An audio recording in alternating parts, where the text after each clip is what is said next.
battles on the track. Speed that pushes the limits. Racing against the clock. This is where drivers test their skill, endurance, and courage. Welcome to the heart-pounding world of auto racing, where every second counts. This is the TireRack.com Champ Car Endurance Series, bringing real affordable endurance road racing to you on North America's most prestigious road courses. With live flag-to-flag coverage of America's best grassroots motorsports racing, AutoZone presents ChampCar.Live. Hello everyone and welcome to ChampCar.Live, presented by AutoZone. It's the TireRack.com Champ Car Endurance Series. This weekend's race, it's the Sebring New Year's Eve 14-hour Enduro at Sebring International Raceway. Sebring International Raceway is America's oldest road racing course.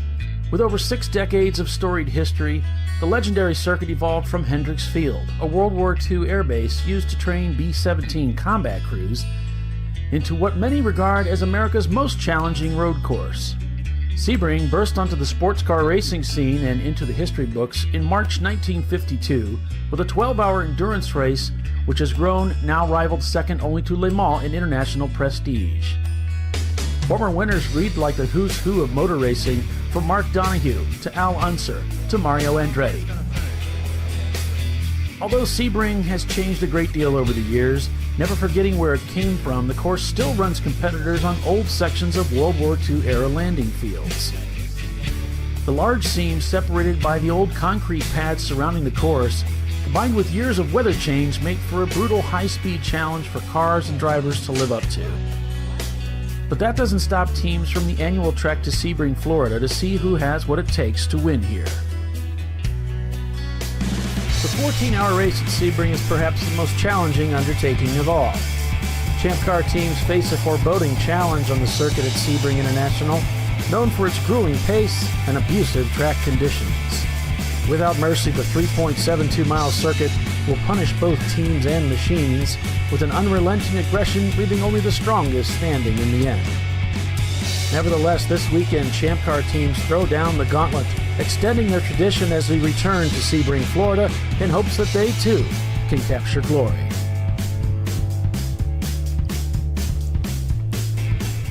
And welcome everybody to Champ Car Live, presented by AutoZone. It's the TireRack.com Champ Car Endurance Series race here at Sebring International Raceway. Well, this is it. It's the final race of 2025, and the cars are heading out onto the racetrack for the first time today. Good morning, everyone. Paul Velton along with Kyle Lockrow and Les Epps calling the race for you again today. 14 hours of endurance road racing. Kyle, good morning to you. Good morning, Paulie. Good morning to all of our Champ Car Nation. 14 grueling hours here at Sebring International Raceway. The history speaks for itself at this place. This place needs no introduction. And, Paulie, it's the final race of the year. The gauntlet is going to be laid down. We've already determined our champion. It's go for broke today. It is a combination of one a podium, want to win, and possibly get your build ready for next year. Yeah, there's a lot of people that are working on their cars already. Talked to Track Car Rental from that crash at VIR. Couldn't make it to this race, but they're already in the garage working on that machine. So we sure look forward to seeing those guys. And the cars are still trying to work their way off of pit road so that they can join the racetrack here. As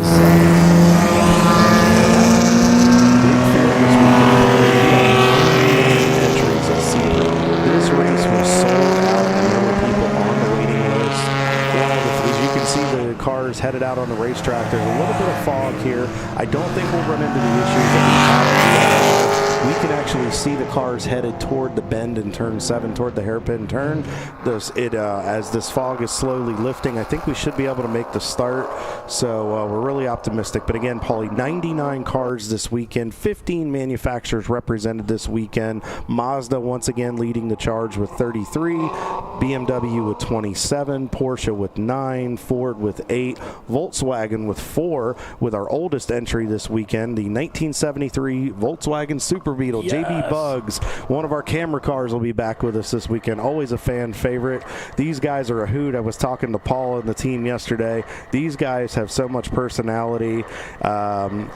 They kind of have that Del McCowart mentality. They may not win the race, but they don't miss the party, folks. So hang on that car there. See some cars already breaking loose, coming off the corner, trying to get heat in those rear tires. Nissan has 4 entries, Chevrolet 3, Honda 3, Mini Cooper 2, Acura, Audi, Hyundai, Pontiac, Infiniti, and Toyota with 1 apiece, and Hyundai with our newest entry with Fawn Group, one of our EC cars, back with us this weekend in their 2021 Hyundai Veloster. Paulie, 6 classes represented, 22 in our A class, 16 in B, once again C leading the way with 27, D class with 5, F class with 7 cars this weekend, and then another healthy grouping of EC cars with 22.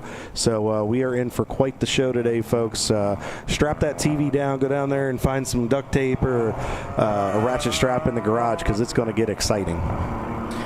Yeah, so many cars out here this weekend, which makes it so much fun. We love to see all those cars out here. Champ Car doing it again, packing the field in, and making for a great race weekend. There's the JB Bugs Super Beetle heading out to join the racetrack once again. It's kind of a tradition. I was telling Kyle that we put a camera in their car because we just enjoy seeing them out there slugging away at it, and so it's going to be a lot of fun. They did a pit stop they have a legendary engine change that they did. It was like 22 minutes or something they did in the pits. It was pretty legendary. So yeah, it's always fun to have those guys here with us. Quite a few cars as well. We know Open Throttle, one of the Florida-based teams, they're based up in the Jacksonville area. They have 6 or 7 cars this weekend. Their big fleet of BMWs, but they're also debuting their new Boxster build in the C class. We have Betty White back with us this weekend, WTF Florida. You'll see Betty letting everybody know that they're #1 this weekend, so it's always nice to see those guys out here. A lot of Florida-based teams, the 889 GMW Racing, Jeff Cohen and his guys are back again this weekend, so it's a lot of fun. As you can see on board here with the pace car, it looks like that's one of the Section 8 Mustangs, Paulie, that is going to lead the way here for us for the start. We'll have to see. Alan Martin and has 3 entries this weekend. Good luck to those guys as they go for checkered flag.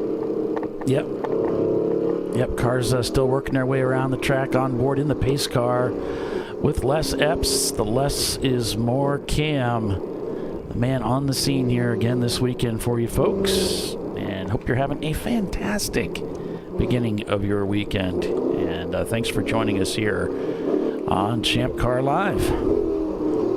You can hear that American Muscle screaming as coming down that back straightaway, headed towards Sunset Bend, which is turn 17, infamous turn 17 here at the Sebring International Raceway. It's just such a sweeping corner. You'll see we have an awesome camera shot down there too, don't we, Paulie? Yeah, we've got some good shots. We got a few cameras we put on the racetrack for you folks, so don't go anywhere. It's going to be a lot of fun this weekend, and we're going to see some really great racing here at Sebring International for the 14-hour. I feel like I'm going to be here for 24 hours. 14 hours at Sebring, though, as a driver and as a crew guy, feels like 24 hours. This place is tough. It is very rough. It's very abrasive. You can even see as the cars come through there, you can see the cars already bouncing, and they're probably doing maybe 40, 50 miles an hour. Once you see these cars get through there, this is an old surface. It is a lot of concrete. It's got a lot of character to it. You really have to stay up on the wheel to get around here, and it's very, very taxing on driver mentally and physically. So you definitely got to be ready to go. Keys to success at Sebring this weekend: stay off the curbs if you can. These places very, very abrasive. These curbs in certain sections, the gators are very, very rough. It is very, very hard on your transmissions, your drivetrains. Stay off the curbs if you can. Want to make sure you see that checkered flag at 10 o'clock this evening. Rough road ahead. It's a very rough surface, as you can see. Cars bounce around, puts a lot of strain on your suspension and your shocks and springs, and just a lot on your driver. A lot of times drivers will get out of these cars and they'll have a little bit of a headache after you get done. So hydration will definitely be key as well, just because you're not used to getting beat around. Traffic jam. This place is kind of like an accordion. It'll stretch out, but then in places it'll come together. So drivers really have to pay attention in traffic, and experience over exuberance is a big one. If you are a young driver and you're really, really fast and you want to get after it, that's great, but sometimes you kind of have to dial it back a little bit and ride. This is a long race, Paulie. Yeah, I don't know. I was heard dialing it back, and I'm thinking our teams. I was going to say, yeah. I was trying to make it sound professional, but then as I said that, I'm like, wait a second, this is Champ Car. I probably should have just taken that one out of the keys to success. You might be right. It doesn't mean it's wrong. Just not sure we got the discipline to do it.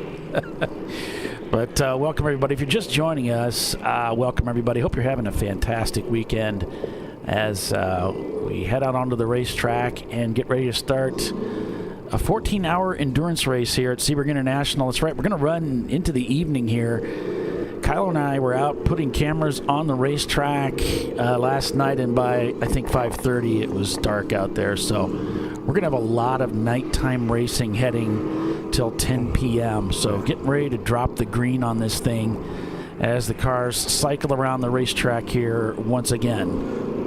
Yeah, great point there, Paulie. I believe Jackie mentioned, Jackie Sides, a race director, she mentioned it this morning that the lights for the cars, I believe, have to be on by 4 or 4:30 p.m. And the reason they do it a little bit earlier is to give teams the opportunity, if there happens to be a loose wire or something that needs to be worked out, it gives you that time to get that rectified before we go into full darkness. Because, Paulie, it gets very, very dark here at Sebring, and it's very hard to see in a lot of portions of the racetrack once it gets dark. And we've got some stories here for you too, Kyle. Let's talk a little bit about Sebring Racing Lodging and a transition that is about ready to happen here as we close in on 2025. Yeah, we're going to have a couple special guests here with us in the booth right around the 10:15, 10:30 time frame here on the East Coast in beautiful Central Florida. Mr. Wayne Estes, a lot of people know Wayne. He's just a fan favorite. He's very friendly. He is the current track president. Wayne is retiring December 31st, and Mr. Matt Muha will be taking over as his replacement, kind of his protege, and we are going to have the pleasure of getting to interview both those gentlemen on the broadcast. So we figured it was fitting for a Sebring-based team here to have a camera right along with them. The guys were a little hesitant. They said, we hope we're out there for a while. And I said, well, the good thing is cameras are extra 10 horsepower and also a lot of good luck. So we'll look forward to that. So make sure you guys stay tuned in. It'll be great to hear from Wayne, and want to hear kind of his thoughts and what he's going to be doing. We hear he has a fun retirement plan we'll have to poke him about here when he gets into the booth, and then look forward to having that conversation with Matt as they can both give you kind of where the track's going and what they're getting ready for in 2026 as we see the cars headed down the back. Well, there's Betty. She's was in the pits for an extended period of time, Paulie, but as we see the field headed down the back straightaway, hopefully we should be going green this time, Paulie. Yeah, it's just going to try to get this thing started right at the top of the hour. That is the goal of every race director ever. They want to nail that thing to the minute. It's a position of pride. As someone who's driven pace car before, they have you speed up and slow down throughout the pace laps, trying to get the timing just right so that as they come across the start-finish line, it's right on the money. Absolutely. So just waiting for the cars to come around here, and we'll see there's the pace car pulling off into the pits, and the cars come down the front straightaway looking for that green flag. And here they come. We're seeing double yells, and they're pulled in, and we are green at Sebring International Raceway for the New Year's Eve Grand Prix, the Enduro here. 14 hours At Sebring International Raceway, the cars go into turn one for the very first time at speed.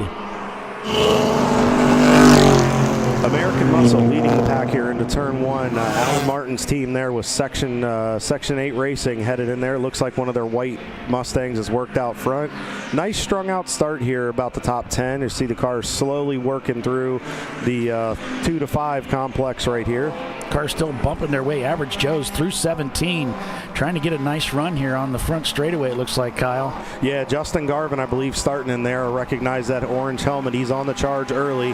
He may try to make it 3 wide. It looks like that might be that 519. That might be that Ford Ranger, effing Ranger, as the team is. Nice picks 2 right there. You're really going to get to see a cool shot here, folks. These cars are right up against the wall. Oh, Justin on the charge early, gets 2 more. Excellent job.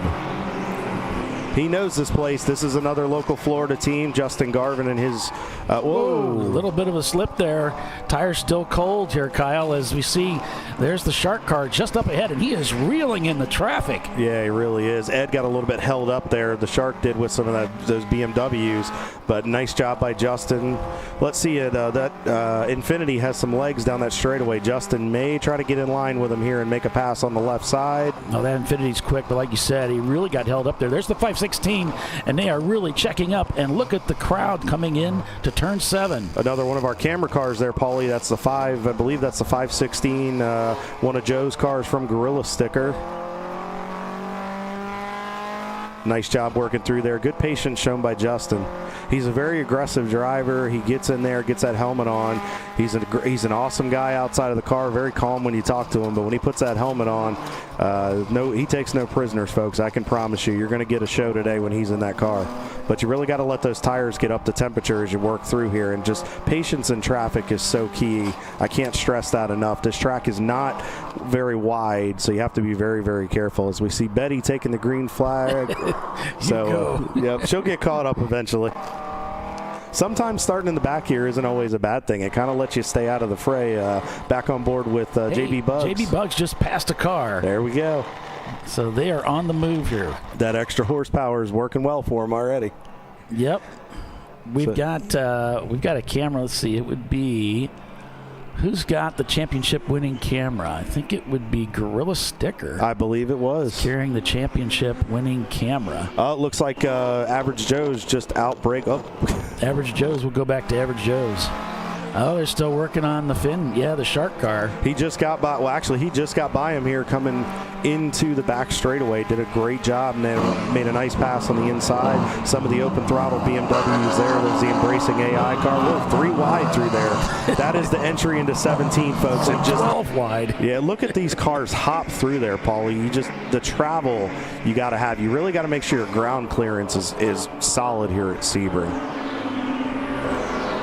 As they come down turn number 1, down the front straightaway into turn 1. Just right up against the wall there, Kyle, as they come through turn 1.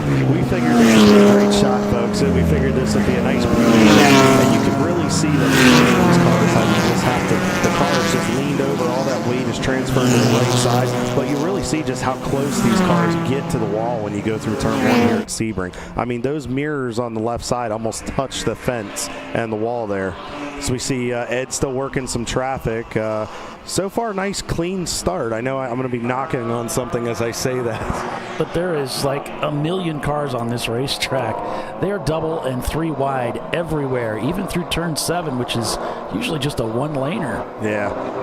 You'll notice a lot of cars. It's a good opportunity. We talked about this at VIR and other races this year. You want to take advantage of it. If you got somebody that's really good on the start and you have a driver that's really good on cold tires, you want to take advantage of being able to pass as many cars as you can. And then once you get to a point, you kind of want to just settle in a little bit and then just start picking them off a little at a time, because you want to make sure you have brakes, tires, and you want to make sure you have a car when you get past halfway and as we get into the nighttime hours.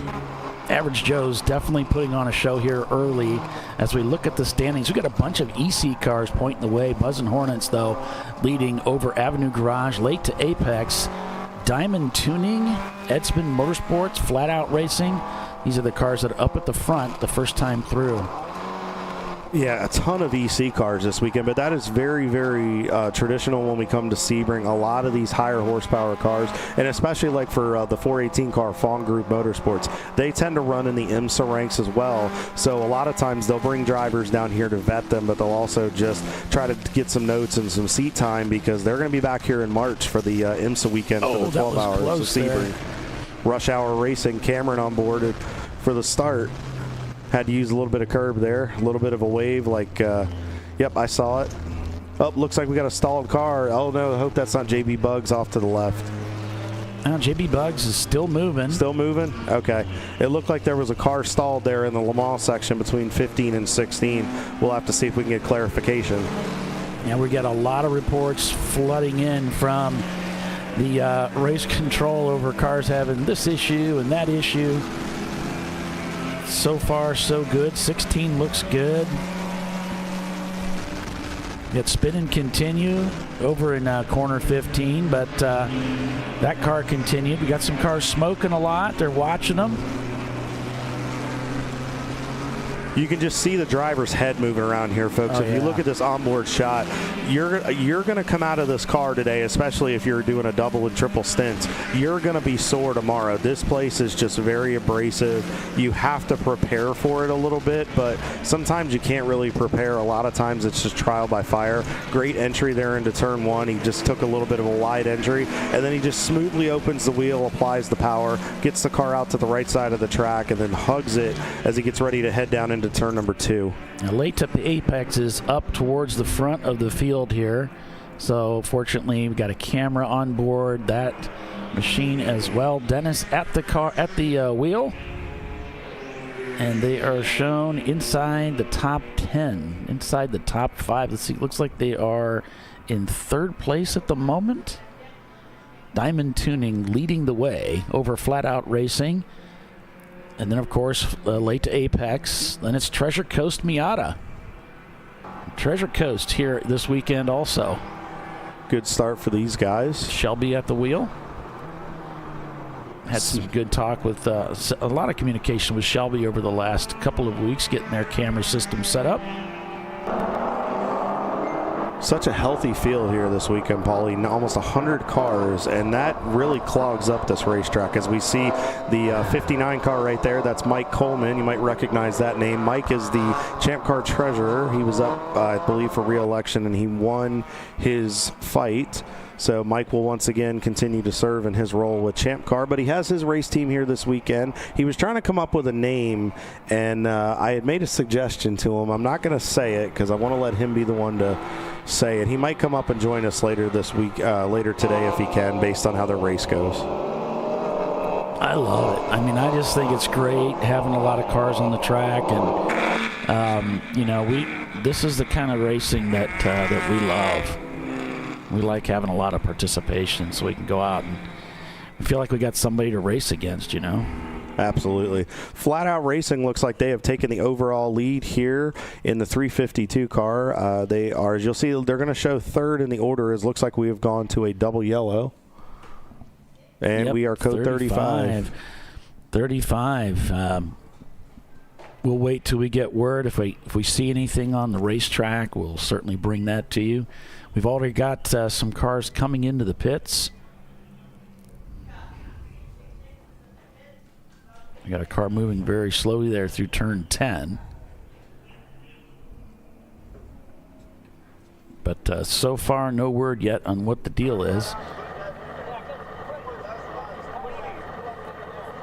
It's like JB Bugs in the pits. And they're looking at that Volkswagen, the Super Beetle. The oldest car in the field. 1973, I believe, Paulie. It's a 73 Super Beetle.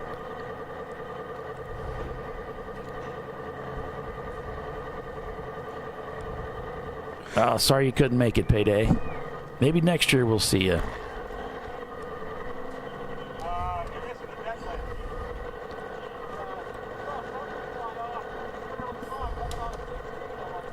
He's talking about something coming off. We'll have to see. We'll have to get a clarification at some point. Maybe they can shoot us a message, let us know. It looks like they're looking at something, and maybe in the transmission tunnel. Not really sure. Hopefully they can get that rectified and get back out there. Yep. As soon as we get word on what the holdup is, we'll let you know. But so far, we haven't gotten anything. If you folks see anything on the track, let us know. Paulie, we have a returning team this weekend that has had a lot of success in Champ Car right now. They're up in the top 10, the 66 car. Yes, folks, we are festive this weekend. 66. We have our Santa hats on. Yeah, we've got there's the Sebring team. What's the 60? Oh, Team Jackie X. A lot of success in Champ Car. You notice they kind of had that very famous livery that you would see at Le Mans and in endurance sports car racing. And they are back this weekend in their number 66 car with an awesome MPI wheel. That makes me happy. And they're in their Mazda Miata this weekend. I was talking to Brian a little bit yesterday, just trying to fine-tune a little bit. But good to see this team back in action this weekend. Yep, it's great to see them back out here, and look forward to seeing them many more times in the future. That's kind of a traditional deal. That's they raced with us for a very long time under different leadership, and that guy moved back to France or something to open a restaurant, I guess. I don't know. And then the team got sold off. Cars went different directions. Lots of Mitsubishis, and so, yeah, a lot's changed there. But some of the same team acquired those cars and are campaigning them. So that's cool. It's great to have Team Jackie X out here again this weekend. So thanks for joining us, everybody. Yes, we hope you're having a fantastic holiday season. Hope you had a great time with family. If you haven't, I know much of my family is still having Christmas, still visiting other people. And, of course, we're heading up into the new year, 2026. Huge schedule. Make sure you check out ChampCar.Live for the entire schedule. You can join us. We're going to be all over the United States next year, including Circuit of the Americas, which is going to be a lot of fun. We're going to be at Lime Rock Park. And there's a place that you're familiar with, too, that we're going to be going to we've never been to before. We're going to, we've got to mention G2 out in Dallas. That's a club course that we're going to go to. We're not doing a show there, but very, very cool.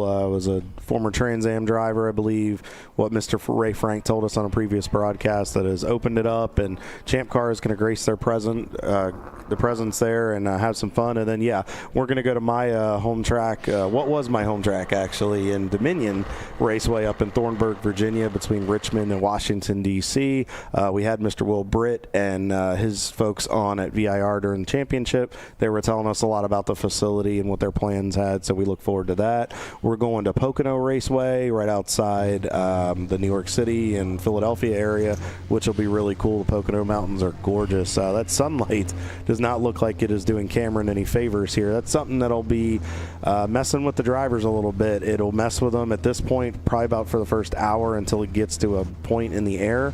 And then when it sets this evening, drivers are really going to have to be careful to make sure that they have some type of sunglasses on or a tinted visor.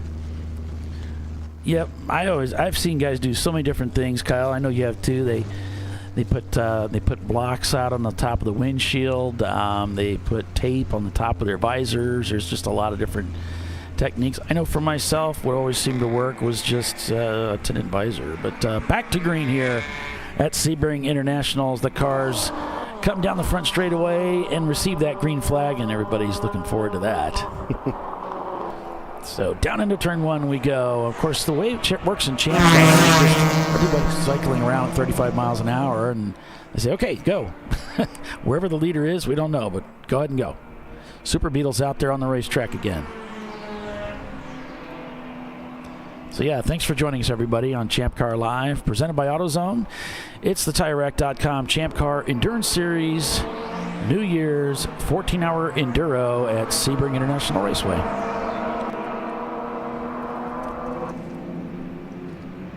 It's so cool to just be here once again. We've been to Sebring so many times, Paulie, with the Champ Car Endurance Series, folks. It's got such storied history. We started coming here in 2010, and ironically, one of our camera cars from VIR, Paulie, the Schumacher Taxi Service, which was Team Corolla back then, the 89 car, was the inaugural winner here at Sebring, which is really cool. This is our 16th year of competition here, and we've done 20-plus races here at Sebring with a combination of double sevens, 8 sevens, a 10.5-hour New Year's race. We've done 12-hour races, the overnight race, and then the traditional 14 hours. So we've done a combination of races here. It's a fantastic facility. Make sure you get your entries in for next year. If you didn't make it this year, we'd love to see you out on track here at Sebring. And Jason just chiming in here from the Trash Panda team, saying, hey, we are a bit down on power. It's a new build. It's the first time we're out running it. We're going to check some things out, but looks like it's all good. So, yeah. So maybe they'll be back out there on the track with it here soon. And that happens a lot of times, those new car blues, you just kind of have to work through those nasty gremlins with a new build, little things that pop up once you get the car out and you start really putting it to the full test. So it's really a bummer for those guys, but hopefully we can get them back out on track. But hey, they got almost 13.5 hours left. Yeah, and at the risk of pointing out the obvious, there was a tremendous amount of fog here at the racetrack this morning. It was actually pretty scary driving around this racetrack, pitch black, with the amount of fog that we had. And so you're going to see certain camera shots show an awful lot of smoke on the racetrack. It's just fog that's still rolling and burning off the track. So, yeah, obviously we have a car stranded down here, so we're keeping an eye on that for you. This looks like the 50 car is taking the front end off. Yeah, this is coming through the turns 3-4 complex, headed towards the bridge, and looks like he's trying to get motivated, at least turned in the right direction. It's one of the WTF Florida Racing. That's the teammate to Betty White in the 100 car. Looks like he's trying to get it rolling, but that shot he took to the front, I wonder if he has knocked the radiator at it. I'm seeing a little bit of there some might be fluid right there. Yeah. Emergency crews on scene here. Purple 35, everybody slows back down as we tend to that stricken vehicle. And they're grabbing the fire bottle just in case, but already seeing we've got something on the racetrack there, folks. There's the debris flag. And a shout out to the guy that checks us in at the gate. I mentioned to him, hey, you can watch the show. I'm the producer and ChampCar.Live. You can check it out. He says, oh, great. I'll put it on in the hut here. I'll get it on the TV. So shout out to you, sir. Thanks for all that you do here at Sebring International. And it was a great opportunity to get to meet you yesterday, and saw some of the many teams, of course, over at the hotel yesterday. Jenny and I were at the hotel having dinner and got to talk to some of the guys. And so good luck to everybody this weekend. And want to give a shout out to everybody here at the track. I happened to run into Brandon with track staff last night. I told him about, just like you did, Paulie, I told him about ChampCar.Live. He said they were thinking about pulling the equipment out and they were going to put it up on some of the TVs around so everybody could watch. I want to give a shout out to my friends Lee and Carlos Figueroa, who work here at Sebring, really, really close friends of ours. Lee works over in the warehouse. She leads the charge over there, and Carlos is part of Race Recovery. So if you happen to see a smiling Puerto Rican gentleman that comes to get you and pull you away on the flatbed, that is my buddy Carlos. So please, please, guys, do not buzz our safety workers. Take care of them. Those are our friends and family out there taking care of you, making sure you get back to the pits. And then also the hotel staff, Kevin, who was one of the bartenders, the folks at the front desk, I let them know as well. I gave them the information. So if you go around the complex, you may see ChampCar.Live on a lot of TVs and screens here in beautiful Sebring, Florida. And we got our gyro cam working again, Paulie. Yeah, and Drop Gear saying this is not a race for us, not a real race. It's just a shakedown to get the car prepped for all the races of 2026. And he's mentioned that it is a really beautiful morning and about to go back out. It is really nice out. It's, I would say, low 60s, mid 60s is what we're targeting today, maybe 70s. Other than the fog, that just kind of put a bit of a damper on things. Didn't slow us down from, we managed to get that green flag. It's amazing what 5 minutes will do. I mean, it doesn't take much. An hour ago, it was terrifying. And now it's raceable. It's the vortex theory. We keep talking about it. Oh, is that it? It works for fog, too. Okay. Well, there you have it, folks. Straight from ChampCar.Live. It's the vortex thing. But it is a beautiful day here, folks. If you are up in the northern part of the country and it is snowing and it is cold, we feel sorry for you, but we are loving this down here, not a cloud in the sky. It is absolutely gorgeous here in Central Florida. This is awesome. So it's the WT Florida Racing Team we mentioned, their 02 Audi TT impact into the wall. And we're under caution for that as crews work on that. And just as Kyle mentioned, looks like there is some debris, some fluid that dropped down on the racing surface. So they're working on it. It is pretty wide. So fortunately, he got into the wall, backed up or something. I don't know, but got some fluid on the racetrack. But it's on the outside. It's in the extreme outside. But we've got so many cars here this weekend. You can bet there's going to be somebody out there. Oh, yeah. So they're going to clean it up and make it safe for everybody.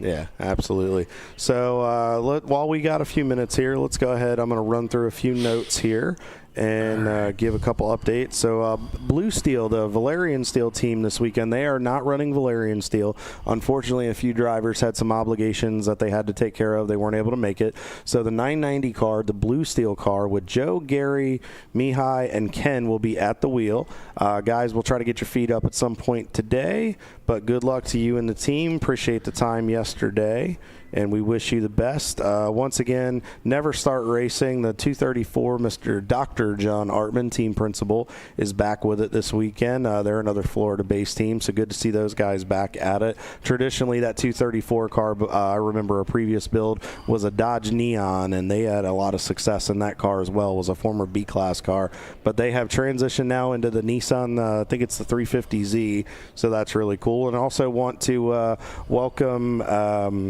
Austin Vaughn and Corey Aiken, if you know those names. Reason being, they are part of the ARCA East and ARCA competition on the NASCAR side. Austin was the 2025 ARCA East Rookie of the Year, and Corey Aiken, he is here this weekend. He retired 2 years ago from 24 years in the Air Force. He is a teammate to Austin in the ARCA Menard Series East, so glad to have both those guys this weekend. We really, really appreciate you coming and joining us.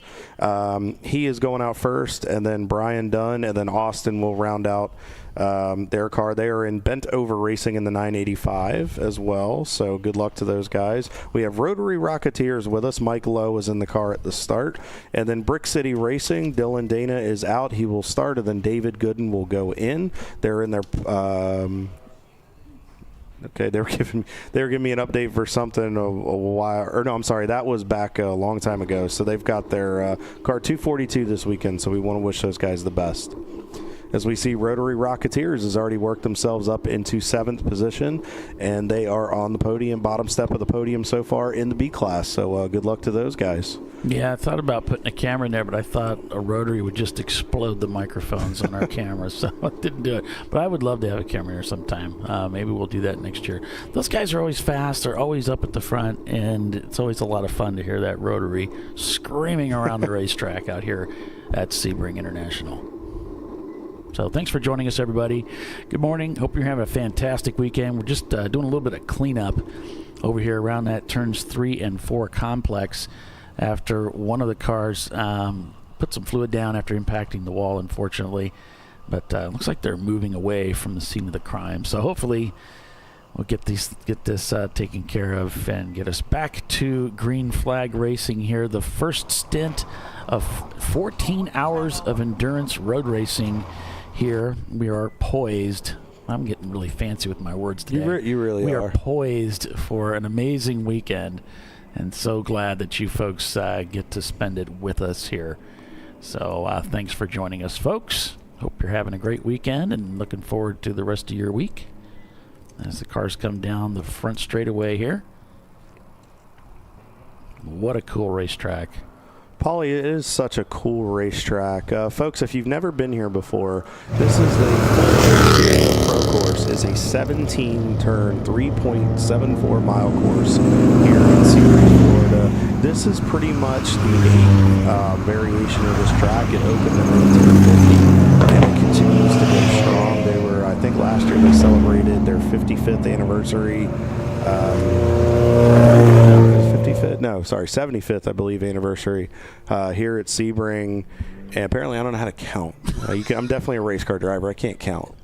It's not good when you have to count corners. But it doesn't matter, because I don't see anybody jumping into the chat to correct you. So I'm waiting for it. I'm just waiting for it. We have a few in there. It's not going to happen, so we're all on the same Kick him off the broadcast. How many people? Oh, there's 170 people watching. I know. Okay. One of them will go, wow, Kyle can't count. That's good. And you let him race in Champ Car. This is not good.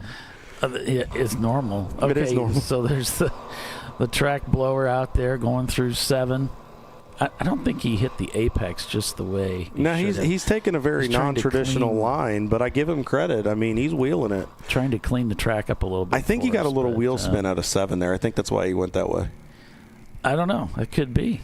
Of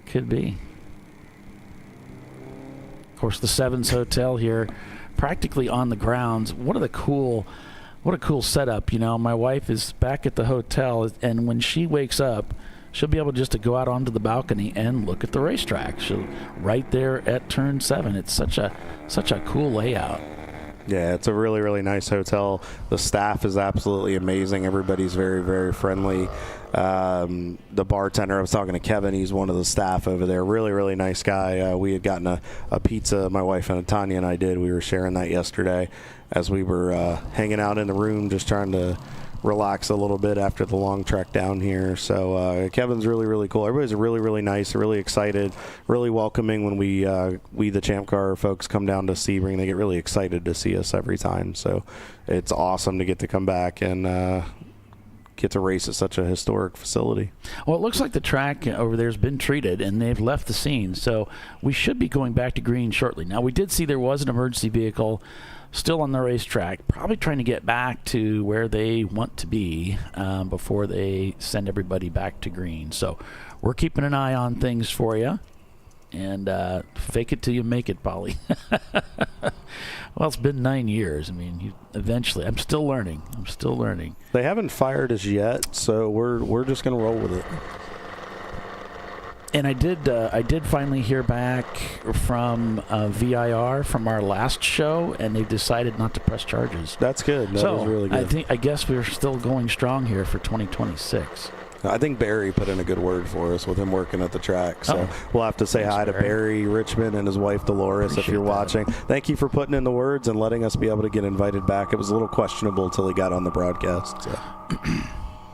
But thanks again for tuning in, folks. We really, really appreciate it. It's a beautiful morning here. Sunshine, lots of race cars, lots of horsepower, and Betty telling everybody that we're number 1. So, yeah, JB Bugs back out on the racetrack, so great to see those guys out circulating in the Super Beetle. These guys are a hoot. Their disclaimer was they wanted me to put this out there. We, in the heart of in the heat of the battle, we take no blame for what is said and what happens on the camera. And if anything happens, we'll have something to cover it and try to something so you can't hear it or see it. There should at least be somebody to blame. Yeah. So they have their own cough button. I think we're okay. Fingers. Yeah. That's what I do. No, we're glad to have those guys back. They've been playing in Champ Car for a long time, and it's really, really cool to see it. You wouldn't exactly think of a Volkswagen Bug or Super Beetle as a race car, but actually, Paulie, that car has actually that type of car has won a race at a pro level before. In 1957, I believe, it was either 56 or 57, there was a NASCAR road race, one of the first ones up in Linden, New Jersey, on a rate. I think it was at one of the airports, and there was a Volkswagen Bug, I think, in that race. And if I'm not mistaken, I don't know if it won that race or podiumed or something, but it was very historic, and it was the only time I think it ever happened in NASCAR. So, and then I think there was a Jaguar. I think it was Al. I think it was Al Holm or something like that won that race in a Jaguar. But yeah, there was a Volkswagen Beetle in that race as well. Can I blur Betty's finger? No. If we try to do that, it just gets bigger. It just gets bigger. And then we got a worse problem on our hands. So we've tried to censor Betty, but she can't be censored. Trash Panda getting back onto the racetrack. late to Apex guys. So it looks like Diamond Tuning. Oh, Flat-Out's leading.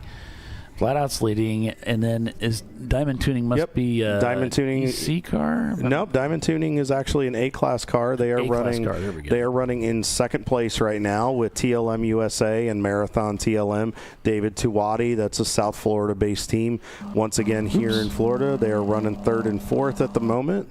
Yep. And then we've got Treasure Coast after late to Apex, Rotary Rocketeers, Team Jackie Yakes.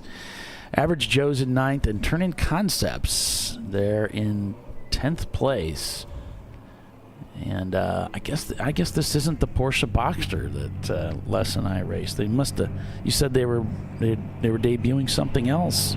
Some Miata again? Yeah, Jackie. Yeah, they have the they have a Miata, I believe, this weekend. Yeah, which is kind of how they started. All right, so yeah, back to green here. Here we go, back to green, folks.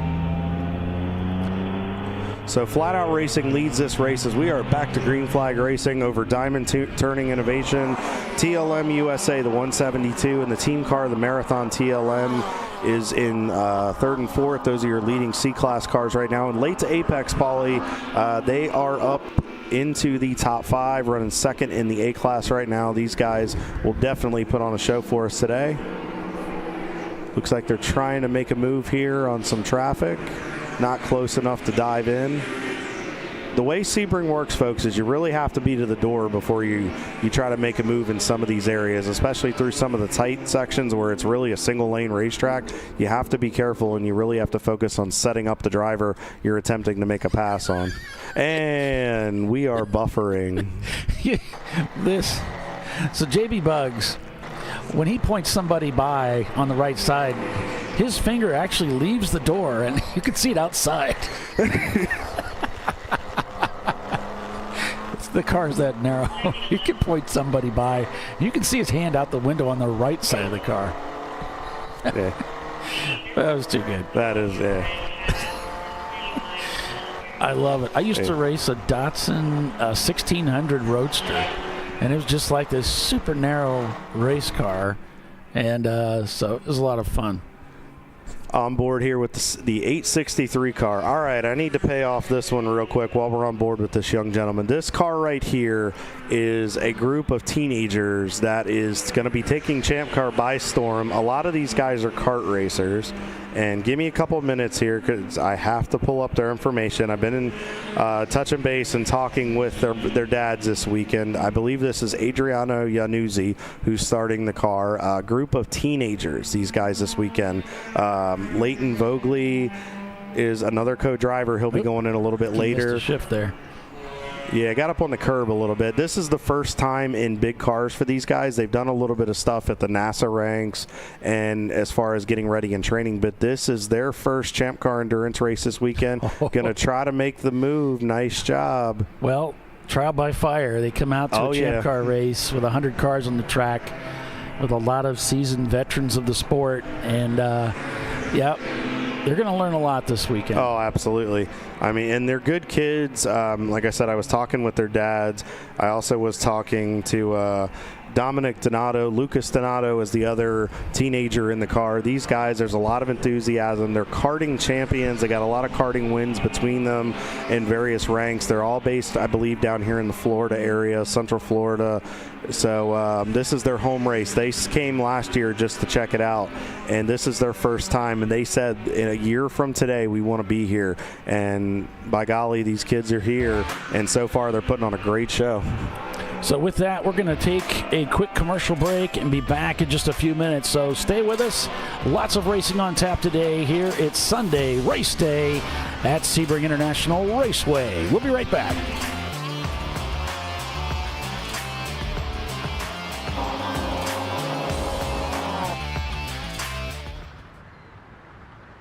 I probably need new tires. You do. What if they sold tires online? We do. We're TireRack.com. They could offer lots of tires We have so many tires. and help you find the right tire. It's called the Tire Decision Guide. Oh, and they could ship them to a nearby mechanic. We shipped to over 7,000 independent recommended installers. This is an amazing idea. Sorry. TireRack.com, the way tire buying should be. George and Junior are fed up. They weren't planning on having to replace their brakes today, but they went to AutoZone, where a friendly AutoZoner helps them find a deal on the right parts. In the zone, AutoZone. Since 1994, Flying Wrench has been a family-owned business renowned for exceptional European car repair and maintenance. We treat every vehicle with the same care and attention as if it were our very own, building lasting relationships with our clients along the way. We specialize in high-performance vehicles, offering a range of services that include fabrication, construction, custom wiring, and much more. Visit us at flyandwrench.com. Discovery Parts is a veteran-owned racing and safety equipment company. While we're located inside Atlanta Motorsports Park in Dawsonville, Georgia, Discovery Parts can also be found at the tracks, supporting a number of Champ Car Series events. We take pride in being a reseller of the best of the industry to Champ Car teams and drivers. We know racing, love racing, and look forward to tomorrow to even more racing. Visit us at discoveryparts.com. Want to get started streaming your races? Or make your current live stream more captivating? We've helped hundreds of drivers create engaging live streams. It's simple. Create a new stream event, grab your camera, and start streaming. Head over to myraces.live to sign up for a free account. Or join us in our community Discord. Stream, share, engage. At Parts Badger, we're not your typical machine shop. When a market-leading mountain bike manufacturer was looking to reshore their hardware components, they turned to Parts Badger. Within weeks, we had deployed a dedicated manufacturing cell, ramped up production, and had guaranteed capacity to meet their demand. We're looking to be your manufacturing partner. See what we can do for you and your company at partsbadger.com.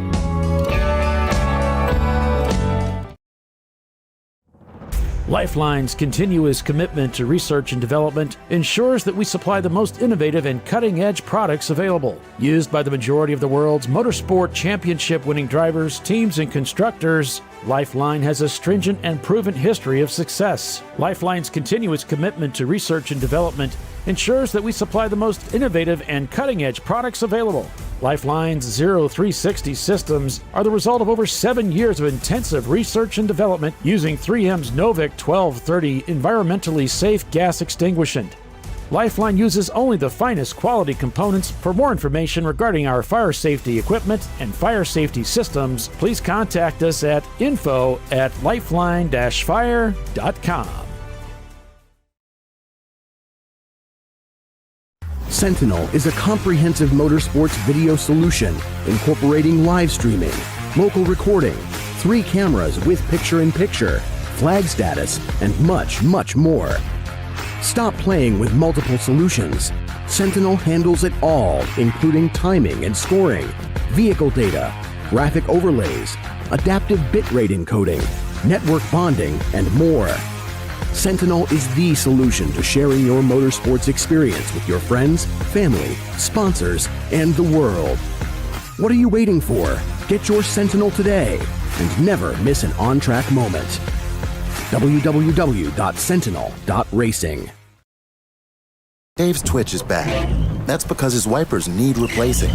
But he went to AutoZone, where a friendly AutoZoner guides him to the right wipers and makes sure everything is working smoothly. In the zone, AutoZone.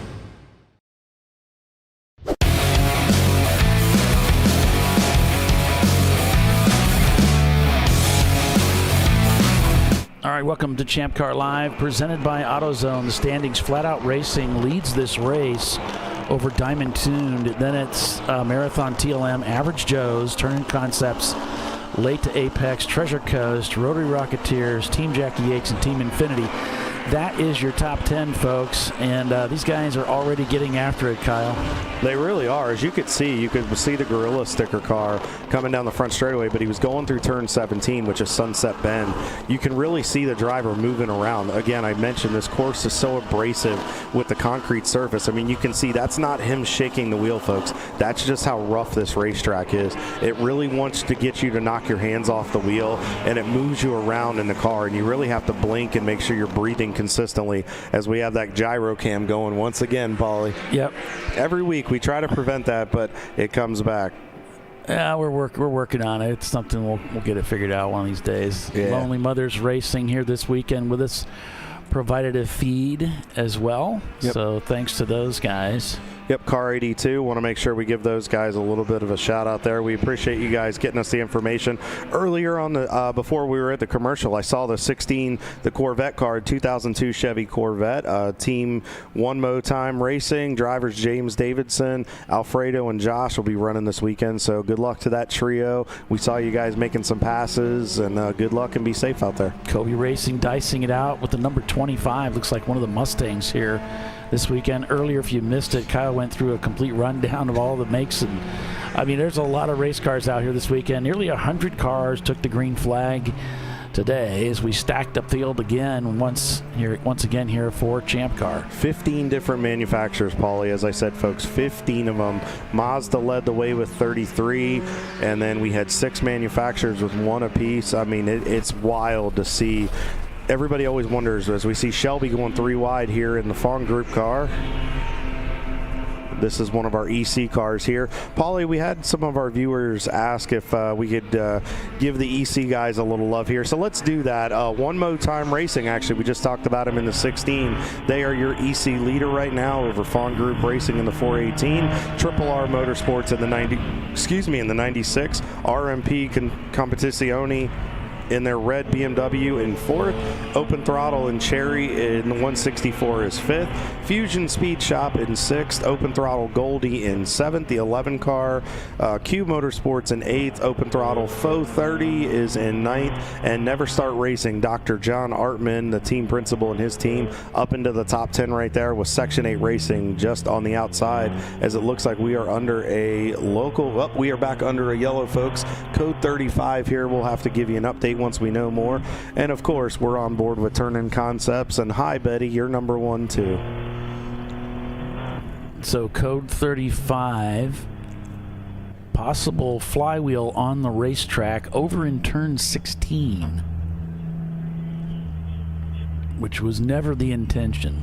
No, not at all. Turning Concepts, I've been with us a long, long time. Paulie, you've driven for those guys, and Les has worked with that team before. They've been in Champ Car many, many years. I believe that's Greg Platt's Andy team. Vogel at the wheel of the 711 car. I'll have to get a confirmation on that one, and I think Tony Barber was driving the sister car as well. So we'll get a little bit more of a confirmation, and if I'm wrong, I know I'll get a text and they'll yell at me. So either way, we'll make sure you guys are up to speed. Kyle, there's an old Porsche on the racetrack. There's an old Porsche on the racetrack. And I'm trying to find him because it warms my heart. Okay. Because, when I grew up, and Timothy's probably listening. He's always listening to us. It looks like one of those, like the 916. Yeah, the 916 car. It's a 914. It's a 914. It doesn't have a year. It just said pre in the year. Okay. So, it's a 914 Porsche. He's out here racing with us this weekend. Yep, B-Class car. Hot Curl Racing. Hot Curl. Okay. Yep. Let's see. Keep an eye on that guy. Guys, if you're listening, give us the year of the car if possible. We didn't see it in there. We always like to talk about it. If it predates the Super Beetle, we need to know, because then that makes you guys the oldest car in the field. It could. It could be. I'm not that familiar. So you're Timothy, and maybe you are with the. I have a Porsche. There he is, right there. There he is, right there. He's going by our screen. So you're saying there's a chance? There's a chance. I don't know what the year span is for the 914s, but that goes back, man. That's back in that time. And folks, you always wonder, and everybody always asks us, that's the age-old question here in Champ Cars, what can I run? What year of car can I run? Go into the subs, check out the BCCR, find out what works. You wouldn't believe what will work in Champ Car. And if you can find parts for it, there is a way that you could probably get it out here in racing. Timothy said it's old for sure. It is. And, you can find parts. It's hard, though. But that's, a car like that, you typically see racing in vintage. The kind of racing I did for a while with my Datsun. Not usually out here. In a Champ Car race. So it's just a real treat. Well, there it goes, making a couple passes right there. Yeah. It's such a treat to see that in the Super Beetle out here. Those are really cool. But back to the race at hand here, folks. You see Flat Out Racing leading over Diamond Tuning, Marathon TLM, Average Joe's. We've got a camera in that car as well. We were watching them work their way through the field here a little bit earlier this morning. 14 hours of endurance racing on tap today, and we were able to take the green flag right at 8 o'clock on schedule. Out of turn 7 there, folks, that is the hairpin corner. You're going to see a lot of cars, especially your rear-wheel drive cars. You're going to see the back end of the car break loose, and the reason is the car bounces through the corner, and as you slowly apply the power, you have probably more than 90 degrees cranked into that wheel, and especially if you're trying to carry speed through there, it's hard to open the wheel up right away. So if you happen to get on it really, really quickly because you think you got a good run through the corner, the back end of the car will break loose because you've still got input into the wheel, and it's trying to go to the right. So you really have to modulate that and really remind your drivers to take care of it and pretend like there's an egg underneath that throttle. You just have to be really, really smooth. You want to make sure you don't do anything to hurt the rear end of the car or snap something, wheel hop early in this race. I mean, we've still got 13 hours and change to go. Such a cool shot right there, folks. Look how close they get to that wall. I can't stress enough. I've been out here. I've raced here. Paulie, I know you ever raced here? Just in racing. I can't stress to you folks.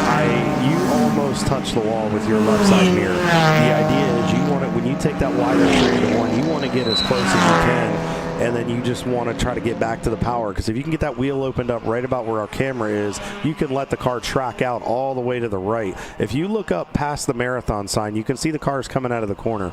You'll see cars that the car will just kind of bounce all the way to the right. Right here is a good example, that BMW that's coming. You can see them use up all that racetrack right there, and you want to get to the right because you want to hug that kink to be able to turn into turn 3, which is the 2-3. This is the 1 through 3 combination right here of the race course, and then you're headed toward make the left-hander into 3, and then you're headed through 4, 5, 6 through Big Bend, and then onto the hairpin. You can really see, right there, one of the Miatas got a little bit wide. You got to be really, really careful because the car will sometimes start slipping, and as it gets hotter, you can actually push out a little too wide, and you'll see a lot of dirt get kicked up in that section. And you also want to be careful to not drop a wheel off too much, because the transition there, it doesn't appear to be much, but it's very deep over there.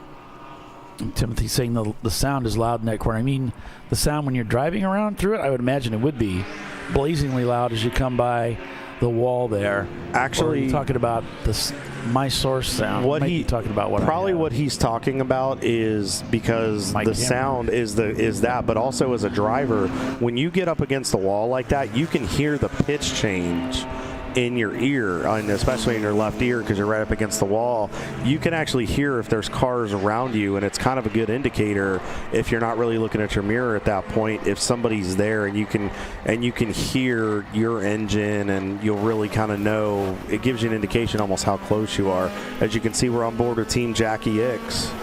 Yeah, so the Porsche 914s were produced from 1969 until 1976. So we still don't know if they are the oldest car in the field. Actually, we do now. We do now. Oh, we do. We do now. I just got the notification from the team. Hot Curl Racing was generous enough to send us some information here. It is the oldest car in the field, 1970 Porsche 914 here with us this weekend. So, guys, thank you so much. Here we go. That was owned by a guy named Hot Curl and was given to the team owner Brady Renfinning when he was 15. It was his first race car, and now his two sons, Brennan and Kaysen, and two friends, Tom McGlynn and Craig Watkins, are racing this weekend. So, guys, thank you so much for that. So, unfortunately, JB Bugs is going to lose title of oldest car this weekend. But thank you guys so much for sharing that with us. 1970. Paulie, we'll have to look at, we'd have to maybe see if Andrew, we know he's got a lot of historical stuff. What is the oldest car that is raced in Champ Car? I'm curious now. Oh, I don't know. I know somebody used to race a Datsun like I had, which would have put it back in the 60s, but I don't know what year it was.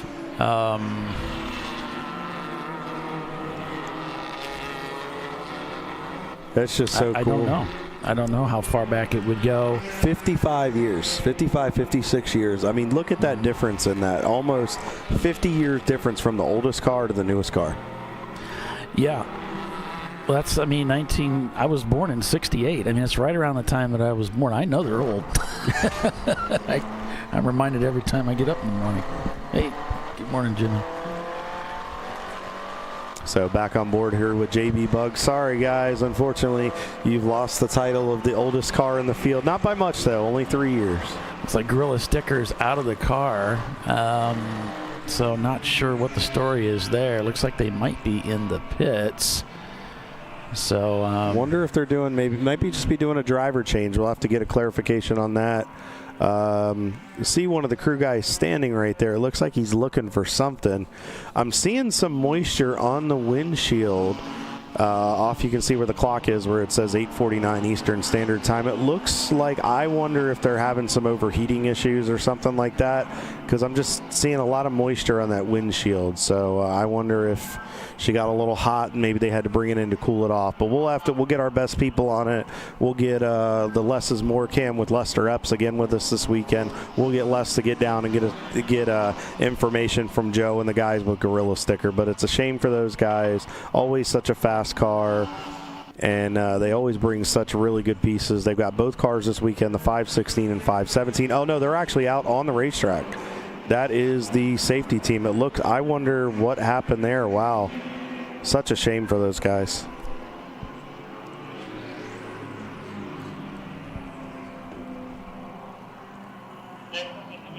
Looks like the driver is okay. Again, he has gotten out. There might have been a little bit of fire at that point. Race director Jackie Sides does not want drivers getting out of the car unnecessarily. So I'm thinking there might have been a little smoke or a little bit of flame in there, and the driver got out for self-preservation, of course. Back to caution here, no doubt, because of that situation on the racetrack. So that's the deets on the sitch, folks.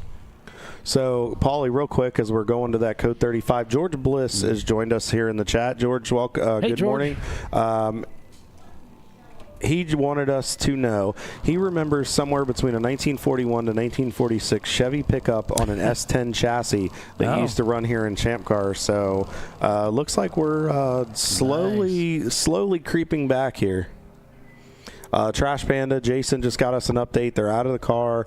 They're getting temps and pressures and all the things and collecting the data. So they're continuing to use this as a test session. So, Jason, good luck to you and the guys. Be safe out there and keep us posted. Yeah, the 40s. That's getting back there. Wow. Now you're getting back into the time when my mom was born, 1941. That's over 80 years ago. So there was a race when we did, when we had Will Britt on from Dominion Raceway, where we'll be going next year. We had Will on, and I remember running a 6-hour there. It's that Super 6 Enduro that they usually do in the fall. Once the roundy round season's over for the oval.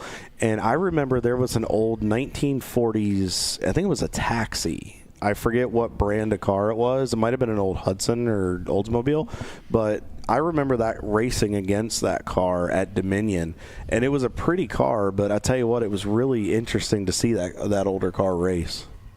Yeah, in the pits with the Less is More cam. You can see one of the cars getting serviced there, the number 39. One of our Honda entries.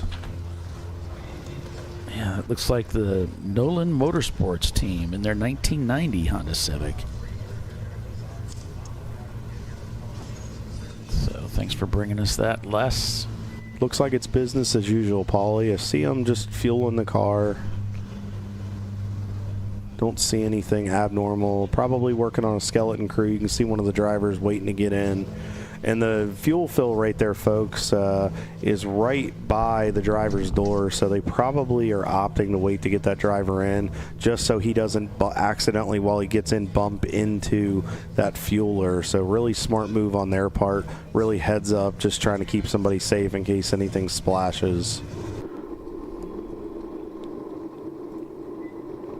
We are back on board here with Team Infinity, the Shark Car, Ed Stein and crew from West Palm Beach, Florida. Another, Paulie, so many Florida-based teams here in Champ Car. Yeah. We always see them at Sebring, Daytona, Road Atlanta, when we used to go to the old Palm Beach racetrack when that was on our course. Yeah, I mean, the our Florida schedule. team, they are the biggest complement of Champ Car teams is Florida. Yeah, we've got a large complement of Florida drivers. One of the Porsche Boxsters coming in, looks like it's got a smile on it, and the hood is crunched and pushed up. The frunk is pushed up quite a bit, so that car definitely got into something here. So they're coming down pit road right now, and we've got we've got a lot of stuff coming in here information-wise, so we're going to get you the details as soon as we get everything, folks.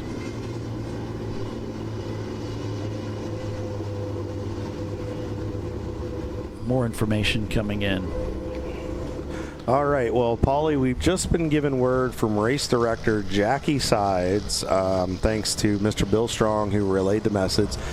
Jackie wants me to let you guys know that the passing under yellow is getting a little bit to be too much, and there are going to be some more severe penalties handed down if this continues. So, boys and girls, I know Santa already came and went and got you your presents, but you're going to end up on the 2026 naughty list with not only Santa, Mrs. Claus, and Jackie Claus. And it's going to result in not coal in your stocking, but a lot of penalties and a lot of lost time and a lot of drivers that may lose some seat time. So I would keep that in mind if I were you as you're out there this weekend. So they just wanted us to pass that along. So race control is watching, folks. Make sure that you are minding that. Wave off behind you. Don't try to pass. Just err on the side of caution, and everything will be all right for you. Yeah, we got some teams that get a little, Apex Racing, late to Apex, Turn-In Concepts. These are cars that there was some contact out there between these cars. The Hot Curl Racing Porsche, number 916. There was some contact there with that vintage Porsche as well. So that kind of stuff's being reported in by the corners, and the race control is going to take action here. So. More input, number 5. And also, too, folks, I mean, think about it. I mean, they're doing hot pulls. Sebring's safety team is gracious enough to do that. We don't need to be side by side making passes, especially if we're going through an incident zone right there. It looks like that might be that Corvette. I think that's the 16 car. That may be... Uh-oh, they may be getting a talking to here. That's one of our officials, Mr. Dan Diggs, right there. Yeah, they might be.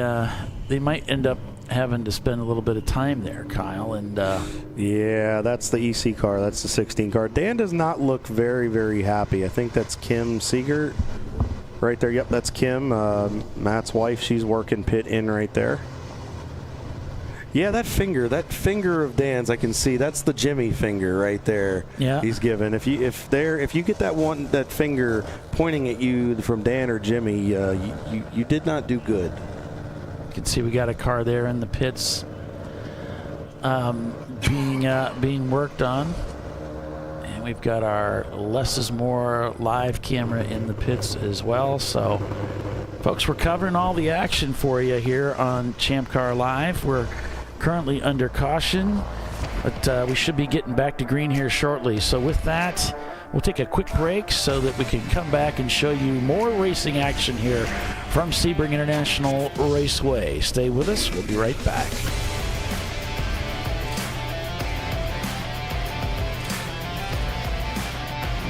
An important decision is afoot. This man is about to buy tires on TireRack.com. Tire Rack is the leading online retailer of tires in North America and a repository of advice and expert reviews. And it's done! All that's left is to arrange for safe, easy installation at one of our independent recommended installers. Well, I guess he did that too. TireRack.com, the way tire buying should be. Jamie's on edge. It's her first time changing her own oil, but she went to AutoZone, where a friendly AutoZoner helps her find a deal on what she needs to get the job done right. Get in the zone, AutoZone. Since 1994, Fly & Wrench has been a family-owned business renowned for exceptional European car repair and maintenance. We treat every vehicle with the same care and attention as if it were our very own, building lasting relationships with our clients along the way. We specialize in high-performance vehicles, offering a range of services that include fabrication, construction, custom wiring, and much more. Visit us at flyandwrench.com. Want to get started streaming your races? Or make your current live stream more captivating? We've helped hundreds of drivers create engaging live streams. It's simple. Create a new stream event, grab your camera, and start streaming. Head over to myraces.live to sign up for a free account. Or join us in our community Discord. Stream, share, engage.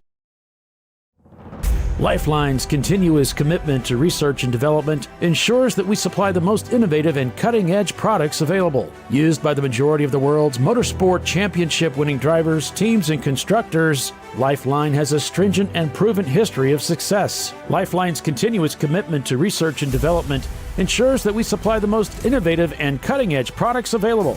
Lifeline's 0360 systems are the result of over 7 years of intensive research and development using 3M's Novik 1230 environmentally safe gas extinguishant.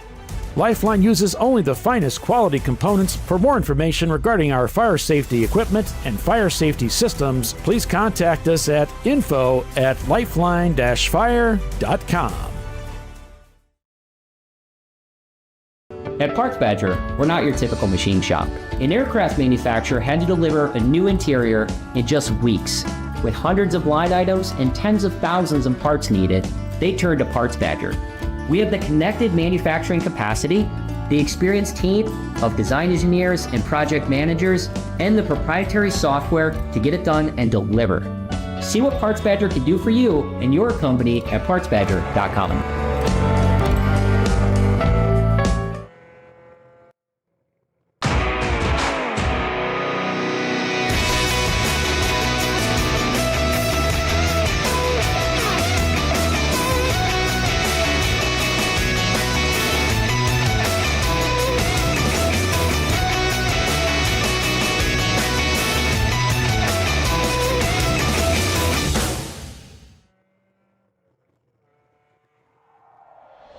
Discovery Parts is a veteran-owned racing and safety equipment company.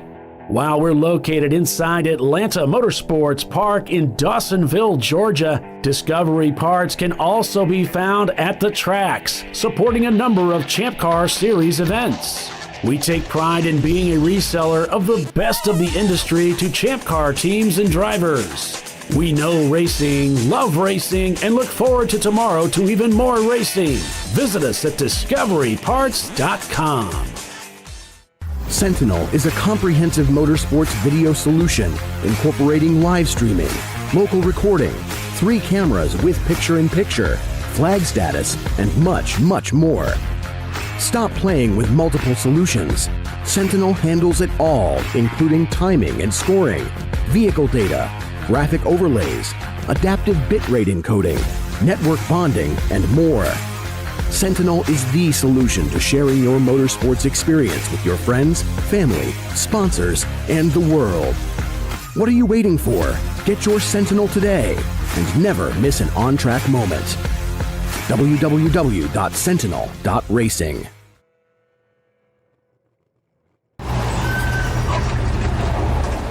George is fed up. And so is Junior. They weren't planning on having to replace their brakes today. But they went to AutoZone, where a friendly AutoZoner, Renee, helps them find a great deal on Duralast gold pads and rotors. No headaches, just the right parts, and friendly service. In the zone, AutoZone.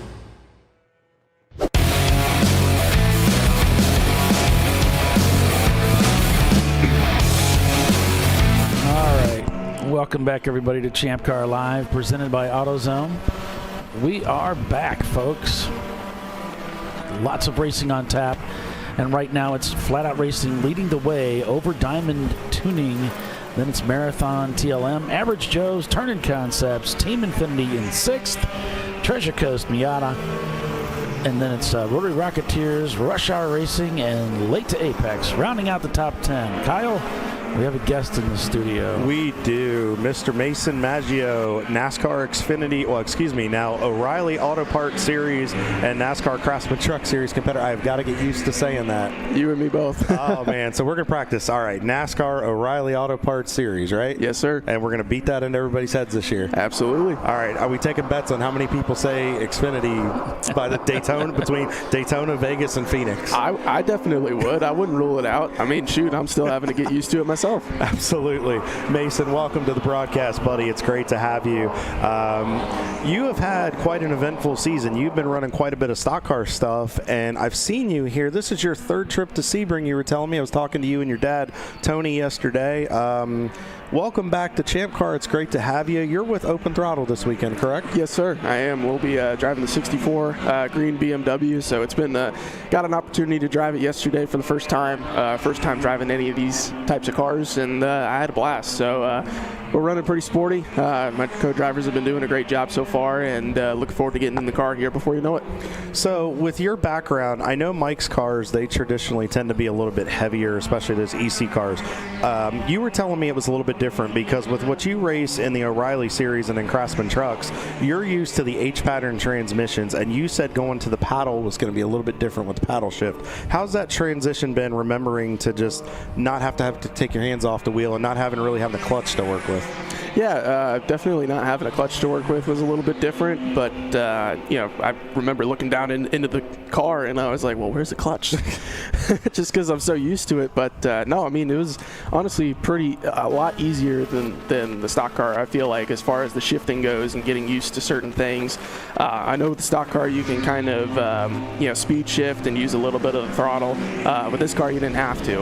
It was basically just brakes, and then the paddle shifts kind of auto shifted to the rest. But no, it was super fun. I was honestly really impressed with the braking, the acceleration in this car, how hard you can get on it without it really stepping out of place too much, versus the stock car where, you've got to really baby the stock car a lot. So, being able to get on the brakes and not have the back end kick out a whole lot. Same thing with getting back to throttle. The smoothness is a big part of the stock car stuff, whether it's short track road courses, you name it.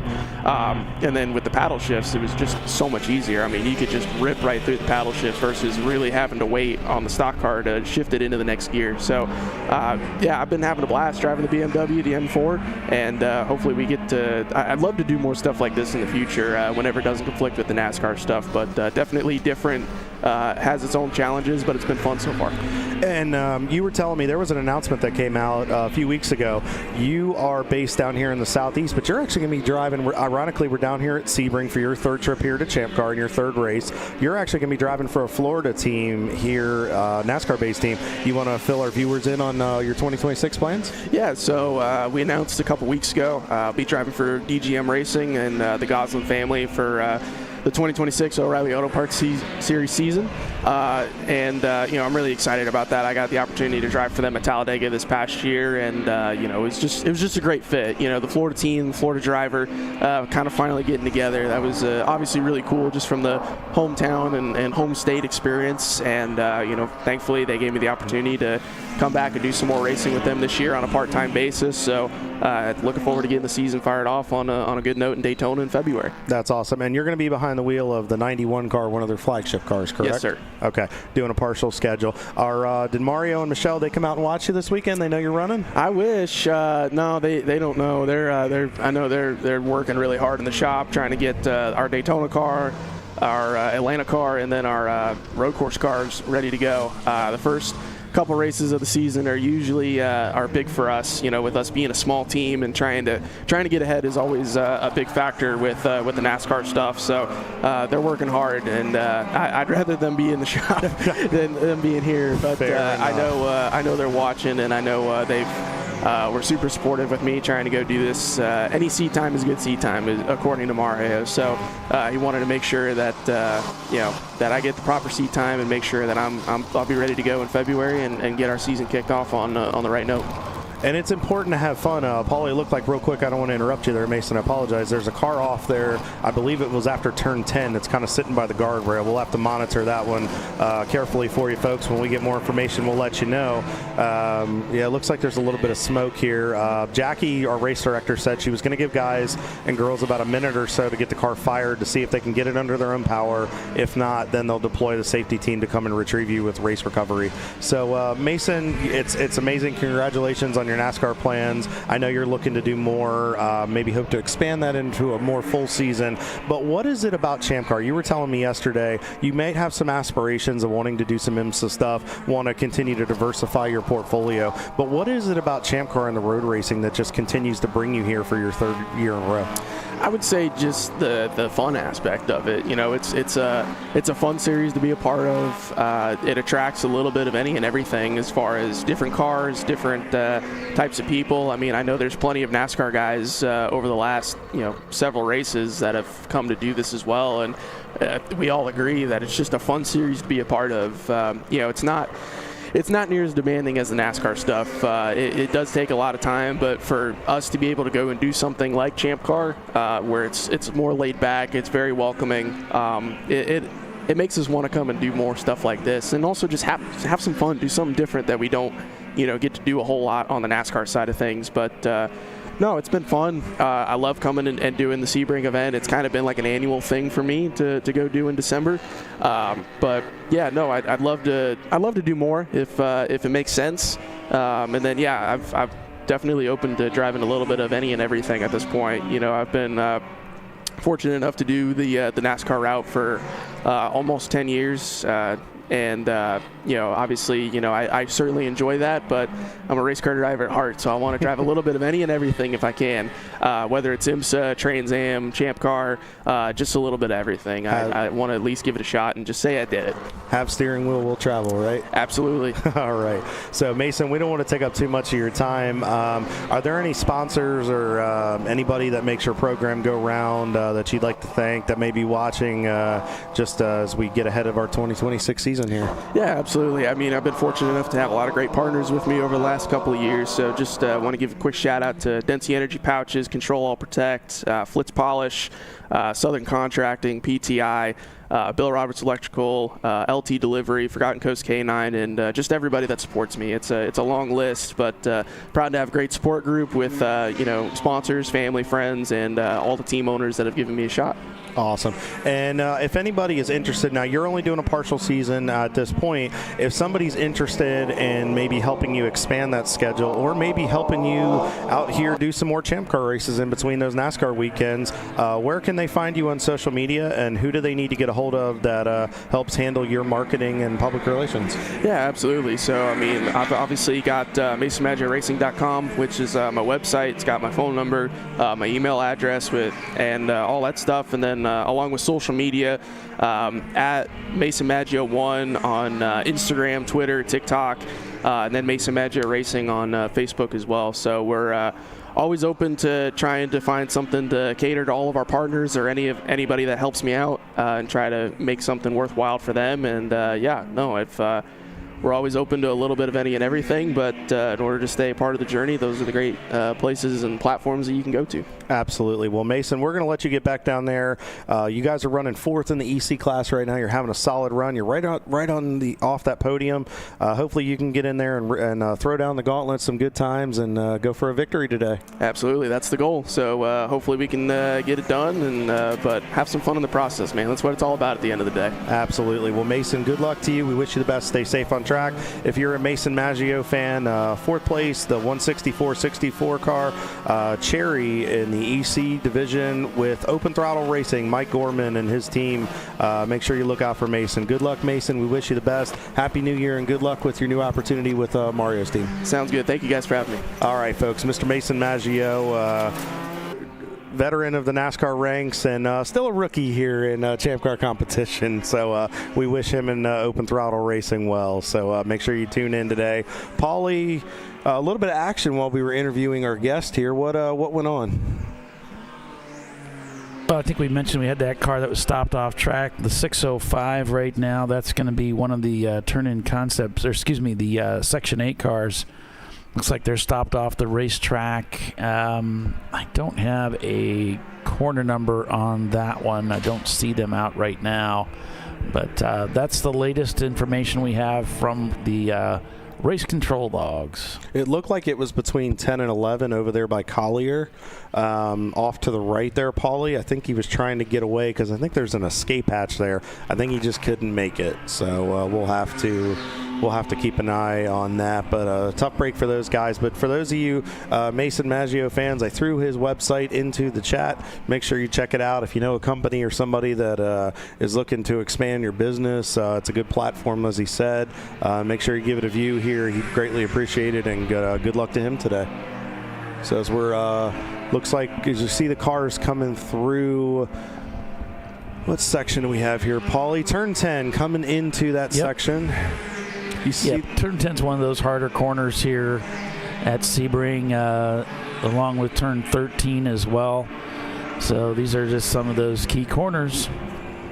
Yeah, and it's really hard because you're carrying a ton of speed, folks. When you leave turn 7 and you get back to that power, you're grabbing gears and getting up and building speed through Fangio through turn 9, and you'll see the cars kind of go out to, or actually it's Cunningham is what that is there. I must be looking at an old one. But you're coming through what was Fangio, which is the 8-9 complex, and then Cunningham and then to Collier. You want to, when you come through 9, a lot of drivers are carrying that speed. You want to let the car track out. The problem is you kind of want to stay mid-track and stay closer to the left because you really have to get all your straight line braking done, and then you want to get a good entry into 10 and then get into 11 as we're seeing a little bit of smoke trailing from one of Mike Gorman's open throttle BMWs there. Now it's more than a little. Yeah. It's bellowing over the side of the race car, and it's got to be getting in the engine compartment, in the driver's compartment, so he's got to know. Oh, I think there's oil. Now Paulie, we might have some oil down. We have a car that almost speared the guardrail there. I think that was Average Joe's. That was a beautiful save. Yeah, Paulie, you can see the trail of oil right there. Look at the cars. You can see them getting loose. That may result in a, or maybe that was not Average Joe's. Yeah, I don't know. We'll go back and take a look at that. But boy, that was touchy. We saw the oil. We saw the car coming down. One of the turn-in cars, and they come through, and you can see so much oil. Yeah. They probably pitched a bunch of oil onto the racetrack, and wouldn't you know it, there's another car that comes through right in the same spot and immediately loses traction and almost puts it into the wall over there through turn 10. That was an amazing save. Watch this again, folks. So you'll see the open throttle car come through. You can see the oil trailing. You can see him dumping it, and that's right in the drive line as you come through the corner. As you get to the exit, you hug that rumble strip, and then here come the cars. You can see the Miata get loose. I think that's flat out Nemesis, and then you think that's one of the Porsches. Absolutely. I mean, a masterful save. Yeah, hopefully that's not going to continue around the racetrack. You can see there's even one of the BMWs another car over there in turn 10. I am hopeful that, in fact, debris is now being issued on the race control logs. I was just thinking, boy, I hope that they're starting to catch on out there on the corners that we have a problem. In fact, I'm seeing a flag, a purple 30 flag being thrown now here as the field has been slowed down now is that a word? They've been slowed down? I like that. Slow down. That's what we need to create. We need to create a racer's dictionary. So they've been slowed as a result of that. I like Sloan better. It sounds cool. Sloan. It sounds slang term. It'll be on Urban Dictionary tomorrow. We'll head back to the pits. Here's Les is picking them up as they're coming into the pits with that car. So thanks, Les, for that footage there as they're heading down pit road. And so that car is going to be looked at carefully. I think that's one of the Edmondson. There's the 83 car. I think the car to the left, I think that's one of Edmondson Motorsports, one of their Miatas.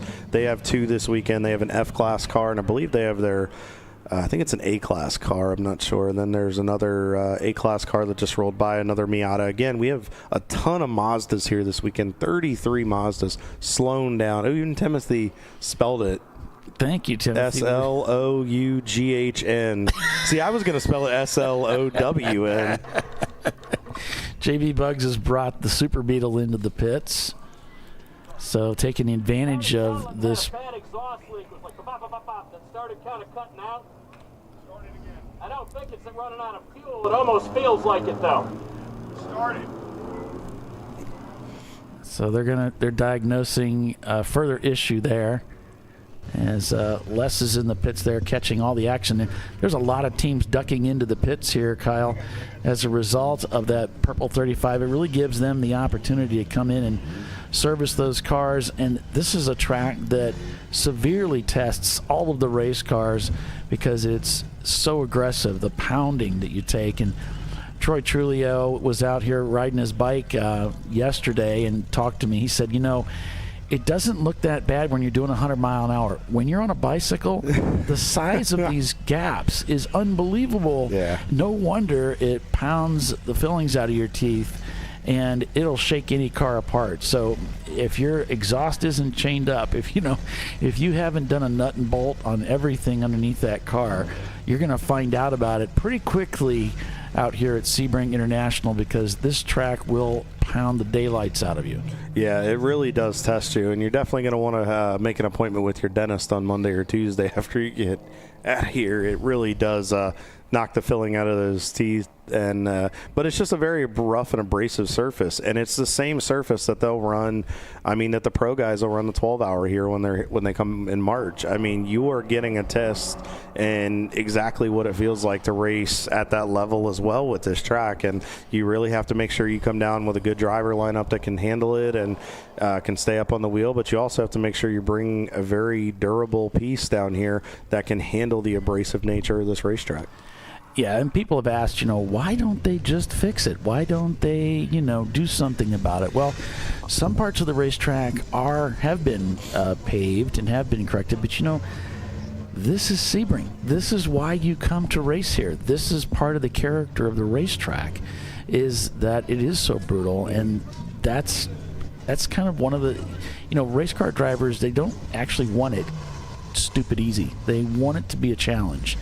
And that's one of the challenges of this racetrack. No, there's not a lot of elevation change. It's flat, but there's a ton of pounding going on here too, and so it's just one of the challenges that you deal with. And those challenges is what brings out the glory when you do win, when you do conquer it. And sometimes it's just a matter of getting to the checkered flag.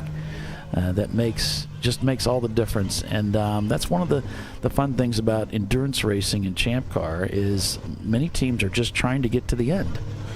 And when you race at a place like Sebring and you participate in here, you've raced at a place that Andretti, Pruitt, Haywood, Taylor, Fangio, I mean the names, Foyt, the names that have graced the presence of this facility over the years. Formula One ran here in 1959. The 12 Hours of Sebring has been here since 1952. It is incredible to say that you've raced at Sebring with the amount of drivers that have raced here and the history and the stories this place could tell, and the fact that you're running on the same surface. I mean, and it tests you as a driver. And if you can race here at Sebring, you can race pretty much anywhere in the United States. Yeah, you can see what the crews are doing here, Kyle. It looks like they're going out to various areas of the racetrack and performing triage on any parts of the racetrack that show that there's been debris drop down, fluids. So probably this looks like a braking zone going into 10 here. Yes. As you line the car up. And this was kind of the area we were seeing so much smoke coming off that car as they rolled through 10. Yeah, and it was the worst spot of all to drop that oil. And unfortunately, I don't know if the driver might not have just seen that the oil was there. The 428 car, one of our EC cars, he's giving us a hang loose right there. A Nissan. getting serviced here. Kyle on the spot there on the job. Nissan Thetford Mines QC, that's their 2020 Sentra, matte black there. They're getting some service. Fire guy out here, fire bottle guy. Hey, you guys can't be over the wall while you're fueling.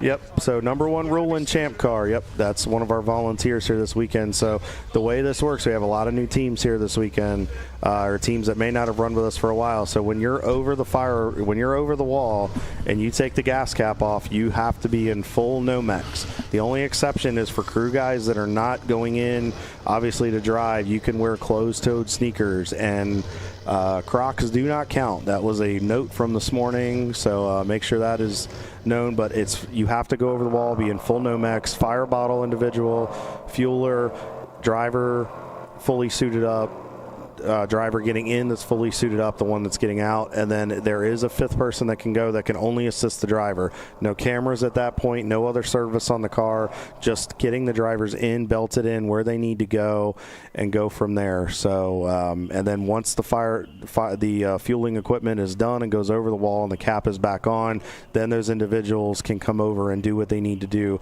to service the car. So standard rule in Champ Car, minimum 5 minutes if you take fuel. You have to be on pit road. It is timed. Flagtronics checks it, and the egg timers are on the cars. So make sure your folks are aware of that. As we just saw, you will get a talking to if you're not abiding by those rules. Yes, the cars are still circulating the racetrack as crews are going from one location to the other to make sure that the track is going to be safe for everybody to drive on after oil was put down on the racetrack. And I'll tell you, BMWs, as a former racer of BMWs, they hold a tremendous amount of oil. So if they decide to open up, it's not going to be pretty. It's not going to be pretty. Gallons and gallons of oil. Billions and billions. So there we have, we're back over at turn 10 again. Apparently not happy with what we have over there. Yeah, I just got word, Paulie. The pace car is out and has collected the field, and the field is going to be brought down pit road. Oh, it must be really bad. Yeah, let's just say Jackie is not happy with the shenanigans that are going on. It's so frustrating. Yeah. You know, if you know you have a problem, and clearly that car had a problem, the proper etiquette, and I know we've got a lot of guys that haven't raced before, have very little experience racing. Take the car off the racetrack, but in off any the racing surface. series, get it. If you know, or somebody on the radio can call and tell you you're dropping fluid, get the car off the racetrack. Yeah, just come to a controlled, leave the surface of the racetrack. You don't have to park in the grass if you're concerned about fire. At just about every corner here, there's some runoff. There's a runoff pad or something, and you can just pull over and stop there instead of striping the whole racetrack. That's not cool. Yeah, it's very expensive, and it's going to be an extensive cleanup. It's going to cost us a lot of time, and you're going to get the bill. Yeah. You're not going to want to get that bill when it's over. So just talk to your guys. You got a new driver that's starting with you. You haven't raced them before. Say, look, I don't know if you're familiar with protocol, but to save us all a lot of grief, if we are dropping fluid, take the car off the track, stop, and let them come collect you with a rollback. We'll get it back in the paddock. We'll figure it out. We'll fix it before the car gets any more damage than it already is. Well, Kyle, we got someone with us? No. Yes. No. Well, my amazing wife and my buddy Jeff Vaughn. We've nicknamed him. If you watch Jeff Dunham, we have nicknamed him Jeffafa. Is his new nickname. So if you watch Jeff Dunham, he is the ventriloquist. He has the infamous character Peanut. Purple, I'm not sure what Peanut is, but he always talks about one of his specials, jeffafadunham.com. So we have nicknamed my buddy Jeff, who is a former coworker and friend. He is experiencing his first Champ Car race this weekend, wanted to come check it out. So thank you, Jeffafa, for flying down and experiencing Champ Car at Sebring. All right. This. And my wife is up here just keeping me on my best behavior so I don't end up divorced for the new year. So did you guys get moved in? We are working on it. We close on our house on December 31st. We just got rid of our house up in Maryland not too long ago.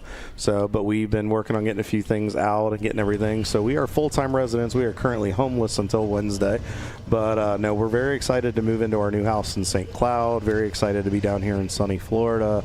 A lot of our friends and family are down here, and we're really excited about it. So it's been an off-season project, and that's why I always look like I'm tired at VIR and here and everything. But no, it's really cool. It's amazing to be here at Sebring. It's been great to see everybody. We hope everybody had an amazing Christmas and just a happy holiday season, whatever holiday you're celebrating this time of year. And we wish everybody an amazing new year. And hard to believe, Paulie, in about a month and change, we will be ready to fire it off again at Road Atlanta for the 14-hour season opener.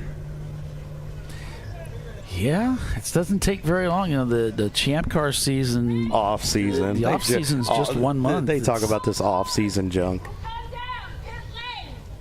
So we're going to bring... That's Jackie not needing a microphone, letting everybody know. There's going to be a come to Jesus meeting, folks. Yeah. We had one of these. I remember, Paulie. It was at this track. Well, we had another one. We had another one at Road Atlanta. It was when Mr. Dana Morrison was with Champ Car. And I'll never forget, because I was racing in that race. It was Road Atlanta 2021. I have my own horrific memories of that race as a driver. I'll probably need therapy as I'm done with that, talking about that experience. That would be a good Inside Champ Car podcast. So what is going to happen is they don't like the shenanigans that have been going on the racetrack. They don't like the etiquette. They don't like the passing under yellow. So Jackie Sides, our race director, is going to have a nice little, as Paulie said, come to Jesus meeting with our competitors and our teams and our crews. And the children are going to get a talking to by mom, and they are not going to like it. And we need to hit that reset button because we have almost 12 hours of racing left to go, and we want to have an amazing 12 hours of racing. So, and occasionally this happens every so often, and it is just a friendly reminder from your race director that you need to be on your best behavior so we can once again get invited to come back to Sebring, folks. So remember, we do not get automatic guarantees to come to these racetracks. Our attitude and etiquette and the way we race dictates if we get invited back. So something to keep in mind for all of our folks here. But Paulie, we have a bird. I really don't know what to say. We have wildlife. Yeah, I finally had the opportunity to give everybody the bird. I thought, that is our National Geographic nature portion of the show. I don't know what it is with that observation deck, but the birds love it. The thing is just decimated by bird presence. So we're going to have all the drivers come in, park, nose to tail on the left side of the pit lane and get out of the car. No work can be done on the cars. It is not a pit stop period. You have to come in. The drivers will get out of the cars. No crew members can go anywhere near the cars. Drivers will get out. Everyone, I believe, will meet in front of the tower, and we will have this meeting. And then hopefully we will get back out there very shortly, and we'll start going again. Yeah, it won't take very long. So, but with that, we're going to go ahead and take our next commercial break. Going to pay the bills here as the cars come in for a mandatory stop and consultation. And congratulations. So we'll be right back in just a few minutes. Stay with us.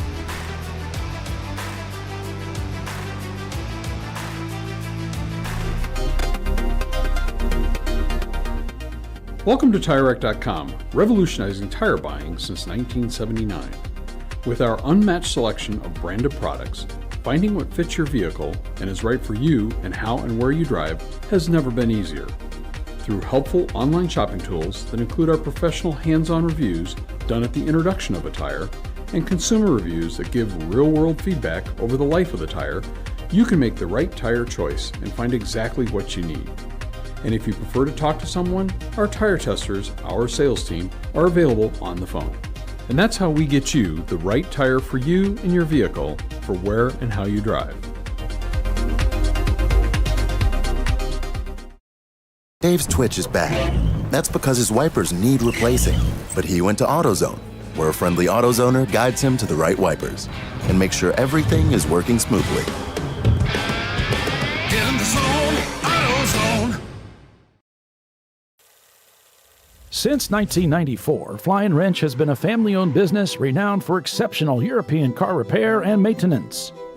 We treat every vehicle with the same care and attention as if it were our very own, building lasting relationships with our clients along the way. We specialize in high-performance vehicles, offering a range of services that include fabrication, construction, custom wiring, and much more. Visit us at flyinwrench.com. Discovery Parts is a veteran-owned racing and safety equipment company. While we're located inside Atlanta Motorsports Park in Dawsonville, Georgia, Discovery Parts can also be found at the tracks, supporting a number of Champ Car Series events. We take pride in being a reseller of the best of the industry to Champ Car teams and drivers. We know racing, love racing, and look forward to tomorrow to even more racing. Visit us at discoveryparts.com. Lifeline's continuous commitment to research and development ensures that we supply the most innovative and cutting-edge products available. Used by the majority of the world's motorsport championship-winning drivers, teams, and constructors, Lifeline has a stringent and proven history of success. Lifeline's continuous commitment to research and development ensures that we supply the most innovative and cutting-edge products available. Lifeline's 0360 systems are the result of over 7 years of intensive research and development using 3M's Novik 1230 environmentally safe gas extinguishant. Lifeline uses only the finest quality components. For more information regarding our fire safety equipment and fire safety systems, please contact us at info@lifeline-fire.com. Jamie's on edge. It's her first time changing her own oil, but she went to AutoZone, where a friendly AutoZoner helps her find a deal on what she needs to get the job done right. Get in the zone, AutoZone. Frozen rotors from Diversified Cryogenics deliver increased performance and a higher level of safety, while significantly reducing braking system costs. So to tell you a little bit about the durability of this product. So we have seen an incredible extension of the life of our brake rotors using frozen rotors.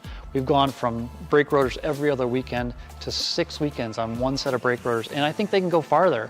The durability has been amazing, and it's been a fantastic season, and man, a lot of that is due to the way our car can brake on those frozen rotors. For more information, go to frozenrotors.com. Sentinel is a comprehensive motorsports video solution incorporating live streaming, local recording, 3 cameras with picture-in-picture, flag status, and much, much more. Stop playing with multiple solutions. Sentinel handles it all, including timing and scoring, vehicle data, graphic overlays, adaptive bitrate encoding, network bonding, and more. Sentinel is the solution to sharing your motorsports experience with your friends, family, sponsors, and the world. What are you waiting for? Get your Sentinel today and never miss an on-track moment. www.sentinel.racing. Ricky's truck is having trouble starting. So he went to AutoZone, where Joseph, a friendly AutoZoner, totally understands. He points out AutoZone's many free services, including battery testing and charging. Less delays, more free services. Get in the zone, AutoZone.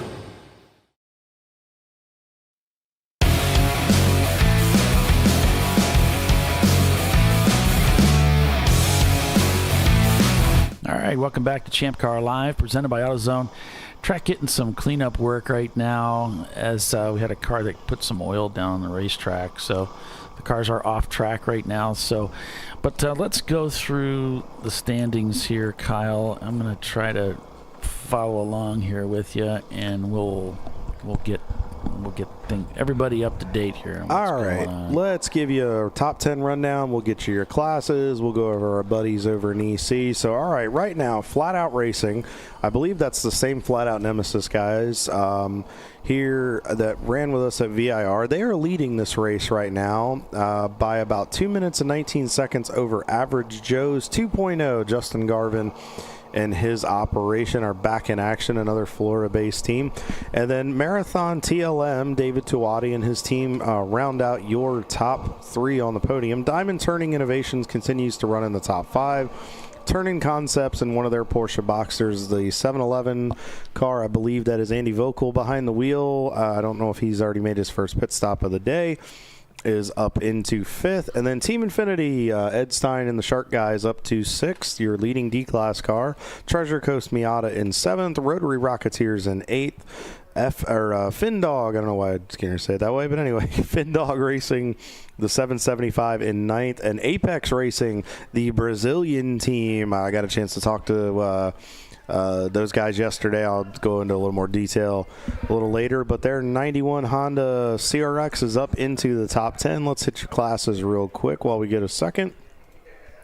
A class is being led by Diamond Turning Innovations over Late to Apex in the 11th position in the overall, and your 3rd on the podium. Level 1 Racing is in 15th in the overall right now in their 1994 Mazda Miata. Let's check on our buddies in B class. Your leading B-Class car is your overall race leader with Flat Out Racing. And then Treasure Coast Miata, they're in 7th in the overall. And then Rotary Rocketeers. So all 3 of your B-Class cars on the podium in your top 10 right now. And then Average Joe's 2.0 leads the C-Class over Marathon and TLM. And Turning Concepts, right now they're 2nd, 3rd, and 5th in the overall. And then Findog Racing right outside. The bottom step of the podium there in 9th in the overall. Let's check on our buddies in D-Class. As we saw, only 4 D-Class cars this weekend. Team Infinity, the Shark car with Ed and the boys, leads over Reeves Racing in their the Pontiac Trans Am. And then Effin' Ranger, it's a Ford Ranger, running 48th in the overall right now, and the bottom step of the podium in your D-Class. And then let's take a look at our friends over in the F-Class. Covey Racing leads in their 1993 Acura Integra over Edmondson Motorsports in their 227 Miata. And then What's the Rush, the 321, the Ford Escort ZX2. And then let's check on our buddies over on the EC side of things here. Fawn Group Racing has retaken the lead over One Mo Time Racing, but Triple R Motorsports is in 2nd in that class right now. And then, again, One Mo Time Racing, RMP Competizione is in 4th, and Pantera Racing rounds out your top 5 in the EC class. So, Paulie, it has been very busy so far. We only have a few cars left on the lead lap, it appears, at this point. 4 cars, Flat Out Racing, Average Joe's 2.0, and then Marathon, TLM, and Diamond Turning Innovations. Everyone behind that, I believe, is a lap down or more to the race leader. We've completed 25 laps to this point. We're almost 2 hours into this race. We have seen quite a bit of action so far. A lot of quick out-braking maneuvers, a lot of people taking advantage on restarts and the initial starts. Paulie, the fog has gone away and the ambient is continuing to rise. As far as the weather, it should be a beautiful day here. Let me go ahead and check the forecast and we'll see what we're in for. The only thing you have to really be careful about in the Florida heat is Sebring gets very, very slick when it gets warm. It's scheduled to be about 78 degrees is the high today. And that'll happen between the 2 and 4 p.m. period. So right now it's about 65 degrees, feels like 71. The humidity's up a little bit. Looks like the UV index is low. The wind is south-southwest a little bit, about 4 miles an hour. Gusts up to 6 miles an hour.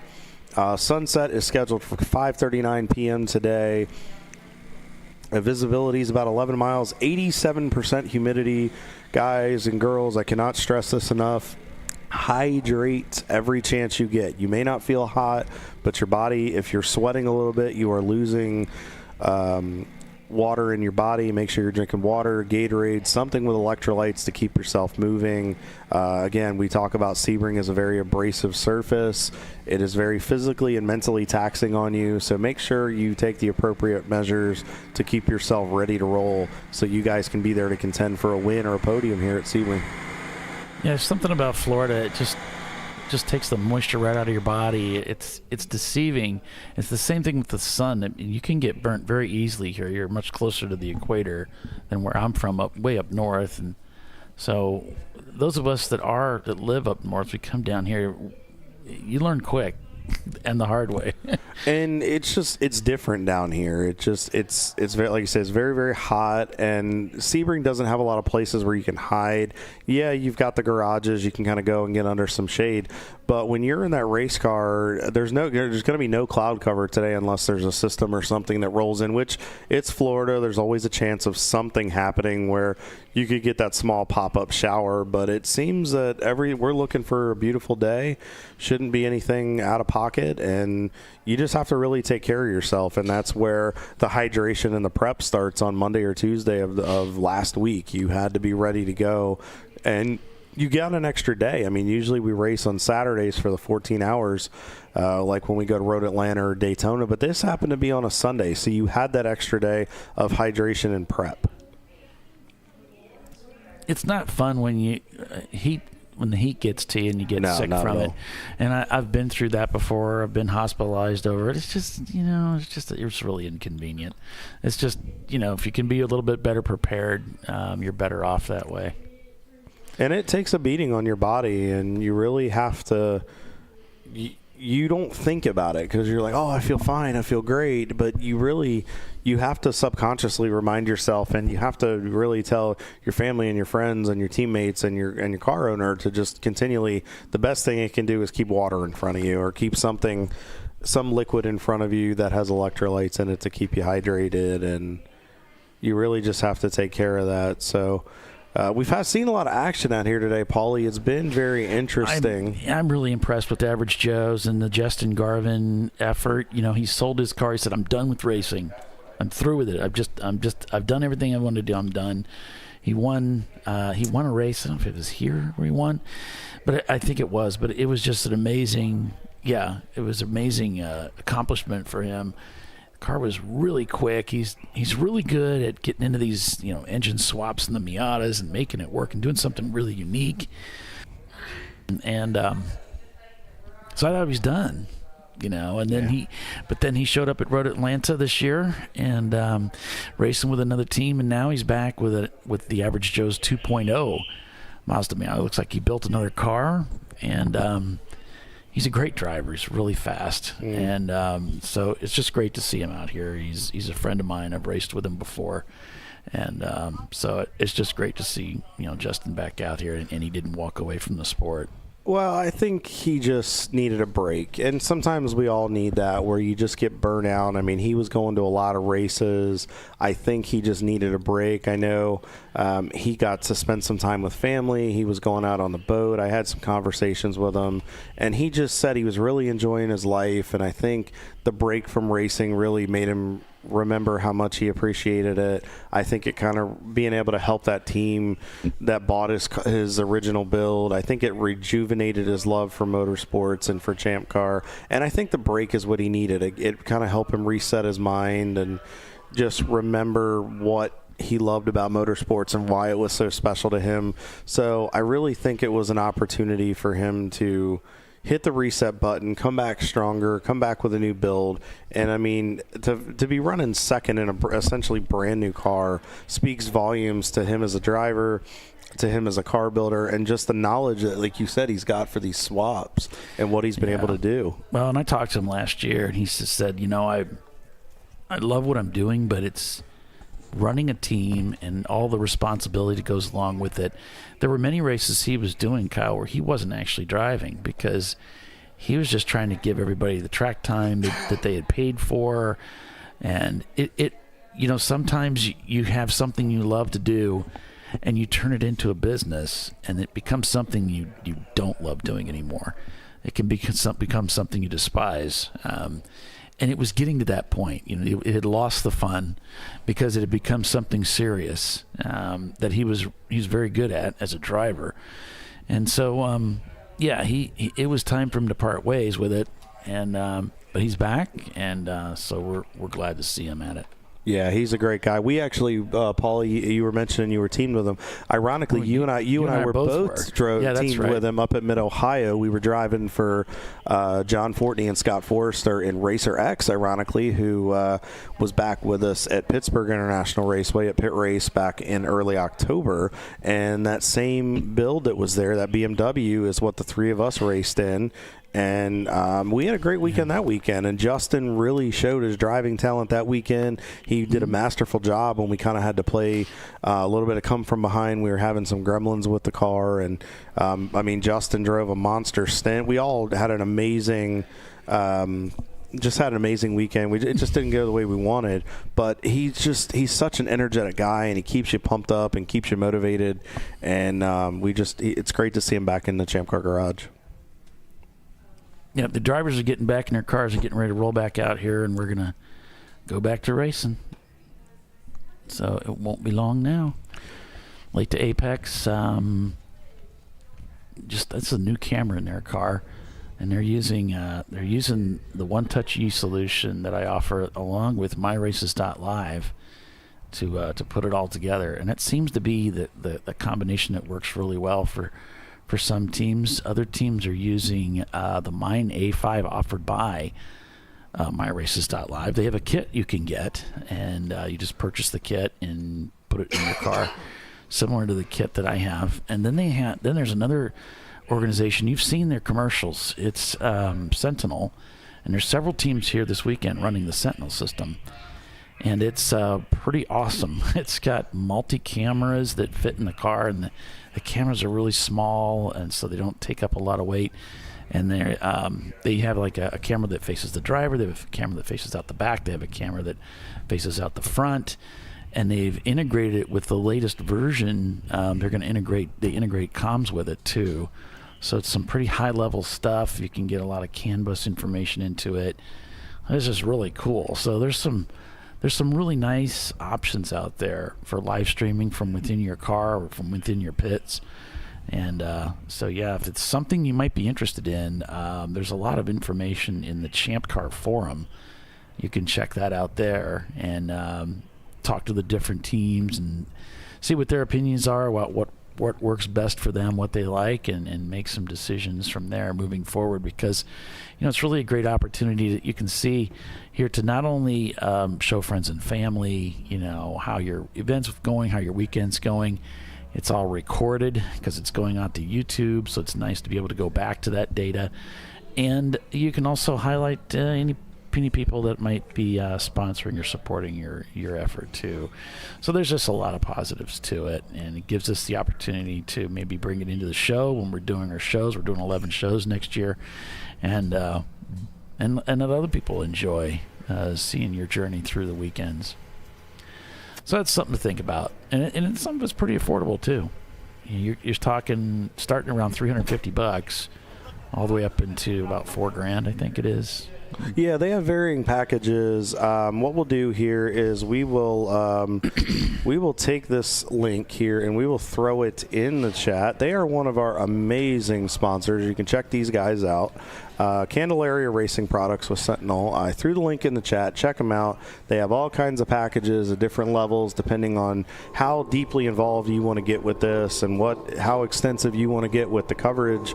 So we're very excited to see more teams continue to do it and more teams be involved in it. We greatly appreciate it. And thank you to Candelaria Racing Products for continuing to be a ChampCar.Live partner. We really appreciate the support and the great coverage you offer to our competitors.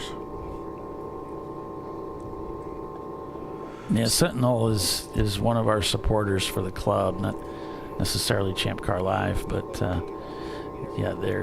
they're one of the many that support the series, and we appreciate them. it helps control our costs and keep the entry fees down and so on. And that's part of the reason when we have an oil down situation like we did here this morning, that those costs get passed along to the club, and then those costs often get passed along to the teams to some degree. So it can be pretty expensive, and so again, that's why it's good to just talk to your drivers. That's one of the things you want to have. If you have like a pre-contract information, just to let them know, this is how we operate. Be good to do that. You can throw that in with the packet with the contract, so they know what's expected of them out there. Yeah, absolutely. So many different things. Paulie, real quick, while we get a couple minutes, why don't we thank our amazing partners and sponsors that help make this go round for us? We're talking about that, and it helps cut our costs. Let's thank, first of all, our title sponsor, TireRack.com. We appreciate everyone on that stuff does. You guys have been such a long-standing partner with Champ Car. We're happy to have you guys, be part of our series. We really appreciate it. And then our series sponsors, Parts Badger, your online machine shop. Roy and his team, they race with us quite a bit. We appreciate it. Lifeline Fire Suppression Systems, Lifeline USA. We greatly appreciate all their support. Frozen Rotors, Hawk Performance, Flying Wrench Motorsports, and Flagtronics. Of course, can't forget those guys. And our class sponsors for the A-Class Krispy Kreme Donuts, for Class B Discovery Parts, Ron, who lives in a trailer out behind us here in the tower. If you need any parts, he's on site this weekend with his trailer. Can't miss him. He'll take good care of you. I know he's running a special right now. I believe it is $5.95 on Stilos, the silver Stilo helmets. He's got them. He is your SA 2025 home for all that equipment, for the new thing, for any new stuff that's getting ready to expire. Go see Ron. He'll hook you up. He might actually come join us here for a few minutes on the broadcast later today if he gets a chance. A lull in how busy it is, but he wanted me to pass that along, and he's got all kinds of goodies out there for you guys. And then 9 Lives Racing, our Class D sponsor. We appreciate that. AutoZone for continuing to be an amazing partner here on ChampCar.Live. Candelaria Racing Products with Sentinel, and then Better Call. Eric Call and his team can get you all the wireless expertise you need to know on how to make your Champ Car broadcast perfect. And then Laminex Protective Films and calltogrid.com for those passionate drivers. Make sure you guys go. I'll throw the link in here. Make sure you guys go. As Timothy Elliott would say, smash that like and subscribe button. Make sure you go on there. Our sponsors, smash and like those follow, and subscribe buttons for all their stuff. Make sure you show them some love, because they're the ones that return the favor with those marketing dollars to continue to make Champ Car what it is today. So we see the field here. They're making sure they get everybody in the cars, making sure the drivers have ample time to get strapped back in, all the safety equipment where it needs to be, getting everybody situated. And then once they get and then also, too, the nice thing is with having the field in the pits for the extended period, it allows the safety team, without teams out there circulating, to really dig in and get that kitty litter and material off the racetrack, because that is very, very slick, especially on these tires. We do have groove because they're performance and sport racing tires, but it is still very slick, and if you hit that, it can cause the car to get out of control, and it takes a little bit to get that off your racing tires. Looks like they did a really good job through there. Really looks like they got it cleaned up pretty well. And looks like I'm just seeing a little bit more so the rubber through there. Drivers will probably want to tiptoe the first couple laps, make sure to kind of test that grip level to really know what they have before they can start pushing it through there. Looking good as we come out of turn 7 at the hairpin. Such a fast corner, Paulie. It's a slow corner, but you really carry more. Oh, Big Bend is nuts. I mean, you are screaming down into one of the slowest corners, if not the slowest corner on the racetrack. So, and I wanted to ask you about that as somebody who's driven here. I've just driven here in the sim, so you don't. There's nothing scary about it. What's it like when you're coming through Big Bend? You go into that Corvette bridge. You've got so much speed. You're coming around, and then you slow down to this incredibly low speed for that right-hander. What's it like? Does it feel like it cuts back on itself, like it's actually tighter than a 90? It is very much tighter than a 90, and you kind of have to, there's a couple different ways you can get through the corner. You can turn in a touch early. The only problem is it kind of kicks you out, where you risk dropping your left side off on the track as you come through the end of 7, where when it kind of kicks back and there's a little bit of that kink there. If you turn in too early and you push out wide, you tend to drop a tire off. And as you can see right at that rumble strip, if you drop a tire into the dirt, that's a heavy drop right there, and that can do some damage to your suspension. A lot of times you want to take a touch of a late entry into the corner. It kind of helps you straight line your exit, lets you open the wheel up, get back to the power a little bit sooner, and really that's where you make your speed. I mean, it's great to break people and pass them into the corner, but if you can get a run on somebody and get the pass done and get back to the power, that's where you make the excessive gains on people. So you really want to make sure you take advantage of that, but really just roll speed through the corner. It's a slow corner, but you want to try to carry as much speed as you can through the corner. So you're walking a tightrope a little bit to make sure that you do it effectively and efficiently. Well, the cars are on the racetrack, of course. The pace car's leading them around right now as they come through here. And most likely, and we don't know, of course, but I wouldn't be surprised to see the pace car pull off on this lap and let us go back to green. But, you know, depending on track conditions and if the track officials are ready to go. There's a lot of technology involved here. To score these races. It's not like the old days where we used stopwatches in the tower and timesheets. It's the strips. It's very different. So there's a lot of tech involved, and they need to make sure everything is ready to go. And you can see the cars, folks, as they come through the corner. You really see the cars leaned over, which makes it hard too, because again, you want to start opening the wheel, but it's hard to do it. Plus, there's a lot of bumps as you come through the exit. So as you're applying that power, and if you hit the bump, it'll cause a bit of wheel spin. So you really have to find an effective way to get through the corner that works for the combination that you're running in your car or truck. In this case, this weekend with some of those effing Rangers out there, as they call them. Yep, going through turn 10 here. This was the first area where Kyle and I noticed that there may be a problem on the racetrack. And so they've got all that scrubbed down. They got those jet blowers out there to clean the surface off after they'd scrubbed everything in. So I'm sure there's going to be some dust out there, and you kind of have to expect that when you're racing in Florida anyway. But hopefully that gets scrubbed in pretty quick, and we can get back to full speed here. We want to thank everybody that came and joined us for the season finale this weekend. Thank you so much to the teams, the drivers, the crews, but thank you to the families and those for letting us get away.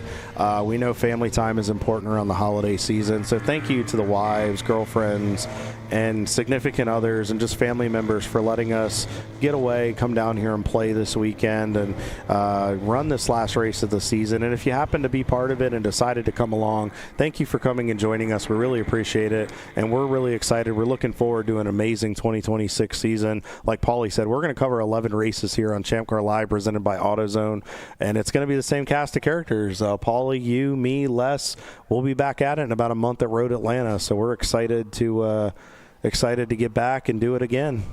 Yeah, if the good Lord is willing, we're going to be back, and it's going to be a lot of fun. 11 tracks. We're going to be doing 11 shows. We're going to be doing some that we've never done before, such as Lime Rock, which I'm really excited about. Autobahn, we're going to go to Pocono. Autobahn and do a show there, which I'm looking forward to going there. I've raced there before. I've never done a show for there. So I don't think, well, maybe we did do one, but I haven't done it from the site. I don't remember. There's been a lot of years that have gone by. But whatever the case may be, that's a fun track. And so I hope you folks will come out and join us for that. It's one of those places I think I always expect there to be more people showing up than what does, because it's really a fun racetrack. So I hope you folks will look at that. If you're looking to fill a spot to come out and race, maybe pick up some championship points, you know what? That's a good track to go sneak out there and go racing out there. All right, so the cars are coming down the front straightaway, and there's the green flag starting things back up again. And it looks like, Paulie, Only a few cars came by the start-finish line. It looks like everybody, because we are at the top of the hour, it looks like everybody is coming in because their drivers are, if they didn't come in prior to this red flag, there's a ton of cars. It is going to be a busy pit road. Les, we feel for you, buddy. But the way Champ Car works is you have a 2-hour driver limit. Yeah, I mean, there is a line, Paulie. They're stacked up all the way to the bridge. This is going to be eventful. I definitely would be cautious if you have your driver out there. It's a little stacked up over there as we see some cars coming through that area. It is a madhouse down there. Yeah, we can see quite a bit of dust being kicked up now on the racetrack as the cars come into turn 17 here. So a lot of track, but you can see there's a lot of cars peeling off, heading into pit lane, and the pits are busy. And what we were talking about is in Champ Car, you have a 2-hour limit. You have to do driver changes at 2 hours. We're at the top of the hour. The drivers that were in these cars have to get out, and a new driver has to go into this car. So the timing of this, unfortunately, just fell sour for some of these teams. So it's gonna affect a few people here. But hey, everybody pretty much is in the same boat. So with that, we're going to take another commercial break and be back in just a few minutes. So stay with us. We're back to racing here at Sebring International Raceway. We will be right back.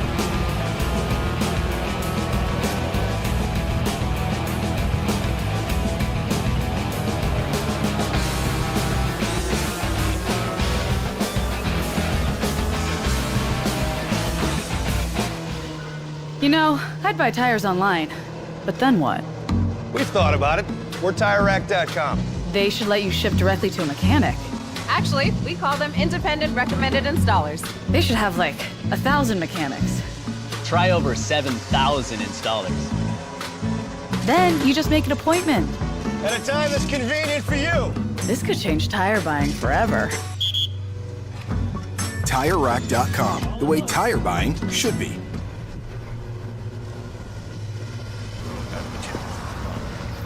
Ricky's truck is having trouble starting. So he went to AutoZone, where Joseph, a friendly AutoZoner, totally understands. He points out AutoZone's many free services, including battery testing and charging.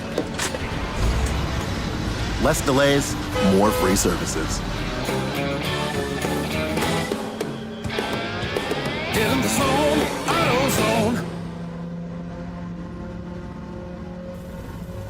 Since 1994, Flying Wrench has been a family-owned business renowned for exceptional European car repair and maintenance.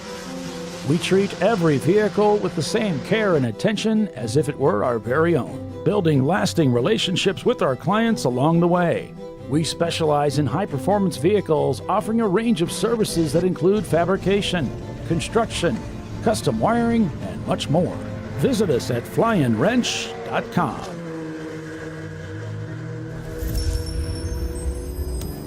Frozen rotors from Diversified Cryogenics deliver increased performance and a higher level of safety, while significantly reducing braking system costs. So to tell you a little bit about the durability of this product. So we have seen an incredible extension of the life of our brake rotors using frozen rotors.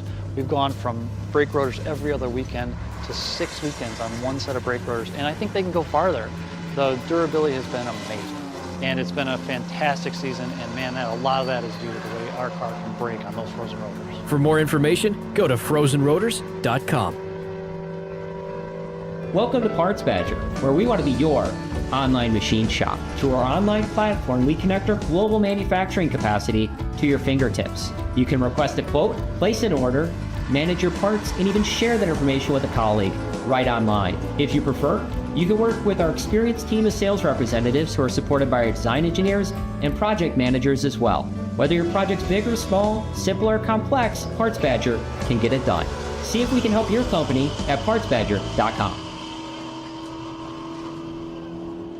Discovery Parts is a veteran-owned racing and safety equipment company.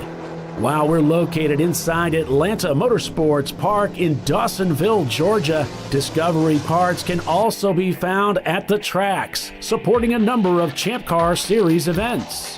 We take pride in being a reseller of the best of the industry to Champ Car teams and drivers. We know racing, love racing, and look forward to tomorrow to even more racing. Visit us at Discoveryparts.com.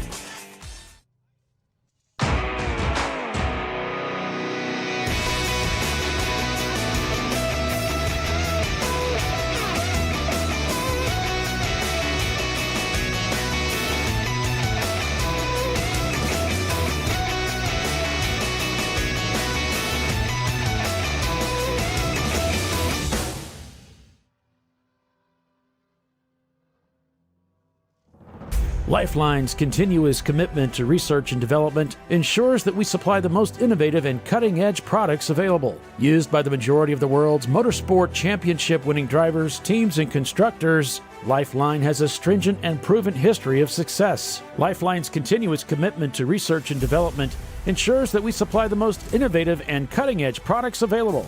Lifeline's 0360 systems are the result of over 7 years of intensive research and development using 3M's Novik 1230 environmentally safe gas extinguishant. Lifeline uses only the finest quality components. For more information regarding our fire safety equipment and fire safety systems, please contact us at info@lifeline-fire.com. Sentinel is a comprehensive motorsports video solution incorporating live streaming, local recording, 3 cameras with picture-in-picture, flag status, and much, much more. Stop playing with multiple solutions. Sentinel handles it all, including timing and scoring, vehicle data, graphic overlays, adaptive bitrate encoding, network bonding, and more. A friendly AutoZoner tests their battery and helps them find the right Duralast battery to get back on the road. Get in the zone, AutoZone.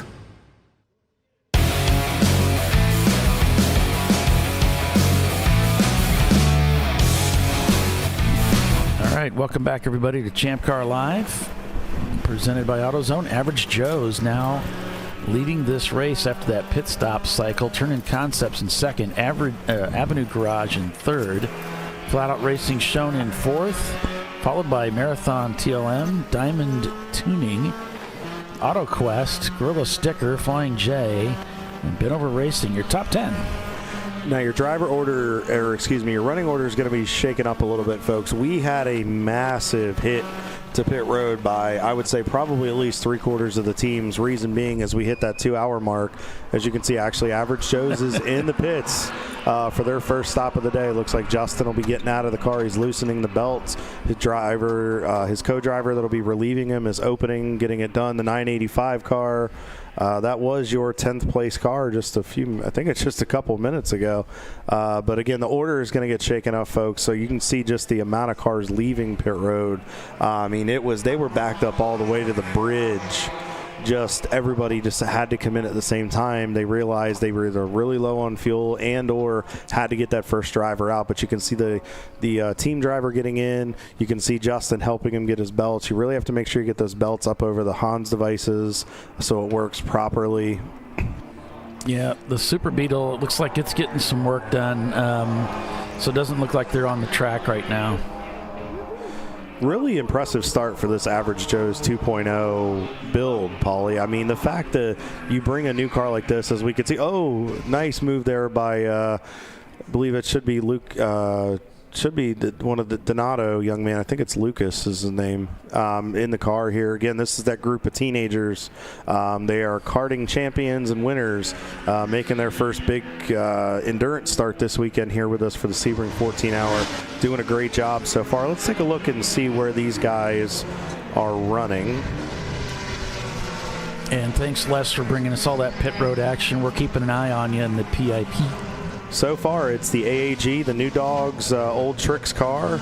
They're doing an awesome job so far. These kids are up to second place, Paulie, on the lead lap in class, and they are slowly chasing down. They're only about 9.3 seconds behind Jackie Ix in the 66 car. So far these kids are doing an awesome job up in the top 10. Again, through the cycle of pit stops, we're not sure if they've made their first, I believe they've made their first pit stop because Adriano had started the car. So these kids are doing an awesome job. I talked to their dads, and they were giving us some insight. They sent us press releases on these kids, and they're fast.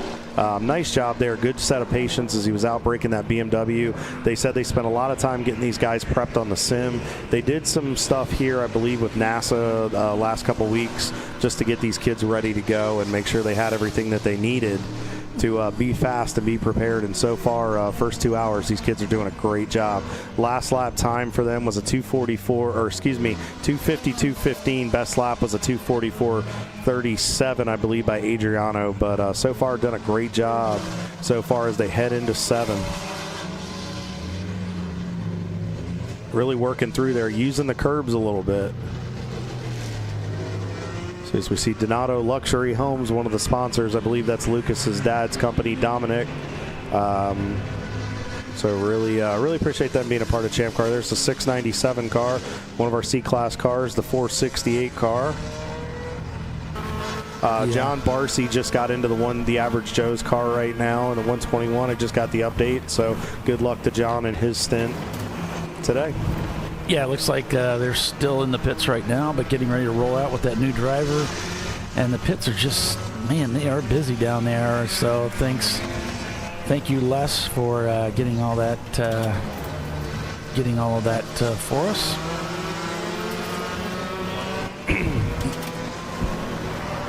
Turning in right there, and you're coming through turn 5 right there. So what you want to do is you take a little bit of a late entry, and then if you get all the way over, sometimes you'll see guys kind of put their right sides up on the curb, and then it just kind of actually helps the car rotate a little bit more to the left.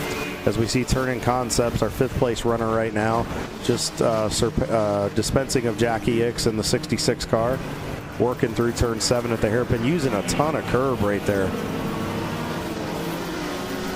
Now you just try to get into the slipstream or draft of that car in front and let him pull you through that 7, 8, 9 combination as you head to turn 10.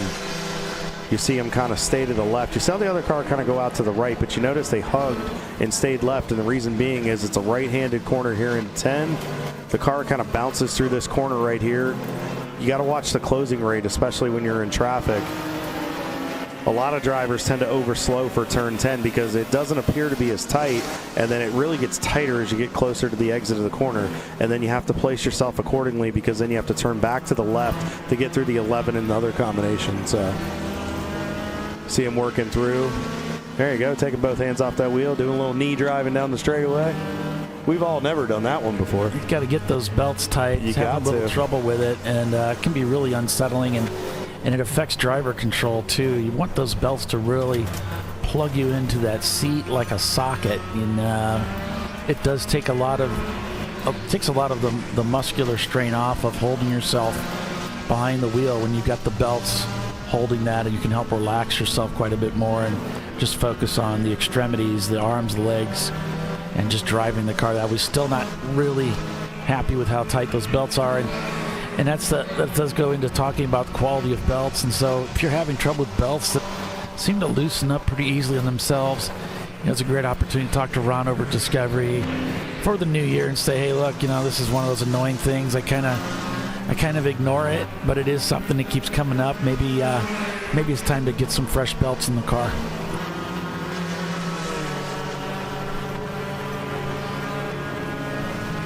So we'll take a look at some of the other teams we got out there. Late to Apex Racing.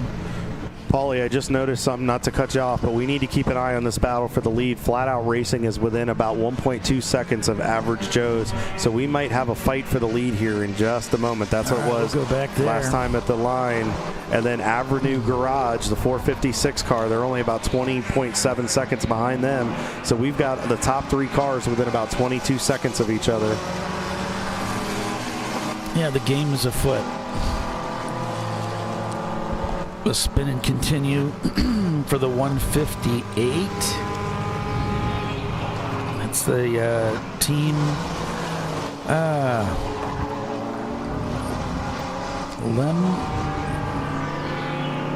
Lemocotober? I'm not sure. I really don't know. I could spend some time studying it and figure it out, but it's, yeah. There's a lot of German letters there. Arrangement of letters there. Kind of sounds like Oktoberfest with a lem in front of it.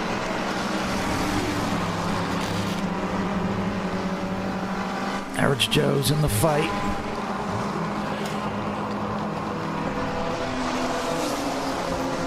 We have had a car that was black flagged, meatballed actually, for exhaust falling or hanging off of the car.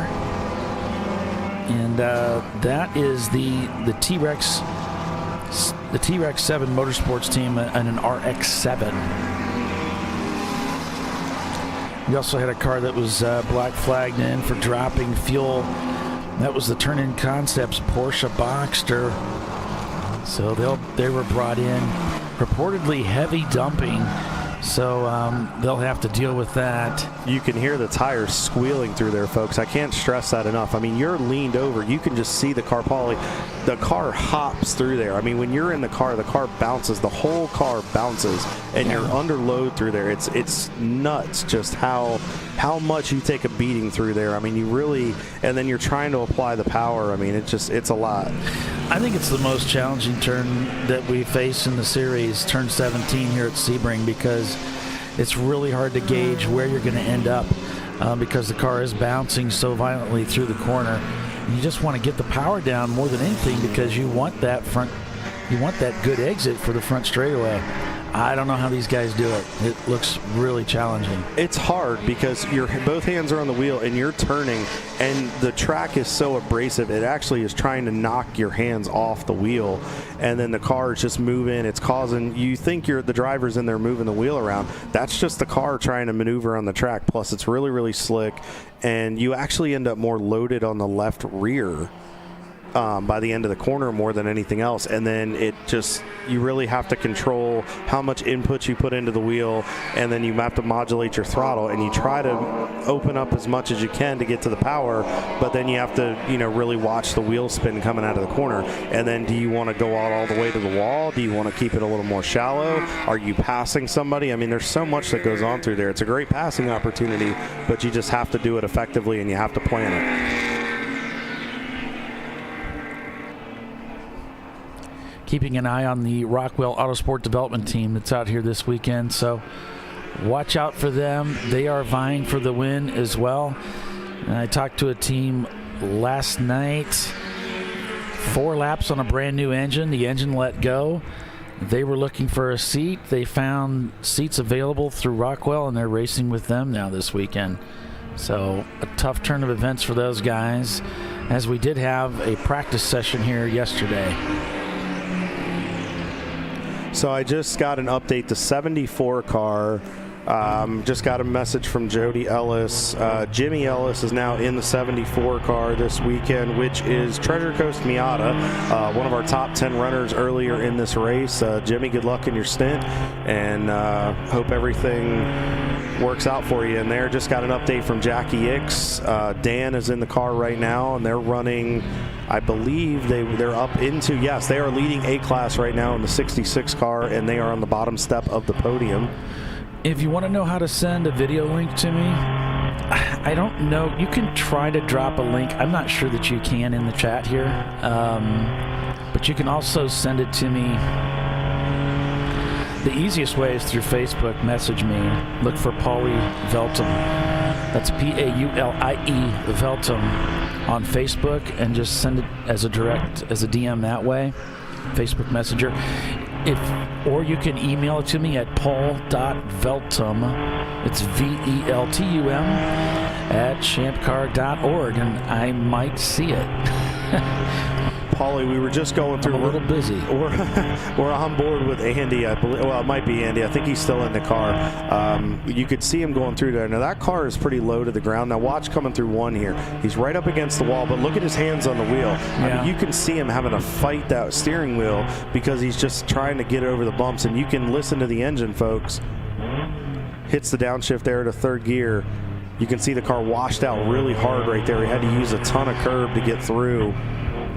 It looks like a lot of fun. I'm sure it's exhausting too. It's an amazing racetrack. It's fun. When you get it and you figure it out, it's an amazing place to go through. Right here, you're grabbing gears coming through Big Bend through 6. You'll get lined up and you'll track out all the way to the left under the Mobile One Bridge, headed down here into the turn 7.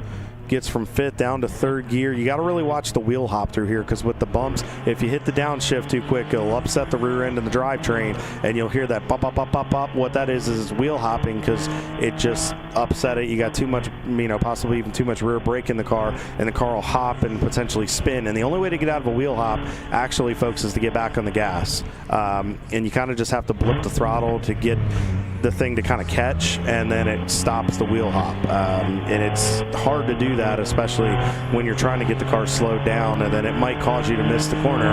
But at that point, sometimes it's better than spinning and turning the motor over. And then that wheel hop actually can do a lot of damage in your drivetrain and can knock a lot of things loose. So you really got to be careful. Thank you so much. Everybody's tuning in. We have 300 people watching right now, 300 plus people. Thank you guys so much. Make sure you guys share that link out there. Share this broadcast. We're going to be live with you till 10 p.m. tonight here for the Sebring New Year. Oh, big catch right there. Paulie, looks like we have a Miata there at 15 off to the left with that catch there by Andy. That is a slick spot on the racetrack. When you turn into 15, the track actually goes away from you a little bit, and if you carry too much speed and you overstep that grip level, you're going to go for a ride. You're going to see a lot of teams get sideways through there, and it looks like we might have had one of our first few victims. That sunlight is absolutely terrible too, and you got to watch that. We're still at a point in the day where the sun is not completely up, and that glare, because there's no cloud cover, it's something drivers will really have to be careful about. Our camera is just about at driver eye level, so what you're seeing is about what he's seeing as he splits the middle here, going by the 468 car.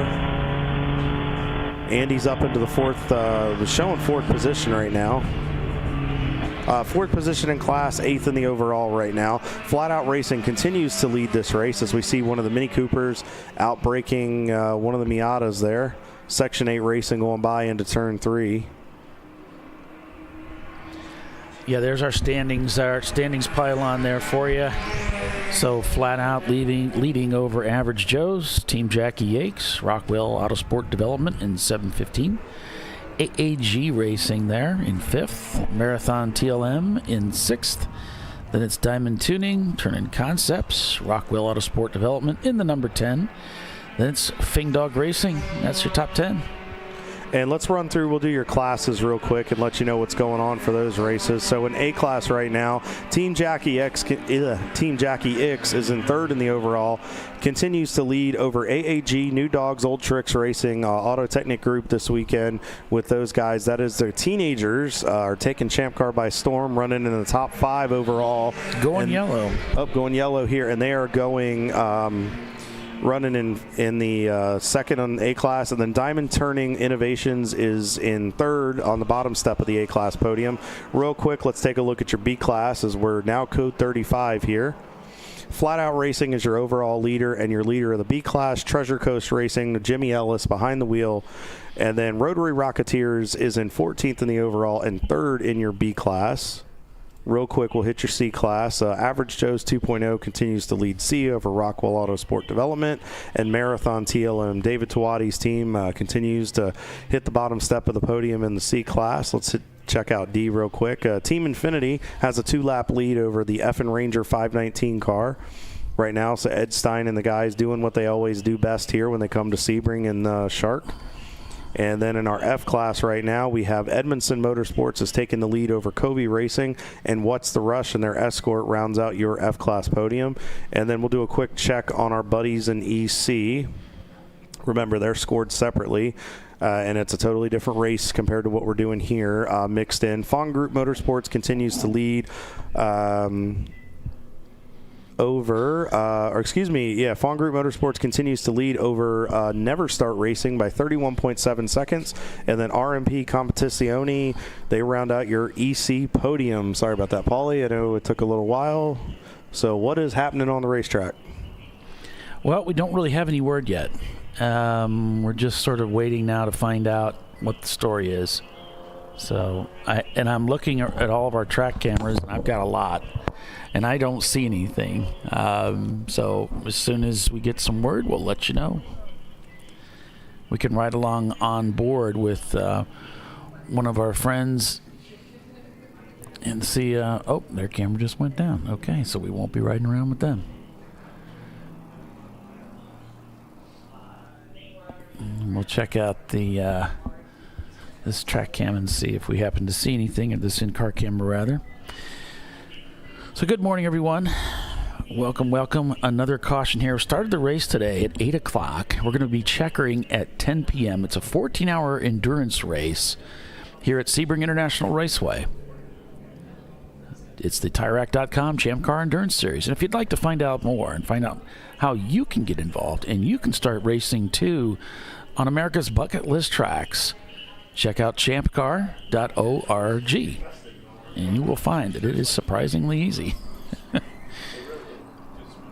And it's a ton of fun. So hope you'll check it out. The car's still circulating under purple 35, which means they slow to 35 miles per hour. And they're held at that speed until such time that whatever's going on the racetrack has been cleared up. And then after that, they'll be released and be able to go back to racing again. Actually, they'll go from this Code 35 situation to a full course caution. That'll allow the cars to gradually gather speed. They still will not be allowed to pass at that point. And then they'll lift the yellows, pull them in, and we'll be back to green. So right now, just waiting for all of that to take place.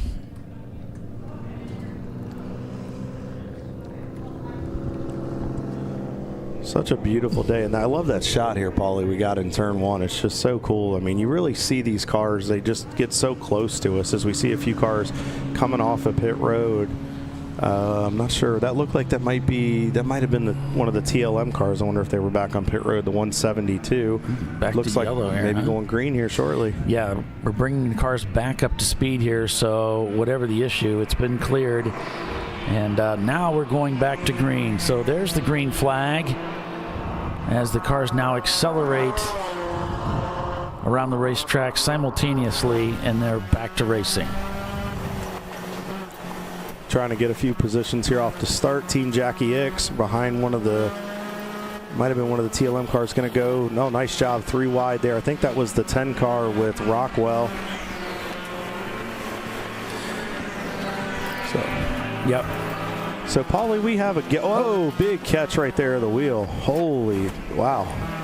I noticed, did you see that, Paulie, where he let go of the wheel and just kind of let it straighten itself out? Yeah, I don't know if he had some contact from behind. He's looking in his rearview mirror. Of course, anytime you have a hiccup in the car like that, you do a lot of mirror watching because you know you've lost momentum and you know you're going to get stormed. And there's so many cars out here on the racetrack. You want to make sure that you're not in that process of getting stormed. And if you are, you want to watch and make room for him. Looks like he's back up to speed, but that's one of those moments when your heart's in your throat. It's okay. All right, I'm all right. And the car seems to be okay. I'm back up to speed.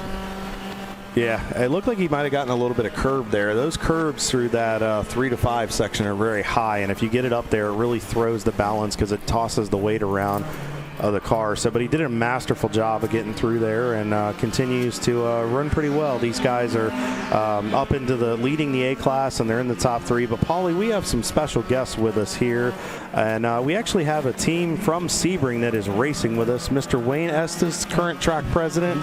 Welcome to ChampCar.Live, presented by AutoZone. How's your weekend going so far, sir? Well, first of all, this is this event's been one that has been pretty close to my heart for a very long time. When I got here, I came to Sebring about 10 years ago. I arrived in August, late August, and kind of had my feet wet by the time New Year's rolled around, and the series under its previous name was here at that time, and I took a lot of pictures. I still have a lot of pictures of the trophies from that first year. This series, in fact, Matt and I walked down to the media center to look at the trophies for tonight's race and saw that the spirit is still there, putting things together. Those were super cool. There's just a lot of things about this. This is pure racing the way it has been for 75 years. This could easily have been the first 12-hour race. Instead, you guys go 14. So it has a lot to do with Sebring's history. It matches well with what this racetrack's all about, and it is a way for someone who just wants to go racing and doesn't have a giant pocketbook can participate in a series like this, and so that's one of the reasons I like it so much. And we've heard you've actually raced with us a few times here. No. You haven't raced with us? I mean, I had heard that you had gotten in and raced with us. I have zero talent. Well, neither do we, but you guys are still nice enough to let us come out here and race. It's been talked about. I've had friends that, we should do that. And I thought, yeah, we shouldn't. We really shouldn't. So, Wayne, you've been at Sebring for quite a long time, so there's a lot of people that know about you but don't know about you. How did you end up at Sebring? Like, what has your racing journey been to get you to this point? Boy, the road here was unexpected because my intention when I was very young was to try to see how many of my friends I could make race fans, and it was through NASCAR and through we lived in the Atlanta area. So my first NASCAR race was Atlanta. At that time, it was called Atlanta International Raceway. Before it was Atlanta Motor Speedway, or whatever they've named it now. That was the old configuration before they put the double dog in. Right? It was a pure 1.5 mile oval, perfect oval. It was a great racetrack. And Marvin Panch won the first race, to tell you how far back. My dad took me when I was about 8 years old, and from the time he said start your engines, man, I was into short tracks but never as a participant, strictly as a race fan. And when Road Atlanta opened up, went to Road Atlanta pretty early. My wife Rita and I, we dated there a little bit. I've got pictures on my desk of her sitting on the hillside before we got married. So I went to school purely intending to just be a sports writer. I was going to be a motorsports writer for newspapers, and a lot of us were out there that eventually worked our way into working for a PR group. In my case, it was Ford Motor Company, and then it was then you go to work for a racetrack. Mine was Bristol Motor Speedway, and after I was at Bristol for almost 17 years. Worked with a terrific leader named Jeff Bird, who recognized that the fans were what made the sport go. You do everything you can to make sure that those fans that come want to keep coming back. And he drilled that into all of us that worked there at that time. And unfortunately, he had brain cancer and passed away. And my place there didn't really fit anymore. And a friend of mine, Rick Humphrey, who had taken a similar path to mine, he had worked at I think he worked in North Wilkesboro, and then he was a PR guy for several different people, ultimately R.J. Reynolds Tobacco Company, and then into Daytona and Talladega and IMSA. And he knew that after my Bristol run that he first courted me for a job at Road Atlanta, which seemed like a perfect fit because that was the first sports car track I ever saw, IMSA racing. And then after that, he came back to me and he says, would you be interested in a similar job at Sebring? I was like, yeah, I'd like to move to Florida. Florida works for me. And it worked for Rita, and it worked for everybody in my family. And it's just worked out really well. When I got here, I saw this place. So the first time, I worked at Coca-Cola for a stretch. And back in those days, in the mid-'80s, it was the Coca-Cola Classic 12 Hours of Sebring. And I came down here I was writing for internal publications. And again, we were trying to tell Coca-Cola bottlers out there that your involvement in motorsports can make a difference to your business. And at that time, I saw Sebring, A.J. Foyt and Bob Wallach won the race in the old swap shop Porsche. And this place was special from the first time I got here. It was on my bucket list early on because when I was a kid, the most important races in the world, in my world, which was the United States world, I didn't really care about Le Mans or anything at that time. The most important races in America were the Daytona 500, the Indy 500, the 12 Hours of Sebring, Pikes Peak Hill Climb, and after that, there was really nothing else on the list. So Sebring was a place I wanted to see. And when I got here, it was impressive to come here the first time to be the 12 hours, and then to come back so many years later. I mean, that was 1985. Then I come back in 2015. And what I saw was it's a historic layout, but it needed a little restoration. And I was very fortunate to work with a bunch of people here automatically. We were able to put together a great team of people right away who had that same vision of let's restore this place and make it as great as it was back in the in its prime in the 70s and 80s. So that's been the journey. So with that journey, what has it been like for you with coming full circle, knowing that you were here to see AJ Foyt, Mario Andretti, to see those historic wins, and then you're watching it? What has that been like, and is it hard to believe that it's just you've kind of gotten to that point where you're starting to see that restoration take effect? We've since I've been here, Tom Christensen has come back as a retired driver. Jackie Ickx has come back as a retired driver. Mario Andretti, AJ Foyt's here frequently with his IndyCar team. So all the IndyCar teams come to test here before the St. Pete Grand Prix. So we get to see a lot of these people, and I always come back to when Elio Castroneves, I mean, here you got it. At that time, he was a 3-time winner of the Indy 500. Now he's a 4-time winner. But when he came here to test with Team Penske, when they were rolling out the Acura, the prototype car, when I met him, he said, when I was growing up in Brazil, he said, I didn't think about the Indianapolis Motor Speedway. Where we wanted to go was Sebring. He was a road racer. He was in Brazil, the famous Brazilian drivers. This was their destination. And we see that with a lot of young kids that come here and run the open wheel cars and are going through some of the driving schools that they go through for development. And it's just this is such a special place worldwide. Do you think that's why it seems to have that romantic attraction when they have so many choices? What is it about Sebring? Is it something? Is it just what's the magic? Do you know what it is? It is, first of all, it's 75 years. I mean, you just don't go out and build a place and get 75 years worth of tradition. And the fact that it has evolved and yet maintained its character, the fact that it hasn't been paved over, right? That it's still, about that. you still can run in those same places that Juan Manuel Fangio ran, where Hill ran, where Gurney ran. You can't do that at a lot of places. Right. Juan Manuel Fangio never raced at Daytona. So Daytona has its own thing, but Sebring has something special that can't be replicated. And there's also what the fans do here.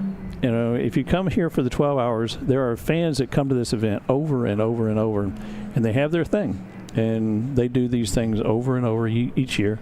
And it just means the world to the competitors, to the enthusiasts, and to the fans that just come back here and want to be a part of it every year.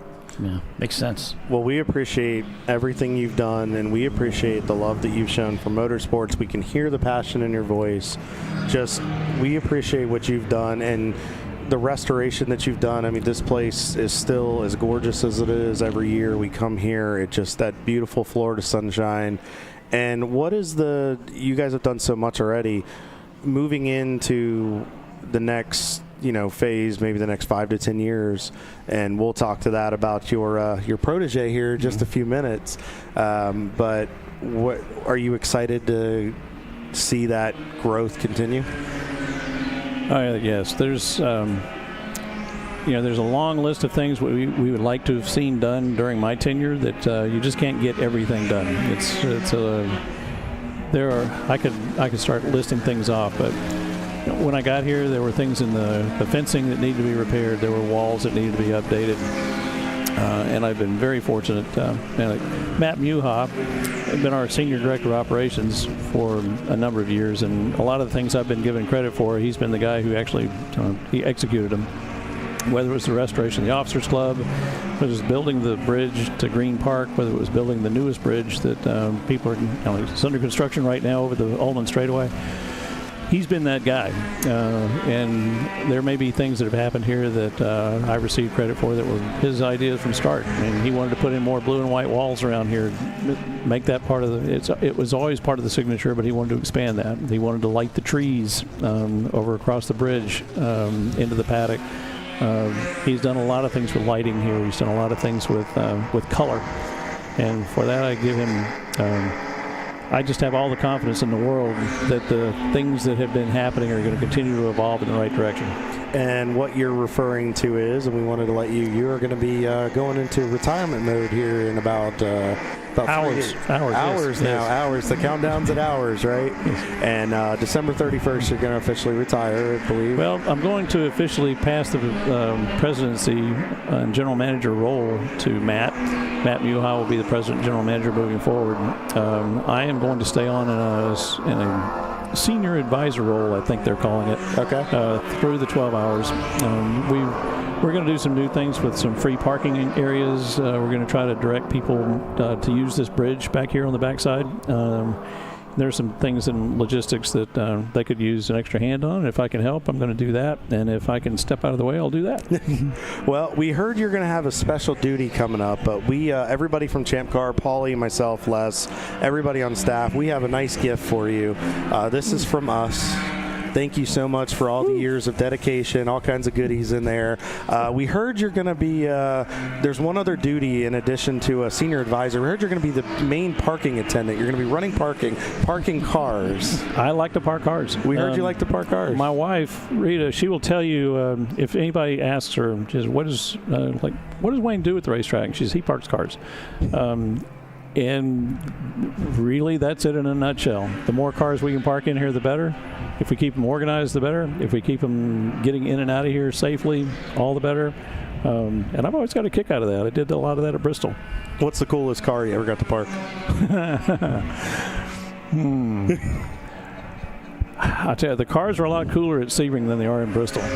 Bristol, we had an awful lot of trucks and things that fell apart, and here we get a lot of Lamborghinis and Alfa Romeos and Audis and, oh gosh, some of the things that Alan J has brought in here have been spectacular. He brings in Italian cars that I've never heard of, and they are quite special. But he also got one of those Ford.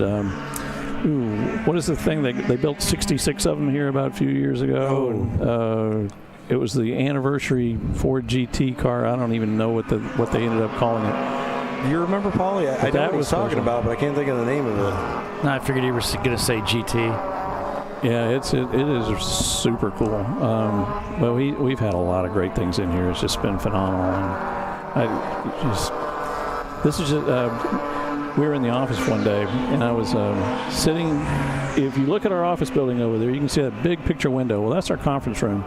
We were in the middle of a meeting, and this bright red Ferrari went driving by. Nobody even looked up. And I said, we don't really appreciate that a beautiful red Ferrari just drove inches away from us, and we were in the middle of Florida, in the middle of agriculture area, in the middle of places where they have sod farms and such, and we have so many beautiful cars that roll into this property. And for that matter, there's a lot of cars in this race today. People may say, that's not, but there are BMWs, and there's all kinds of cars out here today that are a lot of fun to watch.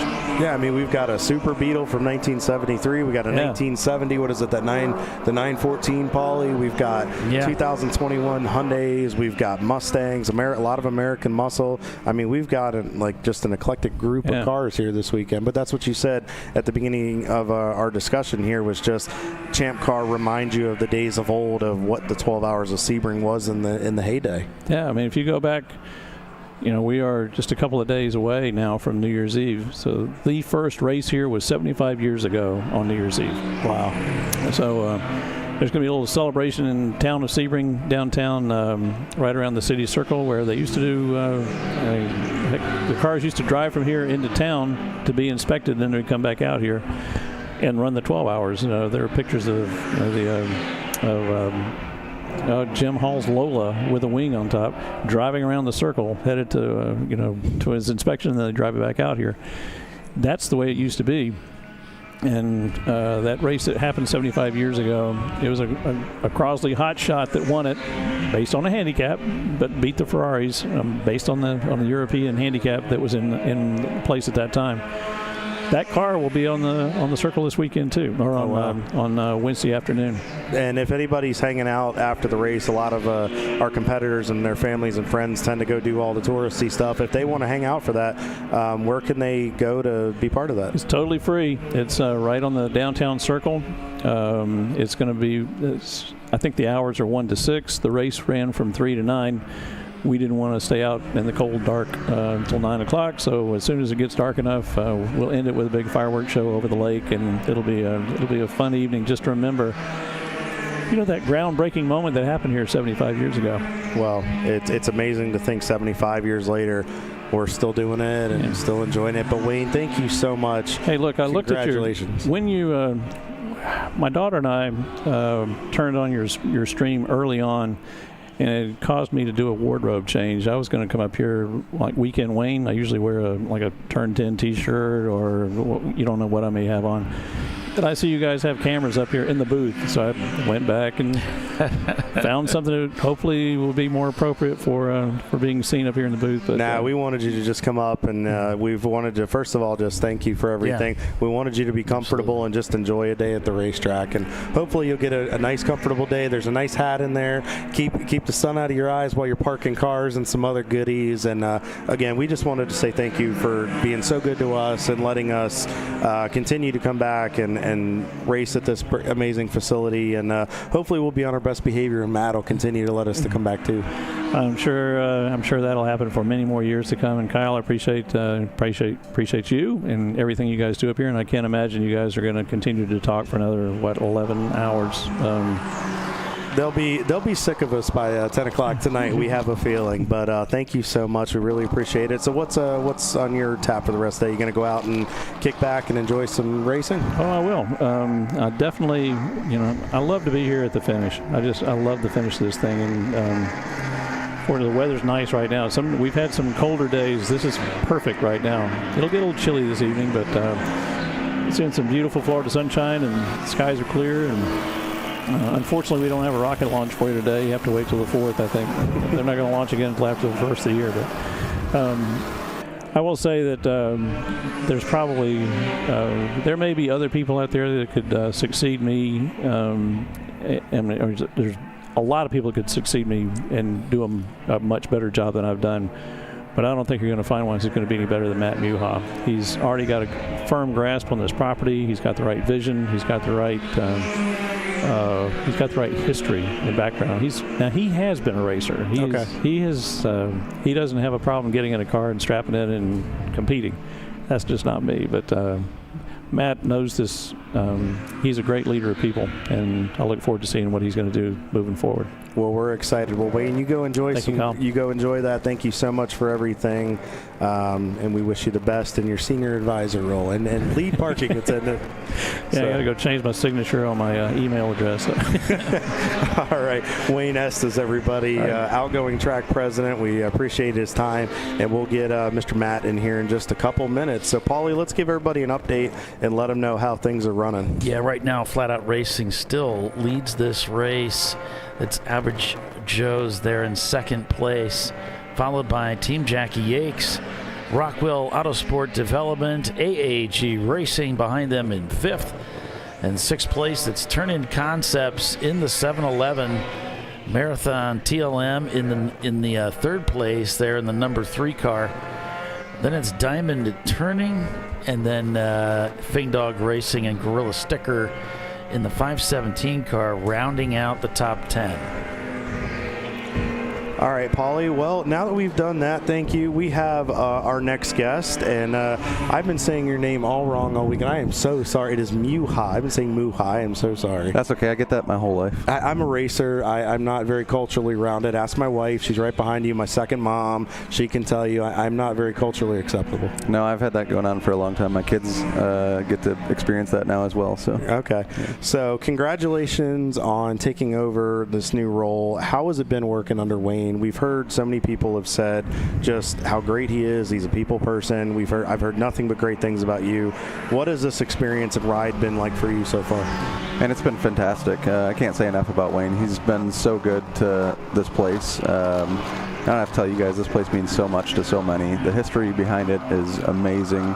And Wayne is, from the day he came in, I was able to spend a couple years prior to him coming in under Trey Stevenson's presidency here as well. But when Wayne came in, he just came in with a fan-first mindset. And the things that he instituted between the staff and the property and the upgrades and all the things that he wanted to see get done, and really that fan-first mindset has been just such an amazing tutelage to bring to all of us. We were able to just do things with the fans in mind. Everything that we thought about, everything that we did from an events perspective was, how do we make things better? How do we make the experience better? What can we do better? Both from a fan side and from a competition side. We spend a lot of the year with groups like ChampCar or different groups that come in here and try to do as much as we can, as best we can from a competition perspective, but also from the fan side. So Wayne has been incredible in his tenure here. The things that he's done to improve the property. You look around and look at what this place looks like today compared to what it looked like 10 years ago. It's incredibly different. So being able to get those things done, and we got in trouble a little bit together trying to get things done, working outside the box a little bit from a financial standpoint his first few years here. The place needed some work and we needed to update things, and frankly we missed some budget sometimes and we got in a little bit of trouble for it, but overall it's made the property just that much better. And you can see it when you drive in the gates today. It's amazing. Well, we appreciate it, and we appreciate you guys continuing to let us come and play and do this twice a year, and we really appreciate it. So we saw there's another bridge coming. Wayne touched on that briefly. So real quick, what are some of the renovations and upgrades that are going to happen here over the next couple of years to just continue to enhance the experience? Yeah, I mean, visually, you can see just when you come in the gates today. I talk about it all the time to the guys that work with us here. We're so lucky that we get to drive over that bridge every morning and look at the sunrise coming over the bridge. And you think about the people that have spent the last 75 years getting that same experience. It's incredible. It's an incredible place to work. But when you drive in the gates, everything from lighting to paint to the new bridge that's being built in the backstretch right now, it's crazy to think that in the last 15 years of working here, I've been a part of building 2 bridges with the Great Whitter Green Park drive-over bridge over there, and then this walk-over bridge that we're building right now. But we're going to improve parking. We're going to do bridges. We're going to improve competitor parking. We're going to improve fan parking. We're going to do some different things from a ticketing perspective. The Officers Club has been a great addition, and we're going to do some more things with that. 7 Sebring Raceway Hotel, if you've been over there, some of the upgrades that we're doing over there have been very well received. That place is also just a huge part of what we do, and we're going to continue to upgrade that so the experience for everybody when they come from the hotel perspective to the competition side to the fan side, it just kind of ties together. And you'll see, I can't release everything, but 2027 for the 75th anniversary, we're going to do some really fun things here. That's awesome. I threw the track website, SebringRaceway.com, I threw that into the chat so everybody can check it out. And we have Champ Car here today. We're going to be back with you guys again next year. I believe we're coming back for 2 races, the overnight race, and then we'll be back in this race. We'll be moved to September because we'll be running at a different venue on New Year's Eve, but we're still going to get to come to Sebring twice. You guys getting into events you have going on for 2026. One of your biggest events is about 3 months away. That's right. And we know that is a very important part of that, the Mobile 1 12 Hours of Sebring. What other events and other happenings are going on here in 2026 at Sebring? Man, we kick off January and really hit the ground running when we come back from holiday break. We've got SCCA Nationals coming in first week in January. We've got a bunch of private tests. We've got Indy Next testing. We've got Ferrari Challenge testing. We've got IndyCar testing. We've got the 48 hours of PCA. We've got HSR Pistons and Props that will happen again over the Valentine's Day weekend. We've got SVRA Trans Am. We've got the Mobile 1 12 Hours of Sebring, Porsche Sprint Challenge. I mean, you name it, it's here in the first quarter. It's a struggle. We talk to people that come to work for us, and we always mention the first quarter and what our schedule is like. But we're back to back national events for all of 6 weeks in a row with 5-day events. And then we've got Ferrari Challenge coming in April. We've got just, you name it, like I said, it's here in the first quarter. So we stay pretty busy. I think last year we rented the track 315 days out of the year there was cars on the raceway. So it's great groups like Champ Car that make our business model work.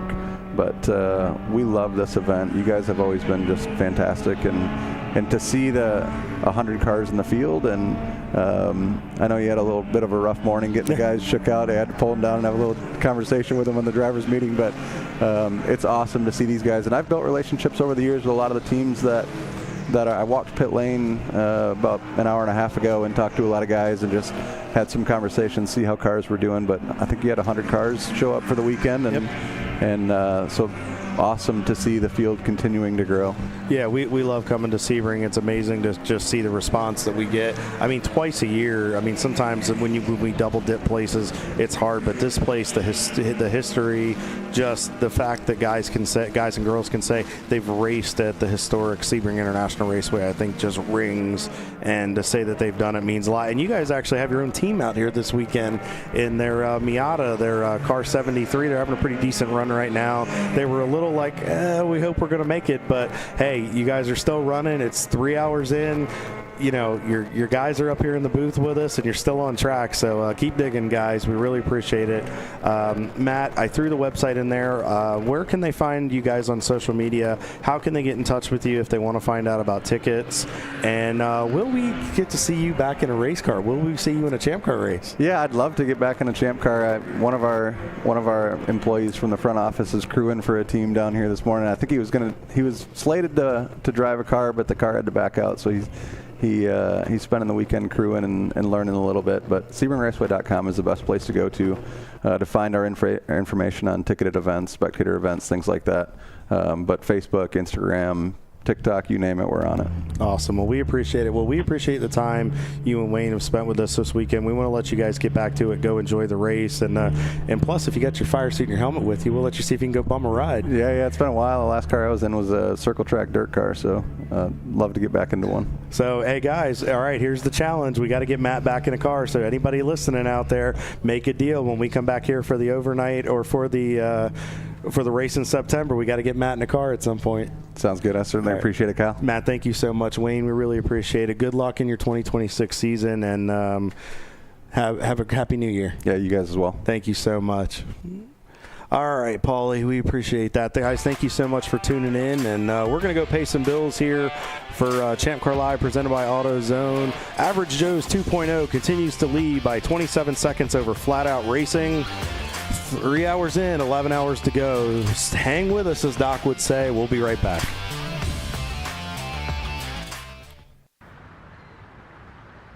I probably need new tires. You do. What if they sold tires online? We do. We're TireRack.com. They could offer lots of tires We have so many tires. and help you find the right tire. It's called the Tire Decision Guide. Oh, and they could ship them to a nearby mechanic. We shipped over 7,000 independent recommended installers. This is an amazing idea. Sorry. TireRack.com, the way tire buying should be. George and Junior are fed up. They weren't planning on having to replace their brakes today, but they went to AutoZone, where a friendly AutoZoner helps them find a deal on the right parts. In the zone, AutoZone. Since 1994, Flying Wrench has been a family-owned business renowned for exceptional European car repair and maintenance.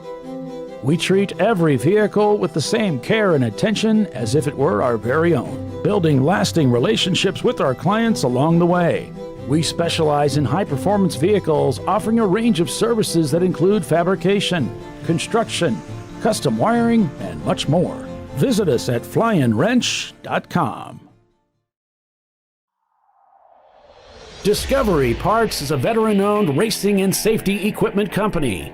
While we're located inside Atlanta Motorsports Park in Dawsonville, Georgia, Discovery Parts can also be found at the tracks, supporting a number of Champ Car Series events. We take pride in being a reseller of the best of the industry to Champ Car teams and drivers. We know racing, love racing, and look forward to tomorrow to even more racing. Visit us at Discoveryparts.com. Want to get started streaming your races? Or make your current live stream more captivating? We've helped hundreds of drivers create engaging live streams. It's simple. Create a new stream event, grab your camera, and start streaming. Head over to myraces.live to sign up for a free account. Or join us in our community Discord. Stream, share, engage. At Parts Badger, we're not your typical machine shop. When a market-leading mountain bike manufacturer was looking to reshore their hardware components, they turned to Parts Badger. Within weeks, we had deployed a dedicated manufacturing cell, ramped up production, and had guaranteed capacity to meet their demand. We're looking to be your manufacturing partner. See what we can do for you and your company at PartsBadger.com.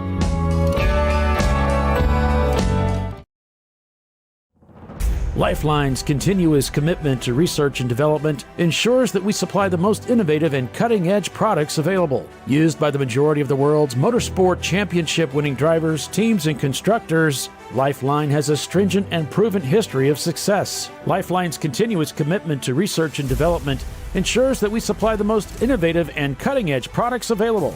Lifeline's 0360 systems are the result of over 7 years of intensive research and development using 3M's Novik 1230 environmentally safe gas extinguishant. Lifeline uses only the finest quality components. For more information regarding our fire safety equipment and fire safety systems, please contact us at info@lifeline-fire.com. Sentinel is a comprehensive motorsports video solution incorporating live streaming, local recording, 3 cameras with picture-in-picture, flag status, and much, much more. Stop playing with multiple solutions. Sentinel handles it all, including timing and scoring, vehicle data, graphic overlays, adaptive bitrate encoding, network bonding, and more. Sentinel is the solution to sharing your motorsports experience with your friends, family, sponsors, and the world. What are you waiting for? Get your Sentinel today and never miss an on-track moment. www.sentinel.racing. Dave's twitch is bad. That's because his wipers need replacing. But he went to AutoZone, where a friendly AutoZoner guides him to the right wipers and makes sure everything is working smoothly. In the zone, AutoZone.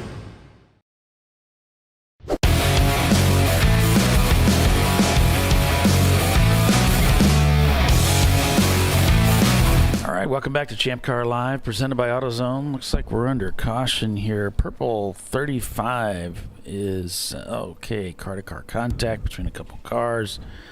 Car 626 listed as smoking a lot. 626 is one of the Section 8 Mustangs. We also had a car, let's see, what do we have here? Oh, we had a team that went 20 minutes over their stint limit. Oh. That's not good. the 234. That's Never Start Racing, John Artman's team. Uh-oh. So that's really going to mess up their whole day. Yeah. So that'll mess everything up. Somehow they made a huge mistake there. So you think you would know after a while. It's like, wait a minute. I've been out here a while. This seems like, 2 hours seems like an eternity as a driver. But, then after that, you're like, I keep going round and round. When are they going to call me in? How am I not out of gas yet? So, yeah. Well, whatever the case may be, they've been penalized for that. Oil 64 blown engine, checked no fluid. 64 debris. car. That might be one of the open throttle cars. I think that's Cherry. So, no, it's actually the Falkenstein Porsche 944. I don't know. It says oil 64 blown engine. Checked no fluid. Oh, they might be open throttle, maybe the 164. I might have gotten that one wrong. So, lots of drama out there, but we're under code 35 right now. Looks like one of the Rockwell cars is at pit road, and that does not look like a very good conversation to me. Well, you just want to get your clock and get moving. So if they're bending down talking to you, there's some issue there. There's a reason. Up, JB Bugs. JB Bugs. They looks like they got the driver in the compartment now and are trying to fire it up and get back out there. So that's positive for them. Average Joe's, boy, we've been talking about them quite a bit. Flat Out Racing, though, has been the team that seems to be dominating the race today. Turning Concepts has moved into second place. Average Joe's in third. Now, just remember, with this caution, this is hitting some of these teams right in the sweet spot of where they want to come into the pits. So things are a little bit messed up. And, of course, it's a 14-hour race. It's kind of 2 sevens put together. It's just you can have a hodgepodge of strategies that are being played here to get the most out of this event. Yeah, it's interesting because we're about 11:07 Eastern Standard Time here in Central Florida, so this will be interesting to see what this does. I mean, obviously, your driver limit is the biggest thing you have to worry about because we just saw what happened with Never Start Racing. You can't go over that 2-hour allotment for your driver, and you still have to stay in and take fuel, but the question is, how much fuel do you actually have to put in the car?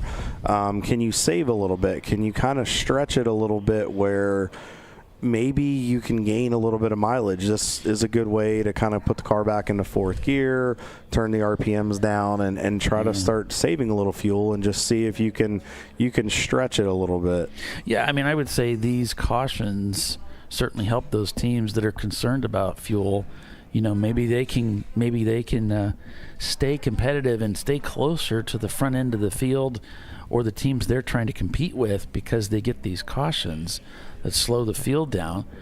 Whereas the cars that really do have the fuel advantage, you know, they don't want to see this. What they want is lots of green flag racing to put those other teams that do struggle on fuel to have some issues there. So plenty of strategy in play here. What color is it, Kyle? I don't know. I forget what he's talking about. We've had so much going on as we are back to green here as we're on board with Blake with Leighton Apex. Timothy, what color? What is what color? I have gray and Champ Car colors on and BDUs and a red Santa hat. If I misspoke on a color, let me know what it was because my brain is fried. It's the end of the season, and so yeah, I'm working on about 4.5 hours of sleep too. I'm pretty tired. We are, not at our best, and when we're at our best, it's really not that good anyway. We're subpar. We keep the bar low, and that's for good reason, so we can surprise everybody. But as we can see, Blake with Leighton Apex. Oh, nice move there by Average Joe's. John still in there working that left side. That's the cool thing through there is you can work that left side, but you got to have a car that'll. Doc called car colors instead of numbers. Yeah. Oh yeah. And honestly, even the car color's deceiving. Especially he was our color commentator for that reason. Looks like JB Bugs is heading back out for more punishment and going back onto the racetrack here. Good to see these guys getting back in the fight. Yep. That's really awesome. But Flat Out Racing continues to lead over Turning Concepts and Average Joe's 2.0. And right now, Paulie, all three cars are separated by 26 seconds. I mean, that's crazy. We're over 3 hours into this race, and your top three cars, 2 C cars and a B car, are separated. As you see JB Bugs headed down to check in and head back out. Team Jackie X continues to run forth. The 3-car, the Marathon car with David Tuati, they're up into 5th. Diamond Turning Innovations continues to run strong. That is your second in A class. They're in 6th. Findog Racing is up to 7th. Rockwell Autosport Development 8th. Gorilla Sticker, one of our camera cars with the gyro cam, is in 9th. And Team Infinity, your leading D-Class car with Ed Stein and the boys are back running. Oh, what do we got here, Paul? Well, this is the other Gorilla Sticker car that has the camera. They're in there. They got hammers. I can hear they're pounding on something. So it's the 517 car that's doing so well.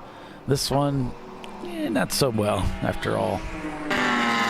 Yeah, I'm not colorblind, Timothy, but especially in the right frame of light and glare, I'm good at missing car colors. As we see one of the cars here, looks like it's one of the BMWs. That might be TLM working past Rockwell.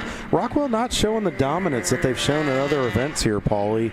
Not sure if maybe they're just dialing it back a little bit first half of the race. I mean, 14 hours is a long way. Maybe they're just trying to stay in contention. I mean, they're having a good run. They're up into 8th position, but it just seems like they're just not displaying that dominance that we saw at VIR and some other places. So we're not sure what's going on there as we see the 16 car going by, one of our EC cars.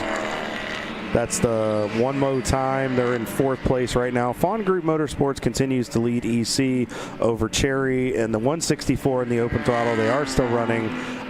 Fawn Group has about a 5-lap lead, or excuse me, they're actually on the same lap, separated by about 1:20 seconds. That was how many positions they've moved up. I was reading that. If you guys get a chance and you want to see lap times and things like that, go check out redmist.racing. You can check out best laps, lap times, kind of do some really good comparisons. And then RMP Competizione continues to run in the 3rd position right now. So then let's look back in the order a little bit. Hot Curl Racing, the 914, the 1970 piece is up into the 16th position.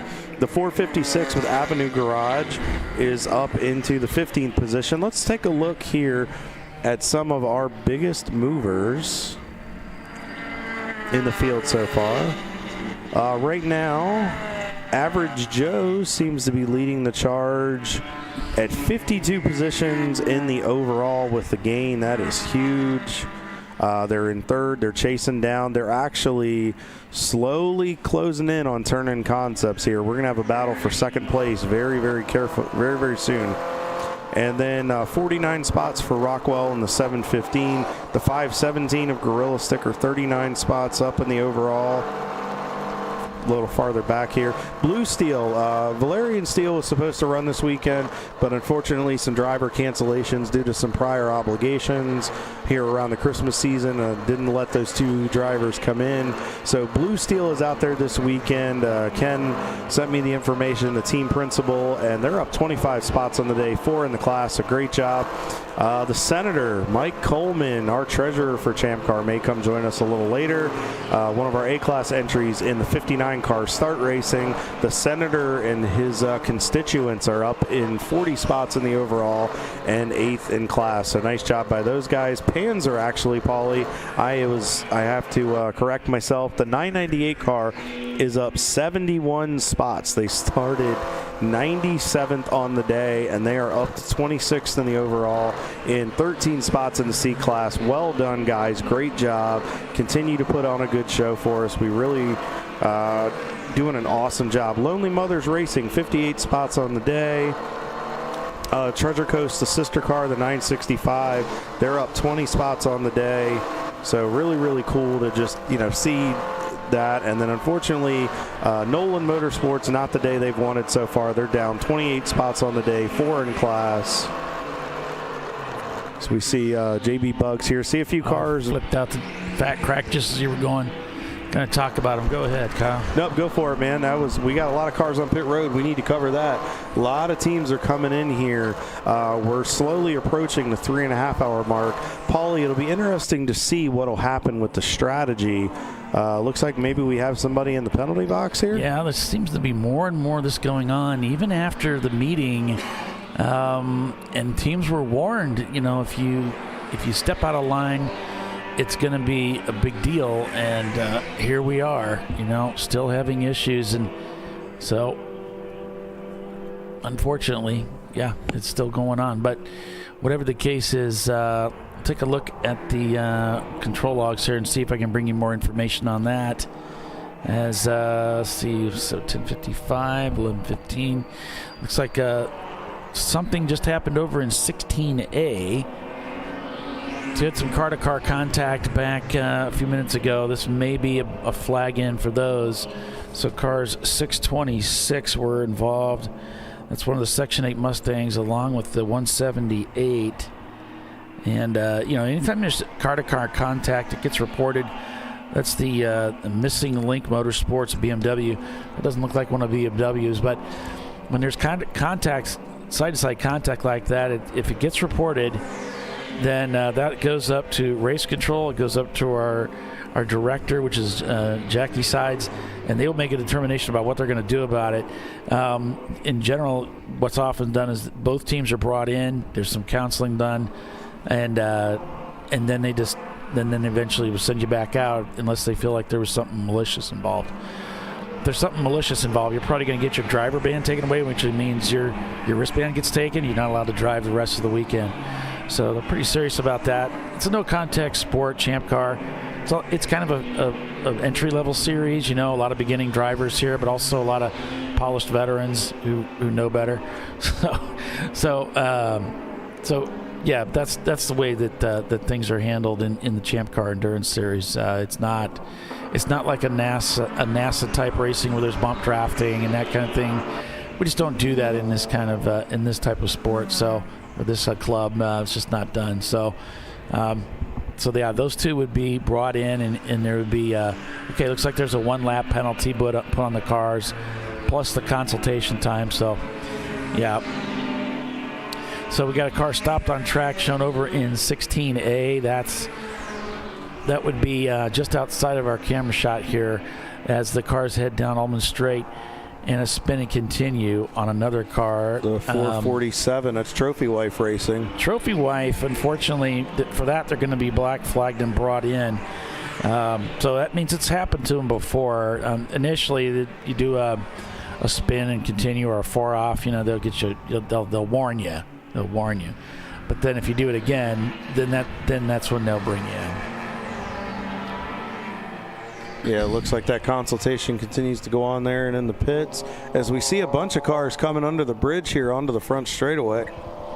There's a lot of hand waving and yeah. So there's more than one person down there talking to them at this point. It might be a crewman, I'm not sure. Yeah, it's interesting conversation. Trying to plead their case, a lot of times it's harder with that. Well, and Jimmy's very patient. I mean, he'll spend lots of time talking to you if you want to talk. But that's not going to change much of what's coming down from the booth, so it's better just to say yes ma'am, yes sir, no sir, no ma'am, and then it's a lot of yesing, and then you just move on than arguing. Arguing really won't get you anywhere. No, not at all. So Flat Out Racing continues to lead here. Yep. Flat Out leading over Turn-In Concepts, who brought 2 cars out here this weekend, a Miata and their Porsche Boxster, which I started racing with Greg when he first started racing here in a Miata. So it's kind of cool that he's brought a Miata back out into the fray, running a 2-car team now. And both Les and I have driven for Greg more than myself. And they always bring good pieces to the racetrack. I mean, they're always fast. They always run up front, and it looks like they're still running second. It looks like we just saw a change in position there. It looked like maybe they had just gotten by the Marathon guys, or maybe they're just battling really, really close to them. I got a local yellow flag over in corner 6, which is 6. That's through Big Bend. It's kind of an odd place to have a local yellow, but looks like 428. Yeah, 428 is the accused. It's a Nissan Sentra, Nissan Thetford Mines QC quality control. Yeah, we saw those guys earlier on pit road. Looks like we're going to there's some safety on track right there. Looks like they're going to try to hot pull them, as we see as we're on board with Turn-In Concepts and Betty White in front of us, the WTF Florida guys. Yeah, yep, there it is. This is right around the area here where they're concerned. So looks like it's just past the bridge there, Kyle. In fact, we could see it right outside of our window. And actually, it looks like he speared the wall there somehow coming out of the bridge. That's really an odd situation there. It might have got turned around or maybe broke something in the suspension that turned the car like that. You don't normally see that kind of a situation, but looks like he just speared the wall there on the driver's right, just past the Corvette bridge. Yeah. Two emergency vehicles there, and they're checking on things. Hopefully there's no real damage to the race car and to the wall there, and they can just get him towed out. You gotta wonder too, Paulie, coming out of that section, if you miss 5, it's a very deceiving corner. If you get offline there and it kills your momentum getting on the straightaway, and if you're side by side with somebody or the closing rate, you also got to wonder if maybe he got spun and got turned into that wall. Well, I mean, obviously it's not showing any car-to-car contact, but you just got to wonder if something happened because, I mean, or maybe he tried to pull off and got off to the right and everything. It's really weird, especially the way the car's facing. It makes me think he might have gotten turned and put in that position just with the way the car's facing. Yeah, I would tend to agree. We just don't know. We've seen a ton of action today, folks. I mean, it's very aggressive. It's the final race of the season. Teams are trying to get after it, especially with some of the new rules that will come into effect for next year. I think there's a lot of teams that are trying. I think they're trying to get drivers in the seats and get them some seat time because a lot of the teams that run here tend to run at Daytona in April, and then they're going to want to run some of those bigger races later in the season. And with the no new driver rule, I think they're using Sebring here as an opportunity to get some seat time and to grow and really be able to get their drivers where they need to be. But also I think teams just like Jason with Trash Pandas, I think a lot of teams are trying to shake these cars down and get them where they need to be because this can be a good test of durability for that Daytona race, especially if you're trying to test it in that Florida heat a little bit. Yeah, I mean, very well could be. There's a lot of teams that are nervous about that. They want to race at the big races like Daytona, and I think Road Atlanta might be part of that group. Absolutely. So then, yeah, they would have to get out here and get some time in, show that they can handle a race with the big crowd up there at the big tracks. And I think there's a lot of just bragging rights on the line today. There's a lot of teams that want to go out with a bang in 2025 that maybe not had the most successful season or want to kind of get the ship righted as we go into 2026. But there's also teams that want to continue the momentum, and just there's a lot of different agendas going on today. So Sure. It's interesting to see how everything plays out as we're still on board with Average Joes. Unfortunately, they were up in the top 3, but that penalty has dropped them down the order. Now the biggest is more wildlife. That's that same bird. He's having a good time with us. He may be going to the bathroom based on what we saw up there putting the camera up the other day. Yeah, it's definitely the place to be. We may have impeded his throne. So anyway, back to the actual race at hand and not the wildlife. So with the agendas that we're talking about, this is why I'm a 5-year-old and I get distracted really easily. And it's not good. Yeah, I'm sure there's a variety of we've got we've got like 100 teams out here, which means, you're running 4, 5, 6 drivers per team. So you multiply that out, you've got hundreds of drivers here this weekend, and they all have to have, some different agendas as to why they're here. Some came here to win. Some came here just to get some seat time. Some came here to knock off the ring rust or keep from getting behind on ring rust. Some have never raced here before. They want to race at the iconic track at Sebring with us. Some are veterans of the sport. They just can't help themselves. They're the Team Infinity. They're going to be here when we come here. So yeah, I'm sure there's a variety of reasons. And some are just here for the weather and the wildlife. They just came to have some fun. So Patrick in our comments, Patrick Bowden, said that is an American Kestrel. So he is. This is our National Geographic portion of our show where we teach the children and the young and upping, the next generation of racers about the birds, and just about everything, and we're about education here on ChampCar.Live, presented by AutoZone. It's important. We want to teach that young generation. I think what he's trying to say is get out of my house, get your camera away. But where I was going to go with this, I just thought about it, as we have a gaggle of cars headed into turn one, and that's what I talk about, folks. That accordion effect right there. You have to watch and monitor those closing rates if you're in faster cars, and if you're in the slower cars, you really have to watch your mirrors. I talk about it all the time, that prototype versus GT mentality.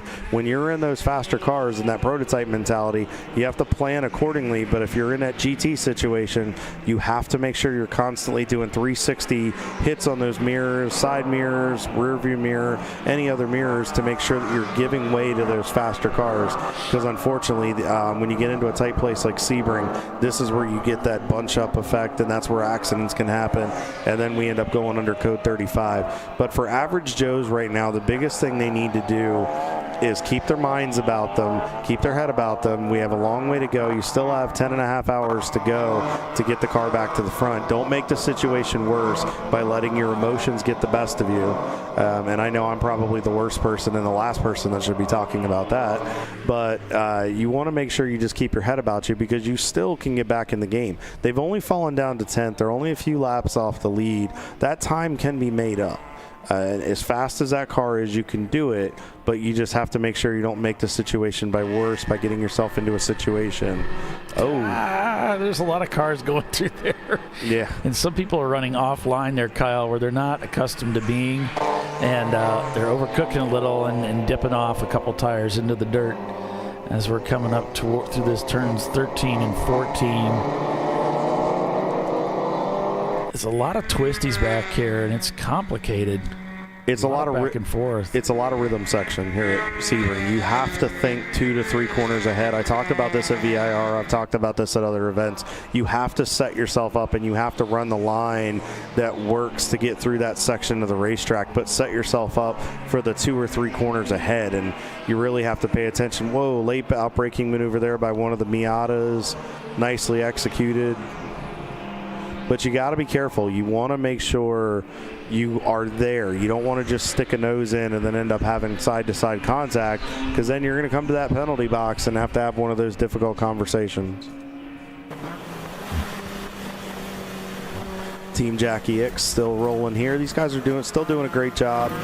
They've fallen down the order a little bit through some of the pit stops, and they are down to the 18th position, and they are, I want to say, 5th in the A class right now. So not out of it yet. They were up toward the front earlier, but I think they got caught up with some of the pit stops. It's just great to see JB Bugs out there. As we also have Les Epps in the pits, bringing you all the racing action. So much more yet to come.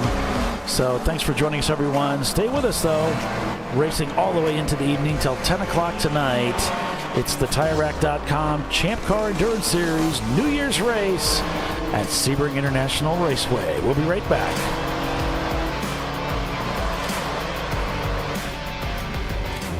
An important decision is afoot. This man is about to buy tires on TireRack.com. Tire Rack is the leading online retailer of tires in North America and a repository of advice and expert reviews. And it's done! All that's left is to arrange for safe, easy installation at one of our independent recommended installers. Well, I guess he did that too. TireRack.com, the way tire buying should be. Jamie's on edge. It's her first time changing her own oil, but she went to AutoZone, where a friendly AutoZoner helps her find a deal on what she needs to get the job done right. Get in the zone, AutoZone. Since 1994, Flying Wrench has been a family-owned business renowned for exceptional European car repair and maintenance. We treat every vehicle with the same care and attention as if it were our very own, building lasting relationships with our clients along the way.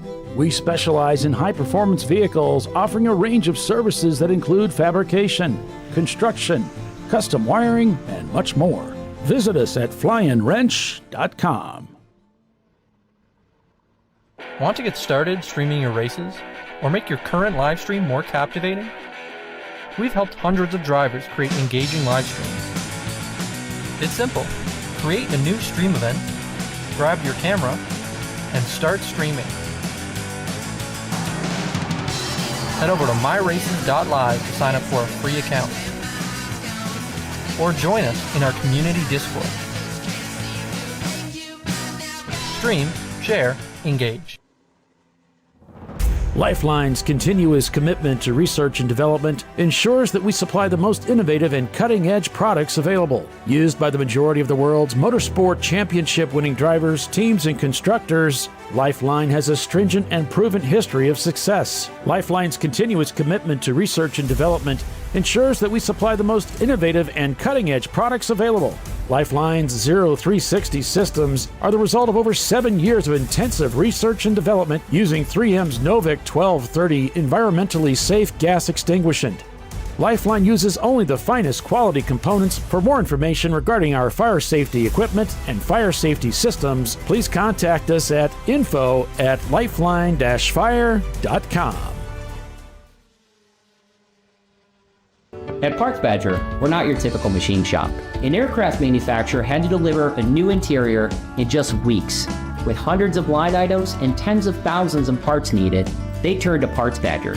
We have the connected manufacturing capacity, the experienced team of design engineers and project managers, and the proprietary software to get it done and deliver. See what Parts Badger can do for you and your company at partsbadger.com.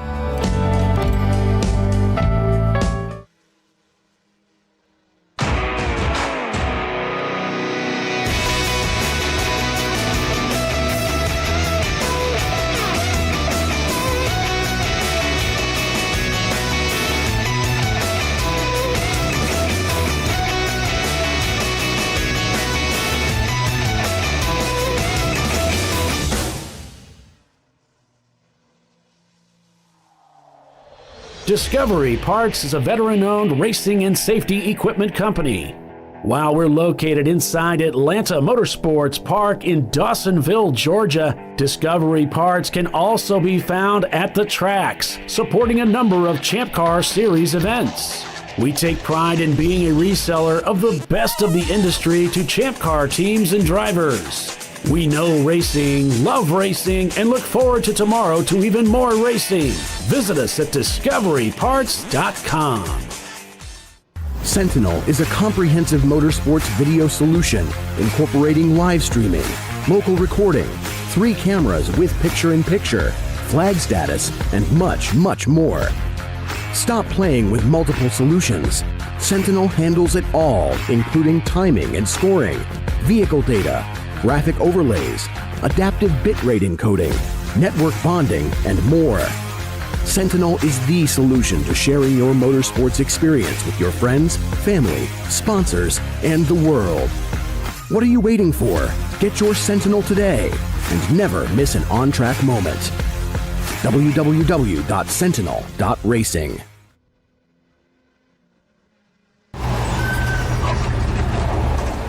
George is fed up. And so is Junior.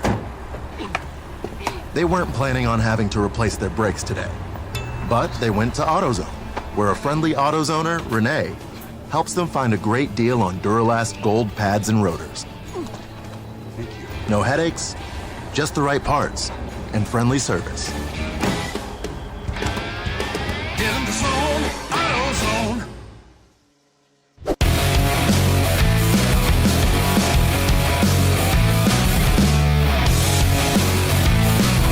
All right, welcome everybody. Welcome back to Champ Car Live, presented by AutoZone. Still green, still racing. We've got Flat Out Racing still leading the way over Turn-In Concepts. Marathon TLM in third, Diamond Turning, Fing Dog Racing, Gorilla Sticker in sixth.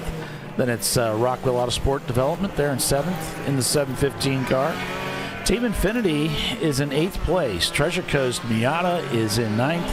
And Average Joe's is now in 10th place. So they have tumbled a little bit as this race has continued to wear on. But don't count them out, folks. Wouldn't be surprised to see them work their way back up to the front again, depending upon what their strategies are for this race. Was looking down the order, Paulie. Brick City Racing, I just got a hold of, they just got a hold of me. They unfortunately had a little bit of contact with the Reeves Racing guys in their Firebird. They've had to repair a little bit of damage. They're in the 51st overall. Not having the day they wanted, one of our C-Class cars, but they're still in the fight. Dave Gooden was in the car for a little while. I think he's in the car. Yeah, Dave Gooden is still in the car right now. And then also want to talk about Missing Link Motorsports. Tom Shelton Jr. got in at 10:05. He should still be in the car now. His dad Tom and his uncle Steve raced the 12 Hours of Sebring here many times in the 70s and 80s. So good to see some folks coming back and coming out of those, let's say, retired years to still come play in Champ Car. So that's really awesome. Paulie, did you notice the cones that are down there going into the brake zone in turn 7 in the hairpin? I just noticed that as Average Joe's went by. So I'm thinking there might have been a little contact with some cars, maybe getting those left sides a little too far off track. Talking about these, the markers, or the not turn 10, over in turn 7 at the hairpin. Oh, that's not where I'm at. I'm not in 7. Okay. Here's 7. Yep. Got a nice little minefield there of cones. Whoa. Big. So we're working on Les is down on pit road getting you all the action. He was just shooting us an update here. He's going to talk to some guys, but yeah, those cones, these drivers are going to have to be careful. The last thing you want to do is get one of those cones caught up underneath that car. And we have an interview. We're going to try and yell over it. You care to talk about your first stint there? Yeah, absolutely. First stint went really good. No major issues or anything that happened on track. Just a good stint. We went from like 70th, I think, to like P5 or P4. 70th to P5. Yeah, so not a bad first stint. Nice. Moving cars out of the way. Just swimming. I love it. Pretty much. So we'll see if we can hold we're P2 right now. Yep. We'll see if we can hold it. Hopefully, we're not counting our chickens yet, but we're like what we're seeing. Again, there's anybody that can do it. I know it's you guys. For sure. Yeah, no, we got some really great drivers on the team. A lot of great mechanics. Target Concepts does a great job having these cars to go out. So looking forward to the next 11 hours, whatever we got left. Sure. You guys brought 2 cars this time, yeah? Yeah, 2 cars this time, which is new. Yeah. Well, it's not new to have 2 cars. It's new to have 2 Porsches. Tony and I started this morning, and we got to start next to each other. And I saw the nose to tail. I saw the big smile on your face, and I saw the devilish look in his eye to chase you down. Yeah, so we were having some fun at the start. Unfortunately, the new car still got some teething issues, so we ended up separating a little bit. And yeah, no, it's great. It's looking great for car number 1. Yeah. Well, all the best to you, man. It's like great for I'll be here to cover your pit stop. Good job, guys. All right, thanks, Les. Appreciate you, brother. Thank you for that. And we'll be on board with them throughout the day today, as they've provided us with a link from their in-car streaming camera system. So I guess if I understood them right, 2 Porsches brought out to this event today. So continuing to build on this this team that's always been really solid in the series. So yeah, they always bring fast pieces to the track every time they come, no matter which track. I mean, just how they can bring such diversified equipment where they can run well anywhere on any type of racetrack is very impressive. You can see him working through the traffic. These Porsche Boxsters have such incredible braking that actually I wasn't sure for a second if he was going to get stopped because he was closing in on those cars. I mean, obviously these guys know these cars really, really well, but he's just able to put the car offline and still just keep really good control of it. Like right here, it's really hard. Like you see the car just slide. You saw him turn the wheel more, and the reason for that, folks, is that portion through 15 right there, the car just slides. It's almost like driving on ice. He was trying to get it turned, and it's weird. If you don't carry enough speed, the car just doesn't want to go. But if you carry too much speed, the car starts to just kick out because the turn it gets tighter, and then you have to turn back to the left. So you kind of have to find a happy medium of how to get to the corner. Plus, he was a little bit offline getting in there. So, whoa, big catch of the wheel right there. I thought he was going to go by the 82 car.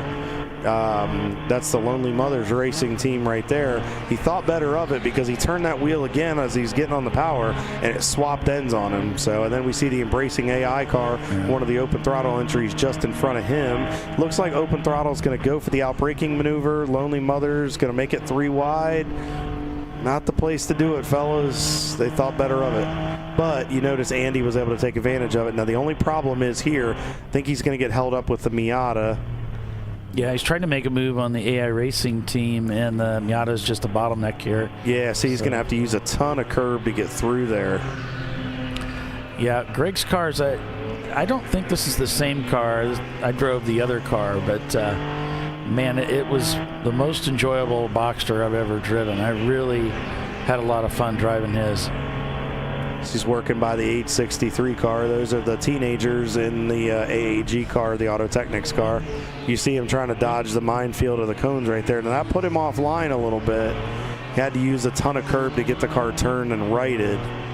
His cars just turn so good. That's the thing I loved about driving for Greg, is the cars just worked so well on the racetrack. I was able to do things with that car that I couldn't do with any other race car that I'd ever done at that track. And what is it about the car, Paulie? I mean, you've driven the car. I mean, what do you think it is? I mean, obviously we know Andy's is an absolute, crazy, incredible shoe.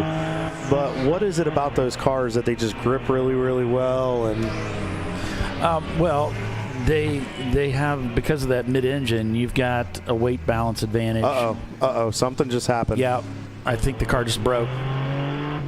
He's just about, he's grabbing different gears. He might have just misshift. Did he misshift, or do you think going over the curves did it knock out a gear? I don't think it would have done that. It's possible because of the way that mid-engine is set up in there. The transmission linkage is just bars and stuff that head to the tranny. All that's moving up and down in there with the suspension, but it shouldn't have knocked it out of gear just going over the curb. Yeah, for a minute I thought he actually broke the car, but it looks like he's back up to speed. Well, the car it handles differently than a front engine car or a rear engine car. I guess it is a rear engine, but it's a mid engine, so it just handles differently. The advantages in the Porsche Boxster are the braking, and then the rolling speed through the corner. You can do things that really nobody else can do. The trade-off is you burn up tires. He's coming into the pits. I think that might have gotten his attention. There may be an issue. Yeah. So Turn-In Concepts coming into the pits. I'm going to stick a egg timer on it for the pit stop delta there, and there they caught him coming down. That is the car that we drove. Okay, so this is the car. I thought he was, I guess, unless it's a different, maybe he's using the same paint scheme. I thought the camera that he told me that they were putting in the car was a different car, was the new car, but maybe I'm wrong. We'll have to see if we can, Les is on the move down there. We'll have to see if he can get some insight as to what's going down here. I think they're pitted toward the far end of the pits here. Toward the front. Yeah, he's pulling into his pit stall now. Yeah, it'd be a little too coincidental. I mean, something happened on the back side of the track. Let's see what they got going on here as they come over. Oh, I think we're going to lose the Paulie, feed. do you think he ran out of fuel? The fact that he came in, what are the chances maybe through some of these sharp corners with the heavy load, do you think fuel maybe got away from the pickup and it stumbled? Well, that's the problem with the Porsche Boxsters. If you run them out of fuel, it'll smoke the fuel pump. He did a good job of getting back, so maybe it's not fuel. Certainly hope for their sake that it isn't, because it would be the end of the day for them. Looks like they're filling it, so. Yeah, we're down here in the pits. Here we go. Yep, there's the fuel jug. Yep. So you'll notice it looks like he's putting fuel in the fender, and that's actually where the filler is at. The factory filler is there. So they're going through a standard pit stop. there's something going on in the driver compartment there they're working on, but they need to get him out of there and get the new driver in if they're going to do a driver change. And looks like they're having a little trouble with it. Typically, you know, when you're ready to do a driver change, as you come in, as soon as you bring the car to a stop, you kill the power, you pop the belts, you're loosening them a little bit to make sure the other guy can get in. Maybe they already did the driver change. That might be what it was. I just didn't see it happen so fast. They got a driver change done, and the other driver, the outgoing driver, helps the ingoing driver get secured up. So there's a radio that they have to plug in. There's belts that go on over the shoulders, and you have to make absolutely sure they're over the Hans device if you're using a Hans device or a next gen. They have to make sure everything is belted in correctly and that the cable's not going to get pulled loose from the helmet. They're dropping a floor jack. Oh, they're going underneath. They're looking at the right. Did you see the fluid under there? I don't know if that was fuel, Paulie. I wonder if something's leaking under there. So they are definitely looking at this car. Oh, yeah, there's a lot of fluid there, Kyle. You might be right. That does not look right at all. Like as if they were putting fuel in. Did it just spill out onto the ground? I wonder if they have a fuel. I wonder if they have a fuel leak. I wonder if maybe there's a line that's got a puncture or something. Oh, they're changing tires. Okay. Okay, he's just saying we got a message from Les. He's saying they're just changing the tires. So that right rear, it could be that it was going down. It's just hard to say. That would explain why the car took that nasty wobble that it did there coming through 13. Yeah. So real quick, while we're watching turn and get some new tires here, I just got an update from Rotary Rocketeers, our 10th place car and our second in B class. Jeremy Lowe is going to be the next driver in the car. They're getting ready to go in. Chris Welty was in the car, was second, and then Mike Lowe started the car. So these guys are having a pretty good run. On board here with Leighton Voggley. He's one of the teenager sensations in the trio in this car with Auto Technic in the 863. These kids are karting champions based down here in Florida. Very, very fast. This is their first endurance experience in full-body race cars. They've done some stuff to prep for this. They decided a year ago they wanted to do it. As we see Poblano's Mexican Grill and Bar, one of their dedicated supporters that helped get them here this weekend. You really see Leighton really working that wheel, and he's probably used to that, especially with, you know, being in a go-kart, being so low to the ground. You know, a lot of times in there they don't have the travel and obviously don't have the suspension they do in heavy cars, so you spend a lot of time really working the wheel. So this isn't anything new for this young man, but I mean, Sebring is a very abrasive place and you got to be careful, but these kids continue to just do an awesome job this weekend. They're still running. They're on the bottom step of the podium in A-Class right now in 12th overall. I mean, these kids are doing a great job staying in the fight, so they're doing a good job. And I talked to their dads, Craig Voggley, Leighton's dad. He said the goal for this weekend was just turn laps for these kids, get them what they needed, and continue to go. New dog, old tricks, continuing to have a great success here. The sister car, I think, had some problems for that team, but so far these teenagers are doing a great job. Yeah, it looks like just the JB Bugs car still out there, so obviously did some repair work on that Super Beetle and got it back out there. Way to go, guys. Well done. Would expect nothing less from that team. They're not, they don't have quit in their vocabulary. They're going to keep pushing to get the car out there and have some fun with us this weekend at Sebring International Raceway, the New Year's 14-hour Enduro at Sebring. And it's been a great morning of racing so far. Got to talk to the outgoing track president, the incoming track president. If you didn't catch those interviews, you might want to, scrub back and check them out. That was pretty cool. It was a good time. So Chris Q just gave me an update from Open Throttle Car 164. He just got out of the car for his second stint. It's one of the EC cars. That's the car that NASCAR driver, O'Reilly Series and Craftsman Truck Series driver Mason Majio is in. He got the car from 5th to 2nd. Congratulations. Nice job. Productive stint. He's loving the event so far, so good luck to the 164 team as we can see Justin and crew continuing to work on this thing. Yeah, Average Joe's in the pits. This doesn't look planned based on the fact that it's over 5 minutes. It looks like they're checking some stuff in the front end here. Yep. Well, we've got a number of teams on pit road getting serviced. You got Les there with the less is more cam. Looks like flat out Nemesis might be one of the teams.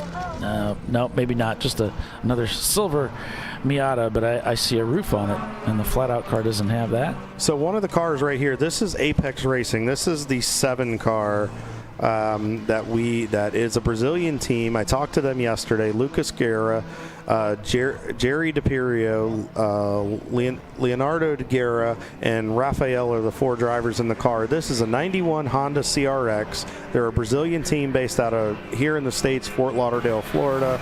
4-driver lineup. I talked to them. This started as a track day car that they wanted to just get out there, have some fun, see if they could be competitive, and they have continued with the support of their sponsors, Greenish Roofing and Construction, BrassCar.net. No, that is not the Brazilian NASCAR. I asked, and they said that was a good thought, but it's not. It's actually a used car dealer in Brazil or South Florida. And then Fuel Tech USA, and then Flooring for All Incorporated. You can find these guys on social media, Apex Racing _BR for Brazil.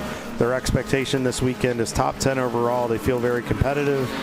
They felt the front wheel drive. They're actually trying a new tire combination this weekend, hoping it would work for these guys. And they're looking right now about a 5 to 6 race schedule for next year.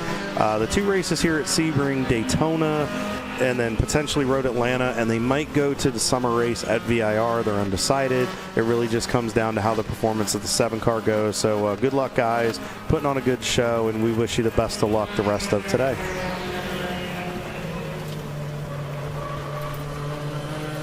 You just hear Jackie Hicks with the tires working through there, using a little bit of curb through there.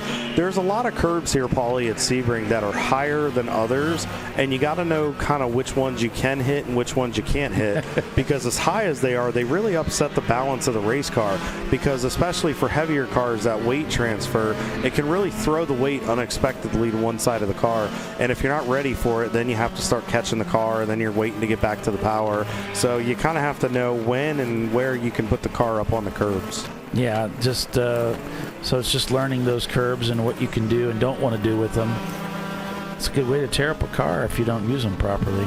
Yeah, and we've seen that. I mean, other events earlier this year, we've seen that with Parts Badger, we've seen that with Rockwell, or, a few different teams where if you abuse the car on those curbs with those aggressive gators, they can destroy some components of the cars and do some damage, and next thing you know, where you're running top 5, you're out of contention. So it's just something you really, really have to be mindful about.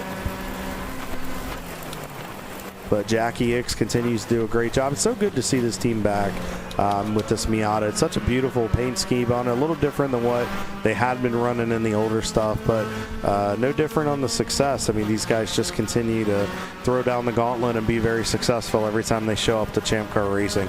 Obviously, cycle of pit stops, they kind of have to play catch up a little bit. Right now, they're about 2 laps off of the leader. They're on lap 59, but there's a few cars in front of them, the Teenagers in the 863, Blue Steel, and Teak Racing that are all on the same lap, and then Rush Hour Racing, the C-Class car, the 896, is right behind them. So there's a heavy battle right there, and they're only about 9.1 seconds behind Teak Racing in the 697. So we'll monitor that battle closely. Yeah, it looks like TLM Marathon in the pits right now getting service. They've got the hood up on that car, so hopefully nothing serious for that team, and this is just a standard pit stop. You can see there David Twatty off to the side as they're looking at that machine, and meanwhile we're back on board with Fat Crack Racing, their Honda S2000, that high revving. They rev to like 72,000 RPM before you shift them. They are crazy high revving. 72,000, that's a rookie number for a Honda. That's a rookie number. Come on, that's like 10.5. It's like 10 grand is where you're supposed to make the gear change to to get any power out of it. It's crazy. Remember, the VTEC doesn't kick in until 10.2. Wow, VTEC would be blown up by then for sure. But these guys are having a decent run so far. Let's kind of look down and see where they're running.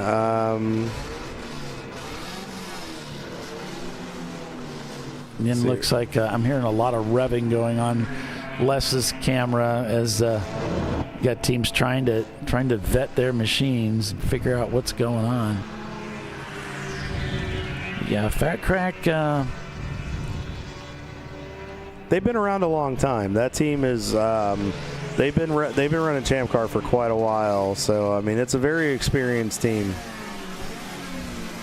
Trying to find them in their running order.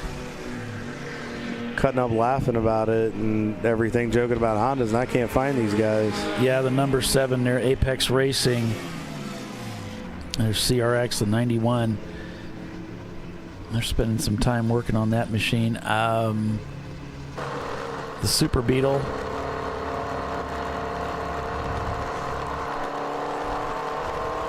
Great to see him out there. It's a lot of fun. That would be why I can't find them, is because they're an EC car. I had to go look in EC. They're 14th. Oh, okay. Fat Crack in 14th place in an EC entry.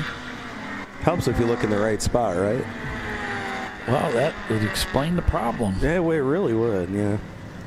Why do they keep me around on the show? I can't. I can't hack it anymore. See, as we see Drive Trainer Motorsport, the 525 car in the pits, and their Miata. Right now, those guys are up 35 spots on the day, 4 in class, and they're running in the 42nd position overall. There's the Lonely Mothers Racing, the 82 car in their BMW. Yeah, it's David Twatty's car, the Marathon Coach car. These are rentals as well, by the way. This is what David Twatty does. He rents out these seats for people to go racing. He is a Florida native and a partial owner of the FARA racing organization, or as he calls it, FARA. It's F-A-R-A, and it's a really interesting. It's a different kind of racing club. And they have some cars like what we have, like Miatas, but they also have open wheel cars, and they have a lot of Porsches, Ferraris, Lamborghinis, and so it's a different type of racing than what we do here. More sprint races, very interesting. Nice variety of race cars, similar like where you would have a variety in the SCCA, but more the higher end type cars. But there are some Miatas that race there too. But anyway, that car's back out on the racetrack. If you want to rent some seat time, there are teams like David Twatty's Marathon TLM team that rent these seats, and they're professionally prepared race cars that come to the track. You arrive and drive, as it's called. And there's some opportunities. You can check out the ChampCar.org website for more information on that. I actually just threw that into the chat, folks. So if you're listening and you're not racing with us this weekend and you're like, I wish I was there having fun, make sure you check out that link I just sent there, like Paulie just said, that's on the ChampCar.org website. It's under the Arrive and Drive portion. You can check it out. All kinds of good info. Good way to get in touch with teams. Make sure you also go on Facebook and you request to become part of the Champ Car Garage page. A lot of teams post available seats and rentals available from the Arrive and Drive in there, as well as a way to really get a hold of members that want to, continue to get some more seat time and get out there. So make sure you check it out and get signed up for a race and join us. Yeah, there's no reason that all the fun should be just ours. You guys deserve to come out and have some fun as well. So with that, we're going to take another commercial break and be back in just a few minutes. So stay with us. You're watching Champ Car Live, presented by AutoZone. We're at Sebring International Raceway this weekend. Stay with us. We'll be right back.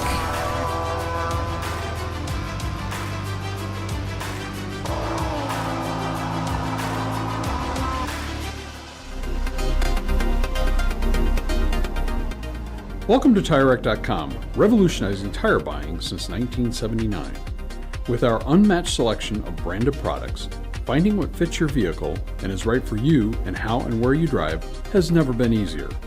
Through helpful online shopping tools that include our professional hands-on reviews done at the introduction of a tire and consumer reviews that give real-world feedback over the life of the tire, you can make the right tire choice and find exactly what you need. And if you prefer to talk to someone, our tire testers, our sales team, are available on the phone. And that's how we get you the right tire for you and your vehicle for where and how you drive. Dave's twitch is back. That's because his wipers need replacing. But he went to AutoZone, where a friendly AutoZoner guides him to the right wipers and makes sure everything is working smoothly. Get in the zone, AutoZone. Since 1994, Fly & Wrench has been a family-owned business renowned for exceptional European car repair and maintenance. We treat every vehicle with the same care and attention as if it were our very own, building lasting relationships with our clients along the way. We specialize in high-performance vehicles, offering a range of services that include fabrication, construction, custom wiring, and much more. Visit us at flyandwrench.com. Discovery Parts is a veteran-owned racing and safety equipment company.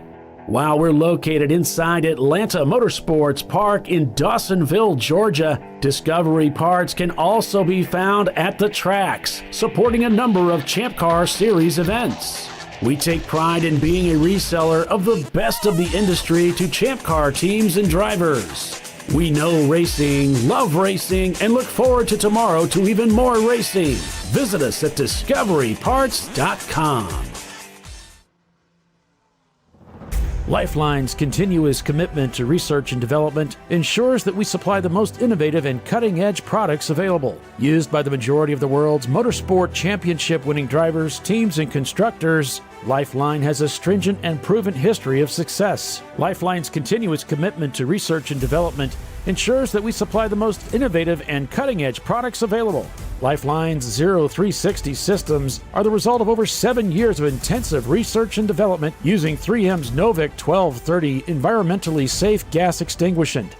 Lifeline uses only the finest quality components. For more information regarding our fire safety equipment and fire safety systems, please contact us at info@lifeline-fire.com. Jamie's on edge. It's her first time changing her own oil, but she went to AutoZone, where a friendly AutoZoner helps her find a deal on what she needs to get the job done right.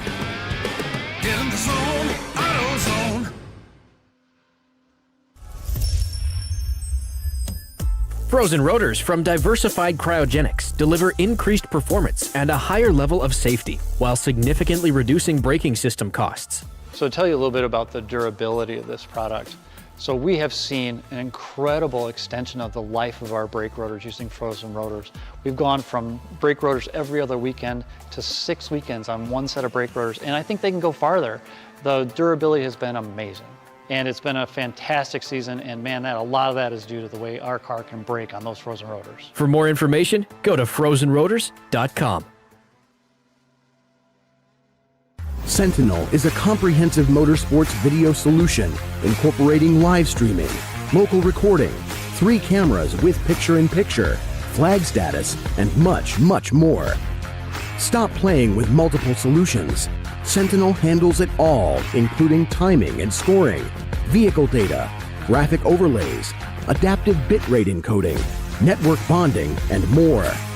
Sentinel is the solution to sharing your motorsports experience with your friends, family, sponsors, and the world. What are you waiting for? Get your Sentinel today and never miss an on-track moment. www.sentinel.racing. Ricky's truck is having trouble starting. So he went to AutoZone, where Joseph, a friendly AutoZoner, totally understands. He points out AutoZone's many free services, including battery testing and charging. Less delays, more free services. Get in the zone, AutoZone.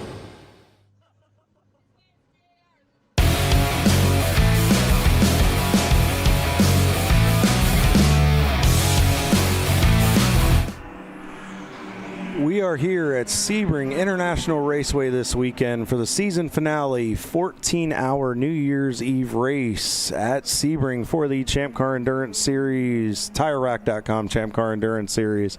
I am Kyle Lockrow. We are here with Paulie Veltum and Lester Epps. The Less is More cam is on pit road. Welcome back, guys. We appreciate that. Sorry about that. Had a little bit of a production issue there.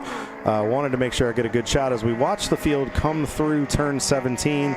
We have our picture-in-picture with Les on pit road with some of the action here. So we see the 228 car, one of Edmondson Motorsports cars, is headed back off of pit road after some service. So we're going to go ahead and give you, we have just crossed over the 4-hour mark with just under 10 hours to go now and counting. Let's go ahead and give you guys a quick rundown of the field. The 352 Flat Out Racing continues to lead this race and is leading the B class over Rockwell Autosport, who they kind of laid back in the weeds a little bit right now, and they are now up into second position over Turn-In Concepts in third in the 711 car. We thought there was an issue there, but it looks like it is business as usual. Findog Racing is in the 775 is up to fourth. Marathon TLM David Tawadi's team is up to fifth. That 4 C-Class cars round out your top 5. And then the 863, the AAG car. Now, we are in a cycle of pit stops. We're just crossed over 12 o'clock Eastern here on the East Coast, which means we are up for another set of pit stops here. And the guys are up to, the teenagers are up to P1 right now. So great job by these kids, and they are leading the A class. Very impressive to see what these teenagers are doing this weekend. It's not hard. It's not easy to come to Sebring for your first race and have a lot of success. It's a very difficult track. It's very taxing on drivers mentally and physically, so it really shows the dedication that these kids have put in. Gorilla Sticker in the 517, the sister entry, is doing a phenomenal job. These guys are round out the top 5 in the C class right now, and they've actually just been surpassed by Diamond Turning Innovations in the 669. Team Jackie Ix is in 9th, and then Rush Hour Racing has worked themselves in the top 10. Team Infinity, the Shark guys with Ed Stein, lead your D class and are up into the 11th overall. Such an amazing event here at Sebring. As you can really see, folks, watch these cars bounce through 17. I can't tell you this, I can't stress it enough as a driver. When you come through there, you really have to modulate your speed and what you're doing, because the car bounces and you really just have to roll into that power, and you have to find that sweet spot so you can limit that wheel spin.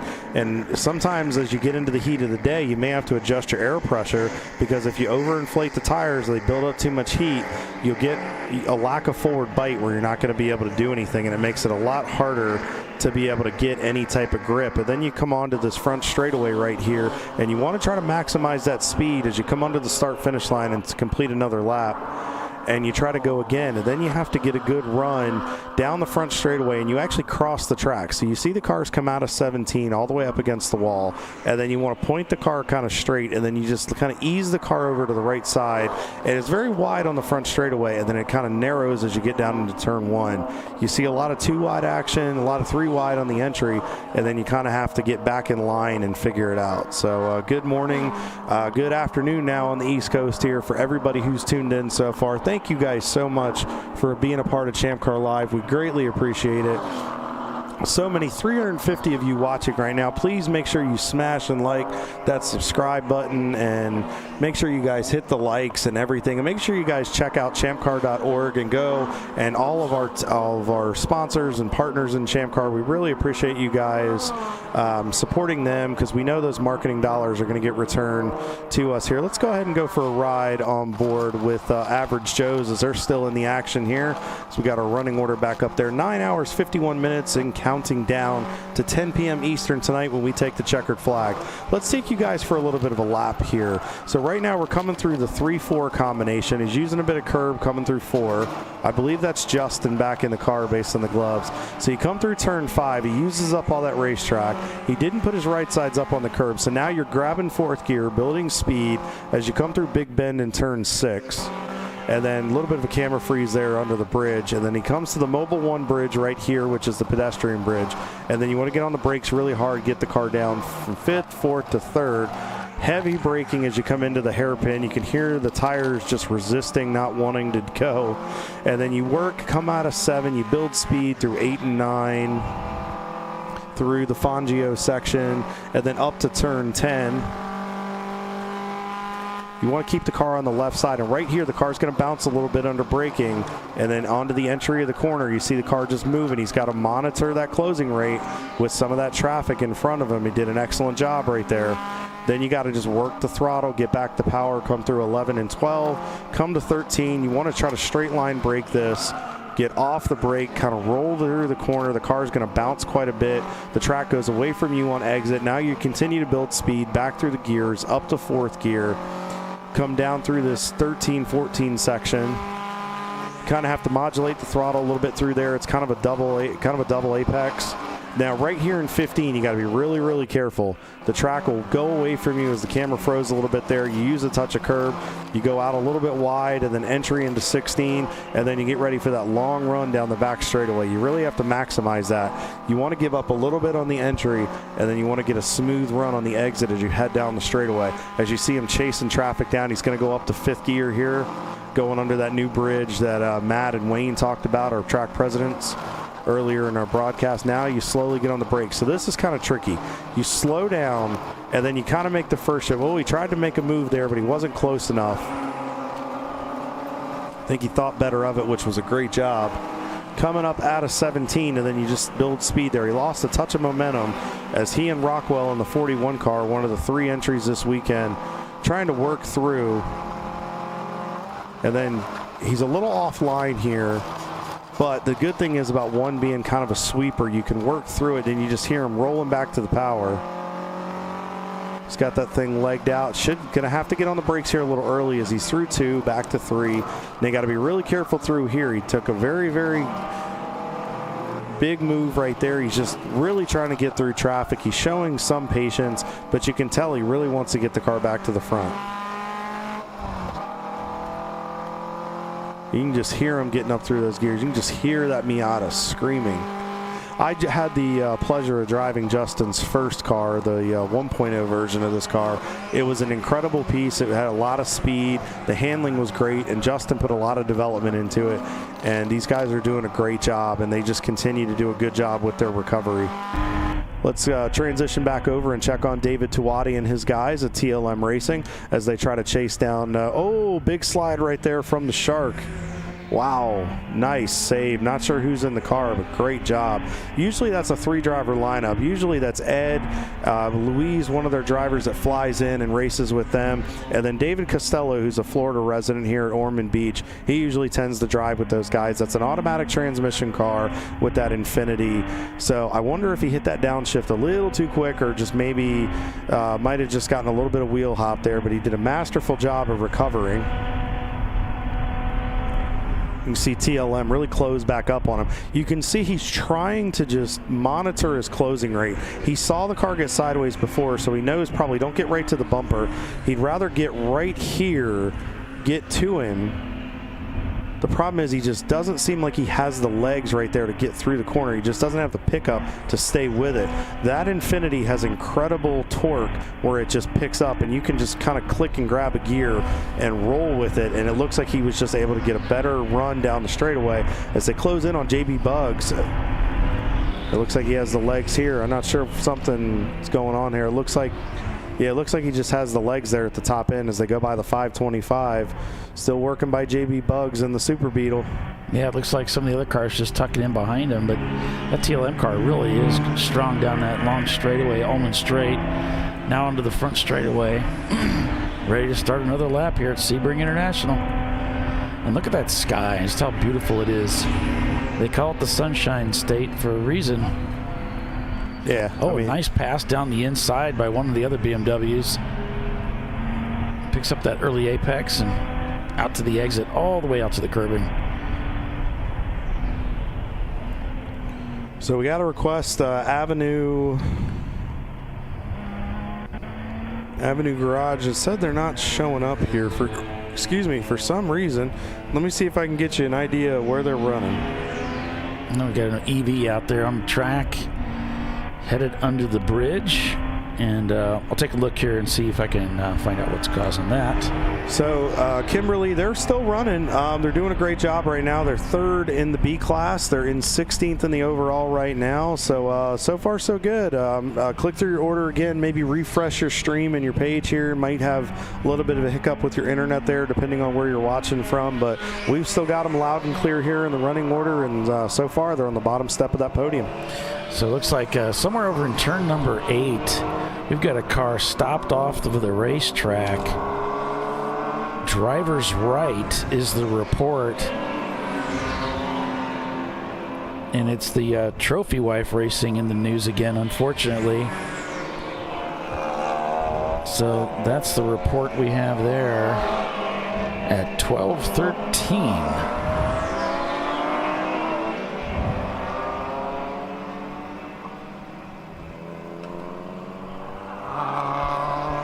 You just really hear these guys just pick up the throttle as they come through. You're welcome, Kimberly.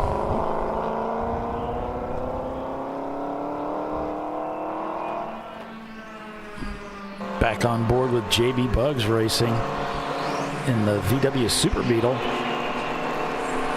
So we'll just go through some of the standings here. Flat Out Racing dominating this race today. Shown up about a lap over Rockwell. Autosport Development now in second place. They've gotten by Turn-In Concepts, who now is in third place. Looks like their best lap times, last lap's 2:32 for the leader, a 2:42 for Rockwell. Huge difference there. Turn-In Concepts in third. Marathon TLM in fourth. Then it's AAG Racing, Fing Dog, Diamond Tuning, Gorilla Sticker, Team Jackie Yakes, and the GMW Rockwell car behind them. They blew an engine yesterday during testing, and that engine only had 4 laps on it. So it's pretty devastating. Just a terrible story for those folks. Yeah, it's not good to come to the racetrack and all of a sudden your engine 4 laps in, all of a sudden just go away. Yeah, you put a fresh engine in there, you're expecting it's going to be able to hold together for you. Sebring Racing, Lodging, brought their Miata into the pit, so they're getting serviced right now. These guys are having a pretty good day so far. We'll have to take a look. And, I mean, great run for the GMW guys, Jeff Cohen and his crew. They're top 10 right now, running with Rockwell. It's really cool to see that. But let's see here. Let's see where our buddies from Sebring are running. Yeah. Down through the order. They are in 21st right now, having a good run, and they're in the top 10 in A-Class, so these guys continue to put on a pretty good show. Paulie, we have another guest in the booth with us, another one of these EC drivers from that open throttle team, Mr. Nick Grossman. Hey. Welcome to ChampCar.Live, presented by AutoZone. How's your weekend going so far? Hot. Oh, it's very, very hot. That's absolutely. It is Central Florida, buddy. Yeah. I know you're from up in the Midwest area, so it's a little warmer than you're used to. But how's the weekend going so far? Fun as always. Cars. I've never driven this car before, so. You've driven for Mike a few times, yes, right? I have. This car's way different, but fun. So is it, how's the adjustment been? Because I know you've driven for Mike in a couple of the, I think you drove for him in a couple of the stick shifts. What's it like using the paddles now with Mike's car? It's kind of fun, actually, just clicking the paddles. I'm not a fan of the feedback the brake pedal gives on that car, but I'm getting used to it. What is it? Is it something different with just is it like a pressurized kind of system, or just does it kick back a little bit? It just doesn't. Just kind of soft feeling. Doesn't give a whole lot of feedback, but getting used to it. Okay. So, Nick, the first time you and I raced together was 5 years ago at Road America. We were driving for Thomas O'Rourke in the old BMW, the 999. Yep. And if I remember correctly, 5 years ago, that was your first wheel-to-wheel race. Yes, it was. And 5 years later, you are now here at Sebring. So how did your journey get started? I know you're a farmer by trade. There's a little bit of a blog that goes on. Your lovely wife, Melanie, who's behind us doing all your PR, social media, making you internet famous. How's that journey been? I mean, you've done a ton of stuff since then. It's been fast and furious, I guess, to put a word on it. 5 years ago, I would not have imagined this. I was just getting started then, and yeah, it actually started in 2012. I did my first ever autocross in 2012. Was immediately hooked on that. After a couple years of that, I'm like, there needs something more. Something more. Did a track day, and that was it. 2015, I did my first track day. Ever since then, it's just get on track as much as I can, however I can. What was the adjustment like for you? Because I remember that weekend, it was a little nerve-wracking for you with the wheel-to-wheel, just because it was new to you. You had done the autocross, you had done a lot of time trials, you had done more of the solo stuff. So how do you feel how do you feel now? Because I remember you got through that weekend, you did a masterful job, you were so smooth with the car, but obviously you were nervous with it. How do you feel your developments come now 5 years later, and how do you feel like that experience is finally paying off? Oh, it just, awareness is the big thing that helped. Like constant traffic around you. You don't know what the driver in the other car is going to do. So you got to play it safe and be aggressive at the same time. Which my solo racing has helped in that a lot. The series I run in there is very tight racing, a lot of bumping, which you shouldn't do here, but but the close quarters, because that was the one thing that when we raced at Road America, you were just nervous because you weren't used to it. Do you feel that the experience you've gained there, obviously you've had those experiences, what did you do aside from just getting in the seat? What did you do to get kind of over that, and what did you do to help yourself grow and just continue to hone in the skills of being more comfortable with the wheel-to-wheel? Just repetition is the main thing, and review my video a lot and be like, okay, I should have put the car here. There's room there. There's a lot more room there than what I saw on track. And just a gradual, try things. Try different things, without gradual progression. Going too far. Right. It's like, oh, yeah, that works. Yeah. Every once in a while it doesn't work, but nothing too bad's happened when that's occurred. I tried to go 3 wide through the China Beach turn at Mid-Ohio, and the first time it worked. So I tried it another time later in the same race. It didn't work that time because the car on the outside didn't know there were 3 of us there, so I got pinched. So I learned a lesson there. If you're in the middle, probably back out when you're coming to a corner like that. Yeah, good old Mid-Ohio there at China Beach. She can giveth and she can taketh away really, really quickly. As we see, we're talking about stuff right here. We're on board with Turn-In Concepts. You can see one of the drivers in the car, a lot of hand gestures and not very happy with some things and happenings on the racetrack there. So it sounds like the progression has continued for you. So outside of the racetrack, you're a farmer by trade, and so this blog you started, can you tell our viewers and everybody kind of how this got started and what actually what that's been going on and really what the purpose of it is? I mean, it's kind of like farmer turned driver, right? yeah, it's an interesting story, I guess, which I don't think we have time to tell all of it here, but that was Melanie's idea to start that blog, because after my track weekends, I would always put a post on Facebook to let all my friends know, what happened. And it was getting so long that it was like 3 posts on Facebook. So she was like, well, let's try this. She found a website that hosted and stuff and kind of got me going on it. And she keeps prodding me after the events to get it done, because I just kind of forget about it, right? It's not something that comes naturally to me, but... Do you feel it's also a way for you to kind of dissect through the weekend, talk about it, really, as you continue to learn in your racing journey? Is it a way for you to get the thoughts in your mind and kind of get the happenings and everything that you've experienced? Yes. Is it a way to just kind of review the weekend, or where you can kind of go back and reread it yourself and go, wow, I really learned a lot that weekend? Yeah, exactly. It's big help that way. Writing it down, thinking about what happened, then writing it down, it really helps imprint it in your mind there a little bit. And if things are bad that weekend, it kind of acts as a form of therapy, going through it, and okay, wasn't as bad as it was as it happened, and it lets you reset your mind a little bit. It lets you reset, refresh. Yeah, it lets you kind of reset your mind a little bit. It lets you kind of understand what happened, what can I do better, how can I improve, but also the good things. Where did I go really well? Looks like, Paulie, I'm seeing we had a stalled car out in 6 by Big Ben just before the bridge. It looked like it might have been one of the effing Rangers from this vantage point, but it looks like they may have gotten it going, might have just had a little bit of an issue, so should be no harm, no foul. Nick, I apologize for interrupting you there.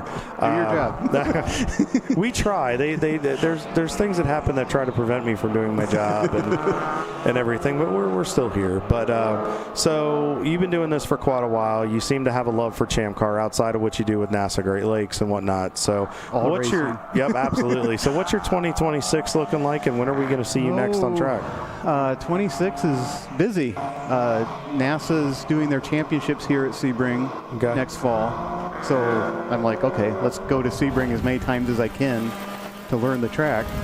So maybe I'd be competitive there. So I'll be back here with Champ Car in June with Open Throttle. Okay. And I'm also doing a historics race here in February.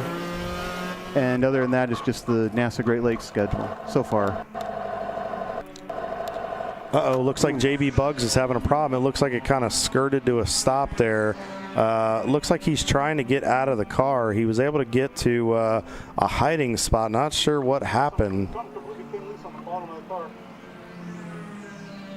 Said something about the car. It's kind of hard to understand him.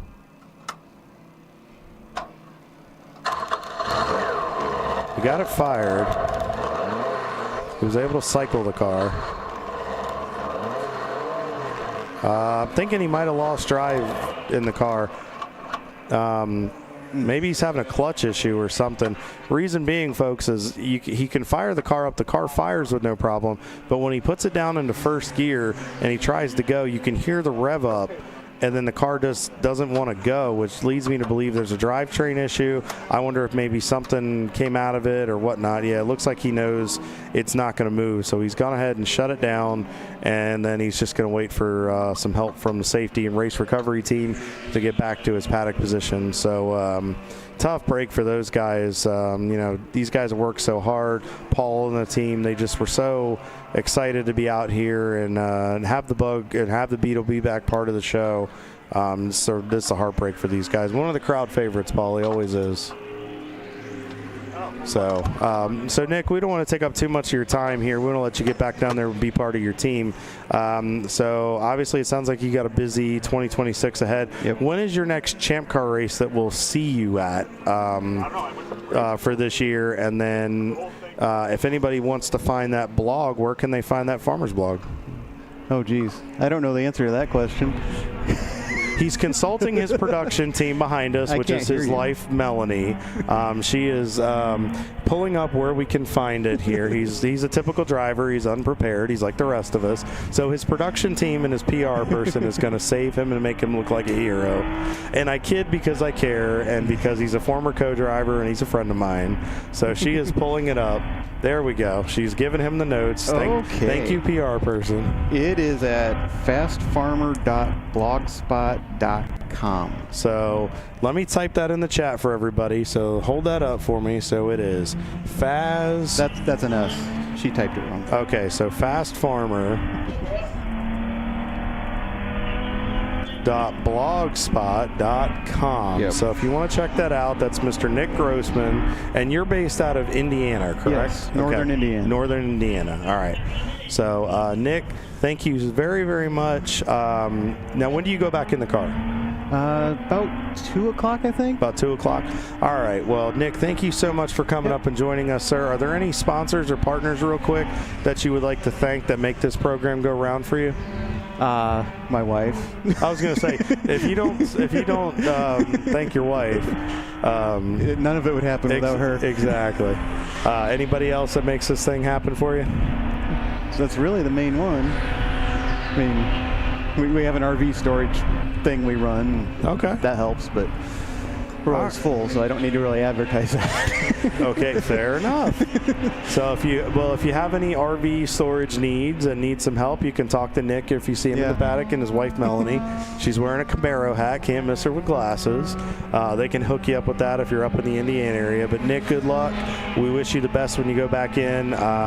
Wave to us and let us know how things are going. And now this is your first trip to Sebring with Champ Car, right? I was here in June. You were here for the overnight. Okay. Yep. Awesome. That was an experience. I bet it was. Never been here before. It was dark and rainy, and try to keep the car on track. There you go, man.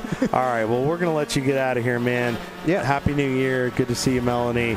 And good luck, man. And have fun out there and stay hydrated. Yeah. Thanks. All right, guys. Nick Grossman from Open. I just muted myself like a bonehead No, there. I meant to I mute did it. Okay. I did it by accident. We're going to take a quick, commercial break and be back in a few. Stay with us. ChampCar.Live, back in a moment.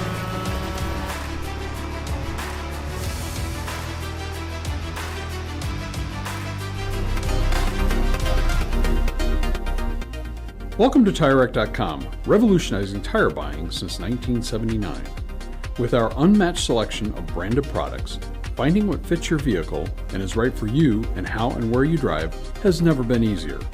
Through helpful online shopping tools that include our professional hands-on reviews done at the introduction of a tire and consumer reviews that give real-world feedback over the life of the tire, you can make the right tire choice and find exactly what you need. And if you prefer to talk to someone, our tire testers, our sales team, are available on the phone. And that's how we get you the right tire for you and your vehicle for where and how you drive.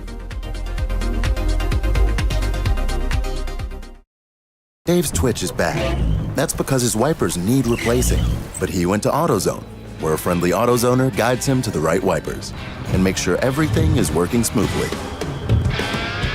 Get in the zone, AutoZone. Since 1994, Flying Wrench has been a family-owned business renowned for exceptional European car repair and maintenance. We treat every vehicle with the same care and attention as if it were our very own, building lasting relationships with our clients along the way. We specialize in high-performance vehicles, offering a range of services that include fabrication, construction, custom wiring, and much more. Visit us at flyinwrench.com. Discovery Parts is a veteran-owned racing and safety equipment company. While we're located inside Atlanta Motorsports Park in Dawsonville, Georgia, Discovery Parts can also be found at the tracks, supporting a number of Champ Car Series events. We take pride in being a reseller of the best of the industry to Champ Car teams and drivers. We know racing, love racing, and look forward to tomorrow to even more racing. Visit us at discoveryparts.com.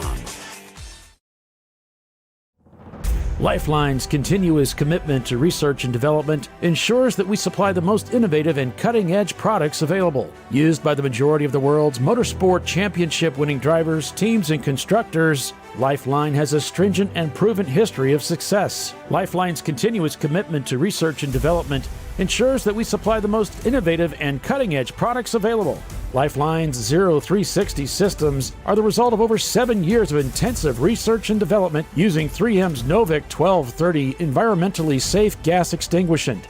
Lifeline uses only the finest quality components. For more information regarding our fire safety equipment and fire safety systems, please contact us at info@lifeline-fire.com. Jamie's on edge. It's her first time changing her own oil, but she went to AutoZone, where a friendly AutoZoner helps her find a deal on what she needs to get the job done right. Get in the zone, AutoZone.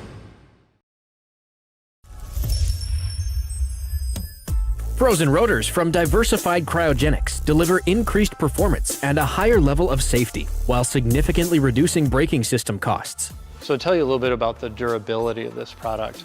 So we have seen an incredible extension of the life of our brake rotors using frozen rotors. We've gone from brake rotors every other weekend to 6 weekends on one set of brake rotors, and I think they can go farther. The durability has been amazing, and it's been a fantastic season, and man, a lot of that is due to the way our car can brake on those frozen rotors. For more information, go to frozenrotors.com.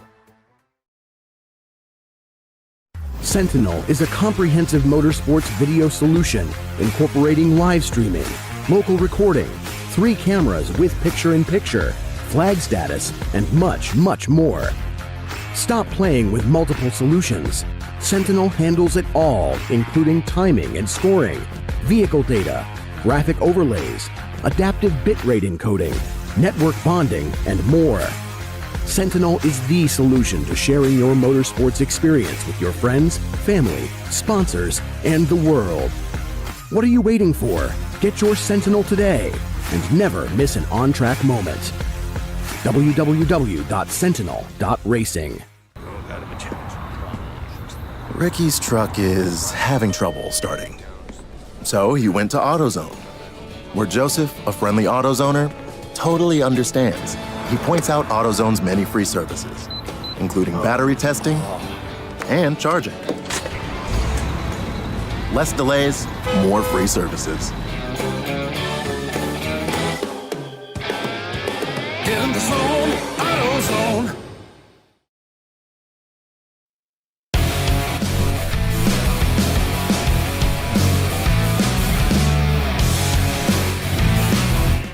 All right, welcome back, everybody, to ChampCar.Live, presented by AutoZone. The TireRack.com Champ Car Endurance Series New Year's race at Sebring International Raceway, the New Year's Enduro. Paul Veltman along with Kyle Lockrow and Les Epps calling the race for you. Right now, you've got Flat Out Racing still leading this race with Rockwell Autosport Development behind them, followed by Turning Concepts and Marathon TLM, Fing Dog, Gorilla Sticker, Diamond Turning, I guess it's Turning, Rotary Rocketeers, Team Jackie Yates, and Level 1 Racing. All right, so right now I'm just looking through how things are developing here. Rockwell actually just turned in a 244. They are in jeopardy for these teams behind. Turning Concepts and Marathon both running 241s on that last lap, cut 3 seconds out of their lead just on that last lap alone. You got Fink Dogs running pretty strong times too, as well as Gorilla Stickers. 235.3. Yeah, that 235 and a 239. You've got Diamond turning right there with a 242. I'm seeing Rotary Rocketeers looking to get by the Diamond Team guy. They just passed Team Jackie Yates on that last lap. They were chasing them down. These 236s are crushingly fast for that Rotary Rocketeer. All they got to do is really stay out of the pits. They've had 2 pit stops so far today. Some of the teams ahead of them have had 3, so that's going to be just a bit of a disadvantage. Like Gorilla Sticker just turned in that 239. They've had 3 pit stops, and so has Turning Concepts that had their 3 pit stops done. So that's kind of hurt them a little bit, but yeah, there's definitely some faster teams behind on the charge, on the hunt for these teams that aren't turning quite the lap times that the other teams are here. So yeah, Turning Concepts just turned at 239. That's a little bit better, but Rockwell just turned in a 243 after a 244. So they're gonna have to pick up the speed. They're beginning to fall down through the standings because these faster teams are reeling them in lap after lap here at Sebring International. Yeah, there's a little bit of a separation between Rockwell and Turning Concepts. It's not much. That was last time at the line, but with the difference in lap time, I think you're going to see a little bit of a different ball game here. Plus, Rockwell and Marathon TLM are separated by about a lap based on the scoring. So, and then another lap behind them is Gorilla Sticker and Findog. Yeah, there's a ton of cars that are a couple laps back of those guys. There's about 5 or 6 of them. So they're in jeopardy of losing some time here. Like you said, Paulie, if they just continue to run these mid 240 lap times, they got to figure out what's going on. Maybe they have a driver in there that hasn't been in today. Maybe he's just trying to get comfortable, or maybe they're nursing something that we don't know about yet. So we'll have to see if we can get more information on that. Well, another team to keep an eye on down in 13th place is Team Infinity. That's another one of those teams that's got a very fast race car, and they've got a real good opportunity to work their way up through the field. And this is kind of the Elio Castroneves of the group. These are one of those guys that gradually work their way up through the field, and by the time you get to the race, suddenly they're a threat for the win. Yeah. And that's exactly what they're doing right now. They've been working their way up through the field gradually. I mean, look at these lap times that they are turning here. A 236.6 is their fastest lap time. They just turned in a 238. If they can maintain that kind of pace where they're down near the fastest lap time of the car, looks like Ed's in the car right now. He's probably one of the faster drivers in the group. if they can maintain, the team ahead, Avenue Garage, turned at 2:49. I mean, they crushed them by 11 seconds just on that last lap. That is huge. That is big. In racing, 1 second is huge in racing. A tenth of a second at 85 miles an hour is a car length. So you can imagine what 11 seconds does to the gap between the cars. So he is bringing that car up through the field. So there's definitely, although we're seeing some gaps here and there in the time difference between them, there's definitely some cars that are on the move here through the field. We're going to see some big changes here over the next hour or two. And they're only 3.2 seconds last time at the line behind Avenue Garage in the 456 car in their Mini Cooper. So Ed is on the charge right now, and Paulie, with a little bit of help, they're not far. You know, they get up into that, you know, they get a lap back on some guys. They're going to be right there in contention with Rotary Rocketeers, Team Jackie X, Diamond Turning Innovations. There's a lot of really, really good teams. And knowing Ed with his experience, this is pretty much their home track. They could make the laps up just on pace knowing Ed's guys. So we'll have to really closely monitor that battle. Yeah, Kimberly, those guys are doing a great job with Avenue Garage. I mean, running third in the B class right now, 12th in the overall. You should be very, very proud of those guys. They're putting on a monster run. So it's fun to watch. See, Rush Hour Racing, Connor is in the car right now doing a solid job. Coming down the back straightaway, headed to 7. See him on the brake pedal, down to 4th gear. Should probably go down to 3rd. Yep, there he goes.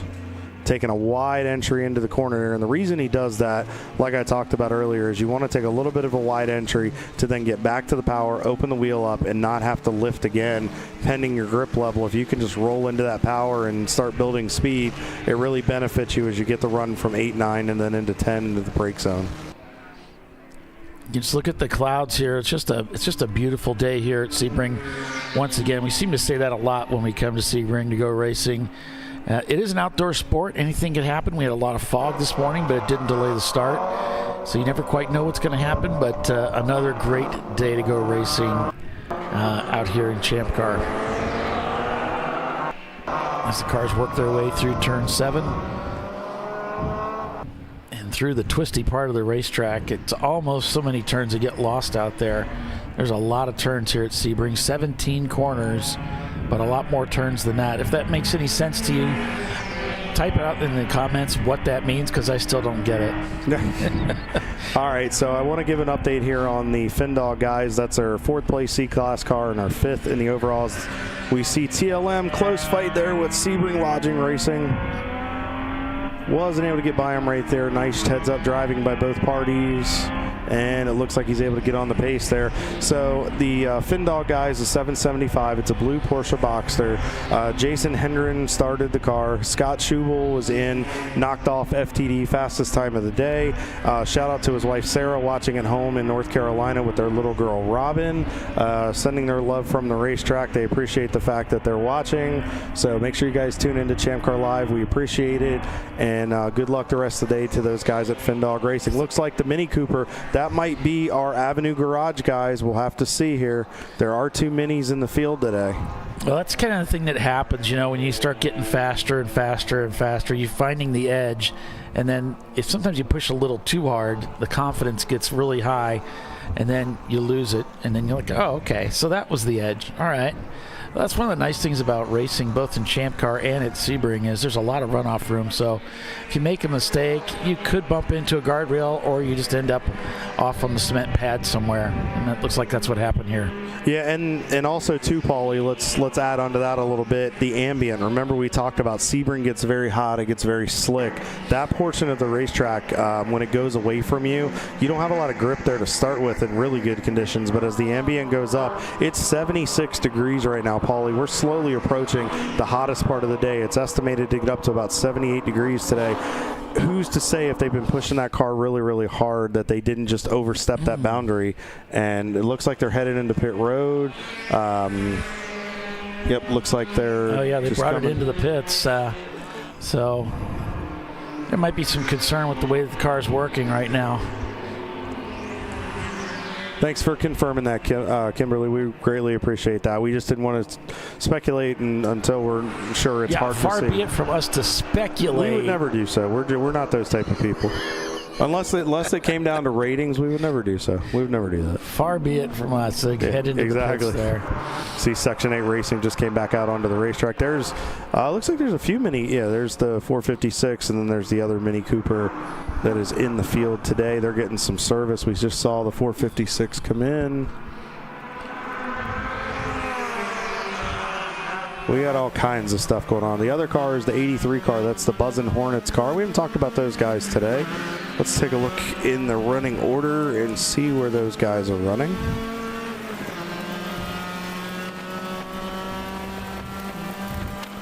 And just like a typical day in the booth, when I need to find somebody, I can't find it. Here we go. B-class car. Top 5 in B-class right now. Excuse me. Yep, top 5 in B-class right now. Great run for these guys.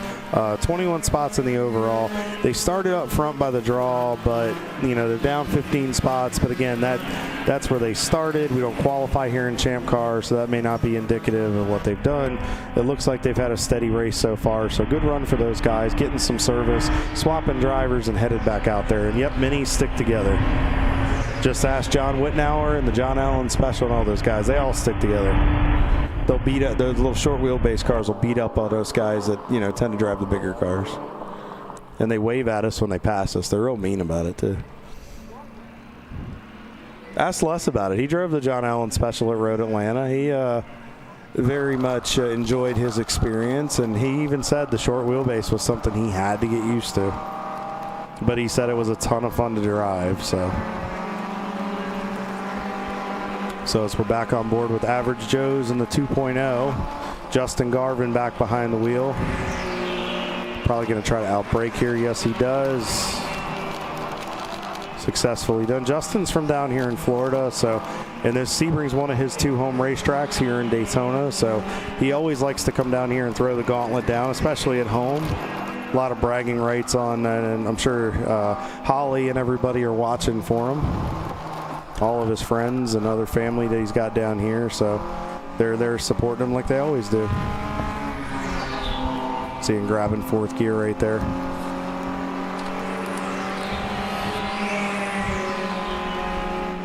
So as we see, the Flat Out Racing just continues to show dominance today. They've been up front most of the day, and whoa, nice outbraking maneuver there. Now that's going to put him really, really shallow. He kind of had to really creep to get back on that accelerator, but he did a great job of making it happen. Yep, he just gave a thumbs up to the guy. He appreciated him giving him a lot of room. He appreciated the racing. So, and that's the nice thing too, little hand signals, thumbs up, things like that goes a long way. Yeah, just a good sign of respect. Team Jackie Yakes, it's like they're in for service right now.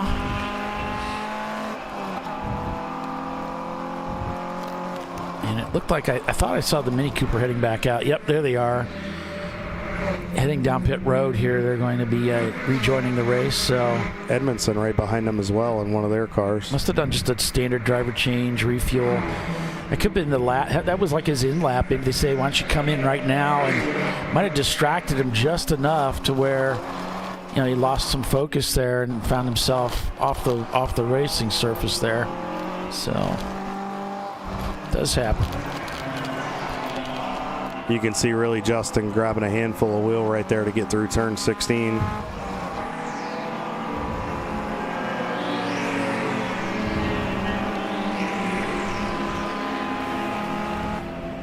Yeah, Team Jackie Yakes trying to get acclimated here to get that car back out onto the racetrack. Looks like they've put this same driver back in that drove the first stint, which they can do that. Each driver needs to have at least a 1-hour break before they get back into the car after their 2-hour stint maximum. So just got another update from Brick City Racing. We talked about those guys earlier in the day. AFRs were in the 14s, occasionally 15s, clean filters. Might just be the pump getting hot anyway. Doc Martin is out, and they are back in the 11s. This is David Gooden. Got out when they made the repair. So David, thank you for the update. We really appreciate that. Let's see where you guys are running. Rotary Rocketeer still chasing down 7th place now. They've gotten by level 1 racing now, 37 seconds to get diamond turning. And they just chopped another about 3 seconds off the gap there, did Rotary Rocketeers. Paul, you're not going to believe this. Guess what car is running in the bottom step of the podium in the B class right now? Enlighten me. The Porsche 914, 1970 car, is running 13th in the overall. Last lap was a 240.31, 240.31.7. Right now they're projected to almost mimic their time identical. They're 31.5 seconds off of Team Xfinity. They're on the same lap as Team Jackie Hicks and Ed and the Team Xfinity car. That hot curl car, that little Porsche, is hanging on right outside the top 10. So great job by the hot curl racing guys. You guys are putting on a heck of a show for us. Yeah, that's really great. I love to see that. That's really cool. So we see we're back on board with Ed here, just cruising, just turning laps. Oh, looks like we got a slow car coming down the front straightaway here. No, that was a Mini Cooper heading down pit road. Unless I missed something here. No, you might have been right. I might have been looking at the wrong thing.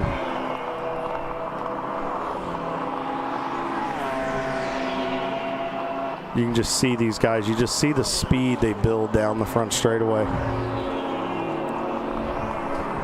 Thank you to everybody watching. You know, it's amazing. We got 328 people watching right now. We've consistently had great numbers all day. Make sure you guys continue to smash those like and subscribe buttons. We're just short of 9,000 subscribers here on the Champ Car YouTube channel. We need to get those rookie numbers up. We really appreciate everybody's support. You know, please, please, please share this out. We really appreciate it. Look at that car hop through the corner. With those bumps, like right underneath that WeatherTech bridge right there. You just see the car bump, bump, bump.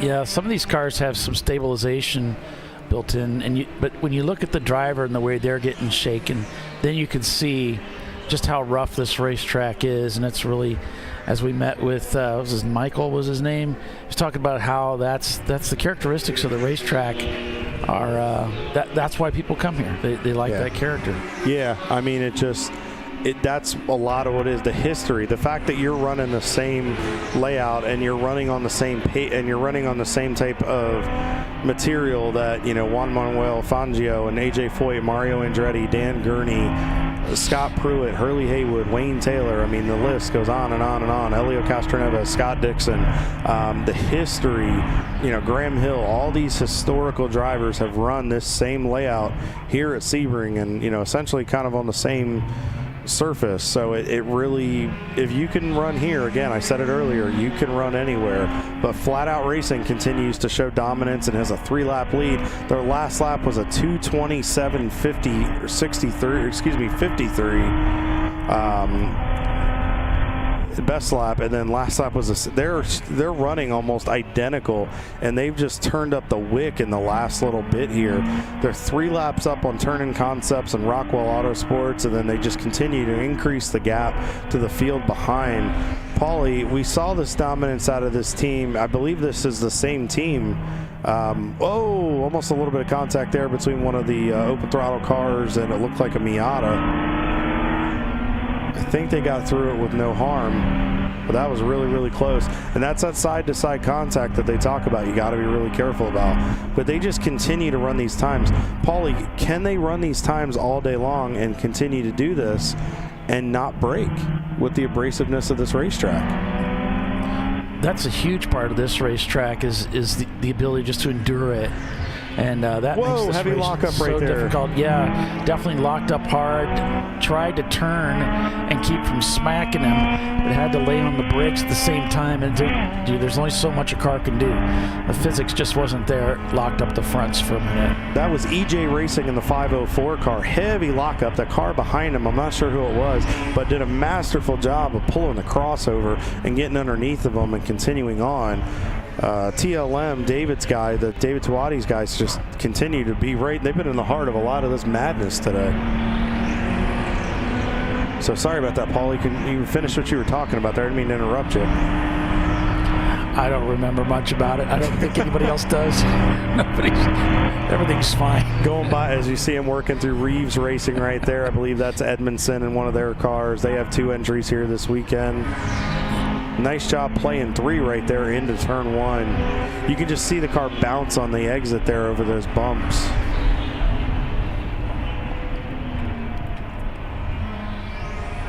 Looks like the other Edmondson car. And I know they have an F-Class car, and I believe they have an A-Class car. Let me confirm that. Yeah, Fing Dog also working their way up through the field. They've gotten by Gorilla Sticker now, and they are continuing to climb now. On the hunt for Marathon TLM, with those 246s. You know, they've got the fastest lap time of a 234, does Marathon. Fastest lap time for Gorilla, 239, but no, Gorilla Sticker just cut 6 seconds out of that gap to the Marathon car. So they too aiming for a podium position overall in that BMW. Flat Out Racing now still holds the lead.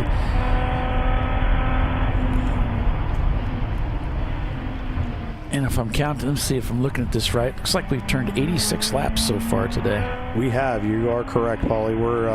We've turned 86 laps. I believe Flat Out Racing is working lap 87 as we say right now. So and they've had three pit stops done already, Kyle. So that's not going to be an issue for them as far as, you know, having to come in and make a pit stop and drop. They seem to be managing it all really well. They're doing a good job, but again, that's another experienced team. It looks like we have the safety team on the racetrack, and we have a stranded cone out there outside of turn 10. Yeah. We've seen a lot of casualties today. A lot of orange cones are becoming casualties of the racing. Well, they coned all of these corners. Look at the cones there. They use cones for markers instead of panels, and so yeah, anybody that gets too off or off, you're going to punt those, and they're going to end up who knows where. There's a lot of cones on this racetrack. Yeah, and those are usually, like you said, those markers where you're 300, you're 200, you're 100. But unfortunately, it looks like the 100 marker here getting into this corner is looks like we got a stalled car off there. That looks like that might be Reeves Racing. That looks like their Firebird in the 26 car off in the barrier there. No, I can't tell for sure, but it just looks like it from what I'm seeing here on the screen. Rat. That's one of my early customers, Reeves Racing. So sorry to hear that, guys. Hope you can get that car remotivated to get out there. The 100 marker is now the 93 marker. Yeah, like in that turn there, you can see it was pushed, and it got kicked and then pushed down the road a little bit. It's not quite where it was. Wait a minute, what do I turn in again? That's funny. Team Jackie Yakes giving the wave by here. They're punching a little above their weight. I mean, really, for where they are in the field and for the lap times they're turning, they're in some jeopardy. They're going to have to pick up the pace here if they want to hold on to this kind of a position here in the overall.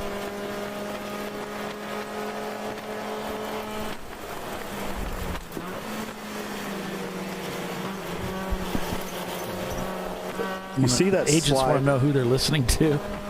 My name is Paul Veltum, and I'm the producer for ChampCar.Live. With me is Kyle Lockrow, commentator extraordinaire, camera guy. We got Les Epps down in the pits. Horrific race car driver. And a very, well, not Les. No, me. No, me. We got Les Epps, our pit road reporter, who's doing some video work right now, I think. And we have a guest with us. We have another race car driver extraordinaire, and he happens to be on our Champ Car board as we're going to yellow flag right here, Paulie. Yep. See if they go to code 35 here in a second. But we have another guest with us here in the booth, Mr. Michael Coleman. Mike Coleman, the senator. We have glad to be here. We have the senator in our presence here. Yep. So how's everything going for the old 59 car? Well, it's not too bad. We're running somewhere in the top 20. We've got no fifth gear. Oh, but we'll go along until some little pieces kick up and we don't have some other gear, and then Or maybe we'll get lucky. Who knows? Well, you guys are running good right now. You're 21st in the overall. You're top 10 in the A class. So that's a pretty good day for you guys. Yeah, it's about average. Yeah. So, Mike, you've been on the Champ Car board for a little while. You are our treasurer. So you just won re-election, I believe, right? I did. You did. So congratulations on that. So how do you like being a part of that? Being a part of the board? I know you've been in Champ Car a long time. You've driven. You own your own car, which is the 59 car, which is out there today. But you've driven for a lot of different teams. Well, you and I have raced together with a couple different operations. So what's your state of the sport right now? Well, I think it's as good as it's been. We've got a great schedule for 2026, 4 new tracks that we haven't been to. Back to Lime Rock, which I think 2014 or 15 was. It's been a long time. We were there. Yeah, I was there. We had a Volkswagen diesel Beetle that we raced at that track. How was that? Interesting. In the rain, unstoppable. So as we are under code 35, I think that's turned 12 there, 12 or 13, we have that car off. Paulie, did we get an indication of who that was stalled? Yes, so look that up for us here. So it's the AKT racing team. Oh, okay. In a Miata. Parts falling off. It said No, excuse me. Yeah, the AKT is the team that has stopped on the track over at 13. Okay, so sorry about that, Reeves fans. They're still running. So as we're in the booth here, we got Mr. Senator Michael Coleman, and we'll have to pay off that story here in a couple minutes and explain that one, because everybody's thinking, oh, is he really a senator? So because that got me the first time I heard that story. So. So you were talking about your state of the sport. You said things are healthy. You ran, we've run Lime Rock before, but we're going to get to go back. Where do you see Champ Car going the next couple of years? I mean, it seems like we really are on an upswing with this sport. Well, yeah, I think Mike Chiswick has instituted brought back a lot of excitement. Going back to COTA next year, which is really cool. That's a big bucket list track. I was there with our bank racing the first time we went. That anybody that hasn't been to that facility, it is just wonderful. My wife loves it because there's a restroom in every garage. that does make it a little bit more enjoyable there. So, solid day for you guys so far, and you've been on the board and you're seeing a lot of changes. So, what do you hope to see as we continue to go forward with some of the changes? Like, where do you see Champ Car? Do you see any other new tracks that we think we could hit? We just continue to see a lot of big, players come down and play in Champ Car. We still get a lot of the mom and pop folks that come and play, and your average American drivers that come and play. What is it about Champ Car? Well, I used to be a runner, and I ran many, many marathons and road races. And one of the things I loved about that sport was I could line up on the starting line with the Boston Marathon champion or the Olympic champion on basically equal footing. I didn't have a snowball's chance of beating him, but still, I'm in the same event. I can do that in Champ Car. I come out here and I'm pitted next to Ben Keating or other past IMSA drivers or past NASCAR professional drivers, and there aren't many places you can do that in sport. No. That you can get out and compete with people that are brand new, people that are young kids, and people that are old men like me. Do you feel that with the just grouping that we get of drivers, do you feel that it has elevated the level of Champ Car in the competition? And do you feel that while we are still true to our roots with an amateur series, do you really feel that this is a series that can develop the next generation? Oh, absolutely. I think that the level of cars that are out there now is so much higher, and that's a double-edged sword than it was when I started in 2013. How do I want to say it? you can't stop speed creep, but you need to control speed creep, and you need to make sure that the drivers that are in the cars that are really fast are competent and respectful. Yeah. And that's the one thing that scares me. Other than that, I think Frank Renault had a great comment. He was talking about a young driver that was racing with him, and he said, I tried to explain to him, you're not going to get fast racing in ChampCar. You're going to learn racecraft. Mm-hmm. And it's true. And I think that's, you go out on this track with 100 people around you. You have to pay attention. Behind you, in front of you, when you're passing, you have to kind of know whether the guy that you're about to pass, does he look like maybe it's his first time on track? If so, maybe think about that before you put your car in there and end up with a dent on your brand new fenders. Yeah, and I think that, to Frank's point, I think that's kind of what led into some of the changes we're going to see next year with, having some places where you can't be a new driver, and just not that we don't want to get away from our roots, but at the same time, we want to continue to bring drivers in, but there's some places that we go to that need a little extra care, I guess is a good way to put it, and they require a little bit of a different discipline, and I think it'll help encourage drivers to get the experience they need to where when they go to these other places, it doesn't catch them off guard. Do you agree? Yes, absolutely. Before I got onto track, I went and took a 3-day skip barber school. And then I took a 3-day Corvette school down at PBIR before I got in the race car to race wheel to wheel.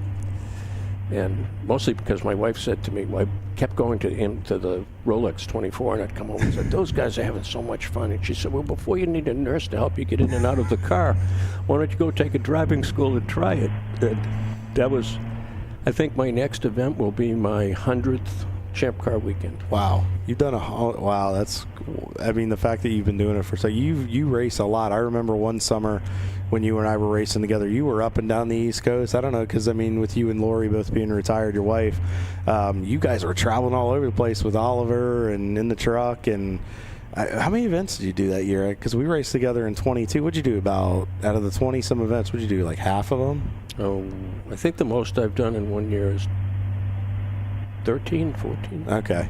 That was the year we went out to Sonoma and Laguna Seca and anywhere that would have me. All right, and you've been doing it a long time. All right, so I mentioned Senator. So you got to explain the story, because we're in the midst of a senator here. He's royalty, and so tell the story, because every time I hear about it, I laugh. I think everybody would love to hear it. Well, many years ago, my wife, who at the time was my significant other, we were in Las Vegas, and we were going down for a show in the evening that she had made reservations for. And I walked up to the maitre d', and I said, reservation for Coleman for 2. And he said, oh, yes, Senator. And this was before media, and everybody had Google, and you could look everything up instantly. I'm not even sure we had cell phones. Oh, yes, Senator Coleman, right this way. We have a table down front for you. And I said, oh, no, she's done it again. And so they ushered us down to this table right in the front. So I tried to tip the guy. He said, oh, no, I can't take any money, Senator. And I said, well, we're kind of here on the quiet, so we really don't want to be recognized, because I'm thinking he's going to, the MC of the show is going to get up there and say, we have Senator and Mrs. Coleman from Massachusetts here with us this evening. So from that point on, I became the senator. And wasn't it, it took a while to get, because Lori told me this too, it took a while for you guys to get seated, and it was just forever and ever, and she was like, do you know, I have a senator here, and that's what it was. Yeah. And, yeah. I have Senator Coleman with me, and he's going to be upset if he doesn't get a good seat. That's awesome. Yeah, I never forget that story when we were racing together and I heard about it. So yeah, we are in the presence of the senator. If you guys ever heard that, it's a funny story. But so now that you're approaching your 100th Champ Car race, so what's on deck for you for next year? I think I'm signed up for about 10 races right now. You driving your own stuff? Or my car and John Hartman's 350Z. Okay. And going down to G2 with the team.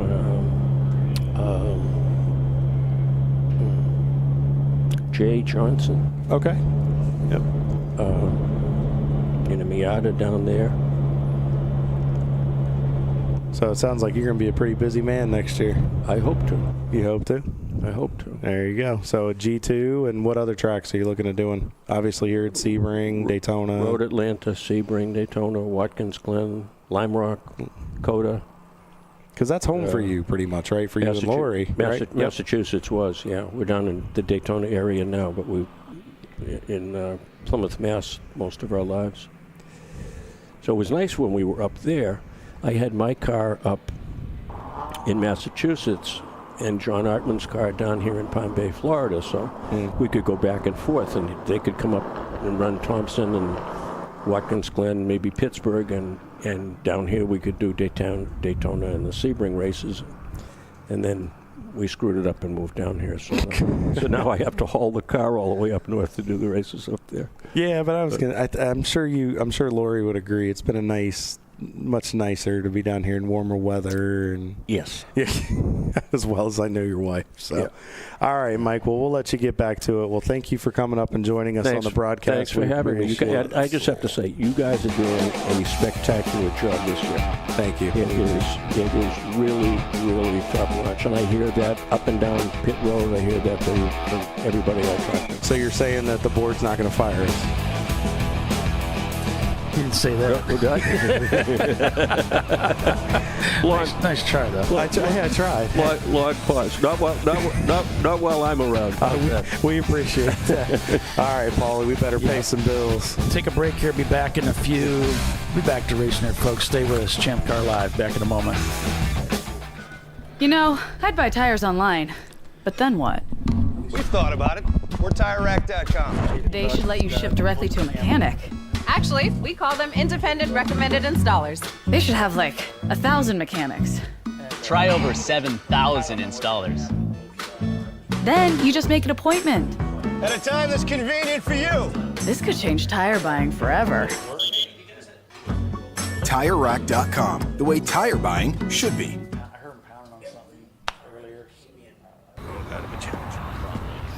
Ricky's truck is having trouble starting. So he went to AutoZone, where Joseph, a friendly AutoZoner, totally understands. He points out AutoZone's many free services, including battery testing and charging. Less delays, more free services. In the zone, AutoZone. Since 1994, Flying Wrench has been a family-owned business renowned for exceptional European car repair and maintenance. We treat every vehicle with the same care and attention as if it were our very own, building lasting relationships with our clients along the way. We specialize in high-performance vehicles, offering a range of services that include fabrication, construction, custom wiring, and much more. Visit us at flyandwrench.com.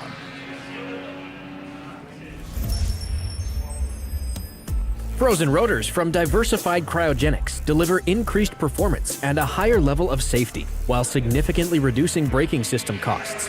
So to tell you a little bit about the durability of this product. So we have seen an incredible extension of the life of our brake rotors using frozen rotors. We've gone from brake rotors every other weekend to 6 weekends on one set of brake rotors, and I think they can go farther. The durability has been amazing. And it's been a fantastic season, and man, a lot of that is due to the way our car can brake on those frozen rotors. For more information, go to frozenrotors.com. Welcome to Parts Badger, where we want to be your online machine shop. Through our online platform, we connect our global manufacturing capacity to your fingertips. You can request a quote, place an order, manage your parts, and even share that information with a colleague right online. If you prefer, you can work with our experienced team of sales representatives who are supported by our design engineers and project managers as well. Whether your project's big or small, simple or complex, Parts Badger can get it done. See if we can help your company at PartsBadger.com. Discovery Parts is a veteran-owned racing and safety equipment company. While we're located inside Atlanta Motorsports Park in Dawsonville, Georgia, Discovery Parts can also be found at the tracks, supporting a number of Champ Car Series events. We take pride in being a reseller of the best of the industry to Champ Car teams and drivers. We know racing, love racing, and look forward to tomorrow to even more racing. Visit us at DiscoveryParts.com.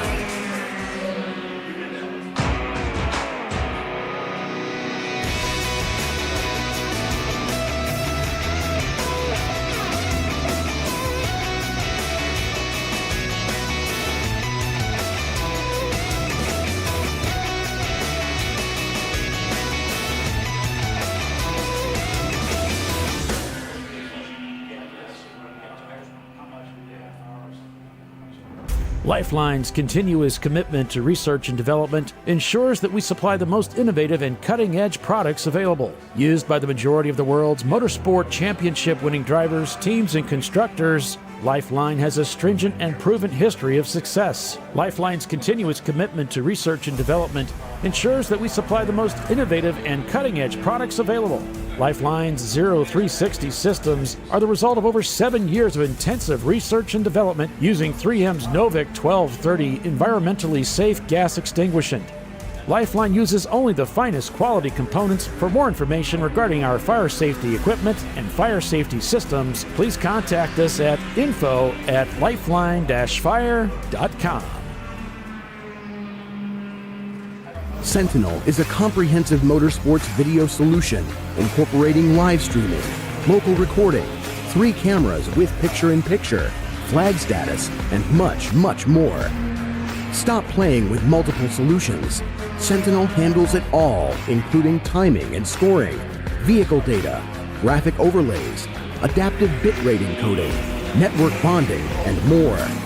Sentinel is the solution to sharing your motorsports experience with your friends, family, sponsors, and the world.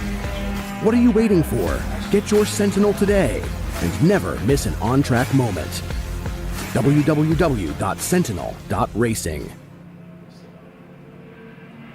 The Jimenez family are having battery issues.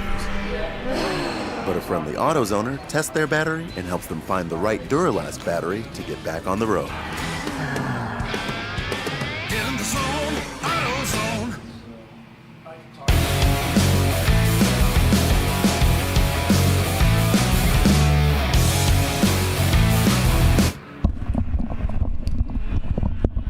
Welcome back here to ChampCar.Live at Sebring International Raceway for the Sebring New Year's Eve 14-hour Enduro here in Central Florida. I am here, this is Kyle Lockrow with Paulie Veltum and Lester Epps with the Less is More cam on pit road, bringing you all the action this weekend for the season finale of the 2025 season. Hard to believe we've already gotten to the end of the year, and before we know it, we'll be back at it again at Road Atlanta first weekend of February. But first, we got to get through the last 8 hours and 42 minutes and change here at Sebring to round, to round out our 2025 campaign. So as we are see some cars coming down pit road here for some service.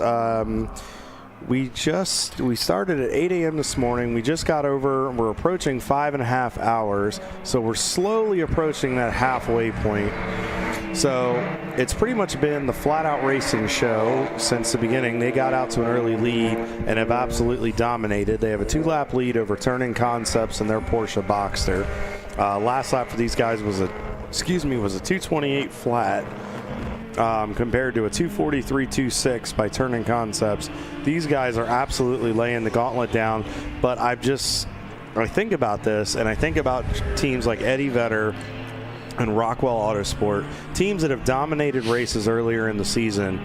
And you got to wonder, that's great. You lead, and you hammer that car and you put those times down. The question is, can you continue to do that with still 8+ hours to go? And will you have a car to be able to do anything like that later in the race? So it'll be interesting to see if they can hold on and continue to do this without any type of, let's say, penalty. Yeah. Would be the better way to put it. And Team Infinity just continuing to push that Infinity up through the field, now in 10th place with Level 1 Racing ahead of them.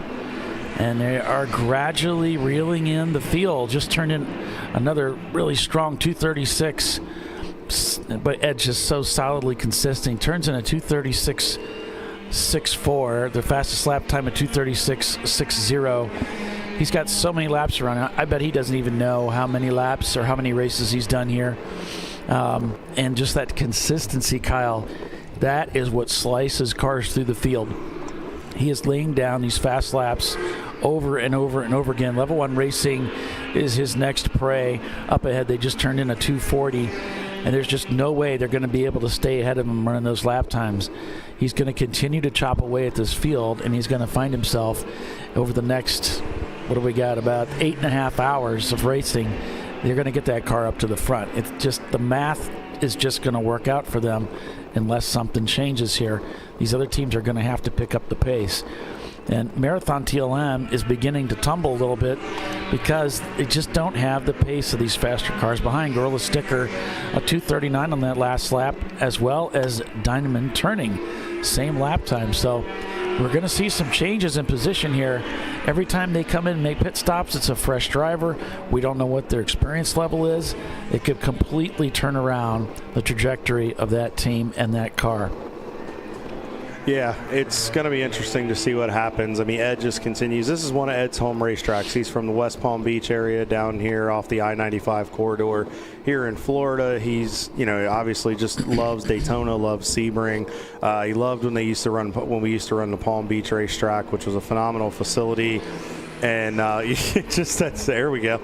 He's pumped up. He probably knows they probably told him on the radio, "Hey Ed, they're talking about you." So he's probably putting on a show for us. But I mean, he knows. He just ran. I think he just ran one of his Yeah, that's why he's cheering, Paulie. He just dropped down. He just laid down a 235.7. I mean, he's just continuing to throw the gauntlet down, and he's now gotten time back, Paulie. He is on the same lap as Level 1 Racing. Well, at least it looked like he was. I mean, he's just continuing to put on a good show here, and I think with some of these teams where it hasn't been fun to be up front or hasn't been good to be up front, I think Ed will continue to do well with that. But you're not going to find anybody in this garage area that doesn't have the enthusiasm that Ed Stein does. So, they're a crowd favorite. They treat their people right, and they just have a consistent group of drivers that they trust to drive these cars. They know they take care of them. And Ed is honestly the heart and soul of a Champ Car racer. He comes on an open trailer. He does it on a shoestring budget, but he really focuses his time, energy, and what budget he does have into developing this car. And he's just got a good group, and it's admirable to see what he does. As we see the field working through 15 to 16, you really see the cars through there. Now the shade will be a benefit there where it'll cool that part of the track down, because when the sun beats on it, it just really gets very slick, unpredictable, and you got to be careful about how you work through that section, because if you step the back end of the car out, you can get in trouble. So, the Vehicle Performance Index, the VPI, Paulie can get into a little bit of that. I know he's got a sheet on it. So the VPI, I believe that's the point system that we use based on how the car is classed with the engine displacement. So we'll get into that a little bit later into the broadcast, but we just want to continue for the time being. Right now, Diamond Turning Innovations is only 8.8 seconds off of Gorilla Sticker. They're on the same lap, and also from third all the way down to the 7th position, we got 5 cars in the same lap. Rockwell Autosport, Findog Racing, Marathon TLM, Gorilla Sticker, Diamond Turning Innovations are all within seconds of each other. It's just such a good race right now. Yeah, take a look at that rule book. it'll give you some indication. It'll kind of let you know based on what you want to do. If you're looking to build a car or things like that, it'll give you an indication of what you want to do, what you can and can't do, how things will stack up. It'll really give you that better indication. But we'll get into it a little bit later in the broadcast. We'll go over our normal sheet. Thank you, production. Thank you, Timothy.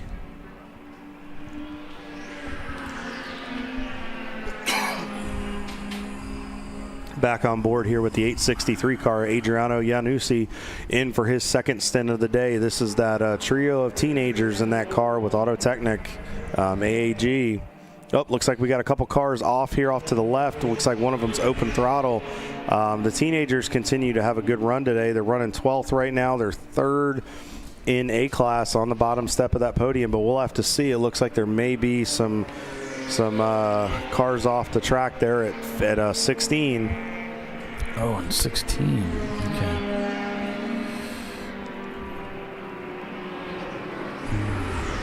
Now, it looks like they're probably to the left of our camera. So we're looking at the corner of 15 and like what would be like 15A. And then over to camera left off to where the cars, you see them kind of go off in the distance there. Looks like we got another slower car here off to the right, one of the Miatas. Looks like he's just trying to get back and stay out of harm's way. But they were off in the grass there as you come through that section. They're still a local yellow. We're on board with turn-in. We'll have to see if they're still there. Looks like they got going. There's one car off there to the left. That's one of the open throttle cars. Yeah. So I'm not sure what happened. We'll have to get... There's a local yellow. They're using a local yellow there, Kyle, and then they cleared it. Went back to green.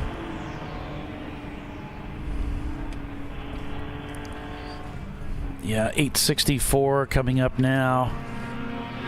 That is the sister car to the 863 car. It's AAG Racing. Yep, Clark Motorsports. It's been a bit of a tough race for those guys so far. As we see turn-ins headed to pit road for a pit stop.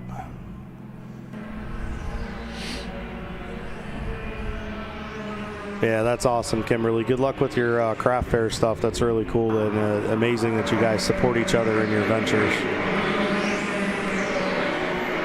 As we see cars headed down pit road, headed back out into the fight. Not sure. That might be the Never Start Racing. That might be the 350Z right there. That is at pit out. Yeah. I just wanted to highlight Turning Concepts has come into the pits. So that'll be that's their fourth time in the pits today. And that matches Flat Out Racing as well as Rockwell Autosport Development.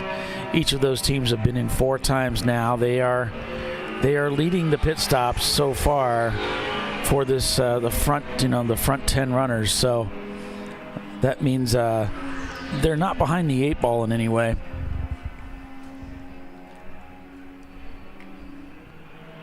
Things going well for those teams. Big gaggle of cars there. See if they can maintain. White, one of the Rangers. You got to be patient through here. Rockwell, they're going to have to really work this traffic carefully because you got some slower traffic. You got to find the hole. As you can see, the Ranger went, and it looks like Rockwell's going to go with him to get around Betty White. You can see the gaggle of cars headed down to the heavy brake zone in 10. Looks like Rockwell's going to try to make an out-braking maneuver. Still side by side with the truck. Looks like the truck has the legs there, had a little bit of torque off the corner.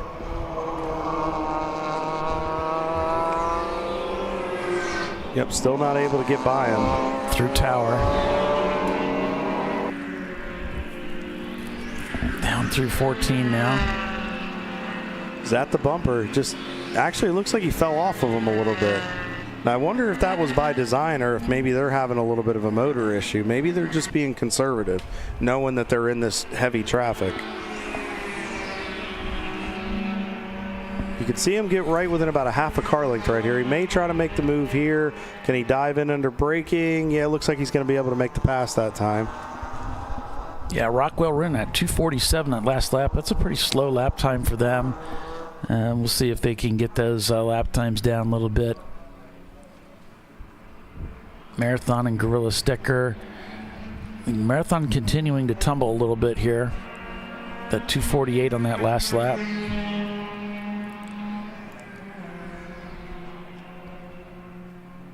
And Gorilla Sticker's back about 42 seconds, so they've got Gorilla Sticker has a good shot at catching Marathon and moving up. So while we got a little bit of a lull here, Paulie, let's kind of look through a lull, I guess. Somewhat of a lull. Field's kind of gotten a little bit strung out. We're lulling? We're lulling, I guess. Maybe that's the wrong way to put it. Well, there's a break in the action. Does that sound better? So Lonely Mothers Racing right now is one of the top movers in the field right now. They're in 26 in the overall. They're up 74 spots on the day, 17 in the C class. A great run for those guys.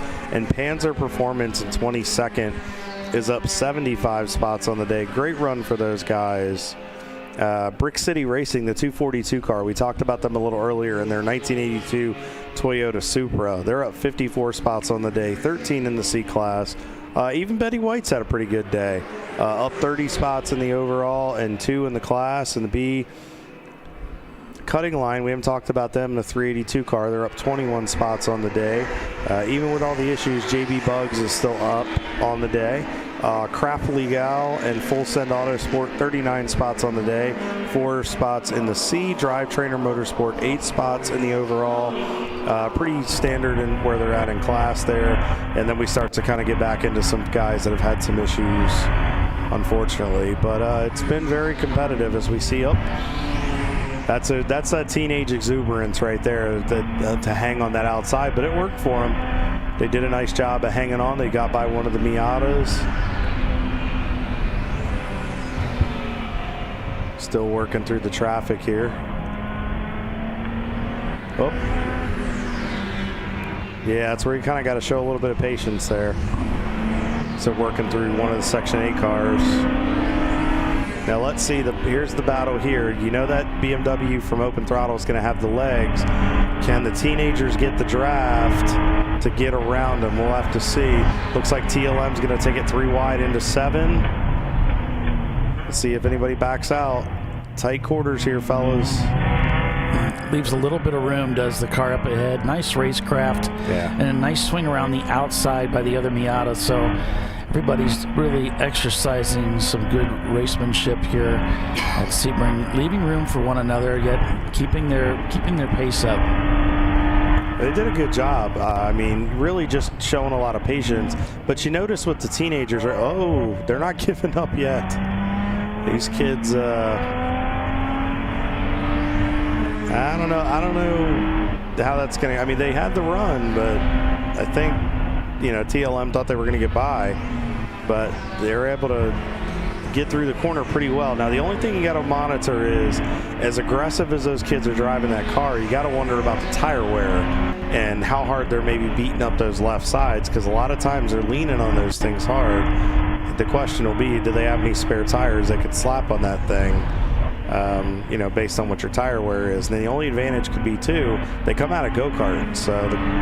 So you got to wonder if they're also able to kind of drive that Miata the way you think you would based on their go-kart experience, where you just keep the momentum up. Kind of a double-edged sword.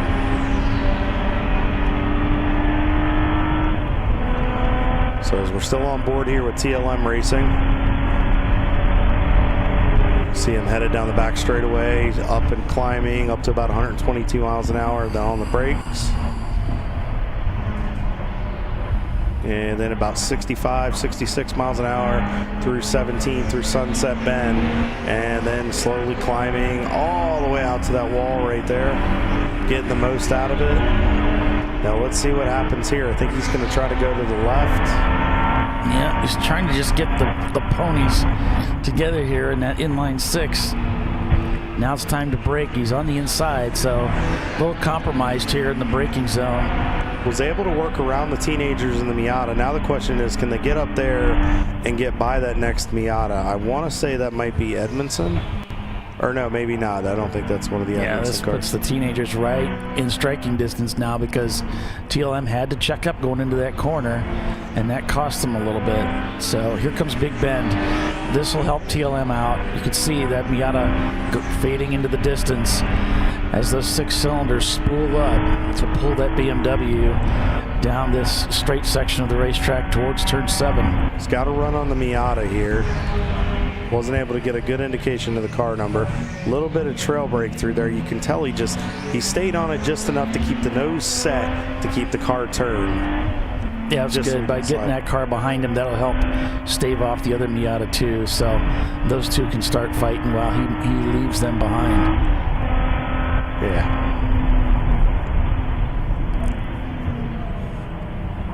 Big closing right there. Yeah. I feel like this car is good under braking, but I feel like maybe sometimes they're rolling into the corner a little much where they're not able to get back to the power and to maximize off the corner. Maybe they just don't have the torque, but I mean, they're making the most of it. I'll give them that. Well, and it is largely a rental, so you probably have some guys that maybe don't have quite as much experience, and they're trying to carry as much speed as they can into the corner.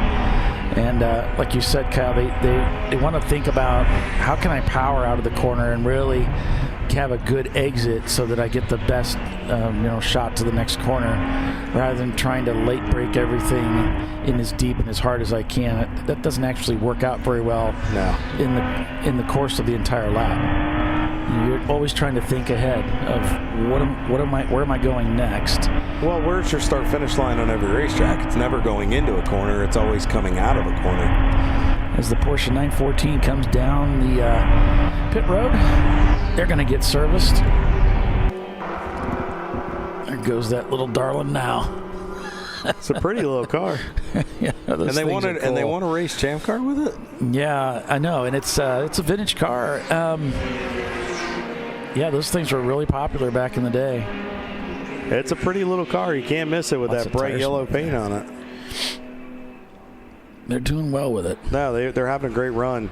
I think they're still up in the top 15 with the car. I think I'm a little behind here, so we'll go ahead and take another commercial break and be back in a few. So stay with us. We'll be right back.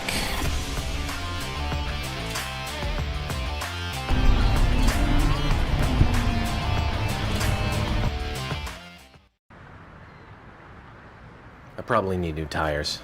You do.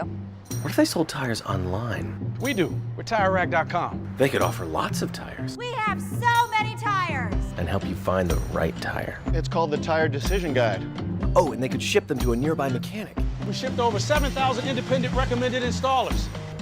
This is an amazing idea. Sorry. TireRack.com, the way tire buying should be. George and Junior are fed up. They weren't planning on having to replace their brakes today, but they went to AutoZone, where a friendly AutoZoner helps them find a deal on the right parts. In the zone, AutoZone. Since 1994, Fly & Wrench has been a family-owned business renowned for exceptional European car repair and maintenance. We treat every vehicle with the same care and attention as if it were our very own, building lasting relationships with our clients along the way. We specialize in high-performance vehicles, offering a range of services that include fabrication, construction, custom wiring, and much more. Visit us at flyandwrench.com. Discovery Parts is a veteran-owned racing and safety equipment company.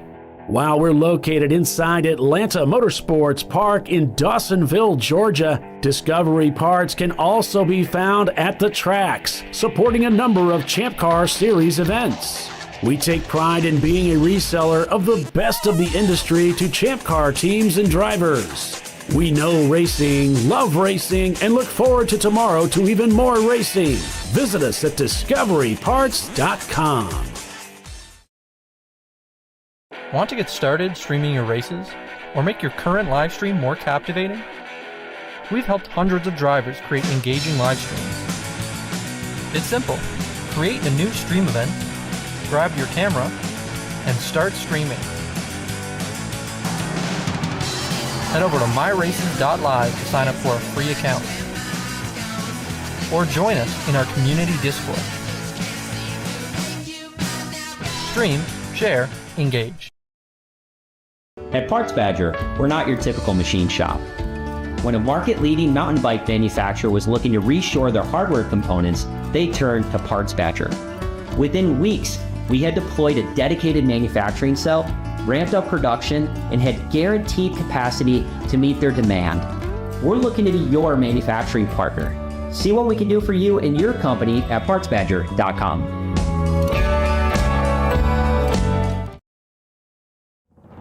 Lifeline's continuous commitment to research and development ensures that we supply the most innovative and cutting-edge products available. Used by the majority of the world's motorsport championship-winning drivers, teams, and constructors, Lifeline has a stringent and proven history of success. Lifeline's continuous commitment to research and development ensures that we supply the most innovative and cutting-edge products available.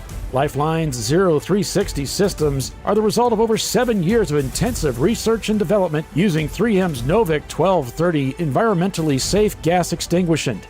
Lifeline uses only the finest quality components. For more information regarding our fire safety equipment and fire safety systems, please contact us at info@lifeline-fire.com. Sentinel is a comprehensive motorsports video solution incorporating live streaming, local recording, 3 cameras with picture-in-picture, flag status, and much, much more. Stop playing with multiple solutions. Sentinel handles it all, including timing and scoring, vehicle data, graphic overlays, adaptive bitrate encoding, network bonding, and more. Sentinel is the solution to sharing your motorsports experience with your friends, family, sponsors, and the world. What are you waiting for? Get your Sentinel today and never miss an on-track moment. www.sentinel.racing. Dave's twitch is bad. That's because his wipers need replacing. But he went to AutoZone, where a friendly AutoZoner guides him to the right wipers and makes sure everything is working smoothly. Get in the zone, AutoZone.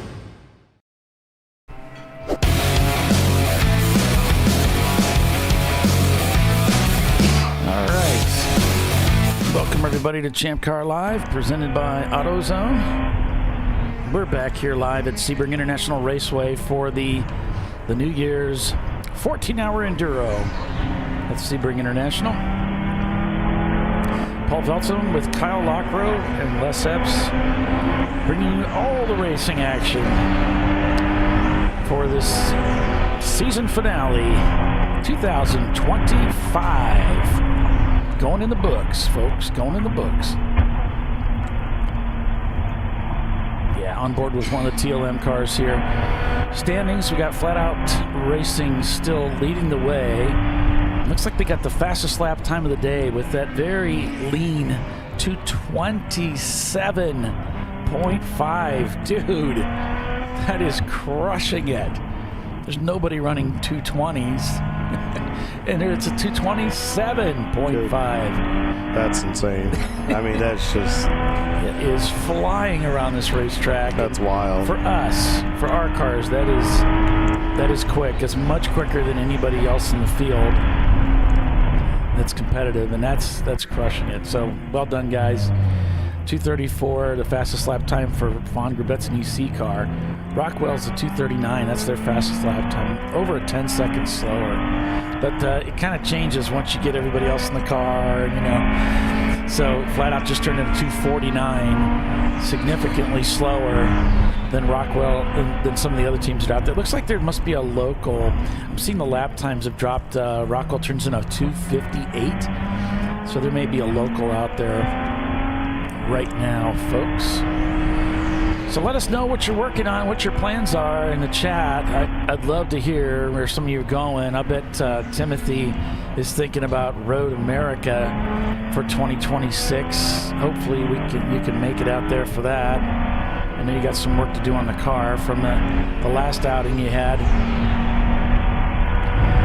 We got Road Atlanta coming up. We're going to be at Daytona. Man, we're going to go to Lime Rock. We're going to go to Coda. Whoa, big lockup there from Avenue Garage. Whoa. Yeah, and that really threw him off his game there. A lot of evasive action by a lot of cars here.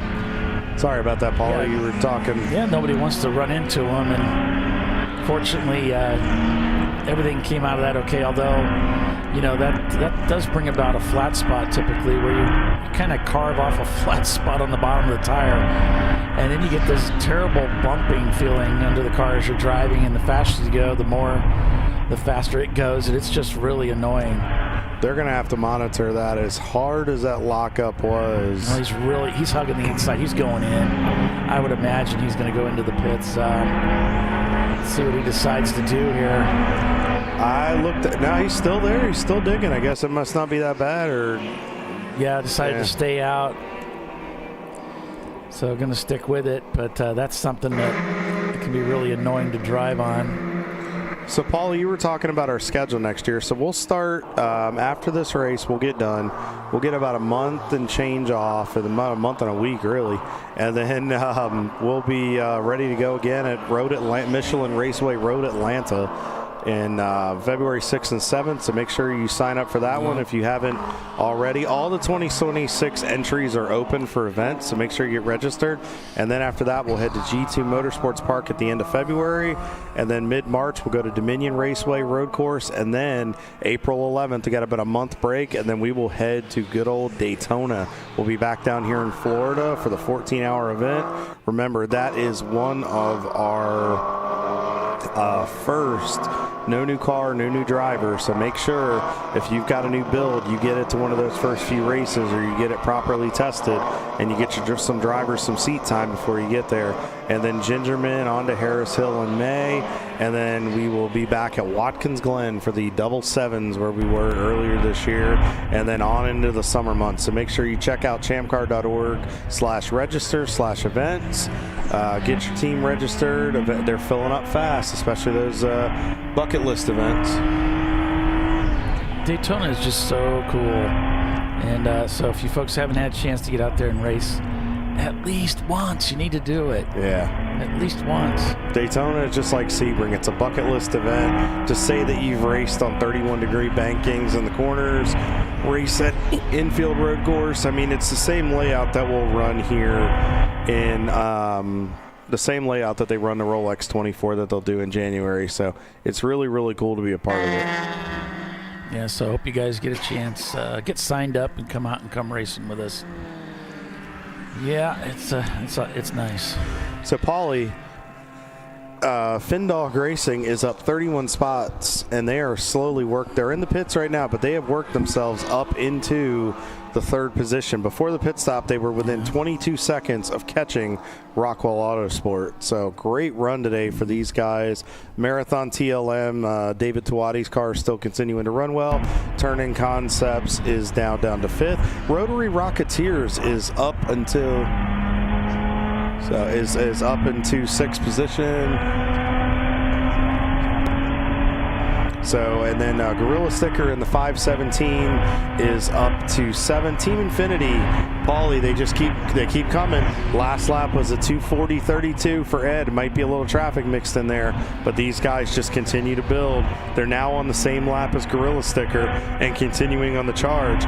And then the 412 Level 1 Racing. And ironically, we have a guest with us in the booth here, and he is one of the tenacious teenagers, I will say, Mr. Leighton Voggley. Welcome to ChampCar.Live. He is in 10th position right now with AAG Racing, New Dogs, Old Tricks, Auto Technic. Leighton, welcome to ChampCar.Live, presented by AutoZone. This is your first endurance race here in a heavy car. How's that going so far? It is. It's going way better than I could have expected. We are, I think, we're in the top 3 in class last time I checked. And You're second in class right now. Okay, great. And then top 10 overall. It's better than I could have ever asked for. You guys are driving a great race so far. You look really, really smooth. So talk to your dad. Was talking to Lucas's dad, and all of them kind of got a group chat going, for you guys this weekend. And they were just filling me in, and they're just so proud of you guys and what you guys have done. So give us a little bit about your journey and just how you've gotten to where you're at right now. Me and my dad, my dad has raced in many series in his life, and he ran a prep shop with his brother, 1010s Motorsports. And I've been around racing my whole life, and I've always been inspired by my dad and always looked up to him and wanted to do it. And he's taken me to Sebring and multiple racetracks, handful of times, and I've really always wanted to do it. So we went out and bought an old used cart on Labor Day, I believe 2 years ago, and we started out with Team PKE in St. Petersburg, and we've just been progressing since. We entered a 4-stroke championship with that cart. Did okay. We were still changing the setup a little bit, and I was growing.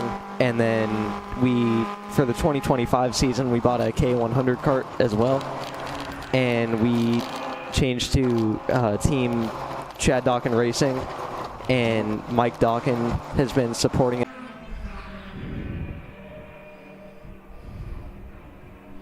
Okay, so now we're back, and we can continue with that interview.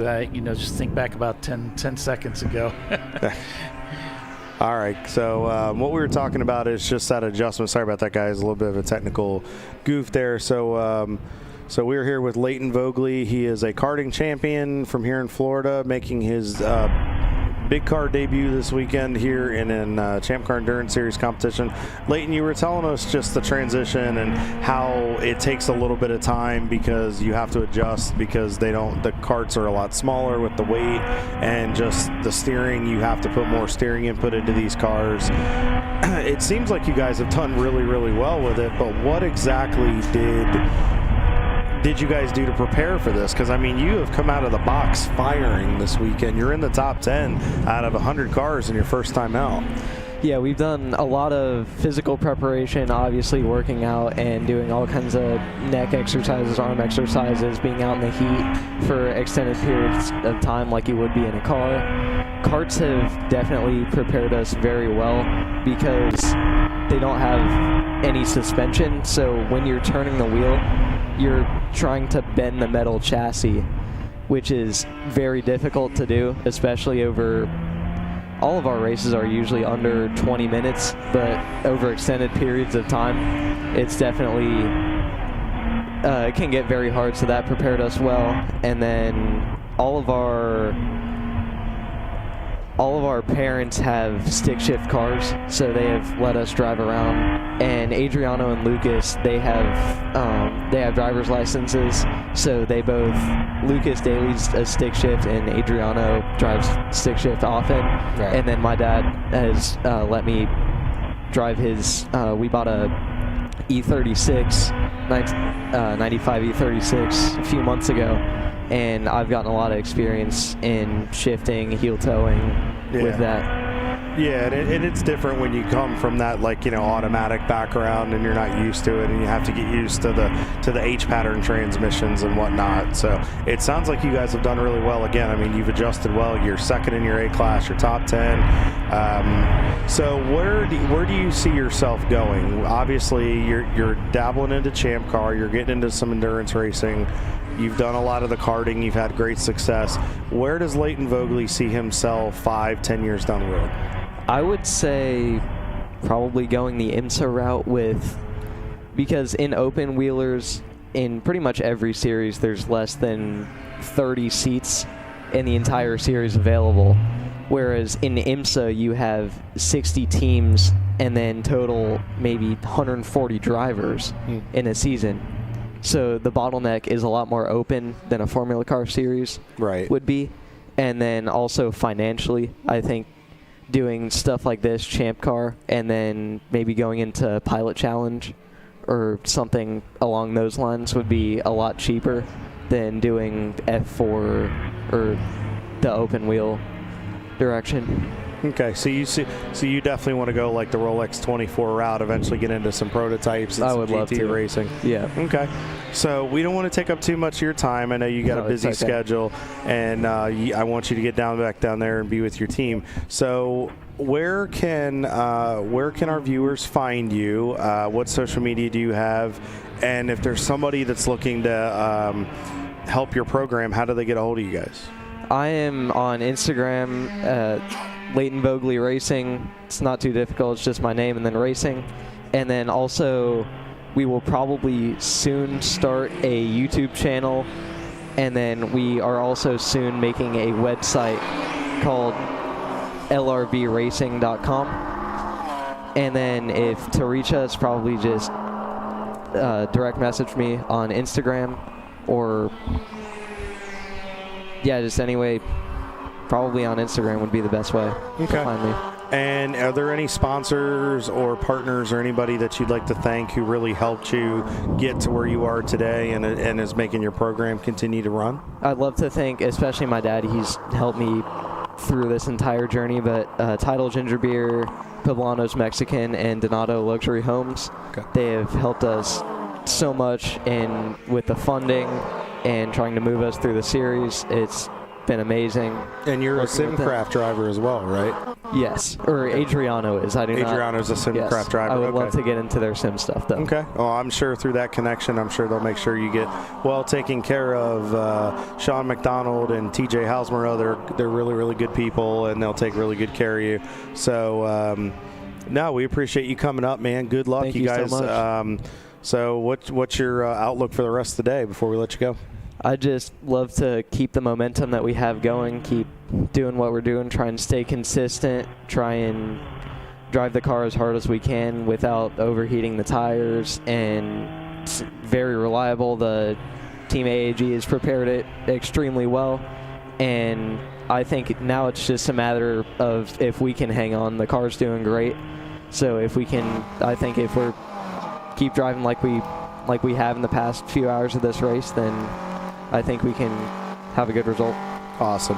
Well, Leighton, good luck today. We wish you the best from everybody here at ChampCar.Live. Good luck in your journey. Keep us posted. Keep those text updates coming. Will do. And be safe when you get on track, okay? Thank you. All right. Leighton Voggley, folks, a young man with a bright future and a lot of talent, proving what he and his teammates have done today.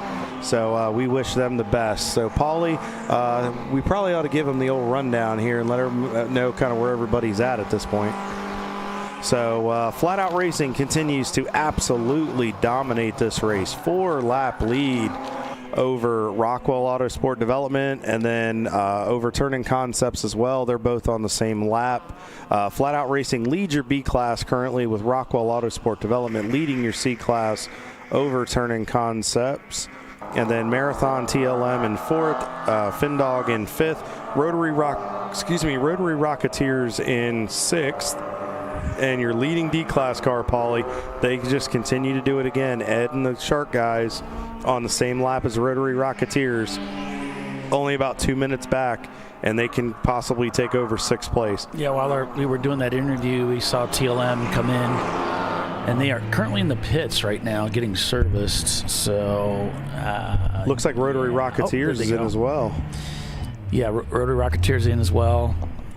And TLM looks like they're working their way down to get back on the racetrack, get back into competition here. And then Level 1 Racing is your leading A-Class car in 9th. And then the Teenager Trio, the AAG Racing, New Dogs, Old Tricks, Auto Technic, rounds out your top 10. So great run for those guys. Yep. So with that, we're going to take another commercial break and be back in just a few, so stay with us. You're watching Champ Car Live, presented by AutoZone. We'll be right back.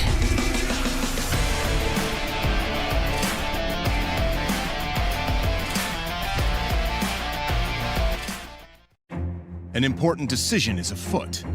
This man is about to buy tires on TireRack.com. Tire Rack is the leading online retailer of tires in North America and a repository of advice and expert reviews. And it's done! All that's left is to arrange for safe, easy installation at one of our independent recommended installers. Well, I guess he did that too. TireRack.com, the way tire buying should be. Jamie's on edge. It's her first time changing her own oil, but she went to AutoZone, where a friendly AutoZoner helps her find a deal on what she needs to get the job done right. Get in the zone, AutoZone. Since 1994, Fly and Wrench has been a family-owned business renowned for exceptional European car repair and maintenance. We treat every vehicle with the same care and attention as if it were our very own, building lasting relationships with our clients along the way. We specialize in high-performance vehicles, offering a range of services that include fabrication, construction, custom wiring, and much more. Visit us at flyandwrench.com. Want to get started streaming your races or make your current live stream more captivating? We've helped hundreds of drivers create engaging live streams. It's simple. Create a new stream event, grab your camera, and start streaming. Head over to myraces.live to sign up for a free account. Or join us in our community Discord. Stream, share, engage. Lifeline's continuous commitment to research and development ensures that we supply the most innovative and cutting-edge products available. Used by the majority of the world's motorsport championship-winning drivers, teams, and constructors, Lifeline has a stringent and proven history of success. Lifeline's continuous commitment to research and development ensures that we supply the most innovative and cutting-edge products available. Lifeline's 0360 systems are the result of over 7 years of intensive research and development using 3M's Novik 1230 environmentally safe gas extinguishant. Lifeline uses only the finest quality components. For more information regarding our fire safety equipment and fire safety systems, please contact us at info@lifeline-fire.com. At Parts Badger, we're not your typical machine shop. An aircraft manufacturer had to deliver a new interior in just weeks. With hundreds of line items and tens of thousands of parts needed, they turned to Parts Badger. We have the connected manufacturing capacity, the experienced team of design engineers and project managers, and the proprietary software to get it done and deliver. See what Parts Badger can do for you and your company at partsbadger.com.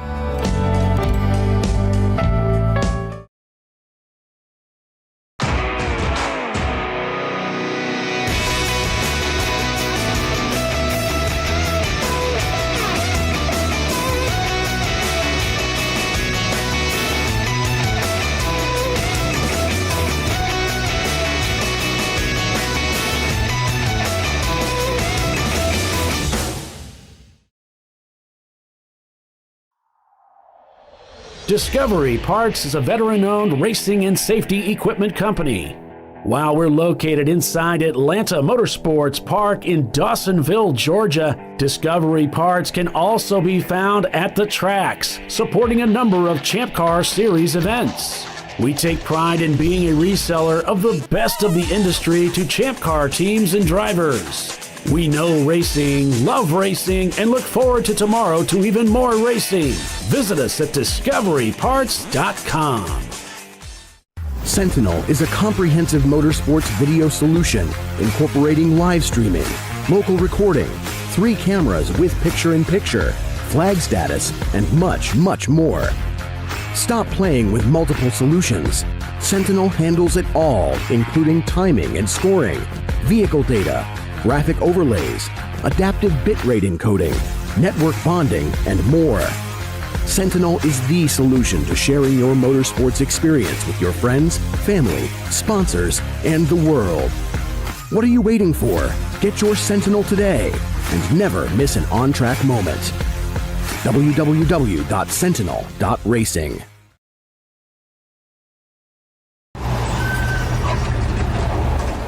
George is fed up. And so is Junior. They weren't planning on having to replace their brakes today. But they went to AutoZone, where a friendly AutoZoner, Renee, helps them find a great deal on Duralast gold pads and rotors. No headaches, just the right parts, and friendly service. Get in the zone, AutoZone.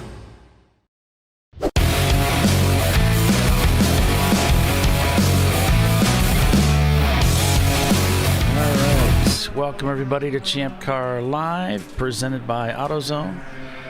And we're back here at Sebring, this time down in the pits with the less is more cam. A little quiet. little quiet. Everybody's on the racetrack racing, having fun. So we'll go back out on the racetrack. The Sebring Racing Lodging Team, as they continue to try to bring that car up to the front of the field, but you know, as they said, we're just not sure we're going to even finish. We're just lucky and happy to be out there racing and putting down laps. Flat Out still leading the way. They just turned a 235 to Rockwell's 243 there in second place. And then Turning Concepts in third, a 237 on that last lap. Fing Dog a 241. Marathon a 243 there in fifth place. Gorilla Sticker in sixth with that 245. Level 1 with a 243. 12 seconds behind the Gorilla Sticker. They've got an opportunity, and it looks like they've got the pace to get by Gorilla Sticker for sixth place. So we need to be watching for that. Rotary Rocketeers turned in a 241. They're also one of the faster cars out here this weekend. Their fastest lap time, a 234.3 in eighth place. They're back 18 seconds from level 1. And then back about a minute is AAG Racing. So I would say we keep an eye on Rotary Rocketeers and level 1 Racing to get by Gorilla Sticker. And then they've got Marathon TLM in their sights. These cars are faster than those two cars. And then we'll see if they have anything for Fing Dog. At this time, those cars up front are pretty quick. And of course, we'll see as the race wears on, what happens to these cars. Are they going to get faster? Are they going to get slower? Some cars work better with a track that's got some sunlight on it. Some of them work better when the track cools off. Some of them, it's the drivers. Some drivers work better at night. Others find themselves more timid. And we're going to have about 5 hours of racing at dark. So it's going to change a lot. It's going to change a lot. Yeah, it's going to be interesting to see how these teams handle it and what kind of adjustability is in these cars to be able to make the adjustments and make things better and continue to be as successful as they have. Can Flat Out Racing be this successful at night as they have been during the day? Will the car fall off at all as we get into the later afternoon and then the late night hours? So there's a lot of storyline left to play out. Paulie, real quick, I'll got some updates from some folks. Let me go ahead and get those taken care of. Yeah, what do we got? For Rotary Rocketeers, Mike Lowe, the team owner, co-owner, and the builder is back in the car. Sawing at the wheel and dancing at the pedals is what his team said I needed to mention. So good to see him back out there. Car 74, which was the Treasure Coast Miata. Shelby Smith is now back behind the wheel. Dennis Gundersdorf was behind the wheel, but they've now changed drivers. And then David Tawadi from Marathon TLM and his team wanted to mention that they are doing a great job. Unfortunately, they've lost power steering, which means they're going to have some tired drivers at the end of this race. And Sebring is hard enough with power steering, let alone without power steering. So going to be a little bit of a rough rest of the race for these guys. But that is an experienced group and a lot of good drivers there. So I'm sure they'll do a great job.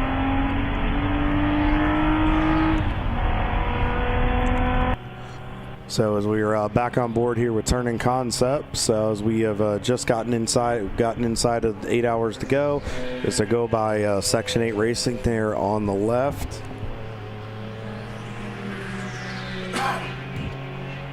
See him working through the 11 to 12 combination, headed to turn 13.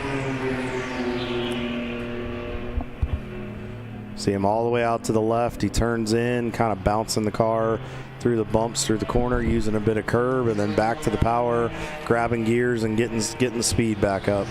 Yeah, Q Motorsports has been black flagged for unsafe re-entry on a 4-off and continue. We should probably talk about that a little bit, about Kyle. What are some of the rules of thumb when it comes to you find yourself off the racetrack? Let's say your car's, we saw this at pit race, your car's semi in control, you sort of gathered it up, what should be your next steps? What should you do next? Well, what should you definitely not do next? Well, the first thing you should never do in these situations is try to panic or do anything irrational or erratic. That is where if you make those types of maneuvers, you can get yourself into bigger issues. So the first thing you want to do, let's go through scenario 1. If you go off the racetrack and you're in the right direction, but you just happen to go a 2 or a 4 off, the worst thing you can do is turn the wheel one direction or the other very erratically. The car is already going to be on slick grass or wet grass, let's say. So you want to make sure you keep the car under control. You want to kind of lift your foot off the accelerator smoothly, let the car slow down just a little bit, make sure, gather yourself a little bit, make sure that you're in control. And then what you do is you'll gradually and smoothly get yourself onto the racetrack while you're watching your mirrors, make sure nobody's around you to where you can ease back onto the pavement. And then you have to give yourself 3 or 4 corners to get the grass and the mud and the junk off your tires. Now, in the case where at pit race that Paulie was referring to, where we had a few cars go off track and they happened to spin, as we just saw the Corvette right there, the 16 car, the one mow time, get a little slideways there off of 7. So in that instance, when you lose traction like that or you spin, the first thing you need to do is you need to just try to breathe, gather. Oh, got a couple cars off here, Paulie. Yeah. On our screen, I'm not sure what happened here. It looks like there's 2 of them. One of them looks like it's a Miata. I'm not sure what the other one is, but that was just very, very odd. It looked like almost they forced each other off. But in that instance, if you've spun the car, if you can't get it to refire, you have to shut it all down, and then you want to recycle, go through the motions, fire the car back up, and then you have to get the car going in the right direction in a safe manner, and then you want to smoothly and safely get back onto the race course and either get it back to the pits, get it off the racetrack at a safe spot, or if you just happen to kind of have a lazy spin and no harm, no foul, then you just kind of got to get on the racetrack, get back up to speed, get the junk off your tires, and then just keep going, really. Yeah. See the safety team over there. It looks like they're leaning in, trying to talk to the driver. It looks like they're trying to tow it or see if they can tow it, but I'm not seeing any smoke come off the car, so I'm not sure if there's any damage. But that was just very weird. There were 2 cars that went. It looked like one of the Miatas or whatever it was that was there, or maybe an RX-7 based on the body type. It fired up and kept going. So I'm not really sure what happened here as we see one of the F and Rangers. A little bit of tire lockup. Yeah, it's actually the car right ahead of him that had that lockup, and so still seeing a lot of lockups here today. And all that does is shave off tire. It makes flat spots, and it makes it really unstable and uncomfortable to drive on. Yeah, you really need to manage your tires here at Sebring. This is a very abrasive surface to start with, and the place doesn't have a lot of grip, even with really, really good tires. So every time you slide the tires or every time you do something or lock up the front, you're taking, let's say, you start with 100% grip percentage. Every time you do that, you're knocking out a percentage. Oh, got a car spun there in turn 3. Looked like it was a black car. Might have been a BMW. Over in turn 3, we'll be looking for that. Track's so big, we got things happening everywhere. Yeah, there's something going on. Turn 7, they're busy. They're busy. Well, we're almost halfway through this race, so I think a lot of these teams are realizing that they want to get all they can before it gets dark, because you really have to wonder. We got a lot of experience here this weekend, but the question will be, how confident are some of these teams after dark? Sebring, it's not easy to see. There's really not much lighting to get around the facility. So the question will be is, how good are your drivers, and do you have a good driver lineup after dark to where you can actually be effective? Or do you need to just kind of get everything done here and then get into a position where you can just ride once it gets dark and just try to maintain? So I think there's a lot of different strategies going on. It'll be interesting to see how it happens. Paulie, I was looking back through the order. Our buddies from the Sebring Racing, the Lodging, they're only 5 and change seconds behind whoever was in front of them.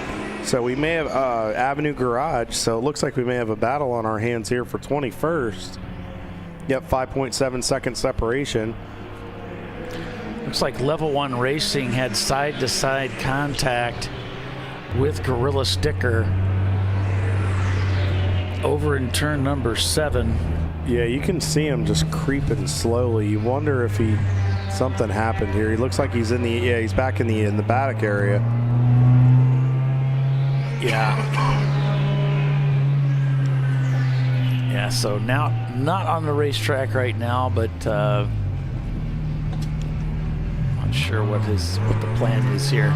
Well, Paulie, that just handed the lead back to the teenagers. Leighton Voggley, who we just talked to a little bit ago, they've now completed 105 laps. The teenagers are up 57 spots on the day, and they're in 7th position overall. So tell you what, this is a heck of a debut for these kids. We'll have to see how it goes. We'll have to see how they do after once it gets dark. Dave Tuati wanted to let us know that they're in the top 5 still. They're not going to give up, and they're going to power through it. So good for you guys. We're watching, and we commend you on the tenacity you're showing with that. Got another update from the Bent Over Racing guys, the 985. The transmission is fixed. They had an issue. Austin Vaughn's back out there for his first full stint.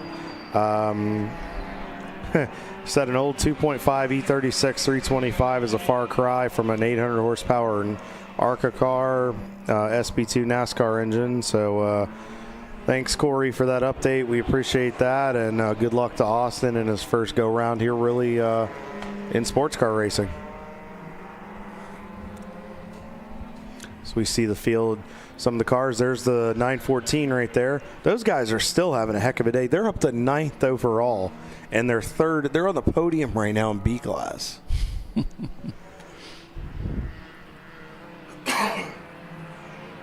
Hot Curls Racing, folks, is who we're talking about. They're up 22 spots in the overall. They're up 4 spots in the B class on the day, and these guys just continue to just throw down the gauntlet. And as we're on board with the teenagers here, the 863, Adriano Iannuzzi, great job. He's still just, laying laps down. He's looking real smooth, not doing anything out of character, just continuing to, but these kids are fast. Last lap, he laid down a 2:43.849. Right now, he's projected, based on what we're seeing, to do almost identical that. So he's doing a good job. So we'll kind of go back in the order a little bit. It's still top 5 Flat Out Racing, Rockwell Autosport Development, Turn-In Concepts in 3rd, Findog Racing in 4th, and Marathon TLM in 5th. Just remember they're dealing with that power steering issue. And then Rotary Rocketeers continues to rock on in 6th. Those guys are doing a good job. The Teenage Trio is in 7th in leading the A class by, just so you know. And then Team Infinity is about 1:32 behind them. Ed and those guys just continue. They've kind of backed it down now. They just ran a 2:42.56. I think they've eased the pace back a little bit just to kind of save the car. And then Hot Curl Racing in 9th, and Level 1, which we know they're in the paddock, have because of that side-to-side contact.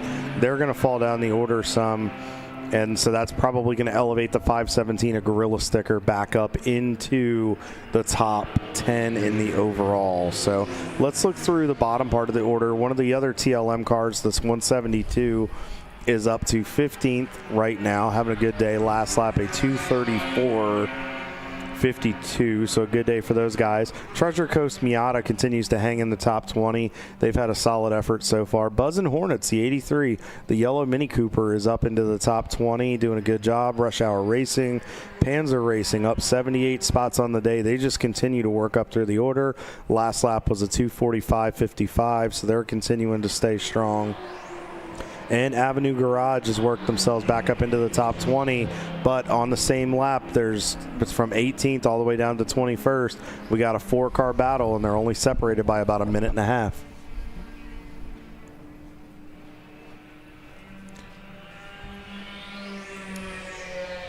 Then there's our D class here. Team Infinity has a great lead of 6 laps over ST Ranger Racing, the 551 truck. And then Reeves Racing rounds out your podium. F-Class, Covey Racing Best lap's a 2:41.5 on the day, leads by 7 laps over Edmondson. And then What's the Rush? Drive Trainer Motorsports. Looks like a few of the cars are out. Palms Racing and one other. So still 4 cars in contention. And then let's take a look at our buddies over on the EC class side. I can't bring them up because they split them. So well, I'm going to pull it. I got you covered, Paulie. I'm going to pull it up right here for you. All right, so One Mo Time Racing is leading over there. The 16, that yellow Corvette that we saw, had a little bit of a hiccup earlier, is up into the lead there. Best lap was a 2:24.09. Last lap was a 2:30.37. They're up on the same lap, and it's a 6-second gap between them and Fawn Group Motorsports. So we're going to have to keep an eye on that very intently. And then about 4 laps back of that is Open Throttle and Cherry in the 164. I believe that's the entry that Mr. Mason Massey, NASCAR O'Reilly Auto Parts driver and Craftsman truck driver, is a part of that entry this weekend. And then Q Motorsports is in 4th, and then Triple R Motorsports rounds out your top 5 in EC. So if you want to see what's going on with those guys, make sure you go to Red Mist Racing. I've got it right here.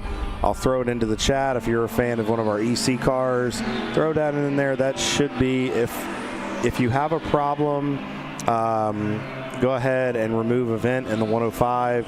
Go there and then look for EC with the Sebring New Year's Eve order there. So that's kind of cool. And then the ST Ranger guys, Paulie, they're second, but they're 23rd in the overall right now. Actually, they just moved into 22nd because Lonely Mothers Racing is in the pit. So good run for those guys. AutoQuest is up to 25th, 24 spots on the day. And then the 117, that's the sister Turning Concepts car, they're in 26 right now. So a lot of things going on. Time and Turning Innovations were having a phenomenal run earlier in the day. They fall all the way down to 37th in the overall. So tough day for those guys.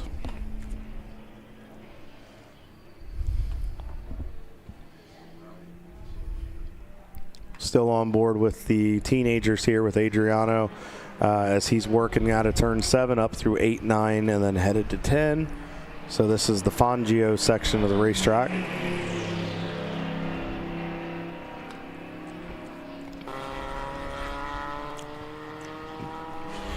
One of the other Miatas working through there. It looks like Turning Concepts and a couple other cars working through the turn 10.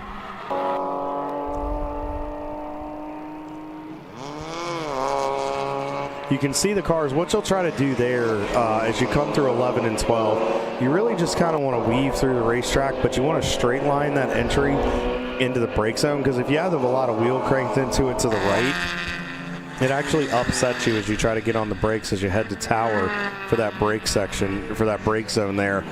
You kind of have to get on the brakes a bit. You really want to get it done straight line, get off the brake pedal, and then get it turned into the corner. If anything, you just want to use a touch of brake to what we call set the nose, or just keep some downforce and keep the nose down to where you can actually go. Looks like there's Jackie. I think that's Jackie X right there. They just went by Section 8 Racing. So, Paulie, we're about to the hottest point of the day. Yeah. They get around 2:30. Yeah. This is when my wife would always go out to the pool. This is the hottest time of the day. So, yeah. And then, you know, we got a lot of sun hitting the racetrack right now. There's moderate cloud cover, not much to really cool anything. So, we are starting to see some shadow, though. It's progressing across pit lane. So the building's beginning to cast a shadow that eventually is going to get across the front straightaway here. It's just a matter of time.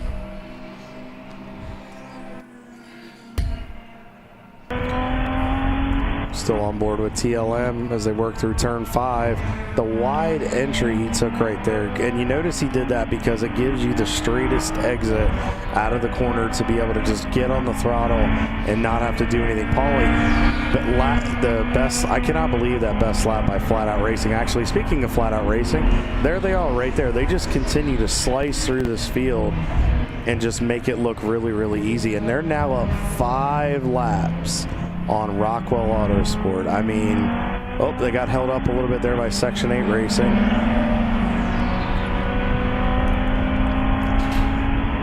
It is just insane to see what these guys are doing.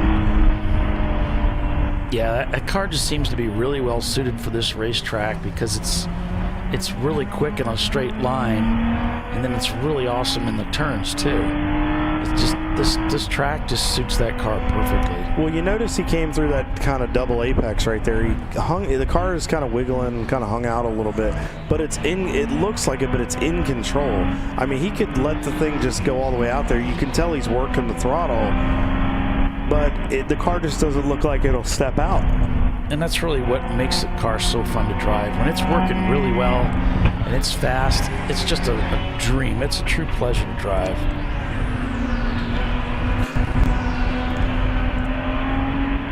Coming through 15 and 16 there at Le Mans. See him turn in for 16. And then down that long straightaway.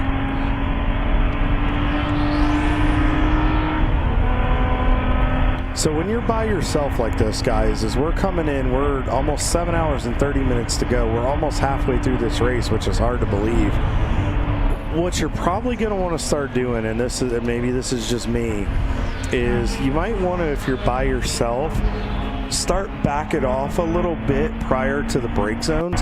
And the reason I say that is you want to give yourself an opportunity to cool the brakes off. You want to make sure maybe you can scrub a little bit of speed. You don't have to use as much brake pedal, because you want to make sure you got plenty of pad left for this evening, especially if you're planning on not making any pad changes. It'll be interesting to see if any of the teams do a pad change, and then it does take a little bit of time to bed those brakes in, so we'll have to kind of see what strategy teams take. Yep, there's a lot of strategy that has to be played out yet, so we'll see. We'll see where these teams go, where they land, and how this race is going to continue to unfold. It's always interesting. So anyway, stay with us. You're watching ChampCar.Live, presented by AutoZone. We're at Sebring International Raceway. We'll be right back.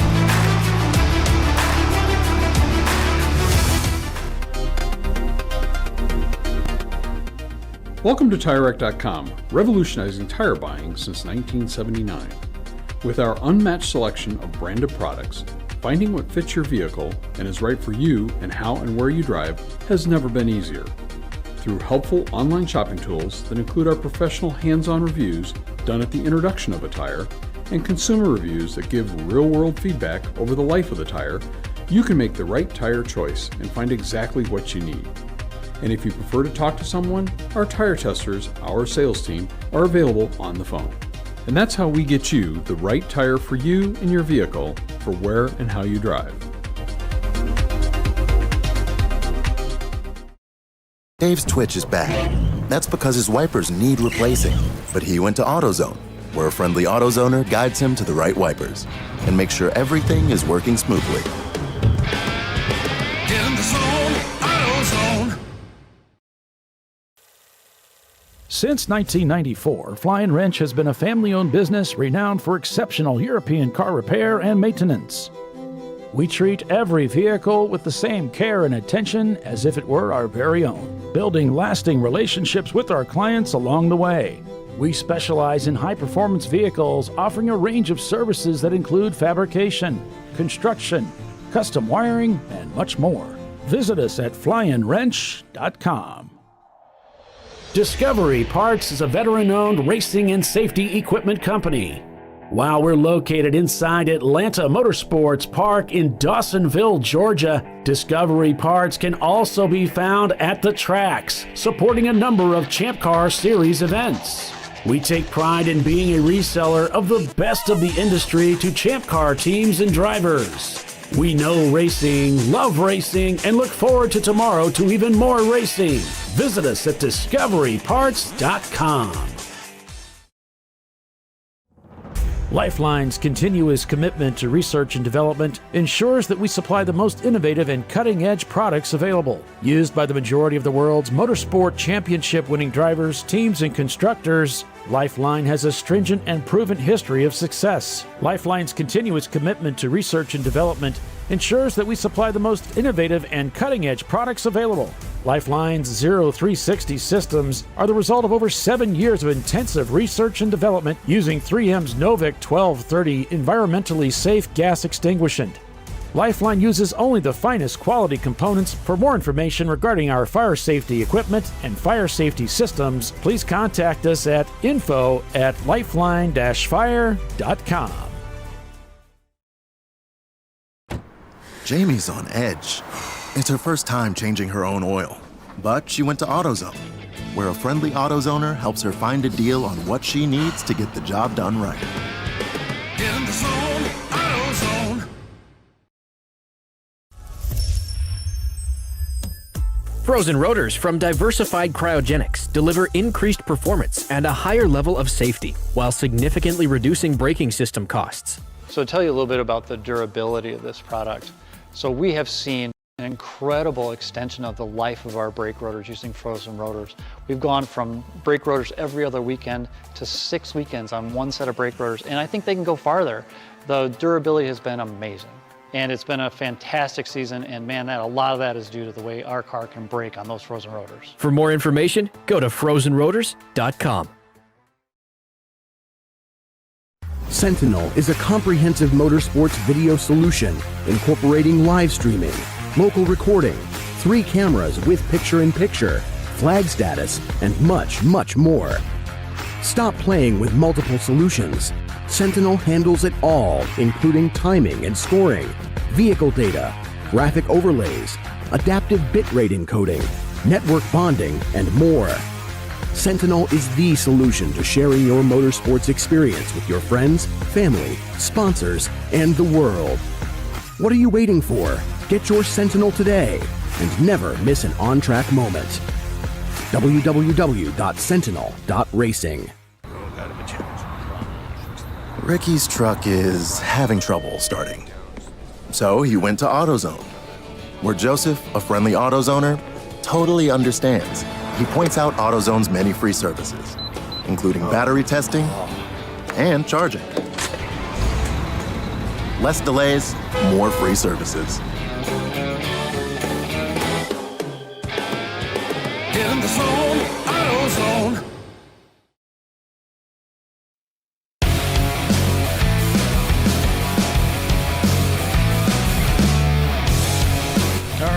Welcome back, everybody, to ChampCar.Live, presented by AutoZone at the New Year's 14-hour Enduro at Sebring International. Paul Velton with Kyle Lockrow and Les Epps bringing you all the racing action as it happens. Club. Yep, just filling that fuel. And all you're hearing is cha-ching, cha-ching, cha-ching. Yeah. So what we were showing you in turn 5, folks, if you happen to look very closely in the screen, off on the right side of your screen over where the barriers are, you kind of see the black and the white, almost like a checkered flag. There was a red car that had spun over there. It looked like a red car from our vantage point, and they were trying to get the car going in the right direction, so we wanted to show that to you. And race director Jackie Sides had told everybody, well, we'll give you about a minute to a minute and a half to get your car fired. They want to give you a chance because they don't want to just automatically pull the trigger and, deploy the safety team. They want to give you an opportunity to cycle the car. They know it may take, 30 seconds depending on, how heavy your electronics are to get everything rolling again, especially, and we all know these things love to start when they're hot and have been running for 7 hours. So they give you that opportunity to get the car rolling, do what you need to do, and then go from there and then get the car going. And as you can see, they got the car going. So and that's good. And that means more green flag racing for us. Yes, it does. And we like green flag racing. So what do we got in the chat here? Oh, all righty. Docking to Metals Band. Mustang just slid right. Breaking Chains of Love. Alone again. So Dockin, yes, that's AutoZone. That's how you say it. D-O-K-K-E-N, Dockin. Michael Dockin. He is because I remember when I first started watching NASCAR, Michael was working his way through the NASCAR Craftsman Truck Series. He was driving for He's an American driver. He was driving. He's done circle tracks. He's done ARCA, but he raced in what is called the NASCAR Craftsman Truck Series, and he drove quite a few seasons for it. But he also, he's from down here in Florida, Clearwater. He drove the Dana Holding Corporation Dodge Ram for the full season in '97, and then he was the series' youngest pole winner up until Kurt Busch took that honor over. And Michael had, varying degrees of success in various places. He drove for teams like Bob Breivik Racing, Rick Ware Racing. He's driven for a number of different teams, MB Motorsports. All over. Then he did a little bit of some what was then NASCAR Busch Series racing, and driven for different teams, Richardson Racing, Team Racing. He drove for Armando Fitz in a few races in what was then the NASCAR Busch Series, which is now the O'Reilly Series. And he does a lot of coaching, and today he does their karting. They have Chad Dawkin Racing, which is a karting team based out of Mooresville, North Carolina. So just to give you a little bit of insight there on who Michael Dawkin is. So, and if you're interested, after everything is here, we're on board with Lucas Donato, one of the tenacious teenagers, as I've been calling them all day. But if you want to take a chance and you can look at it, there's a ton of old races online you can find through YouTube after today's race, of course. Big catch right there for him into one.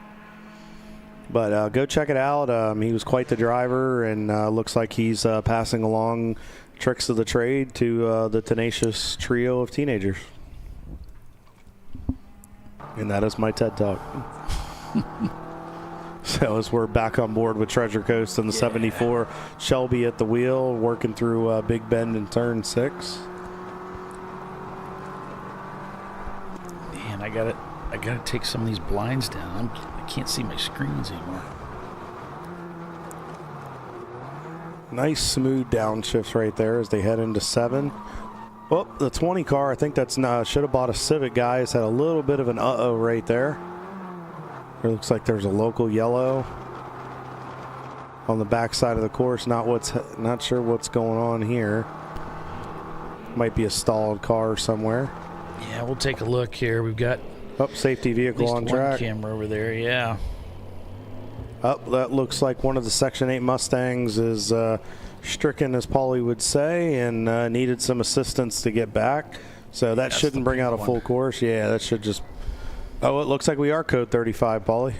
Yeah, we got, looks like flat out in the pits. Les is on the scene with the less is more cam, because less is always more, Absolutely. And getting the racing action from the leader of the race. They have dominated this event so far today and continue to show no weakening whatsoever. So looking at that left rear now. It looks like they're just trying to keep an eye on the tread, maybe. Yeah, it looks like they're just looking at some tire wear. And again, with that being a rear-wheel drive car, you really have to. Oh, thank you, Timothy. I do have a way with words. It's not very effective, but I try. Dad jokes galore, and I just have one stepdaughter. So anyway, looks like they were just checking out the tire wear with as abrasive as of this surface that it is, and with being out there, you really have to monitor that. You want to make sure you're not chewing it up, chunking the tires, or have anything that's causing unnecessary wear. As we see the B's Buzz and Hornets guys just went by. Yep. Mini Cooper heading back out.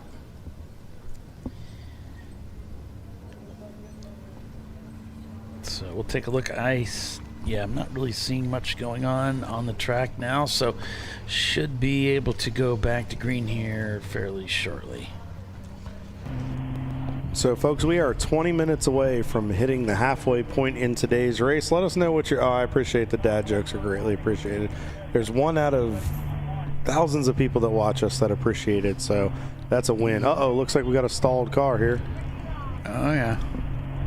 It looked like he had a broken wheel.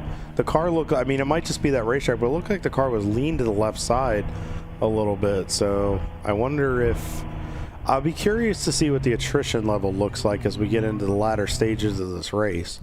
Because, I mean, this racetrack takes an absolute beating on these cars. Yeah, there's somebody getting towed back. And it looks like they're taking them behind the barrier there so that they can just sneak them into the paddock. Yeah. And a good heads-up job of getting the car off the track to an extent and getting it to where they can get to you and get you off the racetrack. And then hopefully we can go back green here, like Paulie said, very shortly. Not seeing anything out of the booth that looks painfully obvious. But they might just be doing some preliminary work to ensure everything's okay.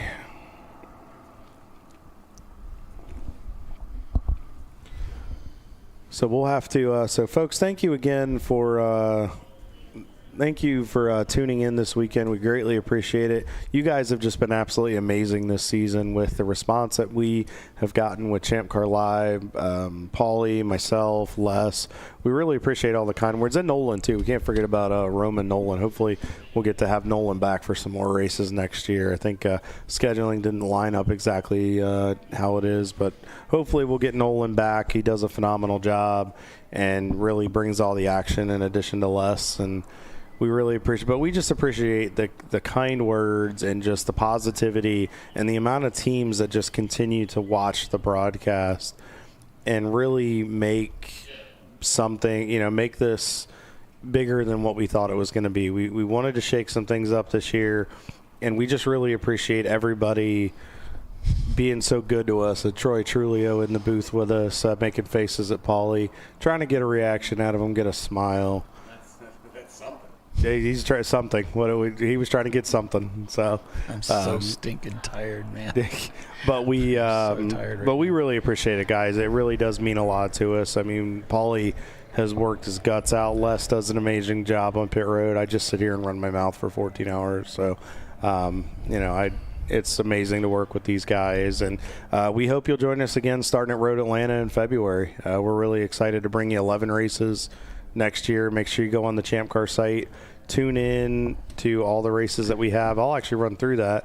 So if you guys want to if you have a schedule, while we have a few minutes, I'll make a note of the races that we are going to broadcast. So we will start again, just like we always do, at Michelin Raceway Road Atlanta, and then we will take a little bit of a break. We'll be back at Daytona in April. And then we will do the doubleheader up at Watkins Glen on Memorial Day weekend. And then a new event this year, we will bring from Autobahn Country Club. We will head out to Joliet, the Chicagoland area, Les's hometown. We'll be hanging out there covering races. And then from there, we'll go to Lime Rock Park to cover that doubleheader weekend. That is a really odd weekend, just so you folks know, kind of like how this is a Sunday race.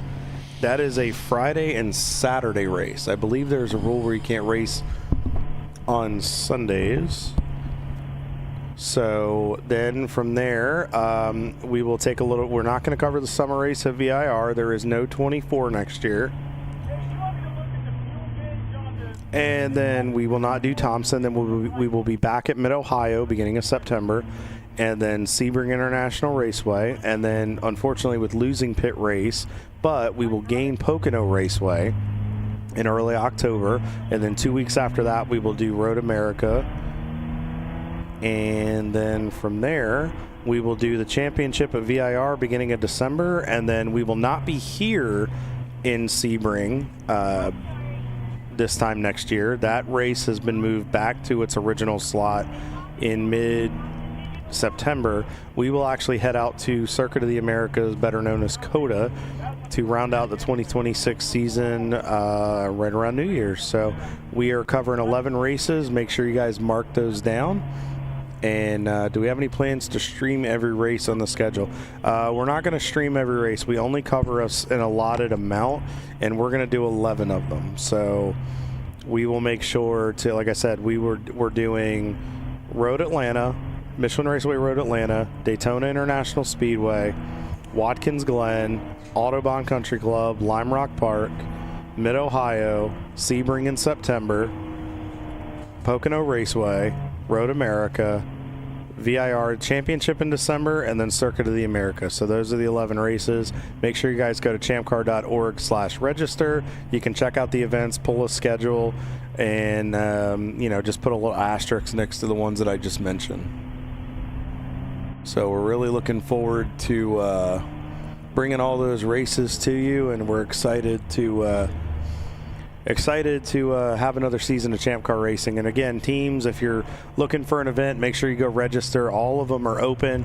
You can get signed up early. You got those early bird discounts as well. Get some money off, save you some money. You can put that into the car, whatever works for you. So as we're still on board here with TLM Racing, going through the 13-14 complex, headed to what would be 15 through the Le Mans section of the course. Such a cool facility. So if you guys get a chance, let us know. Oh, I know, Timothy, we would love to have you guys down at Mid-Ohio, and I think Turtle would run well down there, and you could probably put a whooping on us through that technical section. So, but thank you guys so much. And also want to give another quick shout out to all of our sponsors here in Champ Car that continue to make our world go round and make us look good. TireRack.com, our title sponsor. We appreciate everything that you guys do for us. Series sponsors, Parts Badger, as we are going back yellow, should be going back green here in just a couple moments. Parts Badger, your online machine shop, Lifeline USA, fire and suppression systems, and Frozen Rotors, Hawk Performance, Flying Wrench Motorsports, and Flagtronics. And we are back green here at Sebring International Raceway for the Sebring New Year's Eve 14-hour Enduro to cap off the 2025 season. Flat Out Racing continues to lead by 4 laps over Turn-In Concepts, and then another lap back from them is Rockwell Autosport. So a B-Class car is your overall leader, leading the B-Class, and then also leading 4 C-Class cars. Your leading D-Class car is back in 7th with Team Infinity, the Ed Stein led effort, Shark car with Infinity, and then Hot Curl Racing, the 1970 Porsche 914 is up into the 9th position, or excuse me, in the 8th position, and then in 9th position are the teenagers, the AAG Racing Group, the trio. So it's been awesome. Oh, we know, yeah, we understand, Timothy. It's a tough thing. It's a tough battle to have there, as we see late to Apex in the pits for another pit stop. And stop on the dot there. Make sure you shut the car off. He's got the wheels turned. Looks like they may be checking something. I don't think this is planned.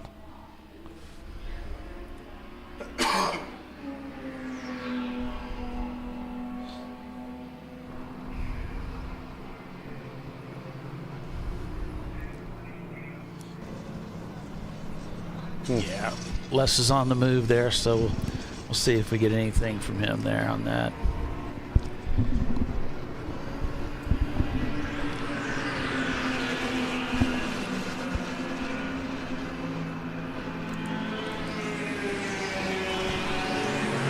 So you see the field working there. You could just hear them. You can see them 3 wide down the front straightaway, headed down to turn 1. Gaggle of race cars right there. I gotta say, Paulie, the back half of this first 7 hours, a lot of these teams have been doing a very good job of giving themselves a lot of room. I don't think we're seeing a lot of the insanity that we were seeing earlier, so.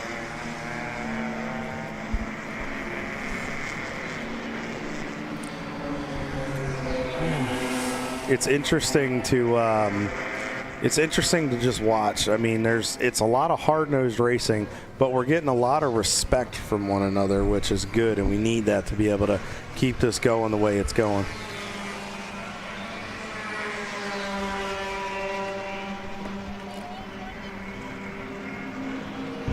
Yeah, TLM, they're mixing up with Flat Out. Just look at the speed differential as they pull away here coming out of 7. How quickly they could get that power down. And this harkens back to what we talked about earlier about getting on the power. Once you get that nose kind of pointed to the apex, you want to be able to find a way to start rolling in the power there. And look at how quickly they escape by being able to get that power down to the ground early. And with being in that lighter Miata, it allows them, they're not having to transfer as much weight side to side. You can really see the car. They can really kind of drive the car a little bit harder than some of these other teams. Oh, looks like he kind of missed a shift right there. Yeah. I was just talking to Jackie Sides, the race director, and she said, just in a comment, that the teams have been doing a really good job with their driving. She's been really pleased with what they're doing. Yeah, I think the discussion from this morning has really paid dividends. I think everybody took a deep breath, and they've done a great job of just putting some good racing out there for everybody. But they've done a good job of giving each other room, and I think they just kind of needed a little bit of a friendly reminder, and so far so good. As we can see, turning concepts here in heavy traffic as they split the middle, coming up out of 17. Very, very wild maneuver, but it worked. It looks like they had the legs to clear them. Oh, that sunshine's going to be an absolute bear later today. You got to be careful you don't let that sun mess with you and miss your mark.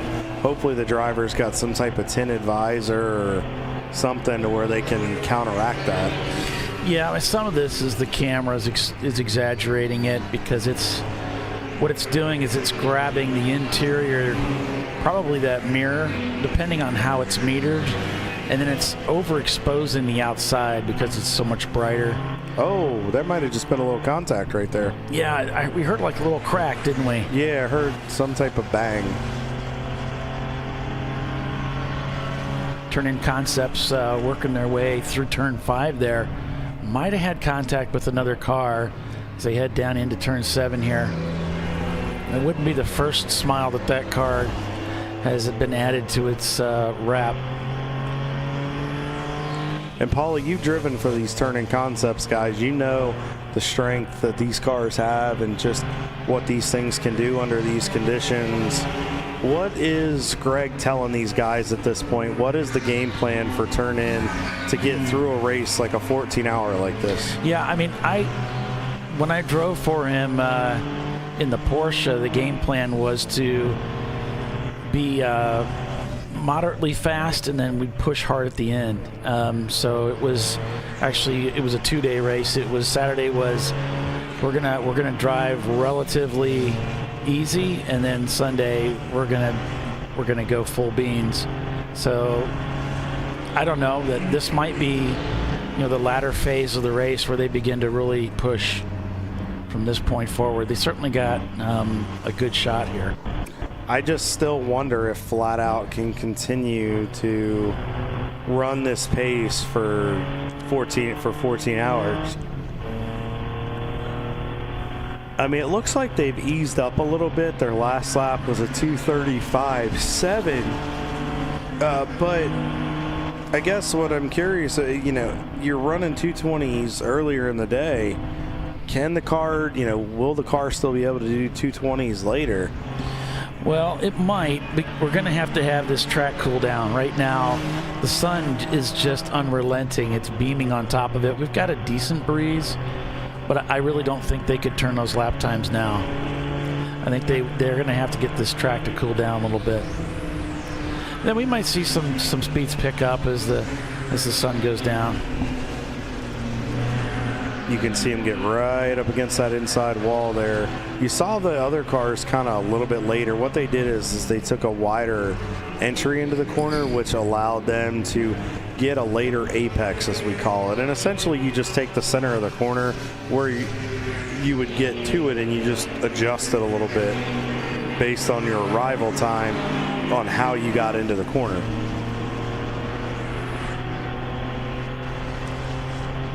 Looks like Average Joe's is in the pits right now. They're getting serviced, and they're working inside the car. Might be on a cool box. Not sure. Gloves are off the driver, so they may be having some mechanical issues here. You don't typically see a driver without their gloves on unless they're not planning on going out right away. I wonder if they're having some type of electrical issue or if they're fighting something.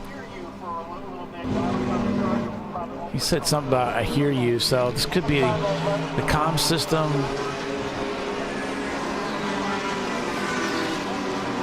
And it's also an area he's getting ready to put his sunglasses on. Oh, no, there's some issue with sunglasses there. This is the issue they're concerned they're having about the sun. But that's also the area of the car where you work on for the cool box. And there doesn't seem to be a lot of urgency here. It looks like they're working some sort of problem, but only one guy over the wall is looking at it.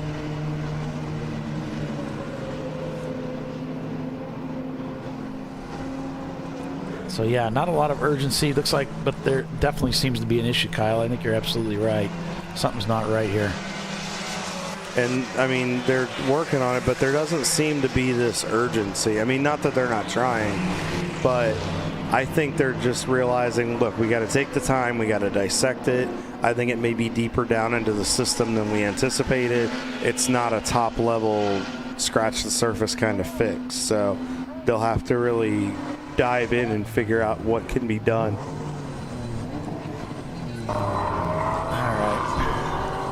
As we see the open throttle cars, 3 of them right there to be exact, just continuing to lay laps down.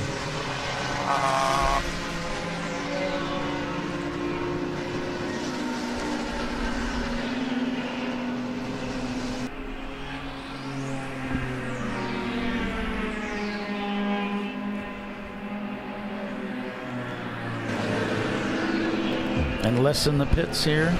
Yeah, he's still hood off the car. Still looking over Justin's car here. They're trying to work on it. Man, that's a bummer. That's got to be so frustrating. You know, you don't come out here to work on your car. You come out here to race. No, not at all. Blue Steel, Paulie. The 990 has worked themselves up into the top 10, and they're only about 2 seconds off of AAG Racing with the teenagers. So, and they're about the same time. They're only separated by 0.2 of a second in lap time. Team Jackie Yakes back out on the racetrack. Definitely not the performance, the dominant performance that we've seen out of this team in the past here at Sebring. So it'll be, we'll have to see how this goes. Now, Marathon's fallen down to 5th place now, and the other teams seem to have overtaken the faster teams. Rotary Rocketeers back about a lap, running the same lap times as Marathon, so they're not making much headway on chasing them down, being that they're already back by a lap. Team Infinity, they just turned in a 240 on that last lap. They were a little bit quicker earlier, but again, with this track warming up, it might take a little bit of time, but they're still running the faster laps than Rotary and Marathon. They're now in 7th place. So remember, we saw them appear out of seemingly nowhere in 10th place, and they've just been steadily working their way up through the field, and they are still climbing, and they are still faster than several of these cars up there. And as these guys drop off the pace, we keep seeing Team Infinity maintain a static pace faster than the rest of them. I mean, right now they have top 5 pace overall. I mean, they could easily be top 5. I think they're just, like you said, Paulie, I think they're just trying to take their time, make sure they have something for the end of the race. And these guys are, and they're all good night drivers. Ed's good at night. If David Costello's down there, he's good at night. Louise is good at night. These guys know exactly what to do, how to do it, and make themselves be successful. And they understand the art of patience. So I think for them, if they just get a little bit of help and they continue to push it, I think they're going to be in for a great rest of the day. And with that, we're going to take another quick break and be back in just a few minutes. We're ChampCar.Live, presented by AutoZone. Stay with us. We'll be right back.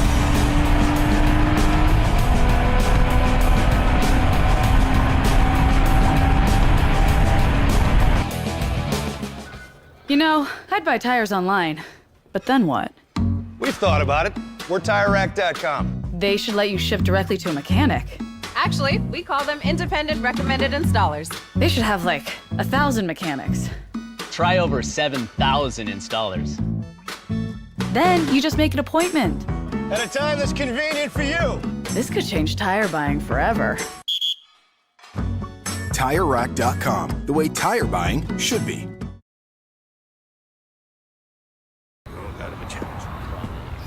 Ricky's truck is having trouble starting. So he went to AutoZone, where Joseph, a friendly AutoZoner, totally understands. He points out AutoZone's many free services, including battery testing and charging. Less delays, more free services. Get in the zone, AutoZone. Since 1994, Flying Wrench has been a family-owned business renowned for exceptional European car repair and maintenance. We treat every vehicle with the same care and attention as if it were our very own, building lasting relationships with our clients along the way. We specialize in high-performance vehicles, offering a range of services that include fabrication, construction, custom wiring, and much more. Visit us at flyinwrench.com.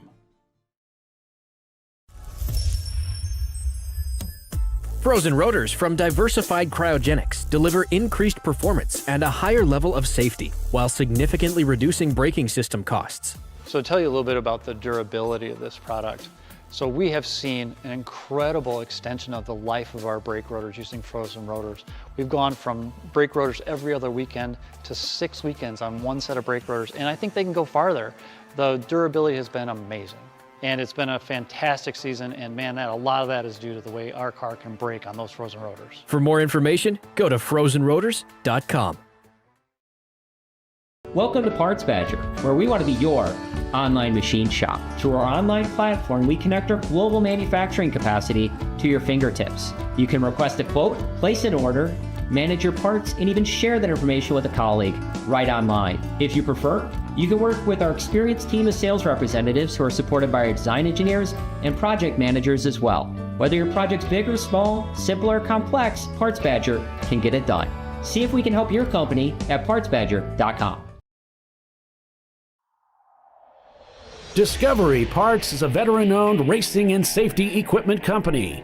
While we're located inside Atlanta Motorsports Park in Dawsonville, Georgia, Discovery Parts can also be found at the tracks, supporting a number of Champ Car Series events. We take pride in being a reseller of the best of the industry to Champ Car teams and drivers. We know racing, love racing, and look forward to tomorrow to even more racing. Visit us at discoveryparts.com.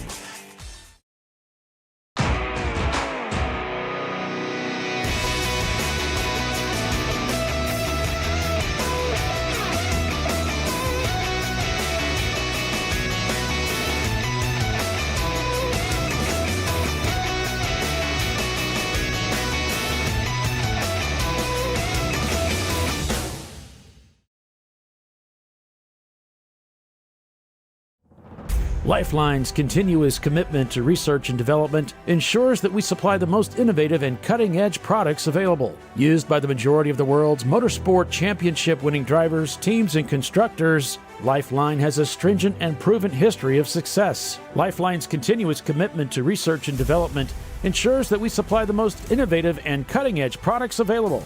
Lifeline's 0360 systems are the result of over 7 years of intensive research and development using 3M's Novik 1230 environmentally safe gas extinguishant.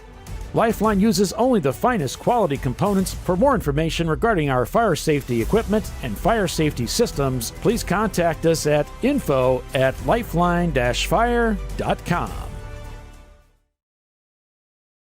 Sentinel is a comprehensive motorsports video solution incorporating live streaming, local recording, 3 cameras with picture-in-picture, flag status, and much, much more. Stop playing with multiple solutions. Sentinel handles it all, including timing and scoring, vehicle data, graphic overlays, adaptive bitrate encoding, network bonding, and more. Sentinel is the solution to sharing your motorsports experience with your friends, family, sponsors, and the world. What are you waiting for? Get your Sentinel today and never miss an on-track moment. www.sentinel.racing. The Jimenez family are having battery issues. But a friendly AutoZoner tests their battery and helps them find the right Duralast battery to get back on the road. Get in the zone, AutoZone.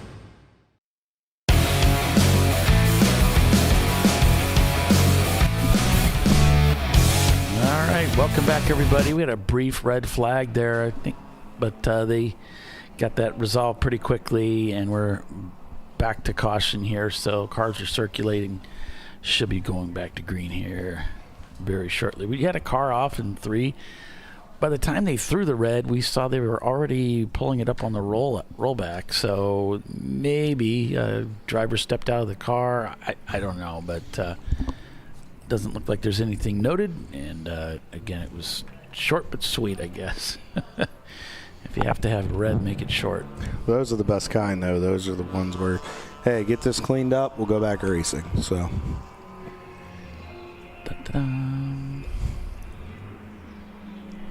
So we're still showing a little bit of a yellow flag here through this section, and probably because they're working on getting the safety crew back around. It wouldn't surprise me. Yeah, try to get them reset back in place before. Just because the track is clear doesn't mean that safety is ready. Everybody wants to be back in position. Maybe that's it. Oh, there we go. Yep, there's some safety right there that's trying to get back to where they need to go. That would explain it. What our bird has left us, our little friend. It was actually perched on the camera pole. It was pretty funny. He was enjoying a champ car race. Directly in line with the camera. as he should be. So, all right. Well, Flat Out Racing continues to lead this race. While we get a few minutes, we'll go ahead and run through the order for you. Flat Out Racing continues to lead this race and is the leader of the B class. Turning Concepts is in second, leading your C class currently over Rockwell Autosport, Findog Racing, and Marathon TLM, David Tuati's team, who are experiencing power steering issues at the moment. 4 C-Class cars in your overall top 5. And then Rotary Rocketeers, as we go back to green flag racing here at Sebring to continue the 14-hour. We have just surpassed the halfway point in this race. It's 3:08 Eastern Standard Time here in beautiful Central Florida, in Sebring, Florida. So we're very excited to, as we get down to the conclusion of this race. Ironic to think we're doing a 14-hour race on a Sunday here, which is just odd. It feels like Saturday to me. But anyway, Rotary Rocketeers is just the weird things that run through my head. It's all messed up because we're not used to it being that we don't show up and run a Sunday race. That's really weird. Yeah. We show up Friday, we set up. We show up Thursday or Friday, set up. And during that time, then we have a Saturday race and a Sunday race. Right. And that's just the oddity of it. But Rotary Rocketeers continues to run really, really well. These guys are in 6th position, second in B class. Team Infinity, the Shark car, up to 7th position. They're about a lap back of Rotary Rocketeers. But once they get back going, we'll be able to really see what the kind of lap times are laying down to see if Ed and the guys can slowly work on a 6th place, to get up to 6th. And then behind them, Hot Curl Racing, this 1970 Porsche 914 is just, this is wild. But these guys are giving it a great showing. They're up to 8th position. And then leading the A-Class, AAG Racing Auto Technic Group with New Dogs, Old Tricks. Well, the Teenage Trio continues to impress. They're about 1.5 seconds ahead of Blue Steel, who has slowly reeled them in. And then about 31 seconds behind Blue Steel, just outside your top 10, is Level 1 Racing. 9th through 11th are the podium of your A-Class currently. And then TLM USA, the sister car for the Marathon, the 172, is in 12th. So let's take a look at your classes real quick as we see one of our EC competitors on pit road. Looks like the 123 car is on pit road. That is I think it's the 123 car. Yep, that is Fusion Speed Shop, the 1997 BMW E36. So it looks like they're working on getting their driver situated, making sure he's got all the little odds and ends that he needs, and ice for the cool box. That is essential. An all-black car, making sure the driver has what he needs to be able to go down there and throw down the gauntlet. Average Joe's had gone back out onto the racetrack after that stop in the pits. They are now returning to pit road. More woes for Average Joe's. And might be having some trouble getting the car to start even on pit road at the end there. Got it running. They're running to the car, trying to get him going. It's like there are people pushing. Now the question is, can he pop the clutch? I mean, I know they got to bring it in for service, but they might want to have the driver pop the clutch and see if he can get it rolling that way before they go through that effort. That's not just service. There's some kind of a problem here. They were in the pits just a moment ago, went back out and back in, getting nothing for power here.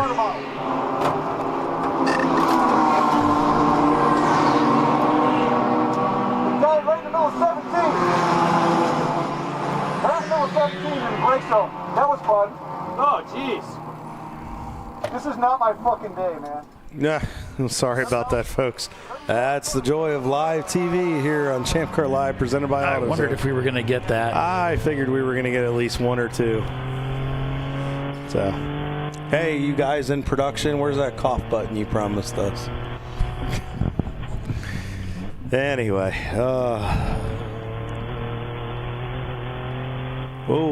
somebody got off track there a little bit, one of the cars.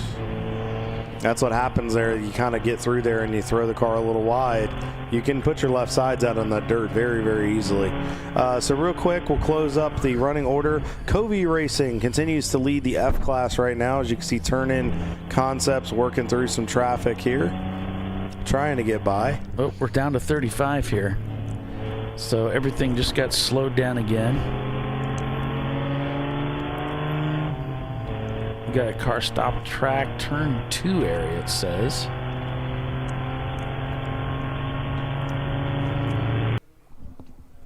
And there we see the cars safety heading over to 2.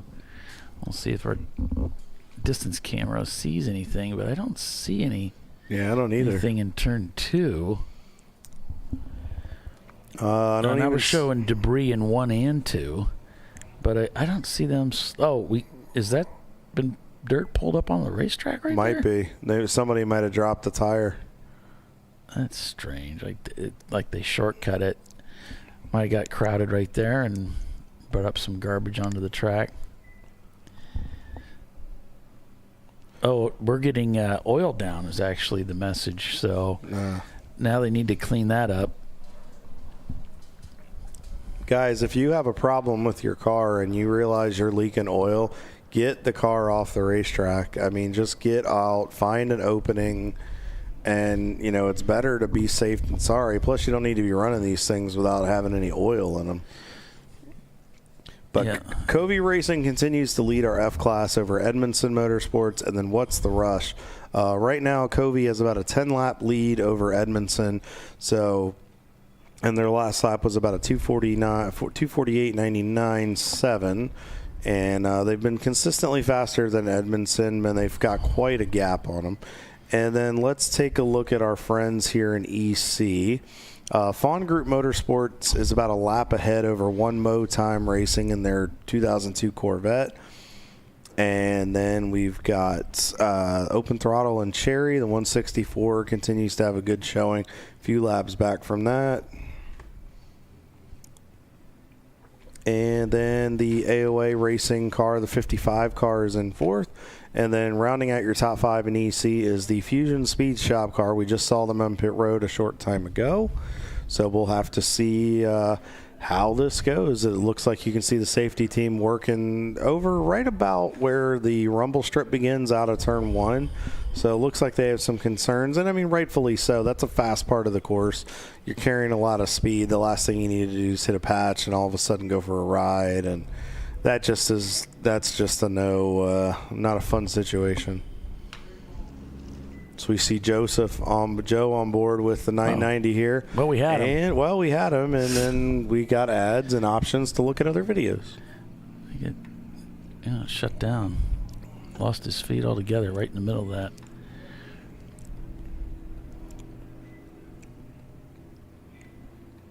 So I just got an update from Late to Apex Racing from Justin. We had to retire one car due to engine issues, swapping to a backup, pulling out of contention, still have a rental out in 8. So, yep, absolutely. You guys are doing a great job. I'm working on getting you more feeds, guys.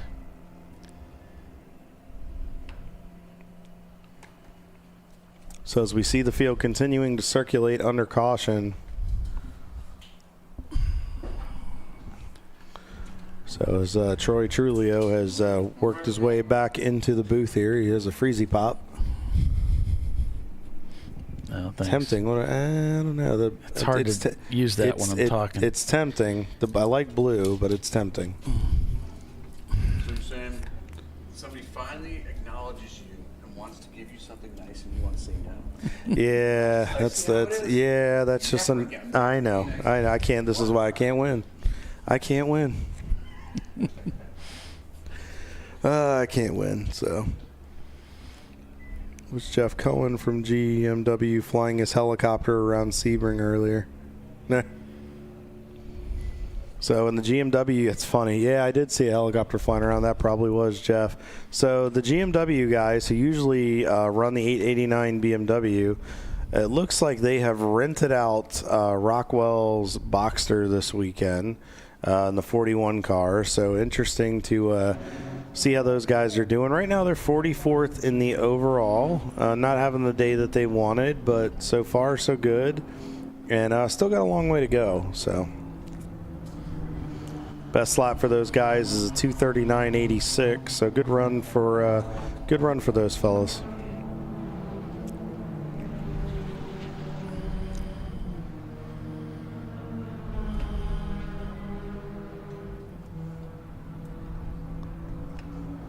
So we see here, Trash Panda, they're still working on this thing. They're trying to get it back running. But again, they did say they wanted to use this as a test session.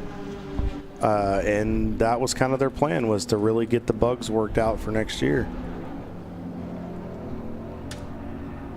I can respect that. Reeves Racing. Colby Reeves at the wheel here. So having a decent day for these guys. They're third in the class right now, 27th in the overall. Out of 100 cars at start today, that's a good day for those guys. They're still running. They really haven't had a ton of issues, and best they've run today is a 250.43.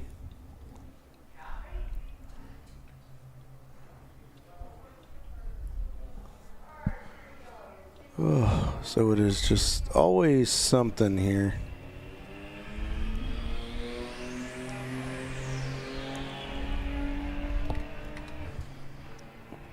Yeah, Turning Concepts trying to get this pit stop done. They tried to squeeze it in here, didn't quite get it done.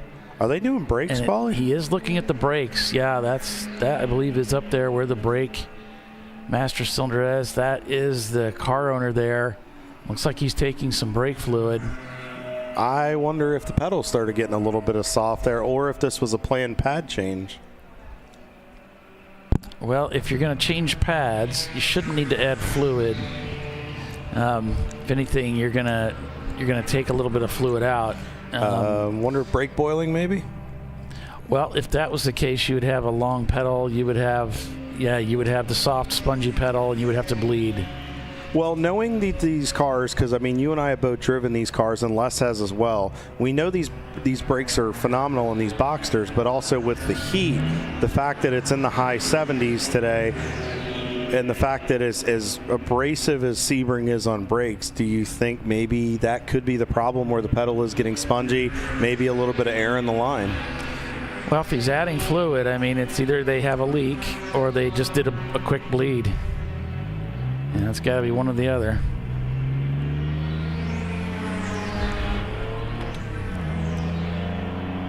But, they've got that car heading back out. So we'll have join. I don't think they lost too much. Yeah, you see the tire. You got to get the tires back up to temperature here. So the pit road exit at Sebring is a little weird because you pit on driver's right, which is traditional, like at Watkins Glen and Lime Rock Park and other places, and a few other places that we go to, unlike your traditional left-handed pit stall. But the weird thing is you go straight out, and then you have to kind of make an immediate left-handed turn, and then you have to blend in off of turn 1, which is a high-speed portion of the track, and you have to really be careful when you blend in. You kind of have to push it to get the car up to speed a little bit, but it's also hard because your tires are cooled off and your brakes may not be fully up to temperature, so you're trying to methodically get the car up to speed and blend in without getting clobbered. So it's a little bit different and a little challenging here at Sebring. Right. And it throws you off too, because you can look to your left, but you can't always see the cars because you'll check and nothing will be there. And then by the time you get to your blend-in point, if you're not constantly checking, you can't always see. So it's just, you really got to be heads up. And sometimes it never hurts to have a crew member down there with a radio to just kind of clear you to blend in if possible. It's tough for the drivers coming through turn 1 also, because they know that those guys blending cannot see you. They're not going to be able to turn their head sideways and see you, and sometimes those guys are coming 2-3 wide through turn 1, and the guy on the outside really needs that space of the racetrack that you're currently gathering up speed within. So that whole part of the process of getting into the traffic there, it's going so fast, you're trying to get your car up to speed, it can cause some trouble. And for the driver that is going through there at speed, you're also worried of the car coming out there. If you get held up behind him, you're in panic mode trying to beat him to that blend-in point, because you don't want to get stuck behind him through the upcoming, like right here, you'll see there's a Miata coming off pit road, and then here's a group of 3 cars right here, and they're going to catch him. Yeah. And you can see one of them's the 16 car, that's the EC. You'll see him outbrake the first car there, the red car. He gets through. I think that's the RX-7 or something. But then the question is, that black car is not fully up to temperature. Now he's going to catch him on the straightaway. The Corvette's going to have the legs. But imagine if they'd been a little more equally challenged or equally matched there, and he got held up because, let's say, he slipped a little bit. So you want to try to get by the guy and not get held up. So it's kind of a balancing act. And then as the car coming off pit road, like you said, Paulie, you don't want to get run over by that faster group of cars, but you also don't want to give up, 9 positions trying on the racetrack because you're trying to get temperature in the tires. It's a really weird balance. As you saw one of the Z's there have to use a bunch of curb. Yeah, it's a bit unusual compared to other tracks, the layout of getting out of the pits, blending into traffic. It's usually pretty safe, and you're not really on the racing line like you are as you come out of the pits here. See the guys working through turn 10 here and then headed into Collier.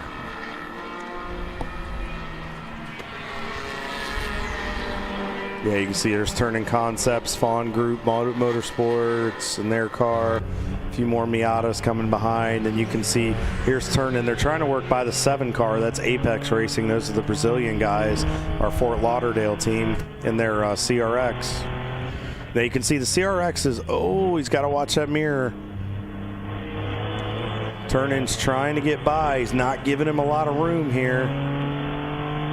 Yeah, I mean, going down in that corner is Turning's sweet spot. That's where they're strongest, and that's where the Civic is weakest. Now, the EC car right there that just got by, that's not anything that's going to harm them, let's say. Now, the advantage to this is a Fawn Group, there you go, right there. He poked the hole, and it got the 7 car offline so much to where they had to kind of crack the throttle. And then at that point, it allowed, no, I don't think that's Andy in the car. I think that's kind of been up there. I think that's stuck. That allowed the Turn-In Concepts driver to actually get to the power, kind of get up to the bumper of Fawn Group, and then when they poked the hole, they were able to really go with him. So.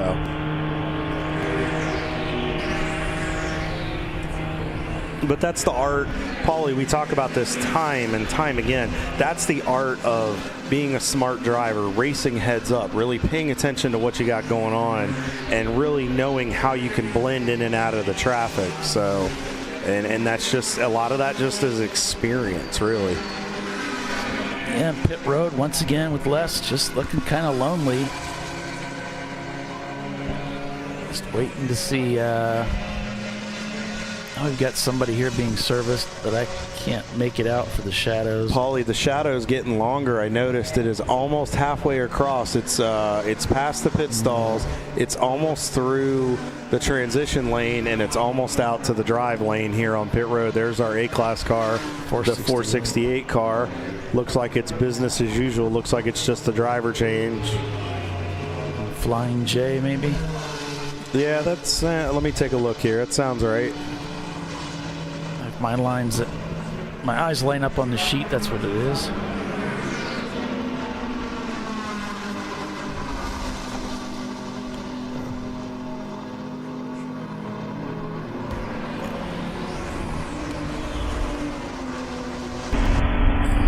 Back out on board here with TLM USA.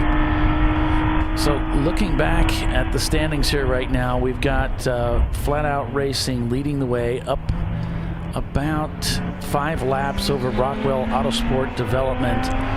Both those teams have had their 5 pit stops so far, as well as Turn-In Concepts. So all those teams have had their 5 pit stops in so far. And the field is spreading out a little bit. Just this Fing Dog to Rotary Rocketeers, only about a 16-second gap there. And Fing Dog is turning up the heat on the Rotary car. Just turned in a 239 to Rotary's 242. And that's a fight for 5th place. And then we have TLM USA back about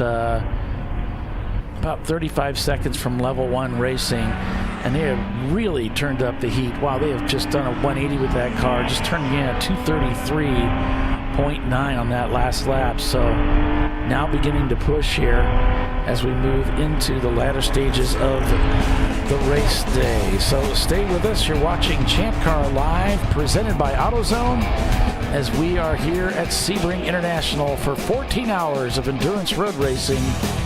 Plenty of time remain on the clock. Stay with us. We'll be right back.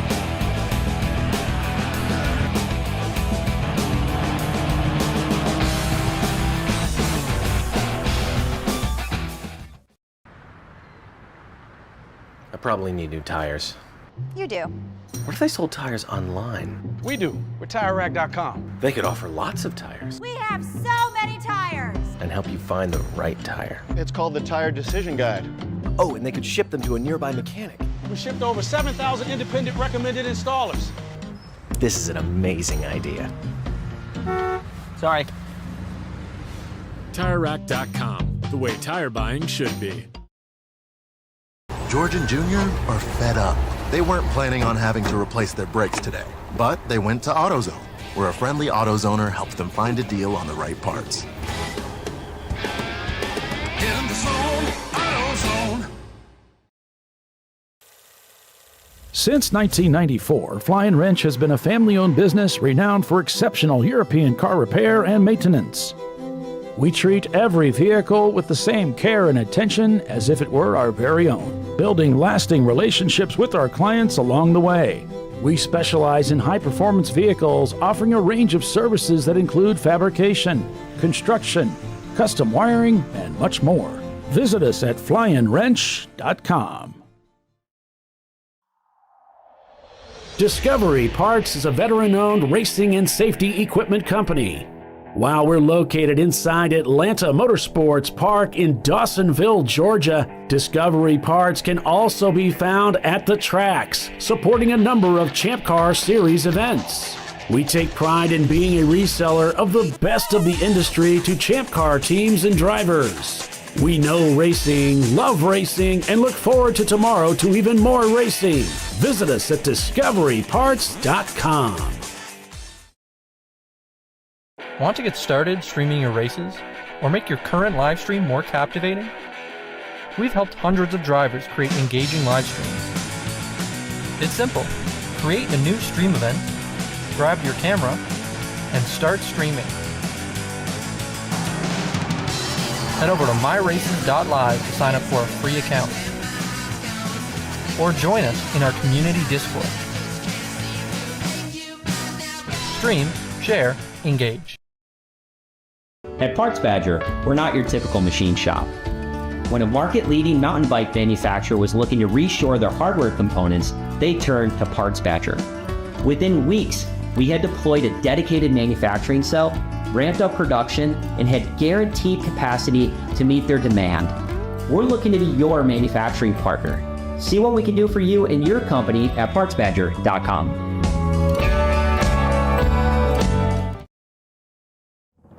Lifeline's continuous commitment to research and development ensures that we supply the most innovative and cutting-edge products available. Used by the majority of the world's motorsport championship-winning drivers, teams, and constructors, Lifeline has a stringent and proven history of success. Lifeline's continuous commitment to research and development ensures that we supply the most innovative and cutting-edge products available.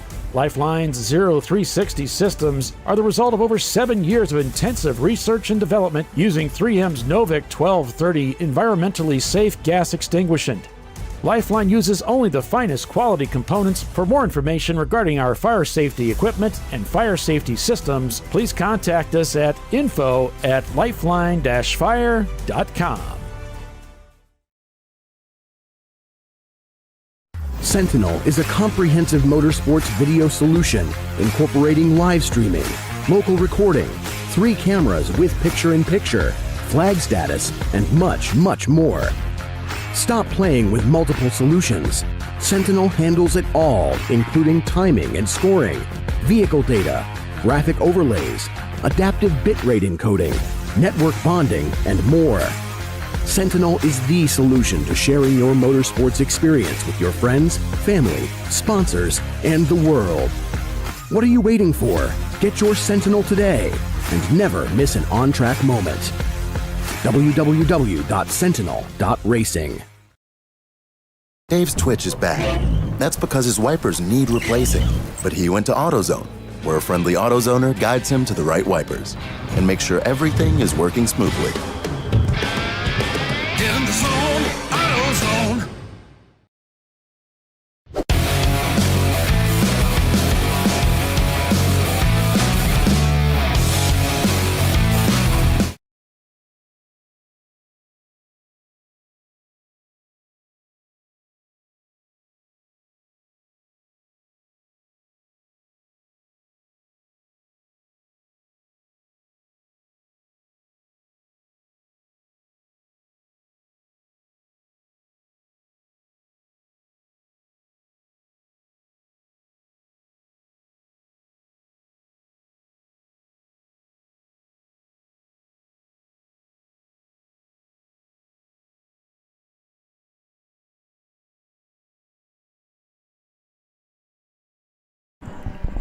Welcome back to ChampCar.Live here at Sebring International Raceway. Sorry about that, guys. We're having some goofy technical issues here today.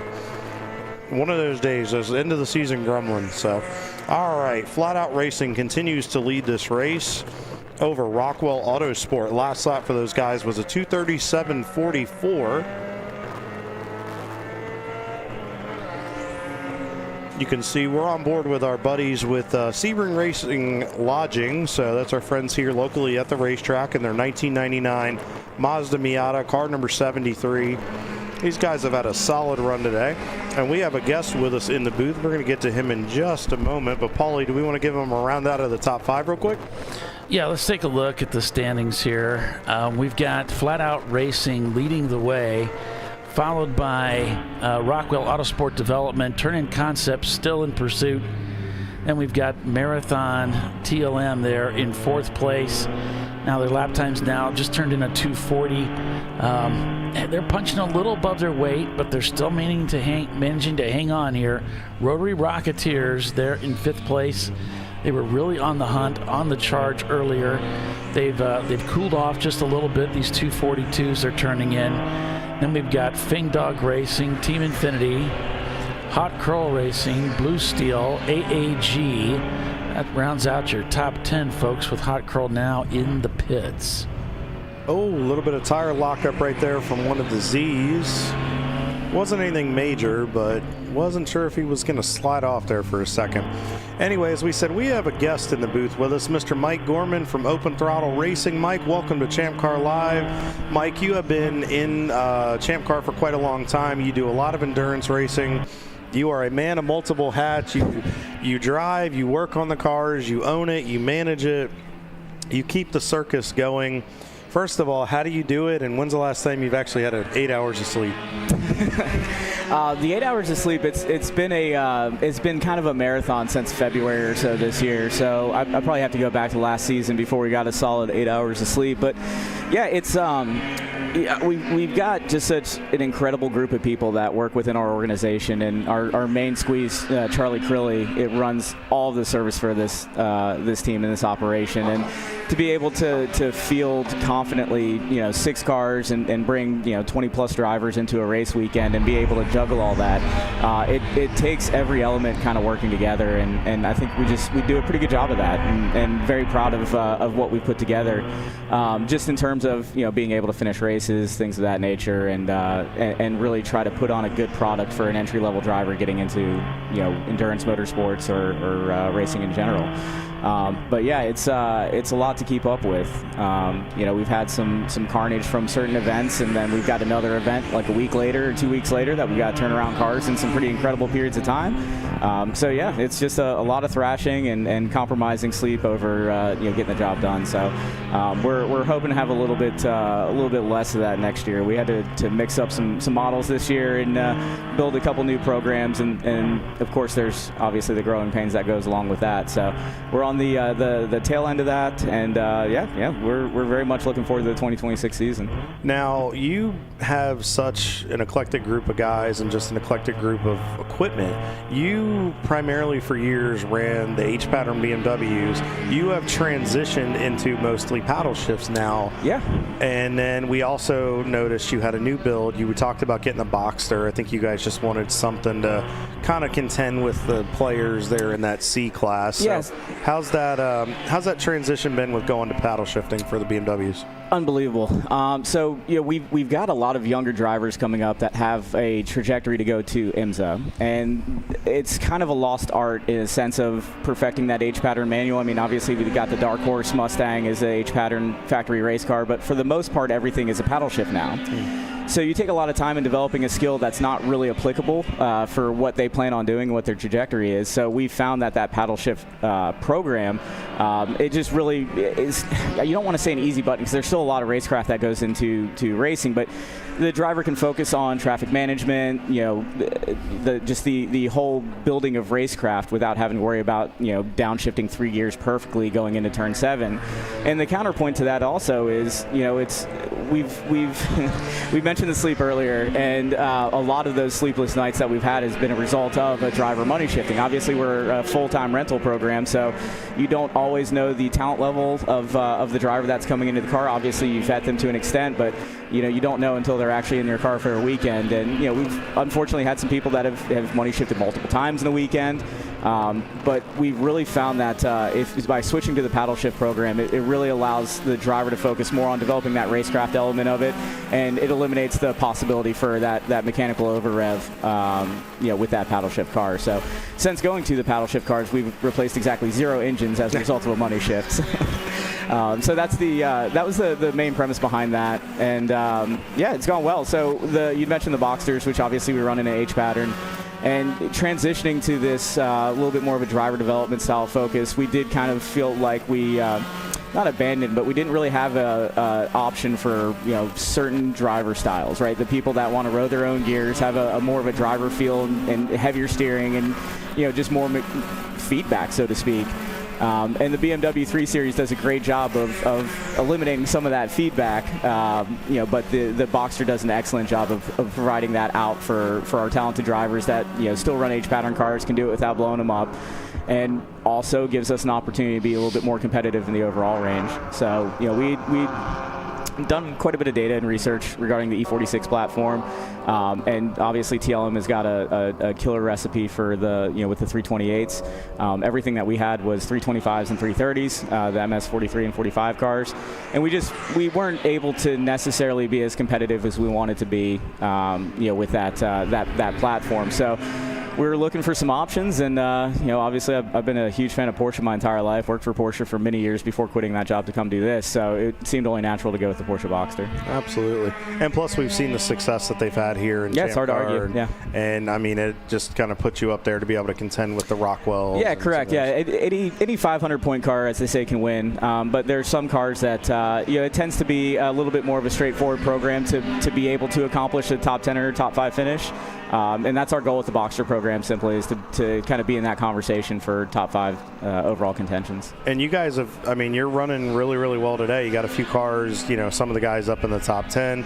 I'm assuming there's probably some different agendas with driver experience. Yeah, absolutely. So we're running 6 cars today, or we've had 7 in the race today. We had some issues with a car that we had tested yesterday, passed all the tests, but we've been kind of fighting with this car for the last year. So the drivers, we all got together, we had a conversation. It's do we want to roll the dice on this car, see what we've got? One of our drivers, Chris O'Hare, made a midnight trip to Tampa to get a set of brake pads to run the second M3, and we put the second M3 out, ran great for a couple hours, and then that same electric gremlin that's been chasing us all year, it came back to bite us. So we switched into our backup car that we brought just to make sure we don't miss any drive time, and that car's out killing bugs now. It's the 68 car. So the E92s, it's a great platform. Like I said, we've been having some hiccups with this one particular car, so we were hoping to get that resolved this weekend. But we'll get it back, and we'll have it at Road Atlanta hopefully. So Bruno is the new build. Bruno's the new build, yeah. Decent day so far for you guys. I'm assuming we're just kind of working through the new car blues. Yeah, absolutely. So everything on the cars performed very well so far. The team's performing well, drivers performing well. We had a couple of things that are new to us in the car. We had what took us out, I don't want to say take us out of contention because there's still an unbelievable amount of race, but what has set us back a couple of steps, the hood latches that came with that car came pre-assembled, with a bunch of history and success and all of that in a previous ownership. And just transitioning to some of our own components and things like that, we had missed the hood latch system. So the hood latches, eventually it failed during the race today, sent the hood into the windshield, and we brought our backup Boxster with us for a parts car, the Boxster number 2 for next year, and yanked some stuff off of that. Jimmy helped us getting the glass cut out of it, and we got back out there. So we've had 2 mechanicals in that car, one the hood latch failure and the other being a shift linkage failure, and the guys are just doing an excellent job of still being in that conversation of a top 10, even with the bad luck that we've had kind of going against us. But the pace that we're seeing out of the car is fantastic. The fuel burn that we're seeing out of the car is fantastic. So we're super excited to bring a couple of Boxsters next year to run alongside our BMW program, and hopefully be in that conversation and get some of those cool trophies. Yeah, I mean, you guys are 28th in the overall. You're actually 10th in the C-Class, so you guys have cracked up into it. You're only 21.5 seconds off of the Reeves guys to pick off another spot, and you're on the same lap as Flying J. So it looks like there's more opportunity. You guys are laying down some really good lap times. It's a long race, and also, I've done a lot of night racing at Sebring, and it's a totally different track at night. I mean, everything is theoretically in the same place, but how you see it is quite a bit different. So we'll often see, there's a whole new race that starts once it gets dark, and that's the race that we're trying to prep ourselves for right now. So one other thing I'm kind of curious about is we've seen your program grow. I've had the pleasure of driving for you actually at this race 1 year ago, which was a ton of fun. So what is next for Open Throttle Racing? Like, where do you see the program going over the next couple of years? The main thing is we kind of want to perfect what we're doing now. Obviously, there's always room for improvement, no matter what you do or how things are going. There's always room for improvement and kind of polishing up a little bit. So our plan of global domination in the driver development side is really the main thing. We we have options for everybody from there. Like, hey, I've been watching racing. This seems like something I might be into. I don't really like golf. I'm tired of swimming. Whatever the situation may be, I want to give cars a try. So we kind of have a ladder program that starts all the way with your very first time on track, and we host 6 or 8 events a year where we bring out all of our cars, host a private track day rental at Roebling Road outside of Savannah, Georgia, and we focus on that driver development of these people starting from the first step. That's really my main focus for the program is kind of be that, steps 0 through, 8 or 9 for people to get them ready for whatever that next step may be. The depth of our fleet, we have, track day 328i BMWs that are a pretty cheap rental to go out, flog on somebody else's car that's prepped for the task, all the way up to a factory, BMW M235IR and kind of everything in between. But we don't have a ton of interest in really going into that GT4 route, so to speak. There's plenty of teams that offer a very, very, very good product with GT4 Supras, Arrive and Drive, and Cup cars and things like that. And we don't necessarily have a huge desire to enter into that arena. This is kind of where we want to peak in terms of the hardware, so to speak. But we'd also like to add some stuff for HSR. As you know, we run HSR, and that's going to be a focus for us going over the next couple of years. So I don't know. You may see a lime green Daytona prototype coming out. That's awesome. So it sounds like it's going to be a lot of business as usual. Yep. Playing around a little more in some historics, but just continuing to be that springboard for those Correct. drivers Yep. that want to, essentially need to get the approvals. Yes, absolutely. To go to IMSA to get that final check. Correct. We work with quite a few driver coaches that have been with us for multiple years, and we've got a couple of them with us this weekend, and they'll bring clients and kind of know that they've got a pretty statistically probable chance of getting their drive time, things like that. And when you look at doing like Spec Miata or sprint racing or whatever, and you look at how long it takes you to accumulate 4 or 5 hours of green flag race time versus how quickly you can get that done in a multi-class endurance race, it just makes sense for us to go as that focus in that direction for these up-and-coming drivers. It's like doing 6 race weekends in one. And ChampCar does such an excellent job of going to all the tracks that these kids are going to be racing at, in the pro level. So the Mid-Ohio's, the Watkins Glens, Road Atlanta, here, of course, Daytona. There's some phenomenal opportunity to hit some incredible tracks, but do it at a much more relaxed and, for these drivers, a lot more cost-effective way by showing up and driving a 3 Series BMW, getting 5 times the drive time for a quarter of the price of doing a GT4 car for a weekend. So if there's any drivers out there that are listening, or anybody in the viewership that knows somebody that's either trying to get started or has aspirations, how can they get a hold of you guys to become part of this and maybe rent one of your rides going forward? Yeah, so we're on Instagram, Open Throttle Track Days on Instagram. We started out as a track day company, so that's why that's still our handle. And then I'm pretty active on Facebook as well in the Champ Car groups, all the Rive and Drive C groups. And then I think we just posted that link in the chat. I did. And then thank you. And then I'm Mike Gorman. I like to be a pretty open book in terms of conversations with people. I spend a lot of time on the phone just kind of walking people through, because there's a lot of teams that are doing it, but you can't really go on and Google like how to become a race car driver. You know what I mean? The pathway to get there, I think a lot of people don't realize how obtainable it is and how accessible performance driving is. And that's just kind of our main focus is that accessibility to motorsport, and saying, hey, like, this is all you need to do is come here, pay $1,600 and practice in this DE car. If you like how that goes, these are the next couple levels of crack that we offer, and then just kind of find that perfect fit for that guest and what they're trying to accomplish throughout that that pathway for there. So it's like I said, there's a lot of great options out there for Arrive and Drive. There's a lot of benefits, I think, in doing Arrive and Drive. It allows you to just focus on showing up, driving, working on your racecraft, etc. And then we also are getting into the process of building race cars for people as well, turnkey race cars. So there's a lot of different ways to get entered into the sport, and we like to kind of have a door open available for anybody that wants to get that foot in the door. And then we've partnered up with some prototype teams and some GT teams to kind of have that ultimate handoff of, hey, we've taught them the foundation. I sign off on this person. Go throw them in a cup car and see how they do. So I think that's probably the best way. Reaching out to us and just saying, hey, this is what I would like to accomplish. This is my budget. This is my time frame. What's my next step? And then we'll curate a plan for you. Awesome. Well, we appreciate everything you've done for ChampCar. We appreciate the dedication, bringing multiple cars every weekend. I mean, Charlie, Cindy, Landon, all the guys on the crew, Chris, everybody that's associated with you guys. We really appreciate it. You're a hard-working group of guys. Call them the ragtag team. Yeah. Really appreciate it, and we look forward to seeing you guys more. So we're assuming we're going to see you at how many races next year with ChampCar? With ChampCar specifically, I think somewhere in the ballpark of 8, 9, 10, somewhere around there. Okay. And then, we generally speaking, we'll make a schedule, but if we've got enough desire to go to a particular race, we'll throw an audible in. I mean, like when we went to the Mid-Ohio race, that was on a relatively short notice, but we had 2 cars full of people that wanted to race, so we were there. I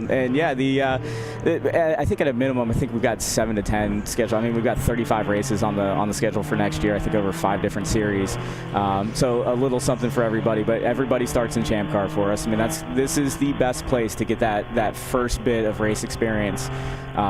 Like I said, fantastic series, fantastic rule set, very low stress, low pressure, and it gives them a solid foundation to move into whatever level of motorsports that they want to go. So we'll be at starting off our season next year with ChampCar at Road Atlanta, then of course at Daytona after that, and then we'll progressively go out throughout the seseason. Cool. Well, we'll let you get back down to your team, buddy. Appreciate It was it. great Always to a pleasure. see you again. Yeah. I don't even know if they notice I'm gone. I'm sure they noticed. Mike. Oh, yeah. They just runs like a sewing machine once the race gets going. Knowing Charlie, he's got him. Yeah, Charlie's got him under control. Yeah. All right, man. Well, good luck. Congrats on the new build with Bruno. Yeah, and, thank you. Give our best to the rest of the crew. Will do. Appreciate you guys. Thank you. All right, man. Mike Gorman, everybody from Open Throttle Track Days. Awesome guy. Really amazing program. Give him a call. Check it out. Great way to get your racing career. And even if you just want to go and you're tired of swinging the golf club and go race cars and have fun. As we're back on board here with Turning Concepts. These guys are still turning and burning, still running third in the overall right now. They're still on the same lap. They have kind of been in a bit of a fight with Rockwell. They're separated by about 9.7 seconds. It's really just kind of turned into a heck of a dog fight. And then about 2 laps behind them is TLM Marathon, David Tawadi's team. Remember, these guys are putting in an amazing effort. They're still fighting a bit of a power steering issue, but they continue to stand strong and they look really, really good. Rotary Rocketeers, your other B-Class car, has worked up into the top 5. It looks like Fingdog Racing is falling down the order into 6th a little bit. We'll look at the lap times here, almost identical for Rotary Rocketeers. They're now surpassed Marathon, but they're in the pits right now, so it looks like through the exchange of pit stops. Only the lap times only separated by, from Rotary Rocketeers all the way up to turn-in, they're only separated by about 0.3 of a second.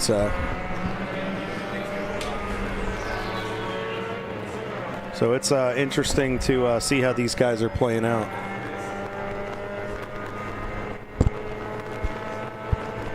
And then behind those guys, we got Team Infinity. The Shark car continues. They're only about a lap behind Marathon. Their last lap was a 2:45.6, so those guys continue to push.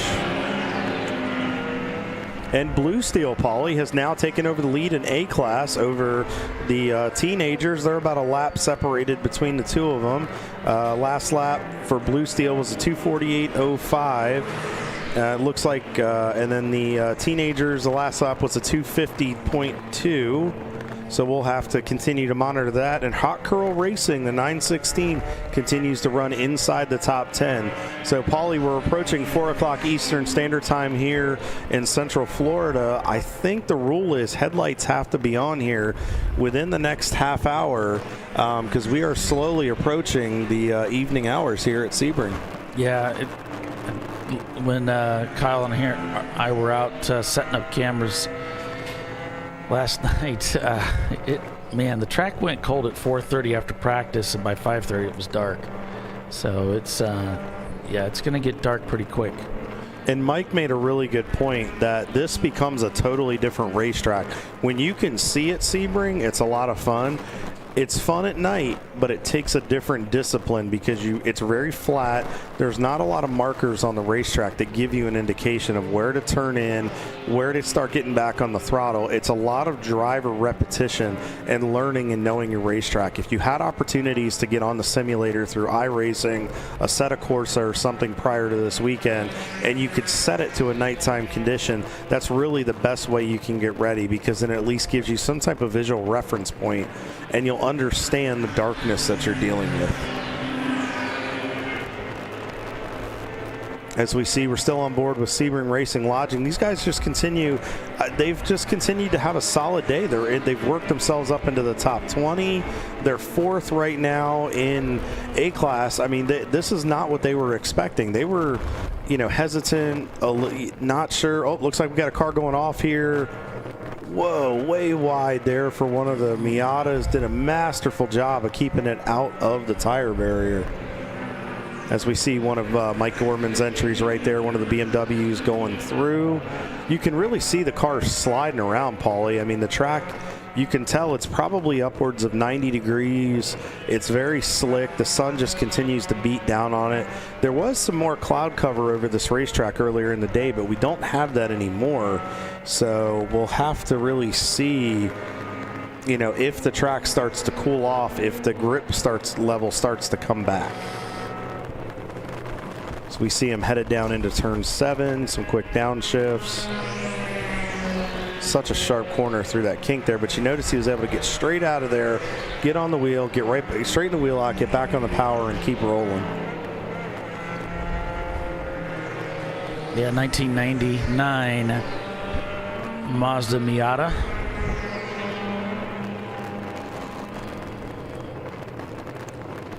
I mean, just a really great run for these guys. I mean, they should be, really proud of the effort they're putting in.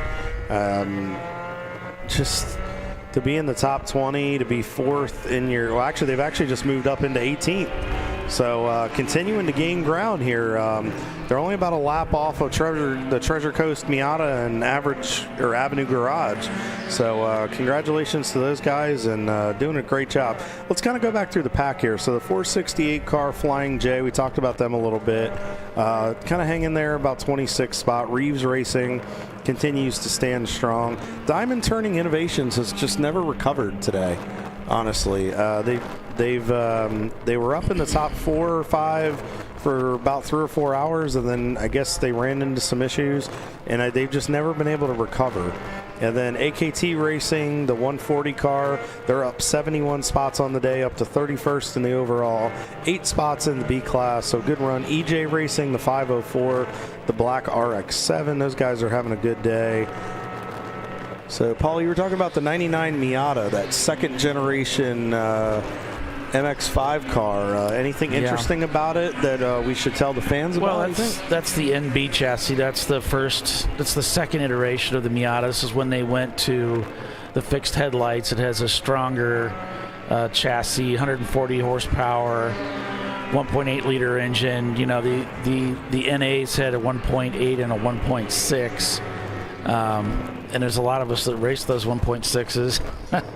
And then we would do a swap into the 1.8 to try to get a little bit more love from the power. 5-speed manual or 4-speed. They had a hard top. They had a hard S for the performance. There was a Sapphire Blue that was a 10th anniversary, which was a rare one with a 6-speed gearbox. So there were a few things there. I've raced both. I've raced this version. I really liked it with Wasted Money Racing. It was fun.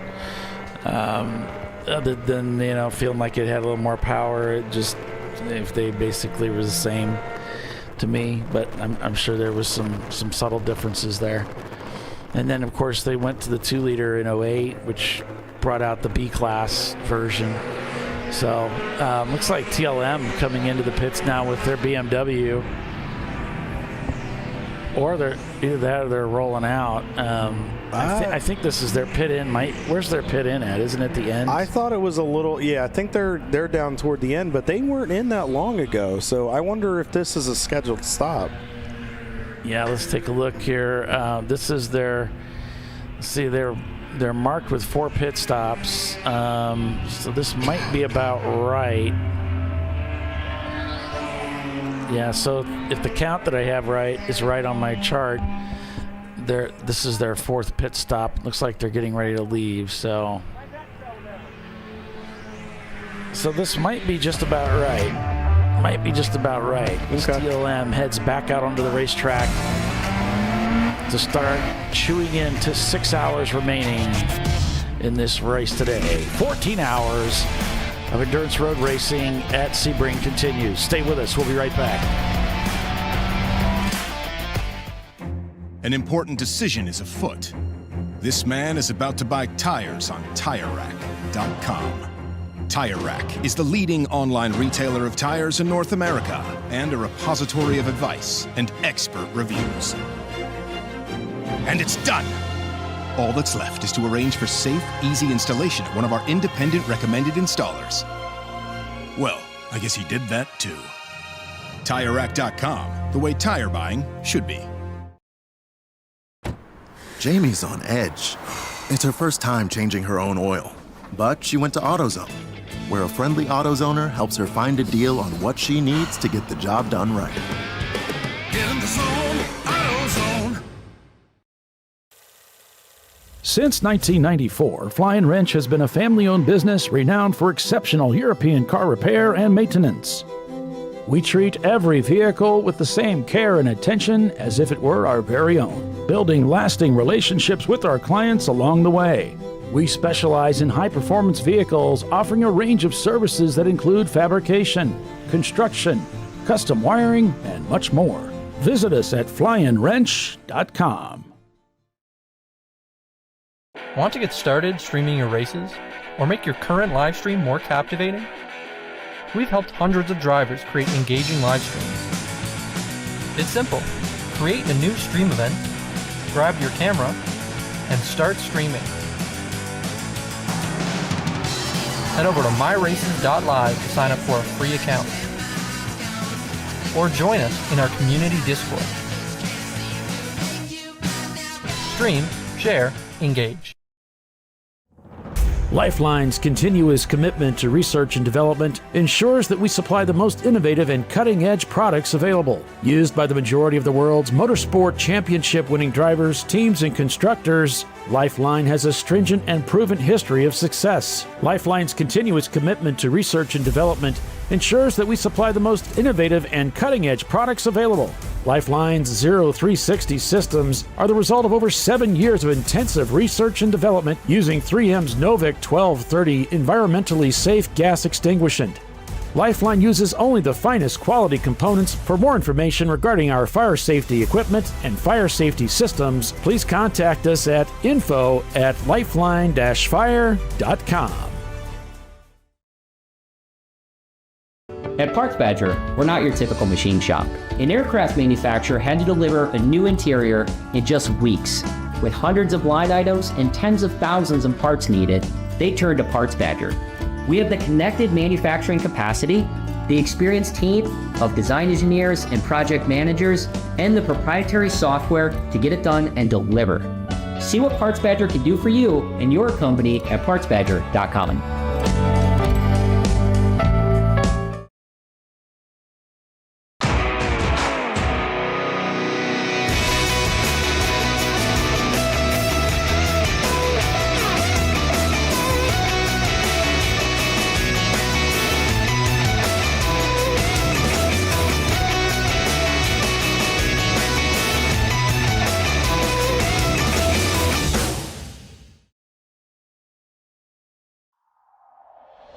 Discovery Parts is a veteran-owned racing and safety equipment company. While we're located inside Atlanta Motorsports Park in Dawsonville, Georgia, Discovery Parts can also be found at the tracks, supporting a number of Champ Car Series events. We take pride in being a reseller of the best of the industry to Champ Car teams and drivers. We know racing, love racing, and look forward to tomorrow to even more racing. Visit us at discoveryparts.com. Sentinel is a comprehensive motorsports video solution incorporating live streaming, local recording, 3 cameras with picture-in-picture, flag status, and much, much more. Stop playing with multiple solutions. Sentinel handles it all, including timing and scoring, vehicle data, graphic overlays, adaptive bitrate encoding, network bonding, and more. Sentinel is the solution to sharing your motorsports experience with your friends, family, sponsors, and the world. What are you waiting for? Get your Sentinel today and never miss an on-track moment. www.sentinel.racing.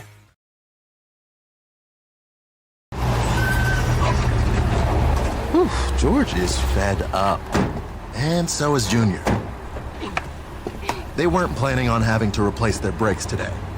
But they went to AutoZone, where a friendly AutoZoner, Renee, helps them find a great deal on Duralast gold pads and rotors. No headaches, just the right parts, and friendly service. Get in the zone, AutoZone.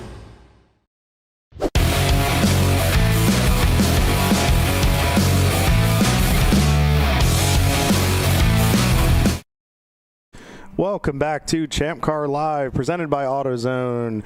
We are here for the Sebring New Year's Eve 14-hour Enduro at Sebring International Raceway to put the finishing touches on our 2025 season. As we can see, pit road is very, very busy here.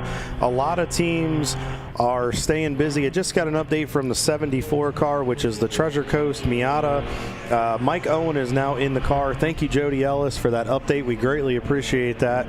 Flat Out Racing continues to absolutely dominate this 14-hour Enduro, but Paulie, we're inside of 6 hours to go. Yes. And they have a 6-lap lead over Turning Concepts, but we're about to start a brand new race here as we are getting into the evening hours here in Central Florida. It's 4:06 Eastern here on the East Coast, and it also looks like, oh no. Sebring's parked up against the fence. That is in turn 7. If I get it started, how am I going to get to the pit lane? I'm at the in the back. So obviously a mechanic said, if I get it started, how am I going to get back? There must. I posted into this spot. I'm not sure what the problem is, but The gate would be open, I was going to push right in.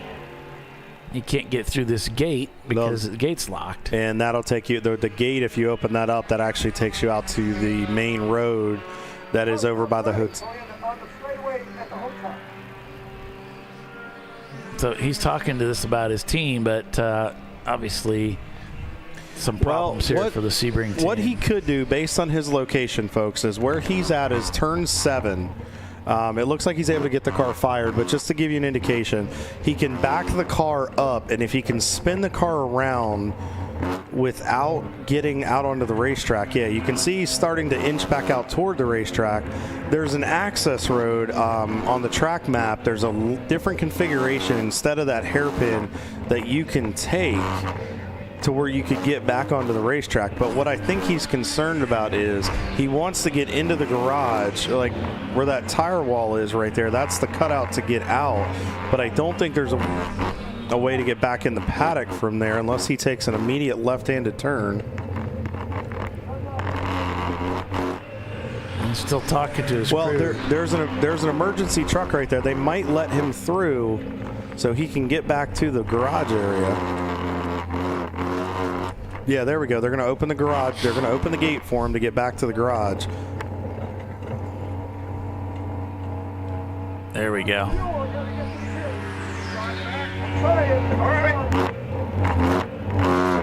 So he's going to have to go out onto the road here and just be really, really careful. Obviously, do highway speed here. And then he's going to go right by. That's the entrance to the hotel. And then he's going to take an immediate left-handed turn here on the road. And come back into the racetrack. Show his wristband. All righty. Well, and you know what?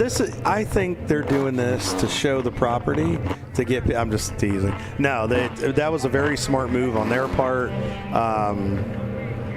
So what he's going to do is he's going to pop through the gate, come back up over the bridge, get back to his paddock area, and then he's going to be able to let the crew be able to work on it. And if I was that gentleman, he didn't go through the bridge. He's no, he's going to the bridge. He's going right over top. He just has that access road. Yeah, he did. Yep. So he's going to go there, and I mean, really heads up driving by him to get to that escape area.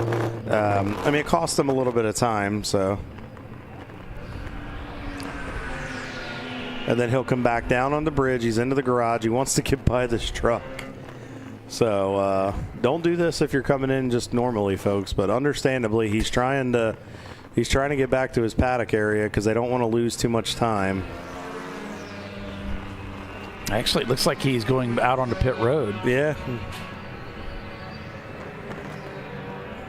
That was well done, I gotta say. That was an interesting. Now he's got to watch his pit road speed because now he's back here where he's monitored.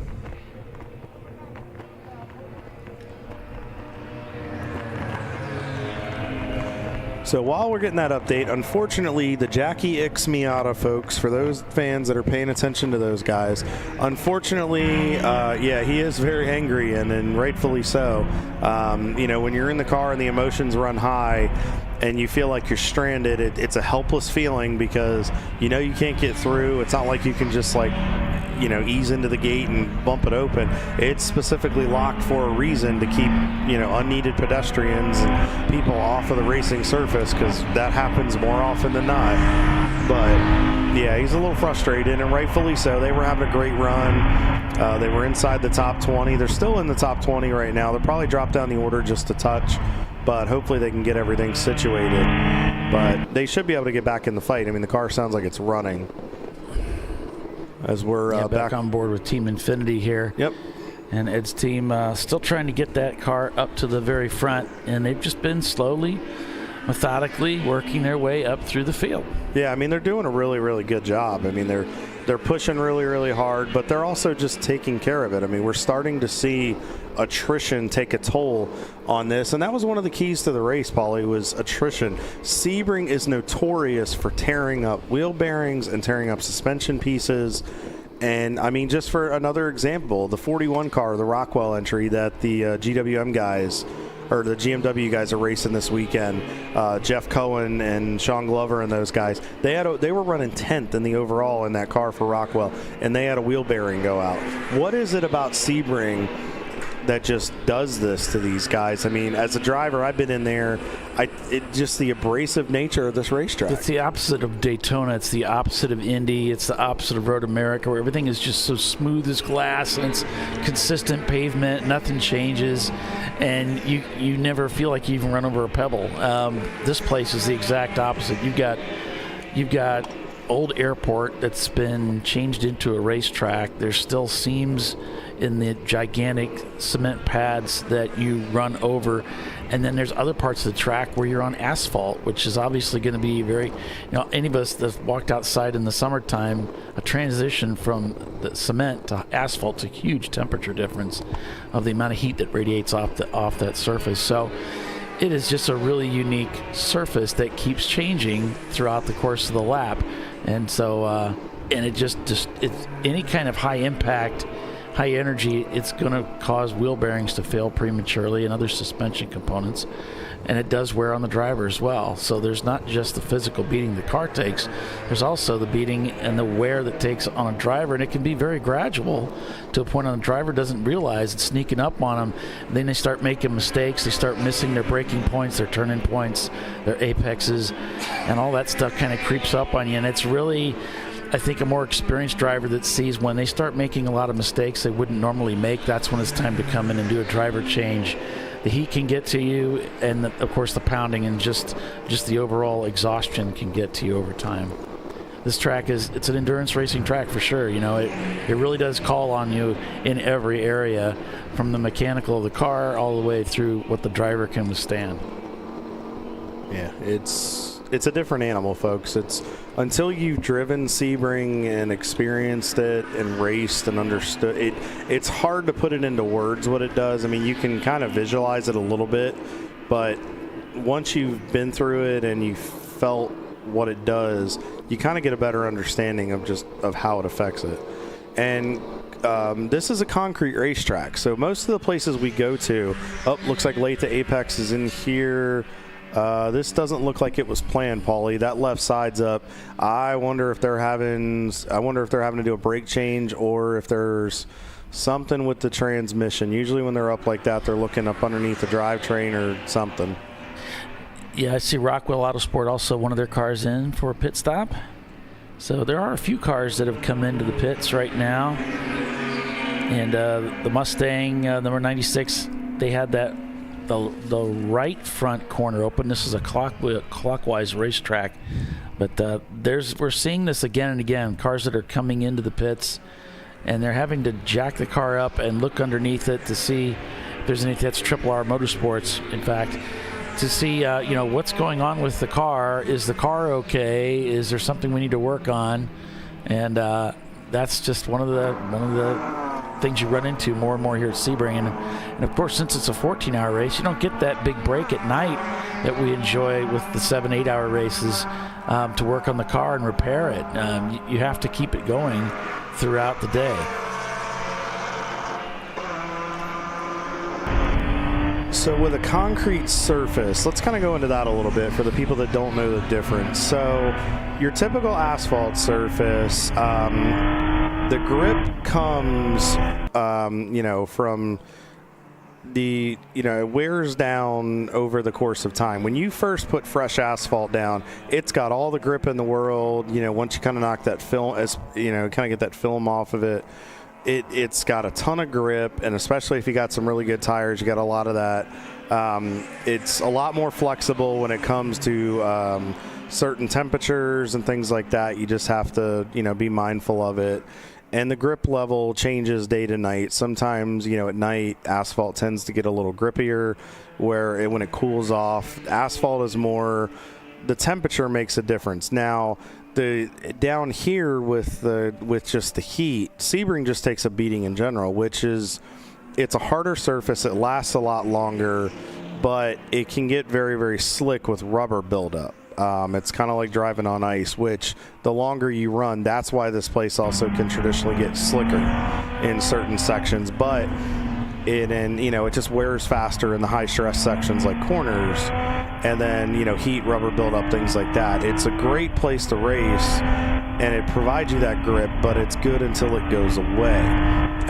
If you watch some of the stock car races when they race at places like Nashville, Bristol, and Dover, it stays kind of consistent, but at the same time, you'll notice at a place like Dover, guys will slide around. But I mean, mind you, those are banked racetracks. This is a flat road course.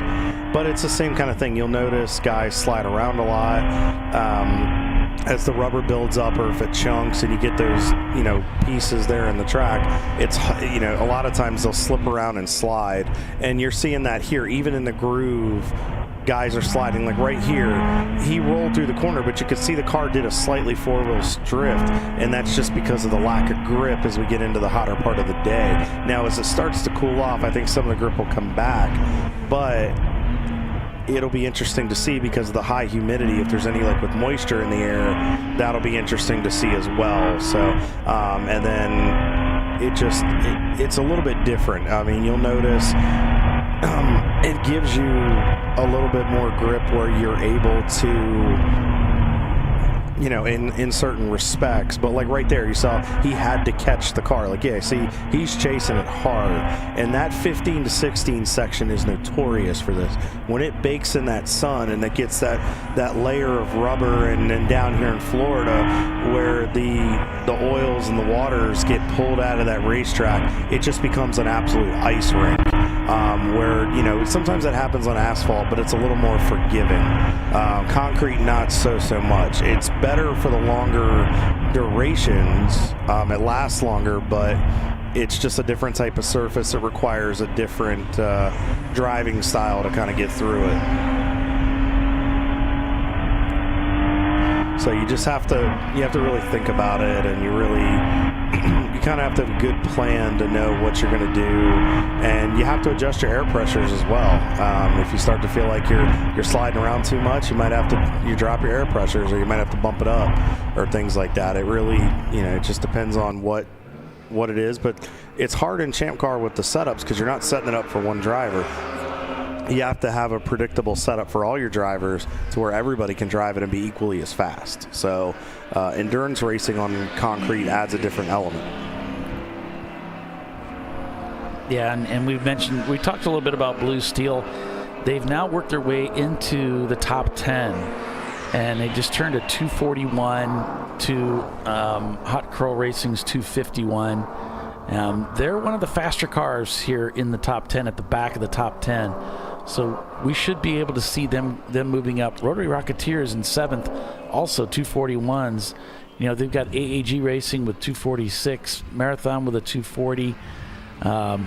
They should be, these teams should be able to move up a little ways, yet they still have a little bit of room here to go before they would find themselves running into a pace issue.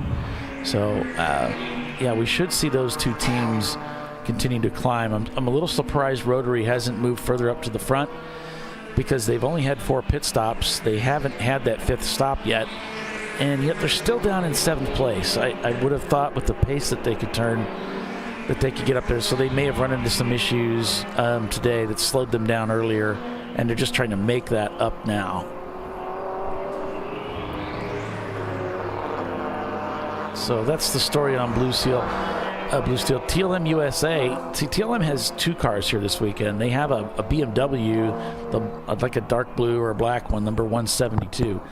That car has moved into 11th spot. Their fastest lap time of that car is a very impressive 2:33. So they certainly have the pace. It's actually a little bit quicker than the Marathon number 3 car. So they have the pace. They're running 241s. The number 3 car's just ran a 240. They have the pace. That car also should be able to make itself up well into the top 10 given time. And we do have some time. We do have quite a bit of time left in this race. You can see there about a little over 5.5 hours remain in the contest today. So they should be able, TLM, to get perhaps both of their cars inside the top 10 today. And they're about 6 to 7 tenths quicker the least last lap than Blue Steel. They're 32, almost 33 seconds behind Blue Steel at this point in the 172. The question is, can you get through the traffic and not get held up that hampers your lap time? But also, as the track cools off, can you take advantage of the grip coming back to you? Is there adjustability built into the car that will let you be fast at night? And then also experience, Paulie, the experience of drivers. Do you put inexperience, like for example the 863 car, the teenagers, these kids have put in monster stints today. The question is, what will these young men do as we get into the nighttime hours? That inexperience, that experience versus exuberance, what is going to happen there? Will we see these kids be able to bust off these fast times late tonight? Yeah, and we're watching the leader of the race has pitted. And on the far left there, you're seeing Flat Out Nemesis, I believe, being serviced for their pit stop. So the leader is in the pits. This is stop number 6 for them.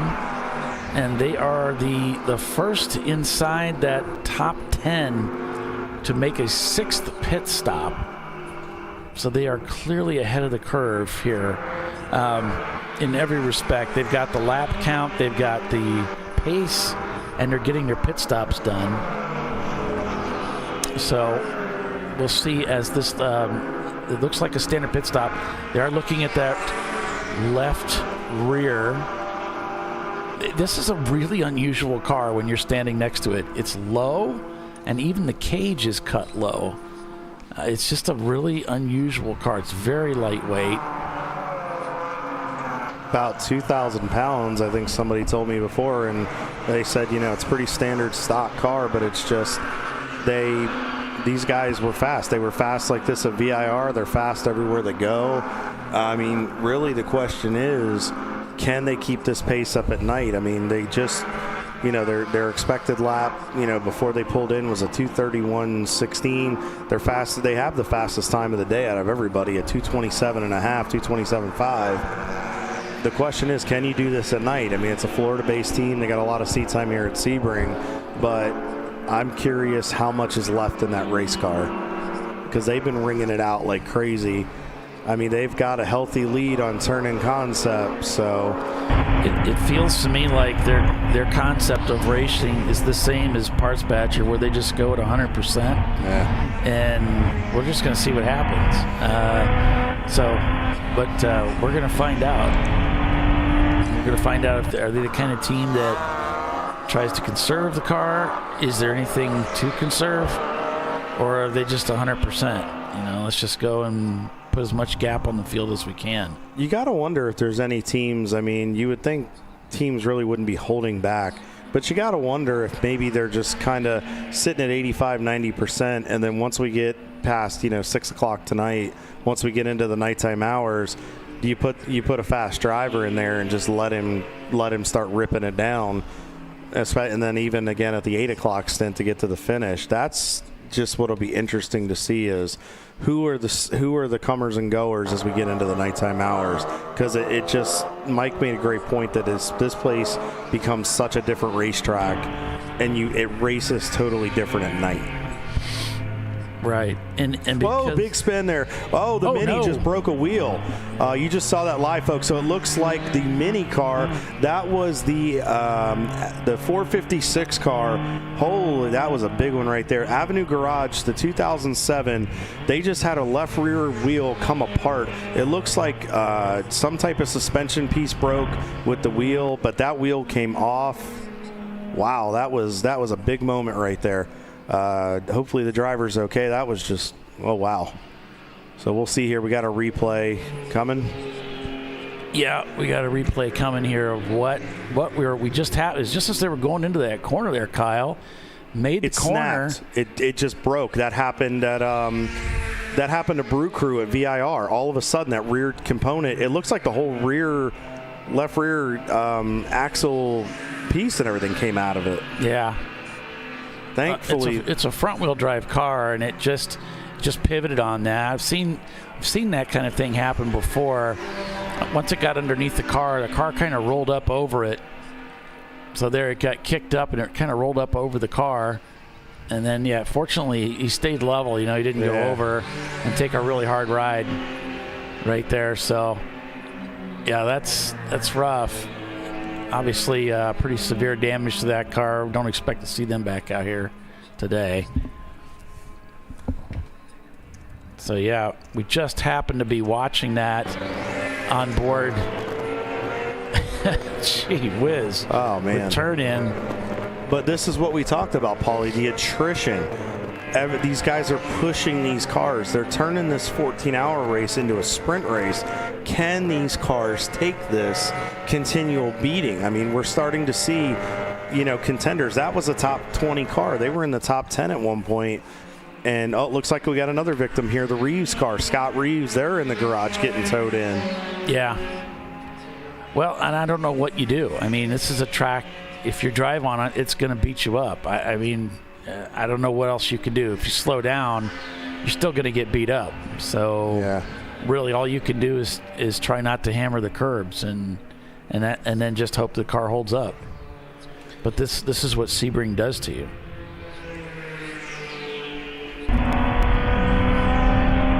You might have to tell your driver to find a way to stay off the curbs as much as you can, but it's hard in certain sections of the racetrack, especially coming out of 7 where you kind of have to use a little bit of curb.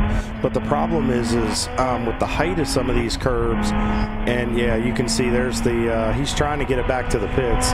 I have a feeling that's going to need a flat toe or something. I mean, that was a big incident right there. Thankfully, like Paulie said, the car didn't tip over, but just a tough break for those guys.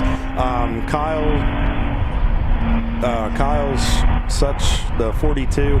Let me get you an update on those guys. Drive Trainer Motorsports is in the A-Class car, the 525 car. Let me get you an update here just because you asked nicely. They are currently in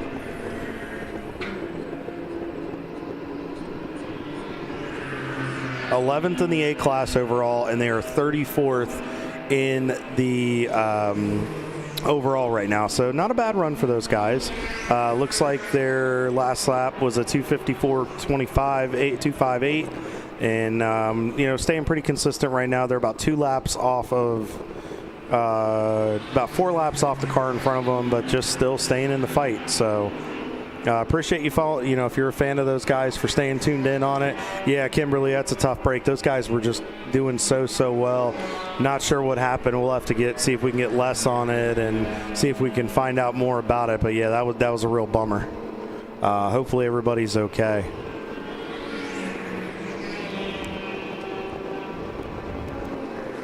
So as we, Paul, it's a lot of big names here. All of a sudden now, that brings ST Ranger, the 551 truck, the 2004 Ranger, up into the 16th position and now up to second in D class, and that increases the gap that they had over Reeves Racing, and Team Infinity's up about 6 laps over those guys. So we'll Lots have of to action here. See what happens. It never quits till the checkered falls. I mean, we even had the 2 weeks ago, we had a team lined up to win their class, and they ran out of gas in last lap. Oh yeah, lost it.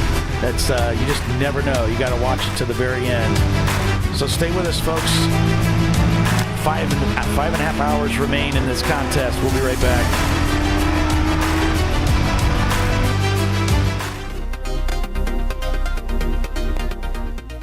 Welcome to TireRack.com, revolutionizing tire buying since 1979. With our unmatched selection of branded products, finding what fits your vehicle and is right for you and how and where you drive has never been easier.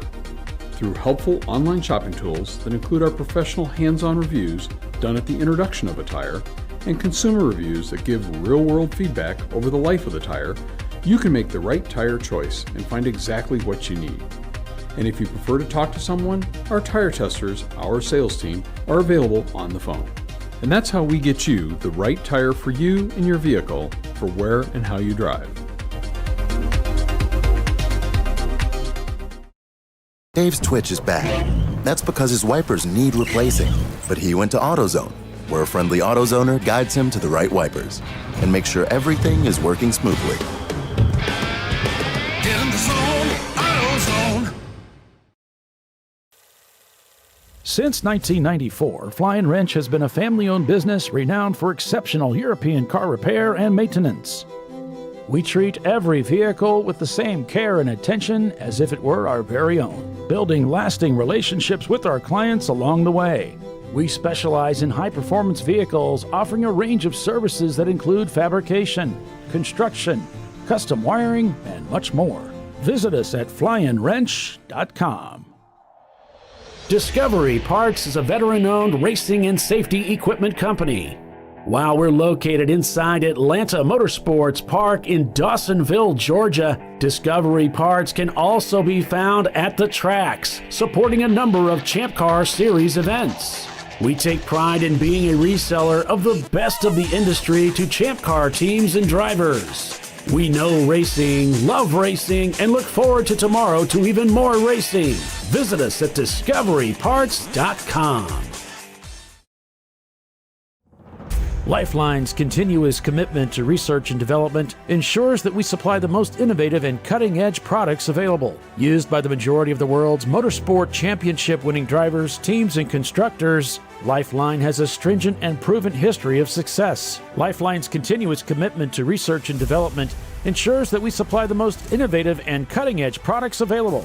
Lifeline's 0360 systems are the result of over 7 years of intensive research and development using 3M's Novik 1230 environmentally safe gas extinguishant.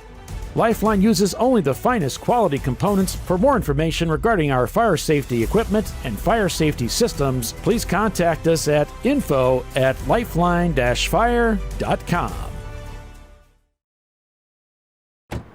Jamie's on edge. It's her first time changing her own oil, but she went to AutoZone, where a friendly AutoZoner helps her find a deal on what she needs to get the job done right. Get in the zone, AutoZone. Frozen rotors from Diversified Cryogenics deliver increased performance and a higher level of safety while significantly reducing braking system costs. So to tell you a little bit about the durability of this product. So we have seen an incredible extension of the life of our brake rotors using frozen rotors. We've gone from brake rotors every other weekend to 6 weekends on one set of brake rotors, and I think they can go farther.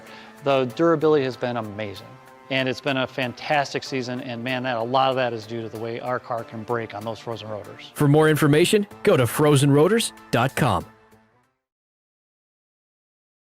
Sentinel is a comprehensive motorsports video solution incorporating live streaming, local recording, 3 cameras with picture-in-picture, flag status, and much, much more. Stop playing with multiple solutions. Sentinel handles it all, including timing and scoring, vehicle data, graphic overlays, adaptive bitrate encoding, network bonding, and more. Sentinel is the solution to sharing your motorsports experience with your friends, family, sponsors, and the world. What are you waiting for? Get your Sentinel today and never miss an on-track moment. www.sentinel.racing. Ricky's truck is having trouble starting. So he went to AutoZone, where Joseph, a friendly AutoZoner, totally understands. He points out AutoZone's many free services, including battery testing and charging. Less delays, more free services. Get in the zone, AutoZone.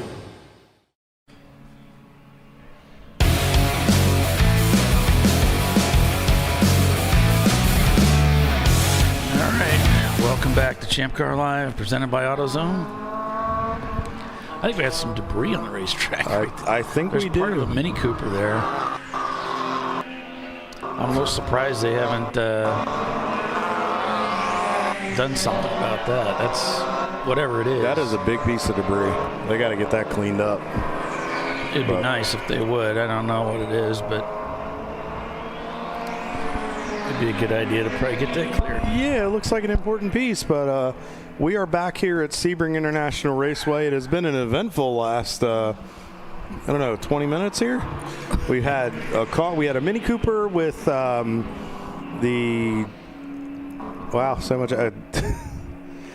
Garage guys lost a wheel. We'll show you the replay if you weren't with us before the commercial break. So we were on board with one of our teams here. This is our camera in turn 7, and then we transitioned to the onboard with Turning Concepts, and right here the 456 loses a wheel, luckily does not turn over, and the 711 car was able to avoid it. That's your second place car in the overall, and your leading C-Class car. That was a wild experience there, and you see some debris and whatnot. But this place takes a toll on your equipment, and we have a guest in the booth here who can probably attest to that here in just a moment. Mr. Justin Rogers from Late to Apex Racing. Welcome to ChampCar.Live, presented by AutoZone, sir, and Daniel behind you, one of the drivers and owners of it. Team out of Port Charlotte, Late to Apex team, 2-car team this weekend. How's it going so far? Been a little rough. We, like you said, had 2 cars out. It's our debut for our Arrive and Drive program. Our main car we've had quite a bit of luck with. Last 6 or 7 races we've had. Really no issues whatsoever, and they all showed up today in both cars. A lot of blow-by and oil consumption in our main car that we run ourselves, and then just brake problems, shuttering, and some cooling issues in our other car, but we're getting that one dialed back in, and our Arrive and Drive cars, our drivers are having a blast now, but it was a rough start to the day. It sounds like it's been a bit of an adventure for you guys. Now, we traditionally, last time we saw you guys, I believe you guys were down at AMP. Yep. You guys were down there because actually while we were up in Road America, we were keeping track of you guys there, and you guys were awesome enough to get us your onboard, so we were able to kind of use you guys as one of the onboards to know what was going on down at Road Atlanta. Looks like there's a local yellow there in the 16 to 17 combination on the straightaway. So your program, you guys have now expanded to 2 cars. How did Late to Apex get started? What's a little bit of history behind the team?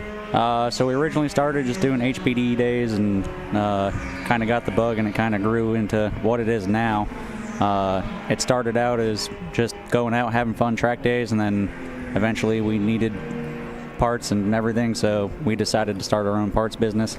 Not only help ourselves, but help out fellow drivers as a for-driver, as-driver kind of program. Try to offer most competitive pricing available that we can. And then slowly we went to go pick up parts, and transmission has turned into a whole car. That whole car turned into a whole cage ready to race Champ Car. So then it's just been an addiction since then, and just kind of grown. Now we have our 2 arrive and drive cars here, and then we have some more available for HPDE days and Spec Miata racing. We have 2 Spec Miatas, 2 Champ cars, and we also have a newer ND that has some suspension and aero on it that we're currently testing. Okay. So you guys are just continuing to grow the program. So as far as the performance and design, what exactly do you guys do outside of the arrive and drive for some of your, just if somebody's looking for something, because you guys are based down here in Southwest Florida.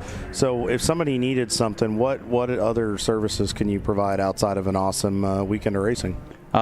We obviously specialize in Miatas, but anything for safety, performance, suspension. I mean, if you need something for your tow truck or like haul rig, we can help you out with that as well. Kind of do it all, but obviously specialize in Miatas. Okay. So plans, obviously, you know, this is kind of the debut for the second car. Knowing that going into 2026, what's the outlook? What's your program going to look like starting in 2026? I believe we have, 12 events on the schedule this year? I think we have about, I want to say, 7 to 8 events. 7 to 8 events from Champ Car this year planned. We also have availability locally for coaching and tuning here at Sebring. Okay. So it sounds like you guys, you know, just offering quite a bit. So Blake's in the car right now. He's one of your renters. Looks like you guys you're having a solid run so far. I was looking down through the order. You guys are in 31st in the overall right now. Right on the inside, I want to say you're probably about 7th or 8th in the A class. Actually 9th in class. I guess that would help if I just look at the screen. And they let me broadcast as a professional. They don't know any better. So you guys are having a solid day so far. And is it, you know, what's the expectation with some of these renters based on experience levels?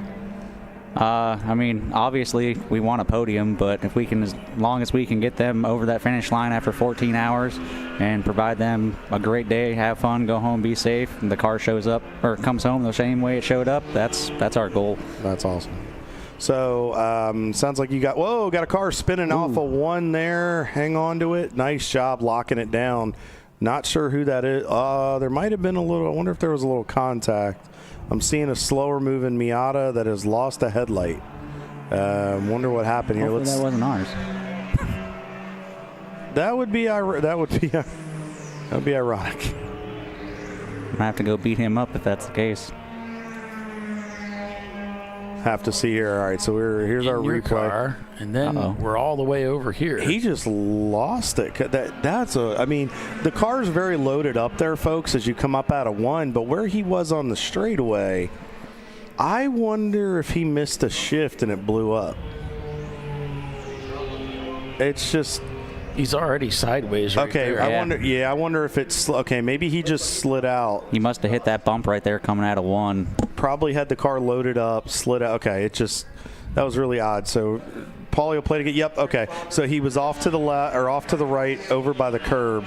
He lost it and then was already sideways, as they said, and it looks like he just slid off in the grass. He did a great job locking it down. I think once he knew it was gone, he kind of just turned the steering wheel, locked it down, both feet in, kind of best practice, and then it looked like it. But with all that smoke, I thought he blew it up for a second. But I tell you what, I commend the driver, did a nice job of it. I don't think that was you guys based on the location. No, luckily we were a few cars back there, so we've had some contact today. So. We've been getting all kinds of action here on ChampCar.Live this weekend. So All right, guys. Well, we don't want to hold you up too long. So where can, if any of these folks out here are wanting to do an arrive and drive or need some help and want to enhance their program, where can they find you guys, and who are some of the sponsors and partners that make your program go round?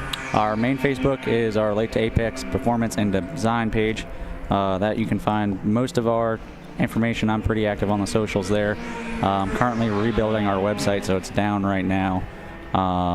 And then we have our Late to Apex race team, which has more information on the Arrive and Drive program. And then we have our sponsors, Creative Chaos, PC Security Systems, Choice Veterinary Services out of Southwest Florida. We have Sim Empire, yep, thank you. And then we have Cars and Canards. We use them for some private track days up at the firm. Track day experience, we use them here locally as well. And then we have what's Lucci's company's name? Top Choice. Yep. Top Choice Public Adjusting. Oh, this is TLM. Oop. Yeah, looks like they spun around here in 15. Yeah, something happened there. It's skidding. Oh, nice catch. Yeah, it's slick through that section. Like I said, folks, the racetrack goes away from you. So you really have to be careful going into 15. It just he's back going. He's trying to get turned right around. Yeah, he's that's a hard corner to restart on too. You can't really see past it. Oh. Yeah, he got it. A little rough over those curbs, but he got it, and that's slick this time of day, folks. I can't stress this enough. The lack of grip in that 15 and 16 combination because of the rubber buildup and just the sun beats down on it. I mean, you're on ice going through there. You really have to find a happy medium to just kind of let the car slide through the section. So sorry to interrupt, guys. Oh, you're good. Saying, and then obviously we used My Races Live for the live streaming there. So big shout out to them for keeping us knowing what's going on in the car all the way around the track. So that's all our sponsors for right now. We're looking for more for 2026. So if there's anyone out there that wants to sponsor our team, we will gladly. We got plenty of advertisement space and events to get to. So. Well, we went ahead and threw the link to your Facebook page in the chat. Sweet, there may be somebody out there that might be looking for something, so we'll make sure they're aware. Guys, thank you so much, Justin, Daniel. Thank you guys for coming to join us here on ChampCar.Live, presented by AutoZone. We wish you guys the best of the luck the rest of the day, and stay away from the madness. We're trying. It's kind of hard out there with what we started with 100 cars, so a little tight. Well, good old Sebring, and she bites when she wants to. But good luck, guys. We wish you the best, and have a happy New Year. Okay? All right, thanks. You too. Have a good New Year. All right, guys. Justin and Daniel from Late to Apex Racing, your Miata team. They started with 2 bullets in the chamber. They got 1 left, and so far so good. So Flat Out Racing continues to absolutely just run away with this race. They carry a 5-lap lead over Turning Concepts, and then an additional 2 laps behind Turning Concepts is Rockwell Auto Sport Development to round out your overall podium. Flat Out Racing is also your B-Class leader, and Turning Concepts is your C-Class leader over Rockwell Auto Sport. Findog Racing and Marathon TLM. We have 4 C-Class cars still in the top 5. Not much has changed up there. They're pretty much separated a few laps back from each of them. Turning Concepts, Paulie, it looks like they're off the pace here coming through into 15. I wonder what's going on. We'll have to see what it is here. Oh, lost their feed there for a second. Yeah, this just doesn't, I mean... Looks like they're lined up all right there, but... yeah, they're getting off to the inside. Something happened. Folks, this is big. This is your second place car. This is your C-Class leader here that's having a problem. You can see him just trying to limp it back to the pits.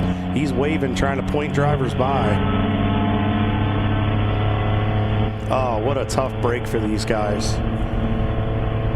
But unfortunately, that's just the nature of Sebring, folks. We can't stress this enough. It is a very abrasive racetrack.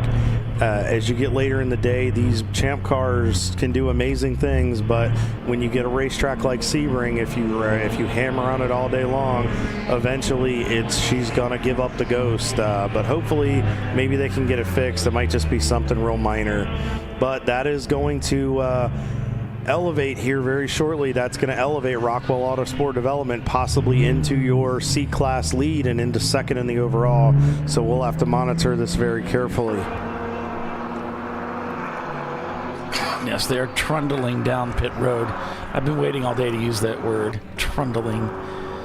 So they made it back to the pits. How much that's going to help them, I don't know. Well, we'll see what kind of magic that turn-in concept. We'll see what magic wand Greg and the guys can wave over that car. Yeah. So, Paulie, TLM, David Tawadi's guys now have 2 cars into the top 10. The 172 is up into the 10th position. They have surpassed Level 1 Racing. And it looks like the kids have fallen down the order a little bit. Not sure if it was a pit stop, but they have fallen down into third in the overall here. The teenagers, they're about 56.5 seconds behind Level 1. Let's see what's going on here with turning concepts with the less is more cam. Looks like they're doing a standard pit stop, so they might have been low on fuel. That could have smoked the fuel pump. Well, we don't know. They probably don't know either. It's the second time we've seen this today. Remember, we saw with them earlier in the race where they were kind of off the pace and then they came to pit road and everything was fine. So it's interesting to see them continue to, I think they're slowing down.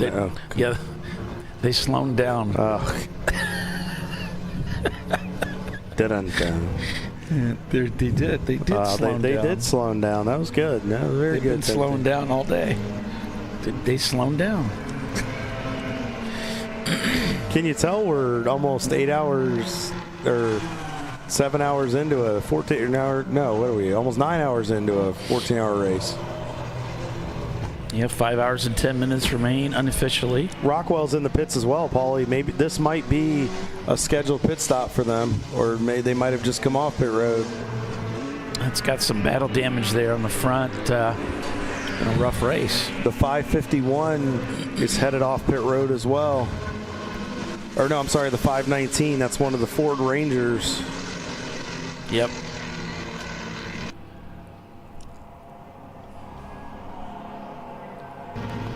So I wonder if this was... We'll have to see how much time this costs turn-in concepts. The fact that they were under power or, at a loss for power for a little bit. So, and Kyle, thank you for letting me know it was shook. I kind of butchered that one a little bit for you. So I apologize. But thank you for the pronunciation correction.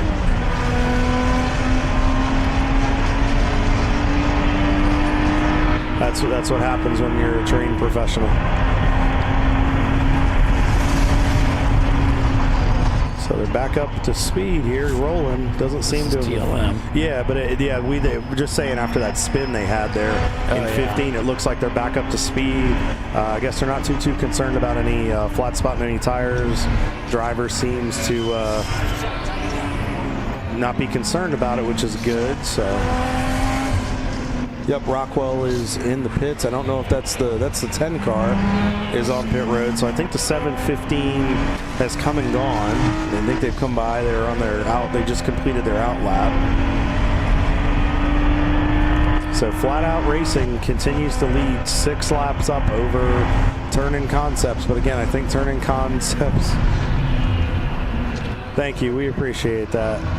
Yeah, we're still working on it. This is great. The WT Florida racing team, the Betty. Yes. The Betty team. Yeah. Okay, forced the 669 car, which is the Diamond Turning Innovations 4 off. Something just happened. I don't know if TLM, sorry about that, Paulie. I don't know if TLM was letting them go on purpose, but it sounded like the car kicked out of gear. Unless they're going through a section under yellow. Well, we're also here in the pit stop over here from the pit lane reporter here. Okay. From Les, so. All right, sorry about that. It just sounded like it kicked out of gear for a second, so my apologies. It could be. Just didn't get it, put in gear. Now, all of a sudden, he's got all this power, yeah.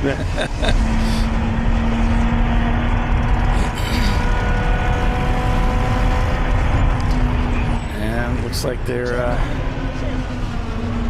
did they cut him loose? No. Yes, they did. He's at pit out. So, turn in concepts.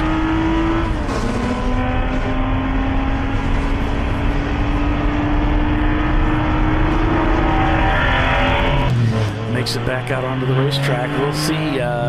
We'll see if that was a blurb. If it stumbled due to fuel and it has damaged the fuel pump, we'll see how well this holds up.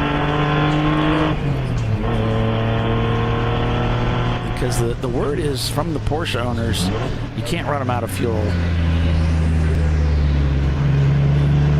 Because you'll get nothing back. So we'll see. Now has a surge tank, and that is how it. Alrighty, guys.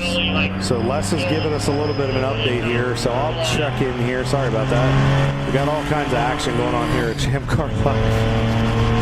Yeah, you can see that sunlight, folks, coming through Big Bend. That's going to be something you can see. The driver's got a clear visor, and he's got glasses, which is going to make that's going to be rough. You got to wonder if he's going to be a little wide. He hit his mark. But drivers are going to have to be really, really careful. The sun is just at that vicious angle going down that straightaway. Yeah, and then it's also going to be a bear going into 17, so we'll have to see if that messes with anybody. Go ahead, Paul. I'm feeling you, Kyle, because people have messed up my last name all my life, too. We're talking to Kyle here on the feed.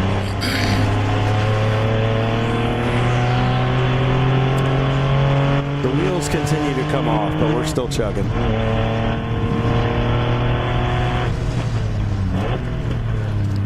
Looks like pit road has quieted down for the moment. I'm not really seeing a ton of cars on pit road at this point.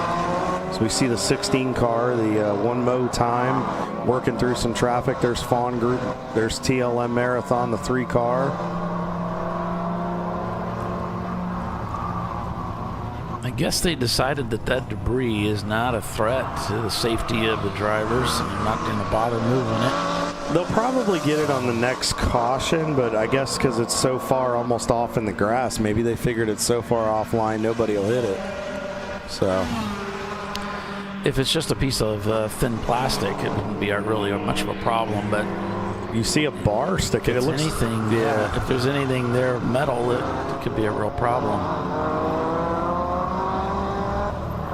Well, we'll have to see if our teams can avoid it, and that just encourages them to try to run as low in the corner as you can, really. So we got some talented drivers in here. I think they can do it. Well, by now they all know that it's there.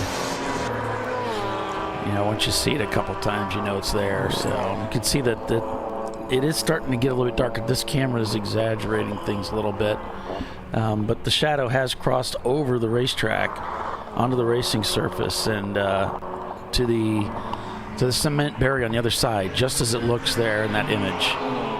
Yep, and it is, and you can actually see some of the sections on the racetrack. I'm looking out, like over by the bridge. The Corvette bridge. You're starting to get some shadows. They've actually got the lights, the few lights that they have here on the property. They've already got those on and ready to go as we're approaching 5 hours to go. Hard to believe, a lot of hard racing here. Here's the 998 car right there. And what's more important is that we're approaching 5 p.m. Yes. And that's where we're going to see the sun drop pretty quickly. You can see it's almost at the horizon now. And also, too, drivers have to have those headlights on now. They need to make sure that they're working properly, because if not, that's a safety violation. You will get brought in for that, and you will not be able to race until you can get that situated and until proven to Champ Car officials that you have proper lighting to be out onto the racetrack. So Fing Dog shown in the pits right now. They pitted in 4th place. Other cars in the pits, Hush Hour, Turn In Concepts, and AutoQuest. Now the Turn In Concept pit flag will be cleared next time they come by. They're already back on the racetrack. And DKW Racing, in fact, it just cleared. So those cars all shown in the pits right now. Flat Out Racing shown with the fastest lap time of the day with a very impressive 2:27.538. They lead this race by an astonishing 7 laps over the field. Stay with us. We'll be right back.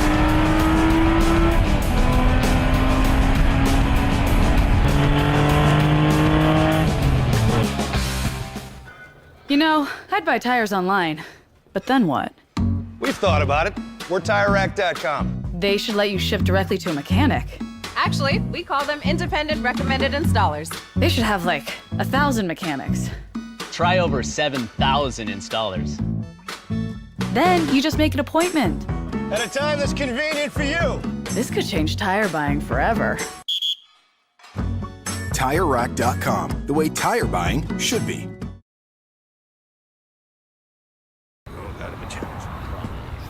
Ricky's truck is having trouble starting. So he went to AutoZone, where Joseph, a friendly AutoZoner, totally understands. He points out AutoZone's many free services, including battery testing and charging. Less delays, more free services. Get in the zone, AutoZone. Since 1994, Flying Wrench has been a family-owned business renowned for exceptional European car repair and maintenance. We treat every vehicle with the same care and attention as if it were our very own, building lasting relationships with our clients along the way. We specialize in high-performance vehicles, offering a range of services that include fabrication, construction, custom wiring, and much more. Visit us at flyinwrench.com. Frozen rotors from Diversified Cryogenics deliver increased performance and a higher level of safety, while significantly reducing braking system costs. So to tell you a little bit about the durability of this product. So we have seen an incredible extension of the life of our brake rotors using frozen rotors. We've gone from brake rotors every other weekend to 6 weekends on one set of brake rotors, and I think they can go farther. The durability has been amazing. And it's been a fantastic season, and man, a lot of that is due to the way our car can brake on those frozen rotors. For more information, go to frozenrotors.com. Welcome to Parts Badger, where we want to be your online machine shop. Through our online platform, we connect our global manufacturing capacity to your fingertips. You can request a quote, place an order, manage your parts, and even share that information with a colleague right online. If you prefer, you can work with our experienced team of sales representatives who are supported by our design engineers and project managers as well. Whether your project's big or small, simple or complex, Parts Badger can get it done. See if we can help your company at partsbadger.com. Discovery Parts is a veteran-owned racing and safety equipment company. While we're located inside Atlanta Motorsports Park in Dawsonville, Georgia, Discovery Parts can also be found at the tracks, supporting a number of Champ Car Series events. We take pride in being a reseller of the best of the industry to Champ Car teams and drivers.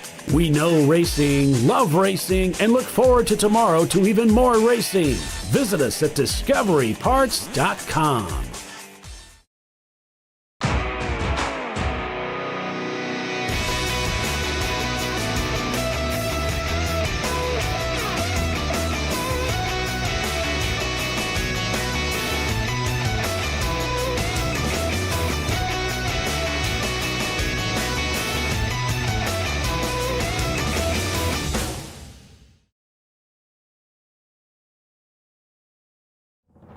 Lifeline's continuous commitment to research and development ensures that we supply the most innovative and cutting-edge products available, used by the majority of the world's motorsport championship-winning drivers, teams, and constructors. Lifeline has a stringent and proven history of success. Lifeline's continuous commitment to research and development ensures that we supply the most innovative and cutting-edge products available.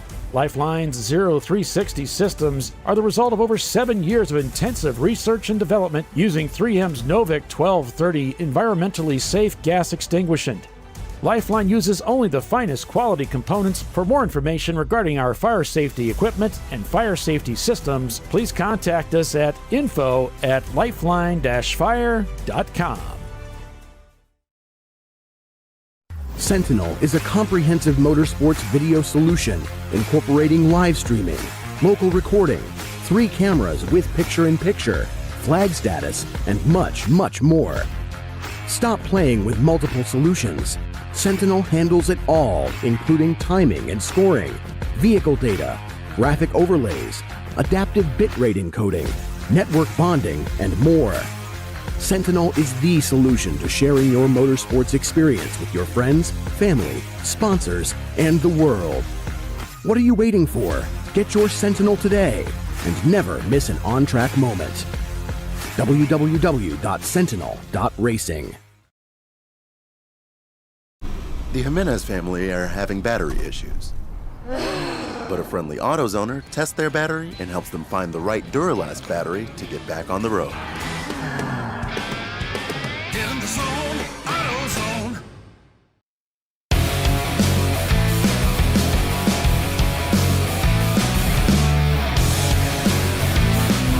All right, welcome back to ChampCar.Live, presented by AutoZone. It is the TireRack.com Champ Car Endurance Series race at Sebring International Raceway. This is the final race of the season. If we could have found a way to put another race in this year, we would have done it. We stick it right at the end, so we still get one more race in. Flat Out leads this race. They have left the pits. They have made 6 pit stops. So has Turn-In Concepts, as well as Rockwell Autosport in the number 715.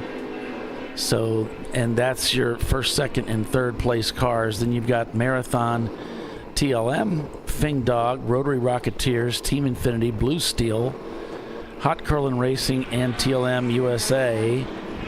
The top 10 according to my chart. Okay, so it's not official. We're just I know some of you guys are thinking you're gonna. We're just batting 1,000. Don't hold me to it. Yeah. But anyway, that's what I got currently for you folks. On board with Team Infinity in their J30. So Ed wanted us to point this out a little bit. So the time you're seeing at the top of there is the actual lap time, and then the lap time below that, I believe, is the previous time. Yeah, because you see it just swap over.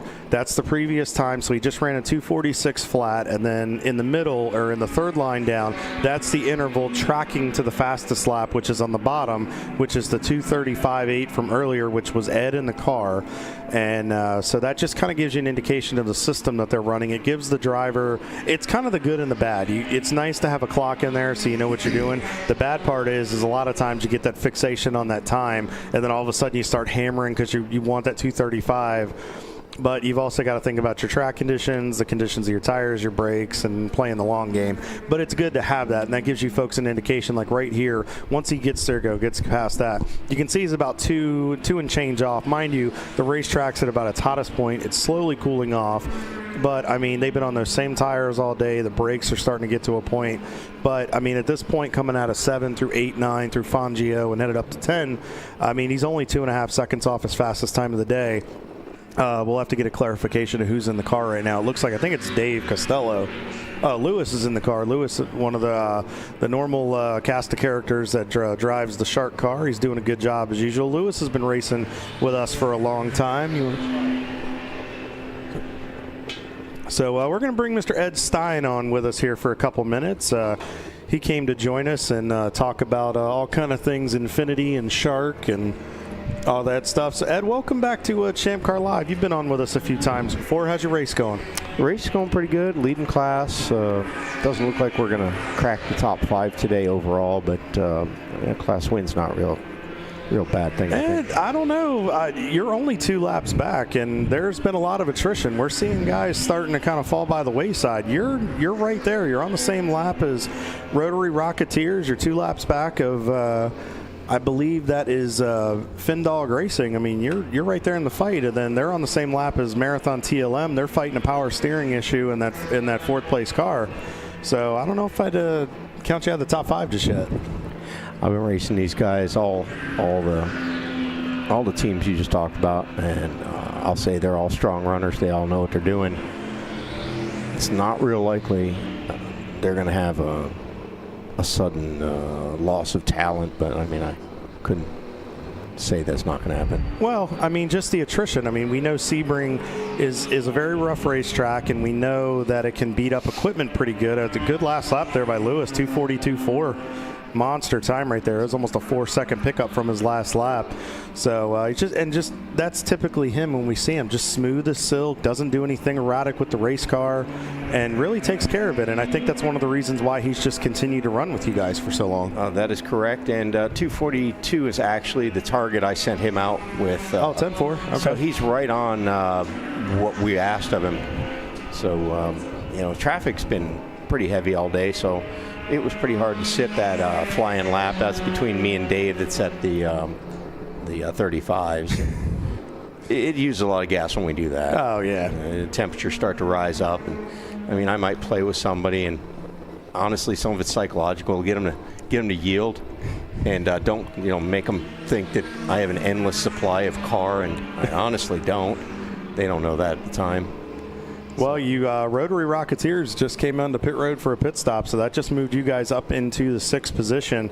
You guys have been out there for, looks like, a little bit. So when is your next planned pit stop? We're going to do the long game, being that we're not going to crack a top 3 here. We're going to, we're just going to keep the first in class. We're just going to run 2 hour done. Okay, gotcha. Yeah. So just try to get it. Want to get right to about the 6 o'clock, and then just boom, boom to the end of the race tonight. We're just going to push off that. We dropped the lap times a little bit, or let them come up a little bit, I should say, to ensure we had the 2 hour. That little insurance policy there get you where you need to go. I mean, I ran the car out of gas earlier today. I mean, it was sputtering coming around the last turn. I'm like, okay, guys, I hope you're ready. Well, you've been in Champ Car a long time. We know you out here. You continue to race for your brother. He's always with you. He's that guiding angel that keeps you guys on track and keeps you chugging along. You've been around a long time. What's the outlook for next year? Are we looking at the same amount of races? Road Atlanta, Daytona, Sebring, the typical 4 we see you at? All right. Got a little surprise thrown in. My name's on the entry list for COTA. You gonna go out to Texas? We're gonna try. Let's see if the car lasts that long, and if I can figure out a 17 or 18 hour trip. And that's about a week there and back, and it's a bit of logistics just to get there. So we're gonna try. Okay. So looking at a 5-race schedule, then the 2 races here at Sebring, Daytona, and then obviously you guys will come to Road Atlanta because you guys always do. Atlanta. Yeah. Okay. They provide the car's not burned down by the end of the day. Like you said, attrition. This place is hard on stuff. Yeah, but you guys have done a good job of mastering the reliability with these cars, and again, just that pace you run. Like you said, you sent Lewis out there with a 2:42, 2:43, and I mean, every time I look at the clock since you've been up here, he's 42, 43. Had the 46, but he was in some traffic, letting some of the guys go. But that's just smooth as silk. I mean, right here, 2:43.9 last lap. I mean, just that continual consistency. We don't want to ask him to do anything that's going to break that smoothness. The car is happy at that speed for him. If one of us wants to get in there and push out some faster laps, we could endanger the reliability of the car or the gas mileage and lose our first in class. Right. So, and I mean, right now, I mean, just like there, you saw him working through one of the Rangers. He's just being patient, and it's good to see that. So, looking at a 4 to 5 race schedule for you guys next year. So, what do you think of just the competitive nature of this series now? Oh, nice move there on the truck. Got by him. I mean, what do you think of the way it's going? Are you happy to see the direction Champ Car's going into next year? So far, yes. Okay. Yeah, simple. And the competition's good. I had a great run with a Boxster earlier. I went and found the guy. We had a great laugh after the great run. I mean, that's what this is about. Yeah. I mean, that's the awesome part is when you get in with somebody and you can kind of, tortoise and hare, have a rabbit. You work through the traffic together. You race each other clean. You don't touch. And then you get out of the car and you laugh about it. And that's that adrenaline rush you're supposed to get racing Champ Car. Exactly. I mean, it was great talking to that gentleman. I've never spoken to him before. It turns out he's been racing against us for years in an E30, and he steps up to a Boxster and he's like, okay, I'm gonna give these guys a lesson. And I go out there and he winds up yielding we both burned our cars down, but I held out longer. But they, I mean, how many people tend to underestimate the Infinity? They underestimate the Shark, and you guys just continue to overperform, and the expectations just you continue to exceed them every time you go out. Yeah, that thing definitely punches above its weight class. I don't think there's anybody underestimating us anymore. They're always looking over their shoulder. If we're third, the second place guy is wondering if we're going to come and get him or look at 244.6. I mean, just consistent. I mean, that's just. And that's what you need, that consistency, experience. We were talking about this a little bit in the booth. Ironically, we've got one of our teenager sensations here in the booth with us that'll be on in just a couple minutes. But we were talking about that experience versus, being a younger driver. When you get into these nighttime hours, does it help to have that experience behind the wheel to kind of know how to handle it? Oh, yeah, there's a lot of muscle memory. There's a lot of just where the car is. You got to give it to the next guy. You got to make it to the end rather than make that fast lap over and over and over again, and then bring back nothing. And then the cars, you used it like a bottle rocket. You went out there and boom, it was fast, and then it's gone. Yeah. I got to be careful of that because I like to go out there and fight with my other teammates for the fast lap, of course. So it's a balance. If I beat up the car, I'm going to get yelled at when I get out. You left me nothing. Yeah, you gotta take care of your teammates. Well, Ed, we don't want to take up too much of your time. We'll let you get back down there. Good luck the rest of the race. We'll look forward to seeing if you can. You're not far out of that top 5, so let's see if you can get it. Thank you. All right, Ed. Ed Stein, everybody from Team Infinity Shark, the 1994 Infinity J30. He just continues to. This team continues to impress. As we're still on board here with Turning Concepts. Paulie, it looks like that issue that we saw earlier, it looks like they're doing okay. They've kind of worked around it a little bit, and I guess maybe they were just low on fuel. I wonder if that's what we were hearing. Yeah, Les said something about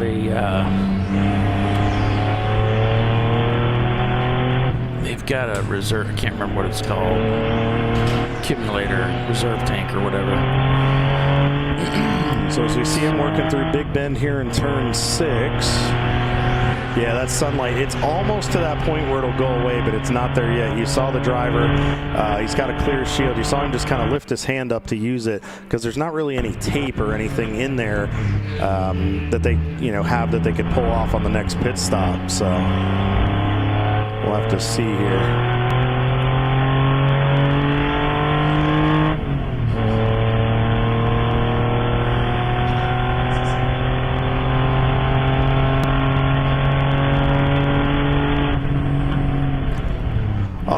Paulie, well, we got one more guest in here. Another one of our tenacious teenagers, as I've been calling them all day long. Mr. Lucas Donato, welcome to ChampCar.Live, presented by AutoZone. This is your first big endurance race that you're working here. How's the experience been? And welcome to ChampCar. Yeah, thank you. It's been a great experience so far. I've done 2 stints, hour and a half and 2 hours. Definitely my first time being in a car for that long, but we've been preparing for it and it's been great. So it's we were talking to Leighton a little bit earlier, and he was talking about the transition because you guys have won a ton of races in go-karts. You've won championships. You've had a lot of success. How is your transition? Leighton told us about it. What's your transition been like into the heavier car? What has been the biggest adjustment for you personally? I would say the biggest adjustment has been with shifting, because in the go-karts it's single speed, so just getting good with shifting heel-toed, but I'd say that's the biggest difference for me. It's just knowing your shift points, working through the transmission, up shifts, down shifts, just kind of figuring out what works and doesn't work for you. So, I mean, you guys have put on a strong run today. I mean, you've been in the top 12 pretty much most of the day. Right now, you're sitting in 11th overall. Your first time out. You're second in the A class. I mean, your fastest times of the day so far for you guys is a 248.8. Right now, you're running, about mid 240s. That's, with the track conditions and everything. So What is your expectation? What do you hope to take from this weekend to then continue to expand upon in your career? I'm hoping to just learn how to drive smoothly and keep my endurance and not use up the car too fast, because we have to keep it out there for hours at a time and pass it to our teammates. And is it different because with the endurance racing, you guys do shorter races with the go-karts? Is it different knowing that, you know, you have to pass the car off to the next guy and then get back in, re-prepare yourself mentally, things like that? Is that kind of what's been, you know, you have to make sure that you're covered in that department? Yeah, for sure. Karting races are super short, like 16 laps, so when you're doing a race like this, you definitely have to keep all that in mind. How did you prepare to get ready for Sebring? I had heard that I saw you work with Simcraft. Did Sean Mack and his staff and those guys, did they get you hooked up with some prep at Sebring? Were you able to do to kind of get some awareness of what's going on? Yeah, I've definitely spent a lot of time on the sim practicing. I mean, I have hours and hours on the sim of this track, and came here in October, did a test day, did 2 test days, came back in April, did another 2 test days, and now we're here. Yeah. So. Absolutely, and it had to be different. I mean, the sim is great for that kind of prep, but what has it been like to actually feel the surface and just get used to just how rough it is getting beat around? Yeah, the sim is definitely quite a bit different, and being in the car, I honestly like it better. You just have better feel, rotation and all that, and it's just been great. That's awesome. Well, it looks like you guys just popped into the top 10. It looks like the 916 car is on pit road. I don't want to take up too much of your time. I know you need to get back down there with your teammates. When do you go back in the car? I think I should. I'm not sure the exact time right now. It depends how long my teammates stay out for, but within the next couple hours. Okay, perfect. So you're probably going to be getting to do some of the nighttime hours. Yeah. Have you ever done any nighttime driving before, or is this going to be like really the first time doing like some real nighttime at dark driving? Yeah, this will definitely be the first time off of the sim, but I'm pretty excited. That's awesome. Well, we look forward to seeing that. Real quick, what is your aspirations? Obviously, this is a big stepping stone. It took a lot to get you guys here.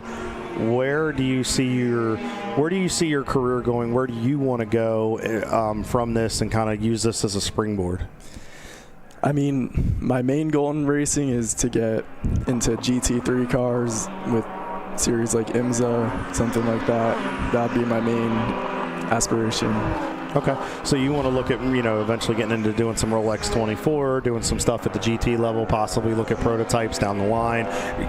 Continue to use that typical ladder system that we see a lot of drivers use, which makes a lot of sense. So, real quick, last thing I want to do is where can folks find you if they're interested in maybe sponsoring or partnering with your program, and where can they find you on social media to learn more about Lucas Donato? My Instagram is Lucas Donato Racing, and same with all my socials. Okay.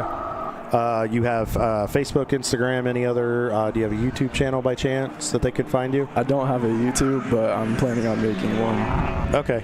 Outstanding. Well, we appreciate you taking the time to come up here. Are there any sponsors or anybody that you want to thank that helped get you here? Yeah, Tidal Gingerbeard and Poblano's Restaurant are my 2 big sponsors here. Okay, and then Simcraft as well. I know they have quite a bit, and then Donato Luxury Homes as well, and then Boss Cal. They helped you out as well. Yeah, awesome. Well, we appreciate you coming and using Champ Car as part of your springboard into the future of your motorsports career. We appreciate it. We wish you, sir, the best of luck. You've done a great job today. Hopefully you can get down there, and we wish you guys the best to cap it off. Thank you so much. And make sure you guys go in there, Google Lucas, check him out. These kids are fast, they're tenacious, and they're the future of motorsports. So thank you, Lucas. We appreciate it. Thank you so much.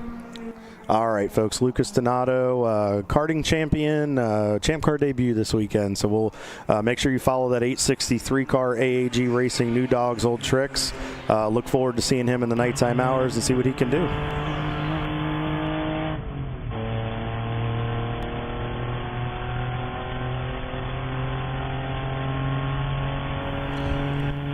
Alrighty, so Flat Out Racing continues to lead this race with a last lap at 2:32.4. Paulie, this isn't just this is a spanking.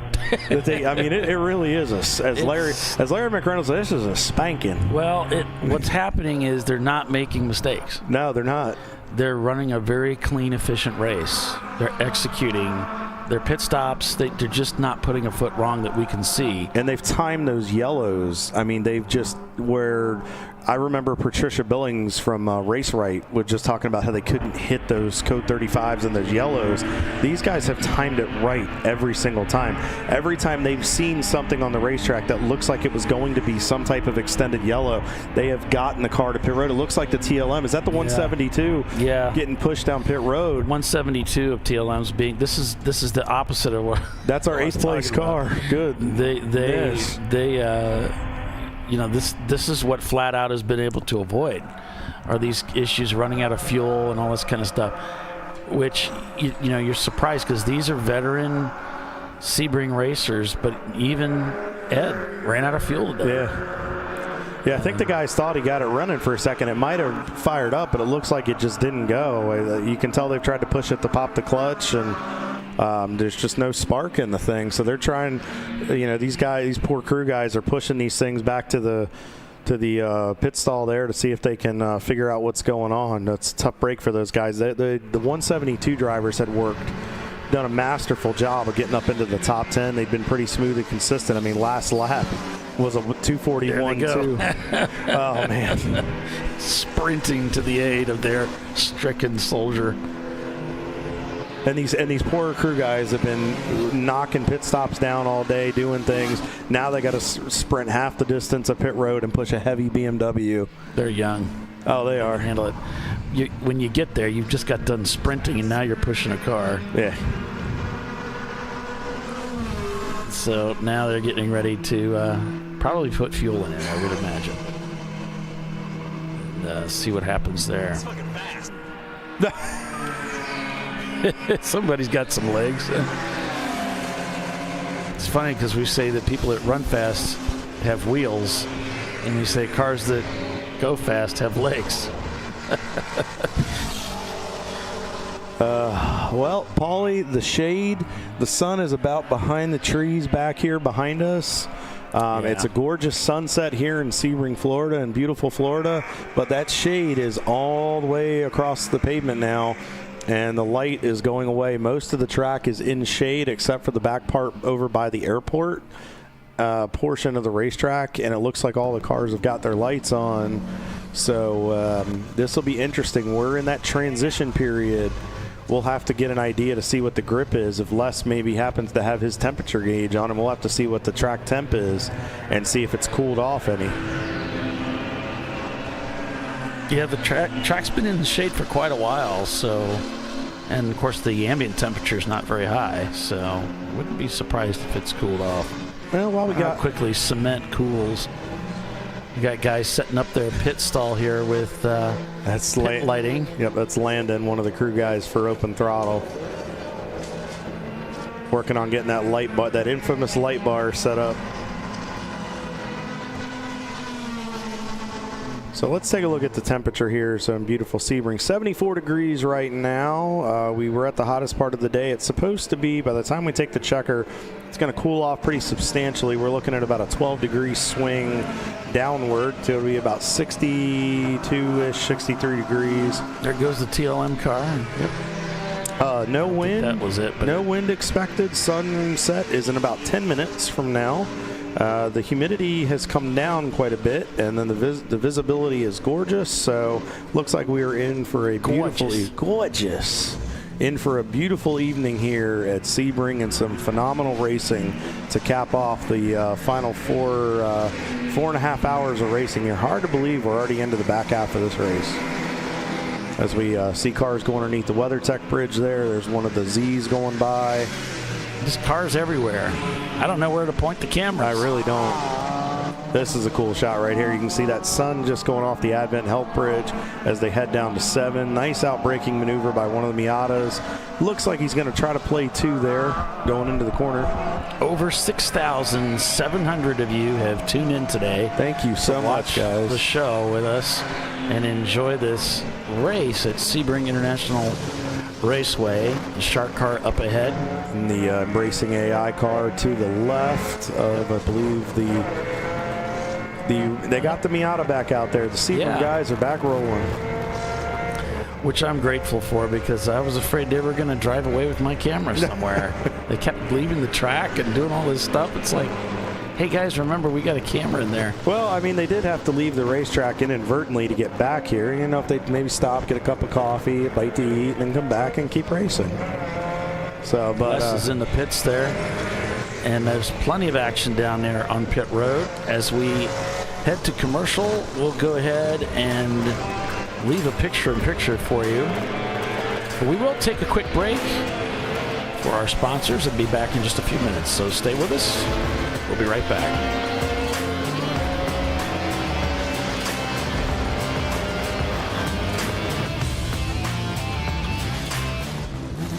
I probably need new tires. You do. What if they sold tires online? We do. We're TireRack.com. They could offer lots of tires We have so many tires. and help you find the right tire. It's called the Tire Decision Guide. Oh, and they could ship them to a nearby mechanic. We shipped over 7,000 independent recommended installers. This is an amazing idea.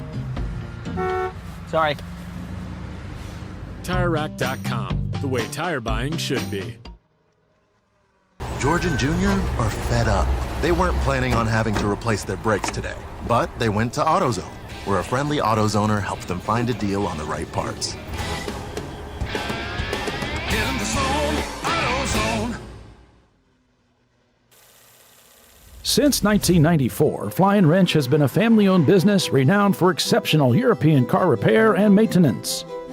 We treat every vehicle with the same care and attention as if it were our very own, building lasting relationships with our clients along the way. We specialize in high-performance vehicles, offering a range of services that include fabrication, construction, custom wiring, and much more. Visit us at flyandwrench.com. Discovery Parts is a veteran-owned racing and safety equipment company.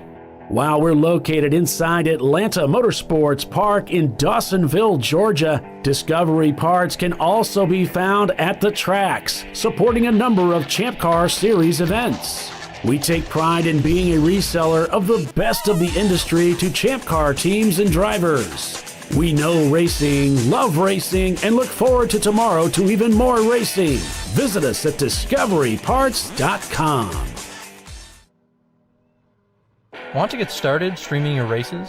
Or make your current live stream more captivating? We've helped hundreds of drivers create engaging live streams. It's simple. Create a new stream event, grab your camera, and start streaming. Head over to myraces.live to sign up for a free account. Or join us in our community Discord. Stream, share, engage. At Parts Badger, we're not your typical machine shop. When a market-leading mountain bike manufacturer was looking to reshore their hardware components, they turned to Parts Badger. Within weeks, we had deployed a dedicated manufacturing cell, ramped up production, and had guaranteed capacity to meet their demand. We're looking to be your manufacturing partner. See what we can do for you and your company at partsbadger.com.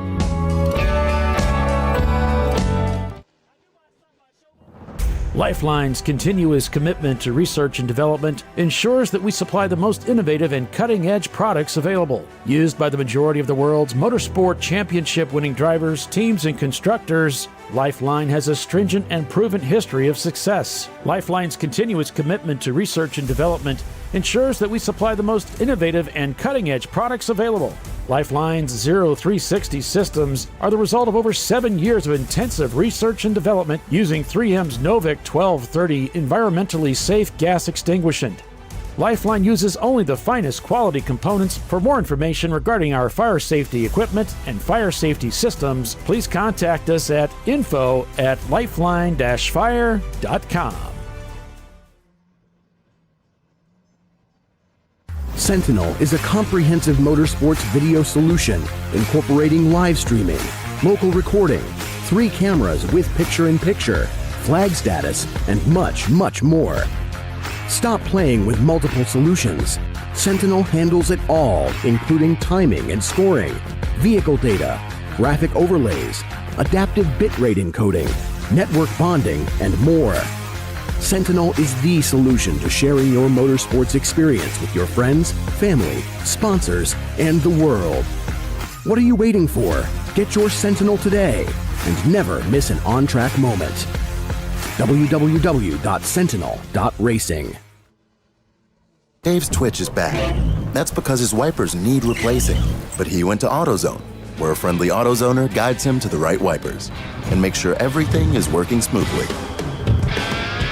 Get in the zone, AutoZone.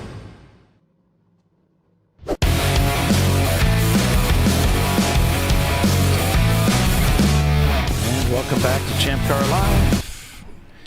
Still green out here, of course, and now racing into the evening. The sun just at the horizon. It's about to get extremely dark, like country dark. It's going to get very dark here in a little bit. And yeah, unless their headlights are very good, they're not going to be able to see anything out there. And that's going to be a challenge for a lot of these teams and drivers. The question is, do you have drivers in your lineup that are very efficient at night?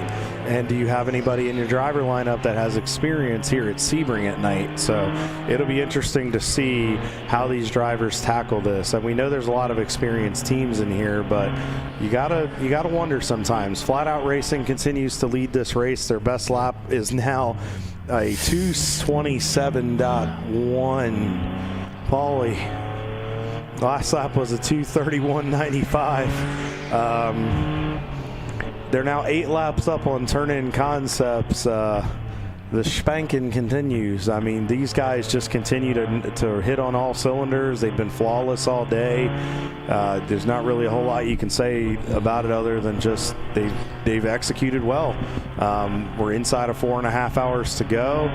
They've done really, really well. They've made very good moves in traffic. They've been able to stay out of trouble. They've timed getting on and off pit road very, very well. Oh, a little bit of curb more than I think he wanted to get.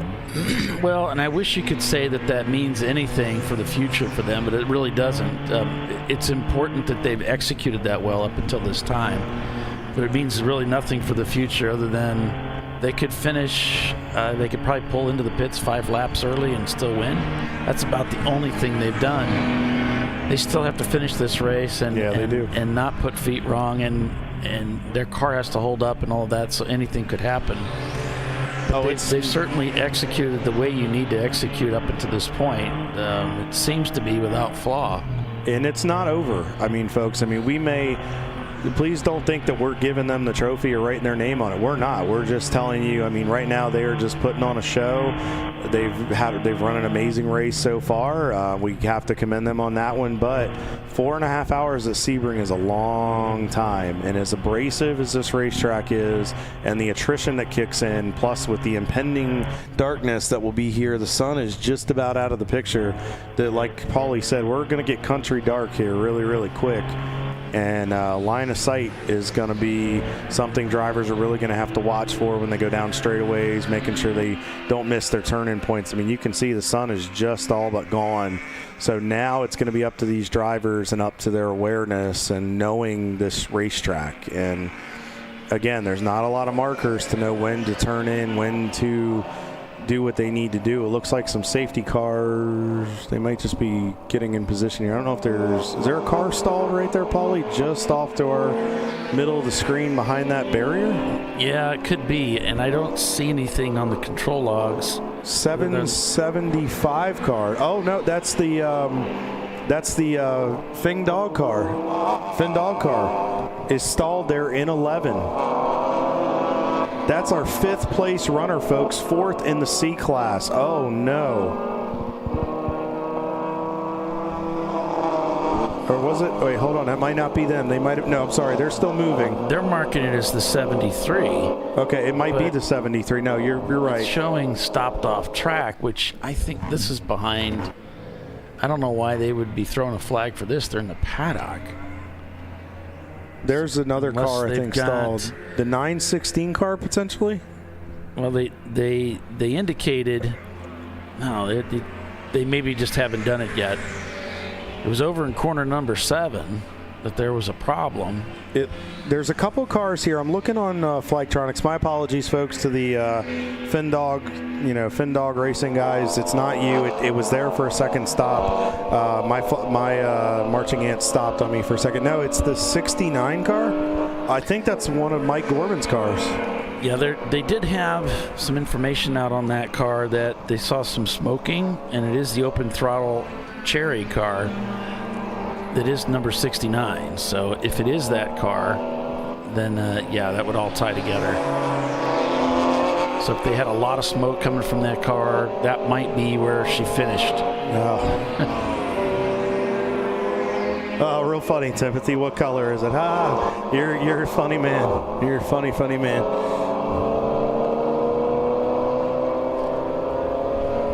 He's a comedian.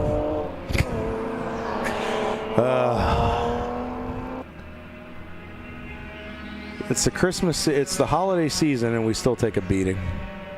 Well, it is the season of giving. Yeah, true. Yeah, it is the season of giving a beating. So, Merry Christmas to me. Alrighty, as you can see, folks, the sun is gone now. It is behind the trees. We are well here into dusk, and we will be in darkness here in a matter of minutes. You can see the lights are on here at the facility. What little lighting there is some lighting on the concrete, more of the straightaways. They have added a few lights in certain corners, but not. It's going to get dark in some of these sections, so. Again, just knowing the racetrack is very crucial. The 3 car, the TLM, the marathon car, Paulie, is on pit road. Not sure. This might be a planned pit stop. See Matt Siegert looking at putting a tire on it. Yeah, we're going to put a wheel on it at left front. Of course, this is a clockwise racetrack. You got to wonder if we're going to start to see some tire wear on some of these cars. If maybe you'll see guys maybe flip their lefts and the right sides for some even wear. But you also got to wonder if maybe he's got some chunking or something in it, or maybe he ran over something. So not the end of the road for these guys. I mean, that does happen. I mean, it is typical for teams to have to change a tire here or there at Sebring. See one of their crew guys looking at it. Driver stays in the car, and then we have another car up on pit road. Looks like they're checking some stuff underneath as well. They might have just changed tires. Got Les's cam. Other than that, it's pretty empty. Pretty empty out there on pit road. But you can see that sky, almost kind of a blue hue on top of the sunset that stretches across the sky at the horizon. Really cool effect. That is something about Sebring I really enjoy, is as we sink into the evening, it's a really cool look. Yeah.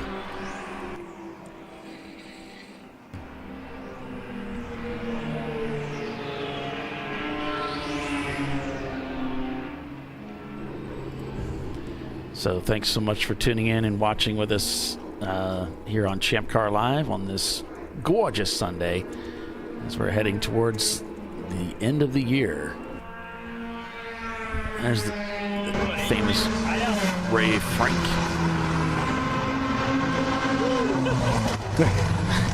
He's working hard, man. Going to caution. Only a little bit more. And purple 35. I'm seeing one of the wreckers being. It looks like he's being dispatched. Yeah. Went and saw him. Code 35. I'll be right 123. 123 car, turn 10. Yeah, 123. That goes to Fusion Speed Shop. It's one of our EC cars. That's the 97 BMW.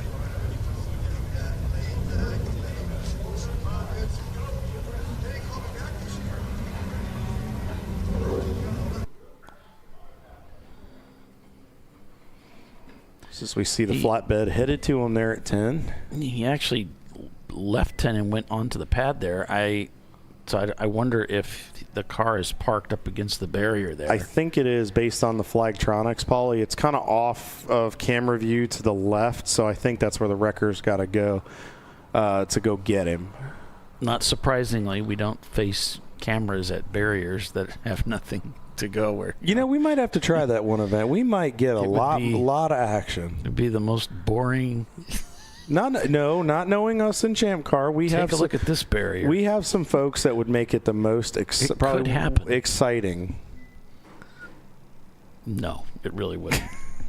It would be awful. But that's all right. You know, you can dream. Yeah, I mean, we're always trying to do ideas, and production may have things for us that they might want us to try. You never know. So as you can see here, folks, as the light continues to go away, you can see the brightness of these headlights. It'll get to a point where you'll see a lot of headlights, and you'll just see how dark it is. I mean, you folks remember when we covered the 24 at VIR, how dark it was. You're going to get similarities here. But while we're under this code 35, Flat Out Racing is still 8 laps ahead of Turning Concepts and have turned their fastest lap here. Last lap was a 2:31.45. Paulie, they just continue to throw down the gauntlet, and they just continue to put these low 30s, high 20s lap times down and just continue to have this incredible pace. So we'll have to continue to monitor this. Turning Concepts is about a 2:40. I mean, that's a 9-second difference almost in time. So it'll be interesting to see kind of how this holds up. Rockwell Autosport development in the 715. Solid day for those guys. I'm sure Eric Rockwell and his dad Alex and Doug Oakley and that team are very pleased with that effort this weekend. Findog Racing, the 775. Again, my apologies, folks. I misjudged that. It was showing as the stopped car for a second on the Marching Ants, but they are running well in 4th place. They're about 3 laps off of the Rockwell car. Rockwell and Turning Concepts are separated by about 90 seconds, and they're on the same lap 176. Flat Out has completed 184 laps today. The Marathon TLM car, as we see one of Mike Gorman's BMWs on pit road.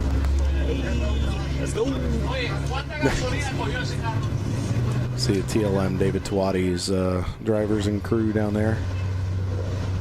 But Marathon TLM rounds out your top 5. Team Infinity, Paulie. I know Ed was saying he didn't think he had a shot at a top 5. He's a lap back. I think he's got a shot at it. I really do. I know Ed there's Matt Seegert, one of our Champ Car staff and officials, walking, making sure everybody does exactly what they're supposed to be doing. Flat Out's in the pits here. This looks like this is probably going to be one of their last 2 or 3 stops for the evening. Got fuel going in. This is your leader of the race. Looks like there's going to be a driver change. Drop something. I think that's the fuel cap for that, so not a big deal. That obviously won't go on until they're done anyway. Yep. And you can just tell this is rehearsed very, very well. They know what they need to do. They've got those quick fill bottles with the flange. I think it's like a flange or something that goes in there. Probably used the wrong term, but you can just tell. And then you've got the driver that gets in and gets the other guy strapped in.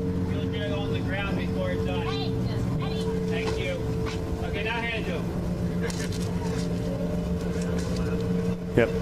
Rule number 1 when you're doing this kind of stuff, you can't have those fuel bottles sitting on the wall just in case of a spill or something. We've seen that before. That can get very dangerous very, very quickly. But again, these guys have done a great job. I mean, you can tell it's just well rehearsed. You don't see any panic. You don't see any urgency. And again, they caught the 35. Yep. I mean, they continue to do this. But it's that radio communication. If you're a team that you don't run a 2-way radio in your car, honestly, shame on you. You need to start doing it, because if you get in inkling of something going down, you need to tell your guy, get in. Timing these, to the ladder, to the letter is exactly what it is. Obviously you got to adjust it based on your fuel windows and if you're in there. But at this point, I mean, you're, almost 4 hours out from the finish. At this point, if they can stretch it a little bit and do what they can do and catch it right, they should be okay. 4 hours and 12 minutes remain.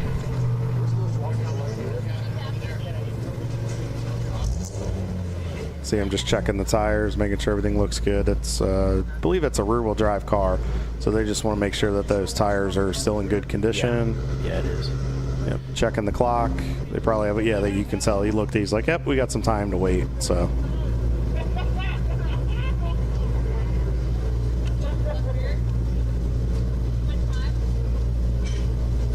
But, I mean, that's an experienced team. Flat Out's been doing this for a long time. It was well rehearsed, as I said again. The communication was spot on. They worked with each other. They know what they're doing. They know who's doing what job. So, I mean, and that's where they can do this. They may be changing a tire, or they might just be checking something in the rear of the car. Nope, getting ready to do a tire change, it looks like. So they'll get the car jacked up, and not sure if they're going to do both rears. Yeah, and one of our officials, Matt, is right there watching all this. That's one of the things that happens when you are a lead car. You attract officials when you come into the pits. They watch everything that you're doing. Dry brake. Thank you, Timothy. My brain is just not there today. Apologies, folks. The 267 team, we haven't talked a whole lot about them today.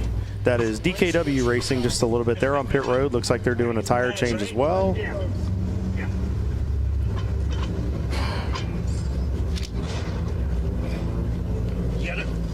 Yep, trying to get that thing on there.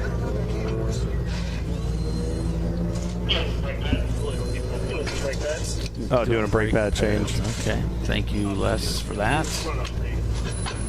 So it's time to do brakes, and it's hot. Yeah. So this is what you got.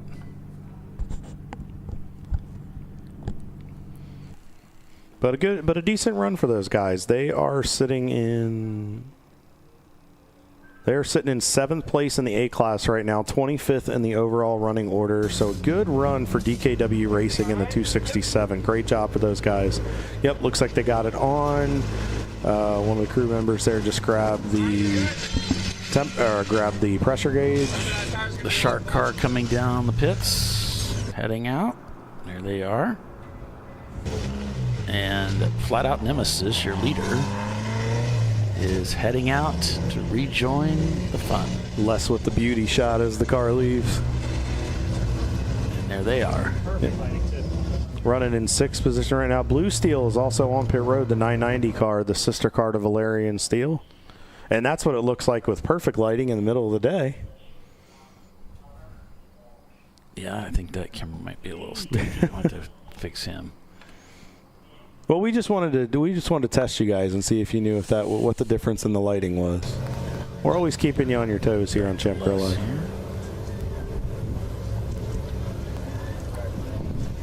So we'll run back down through the bottom half of the top 10. We got our top 5. A few of the cars came down pit road. So Team Infinity is in 6th place, and we see they're on pit road along with the leading A-class car, Blue Steel, the 990.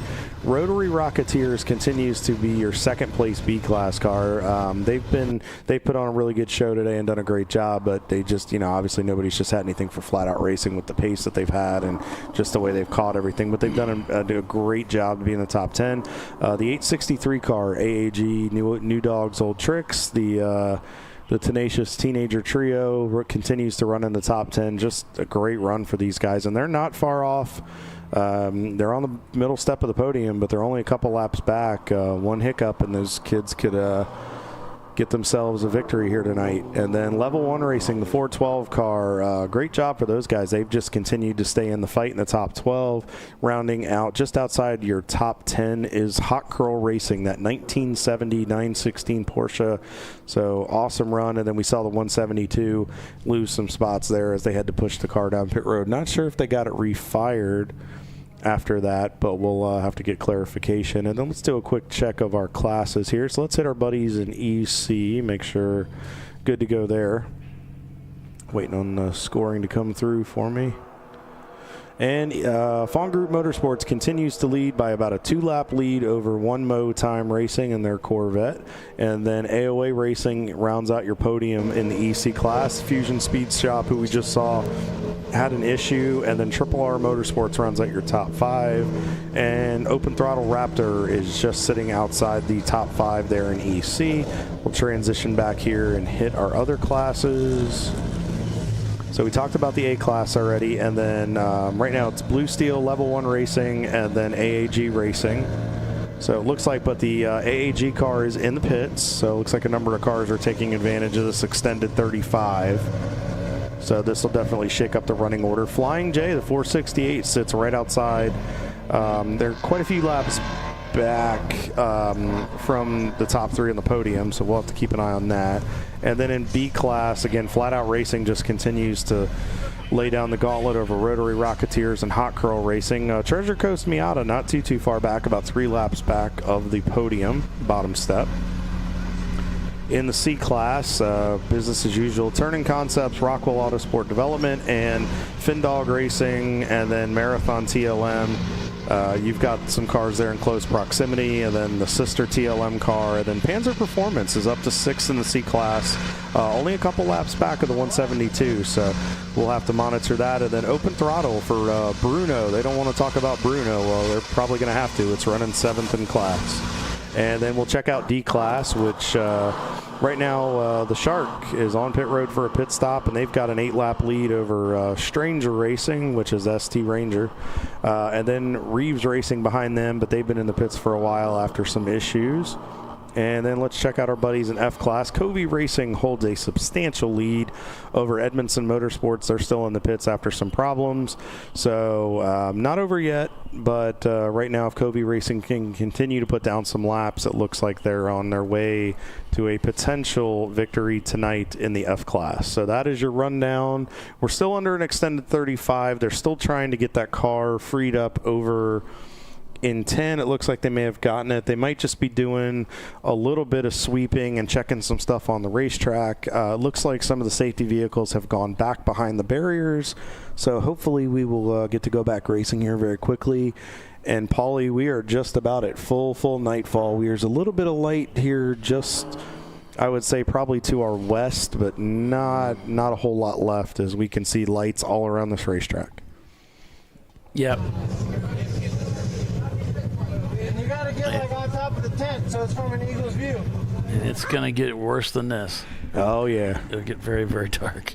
Some parts of the racetrack. The front here, the way they light the bridge and all of that, it's really cool. So we'll be able to see well out here.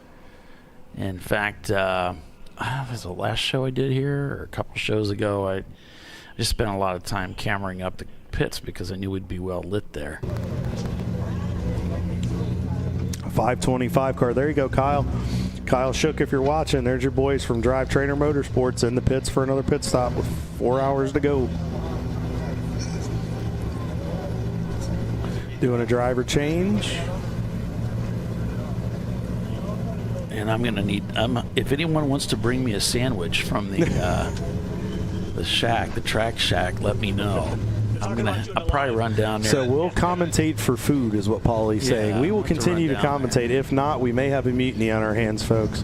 Our production team and our lead host here, there might be a mutiny.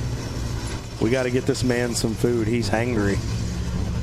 He's a hangry announcer. So less is more. Get this man a sandwich.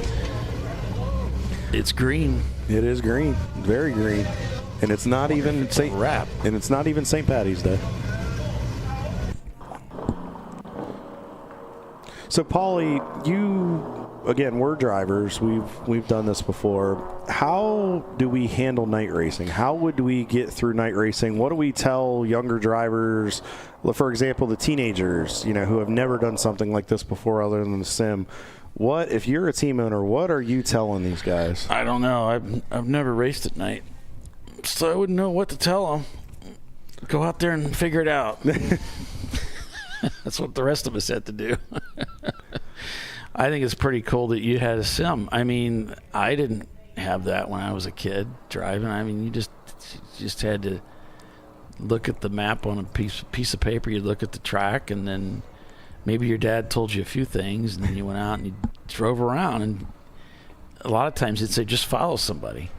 Yeah. And so I don't know. I mean, I've done it one time in a sim during the COVID shutdown. We did a special event, and I ended up racing the night stint at Carolina or something, back to yellow, and it was really bizarre. I actually did all right with it, but it was really strange. There was a lot of light on that racetrack, and it was a little disorienting. It's different. I've raced at night quite a few times between Daytona, VIR. I've raced here at night. You really just have to tell your drivers, like Paulie said, you need to find a rabbit. If you got somebody that you can tell has got some experience and won't steer you wrong, kind of get in behind them, see what they're doing, kind of use them to figure it out. But also don't fixate on that car in front of you, because if they go off, you're going to go off. The best thing you can do is just get out there and just try to get the best. You know, obviously you want to get your lights pointed accordingly. There's a limited number of lights that you can have on your car, but you want to make sure you got ample lighting to do the best you can. But track awareness, you have to figure it out. And then as you get more comfortable, the speed will come and will increase, and then the confidence level will be there to where you know when and where you can't turn in, how far you can go in the brake zones and all that stuff. So it's a learning experience for sure. So stay with us. There's plenty more to find and see here on ChampCar.Live as we head into the evening portion of the show, and the race should be pretty interesting. We'll be right back.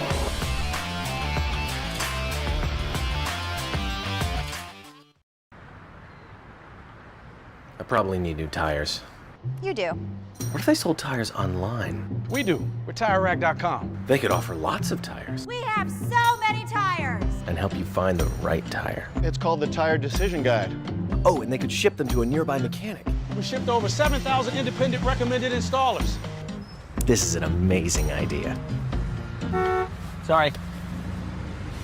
TireRack.com, the way tire buying should be. George and Junior are fed up. They weren't planning on having to replace their brakes today, but they went to AutoZone, where a friendly AutoZoner helped them find a deal on the right parts. In the zone, AutoZone. Since 1994, Flying Wrench has been a family-owned business renowned for exceptional European car repair and maintenance. We treat every vehicle with the same care and attention as if it were our very own, building lasting relationships with our clients along the way.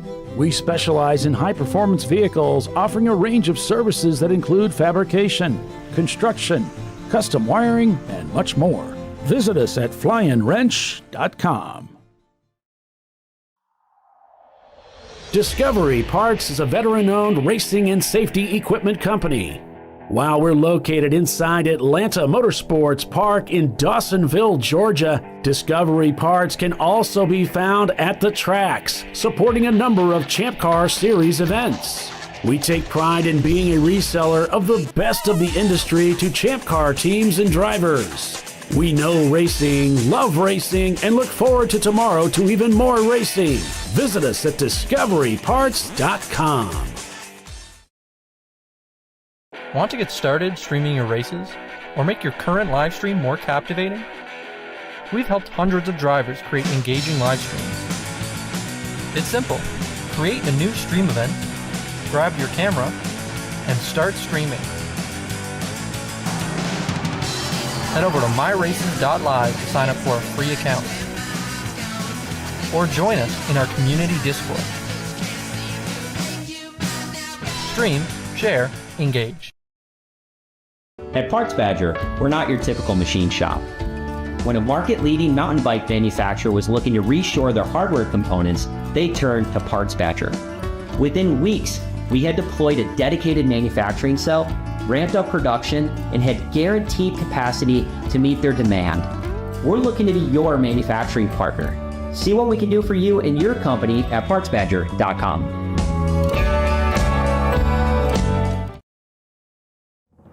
Lifeline's continuous commitment to research and development ensures that we supply the most innovative and cutting-edge products available. Used by the majority of the world's motorsport championship-winning drivers, teams, and constructors, Lifeline has a stringent and proven history of success. Lifeline's continuous commitment to research and development ensures that we supply the most innovative and cutting-edge products available. Lifeline's 0360 systems are the result of over 7 years of intensive research and development using 3M's Novik 1230 environmentally safe gas extinguishant. Lifeline uses only the finest quality components. For more information regarding our fire safety equipment and fire safety systems, please contact us at info@lifeline-fire.com. Sentinel is a comprehensive motorsports video solution incorporating live streaming, local recording, 3 cameras with picture-in-picture, flag status, and much, much more. Stop playing with multiple solutions. Sentinel handles it all, including timing and scoring, vehicle data, graphic overlays, adaptive bitrate encoding, network bonding, and more. Sentinel is the solution to sharing your motorsports experience with your friends, family, sponsors, and the world. What are you waiting for? Get your Sentinel today and never miss an on-track moment. www.sentinel.racing. Dave's twitch is bad. That's because his wipers need replacing. But he went to AutoZone, where a friendly AutoZoner guides him to the right wipers and makes sure everything is working smoothly. Get in the zone, AutoZone.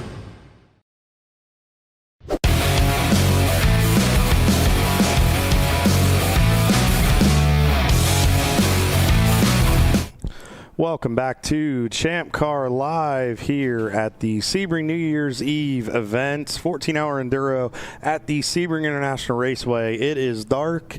The sun is just about gone. It is a beautiful sunset, but we are full nighttime racing here. The less is more came on pit road. It's a little bit quiet right now. It looks like most of the cars have gotten back on pit road, but we are have been under an extended code 35 for a little while. It's been a little bit interesting. Flat Out Racing continues to lead this race. They caught another code 35 exactly the way that they wanted it, as we see one of the cars coming in here. So we'll have to see with the headlights here which car this is. 525, that is the lost my train of thought. Kyle, that's your guys again, the 525, the drive trainer guys in the A-Class car. They're back on pit road. Looks like they're checking something out here. So we'll pop back out onto the racetrack and see the cars continuing to circulate under code 35. So Flat Out Racing continues to lead this race by 8 laps over Rockwell Autosport Development. And then rounding out your overall podium is Turning Concepts in their 1999 Porsche Boxster. They're in the pits right now getting some service. We are 6:06 Eastern Standard Time here in beautiful Central Florida. Less than 4 hours to go. Actually about 3 hours and 54 minutes to go in today's race. So here we'll go ahead and put the camera back up. We'll go back on board here with the Shark car as these guys circulate under caution. And then Findog Racing is in 4th. Marathon and TLM Motorsports in the 3-car rounds out your overall top 5. Team Infinity, who we're on board with here, is in 6th. That's your leading D-Class car. Blue Steel Racing, your leading A-Class car, is in 7th. Rotary Rocketeers in 8th. Level 1 Racing in 9th. And Hot Curl Racing rounds out your top 10 in that 1970 916 Porsche. And the Teenagers, the trio of Teenagers, is in 11th, just outside of the top 10 on the same lap by about 32.5 seconds right now. And then the sister TLM car is in 12th. Let's go ahead and do a quick rundown of your classes while we have a few minutes here. Fawn Group Racing continues to lead EC over One Mo Time Racing in the 2002 Corvette. And then in 3rd is AOA Racing in their BMW.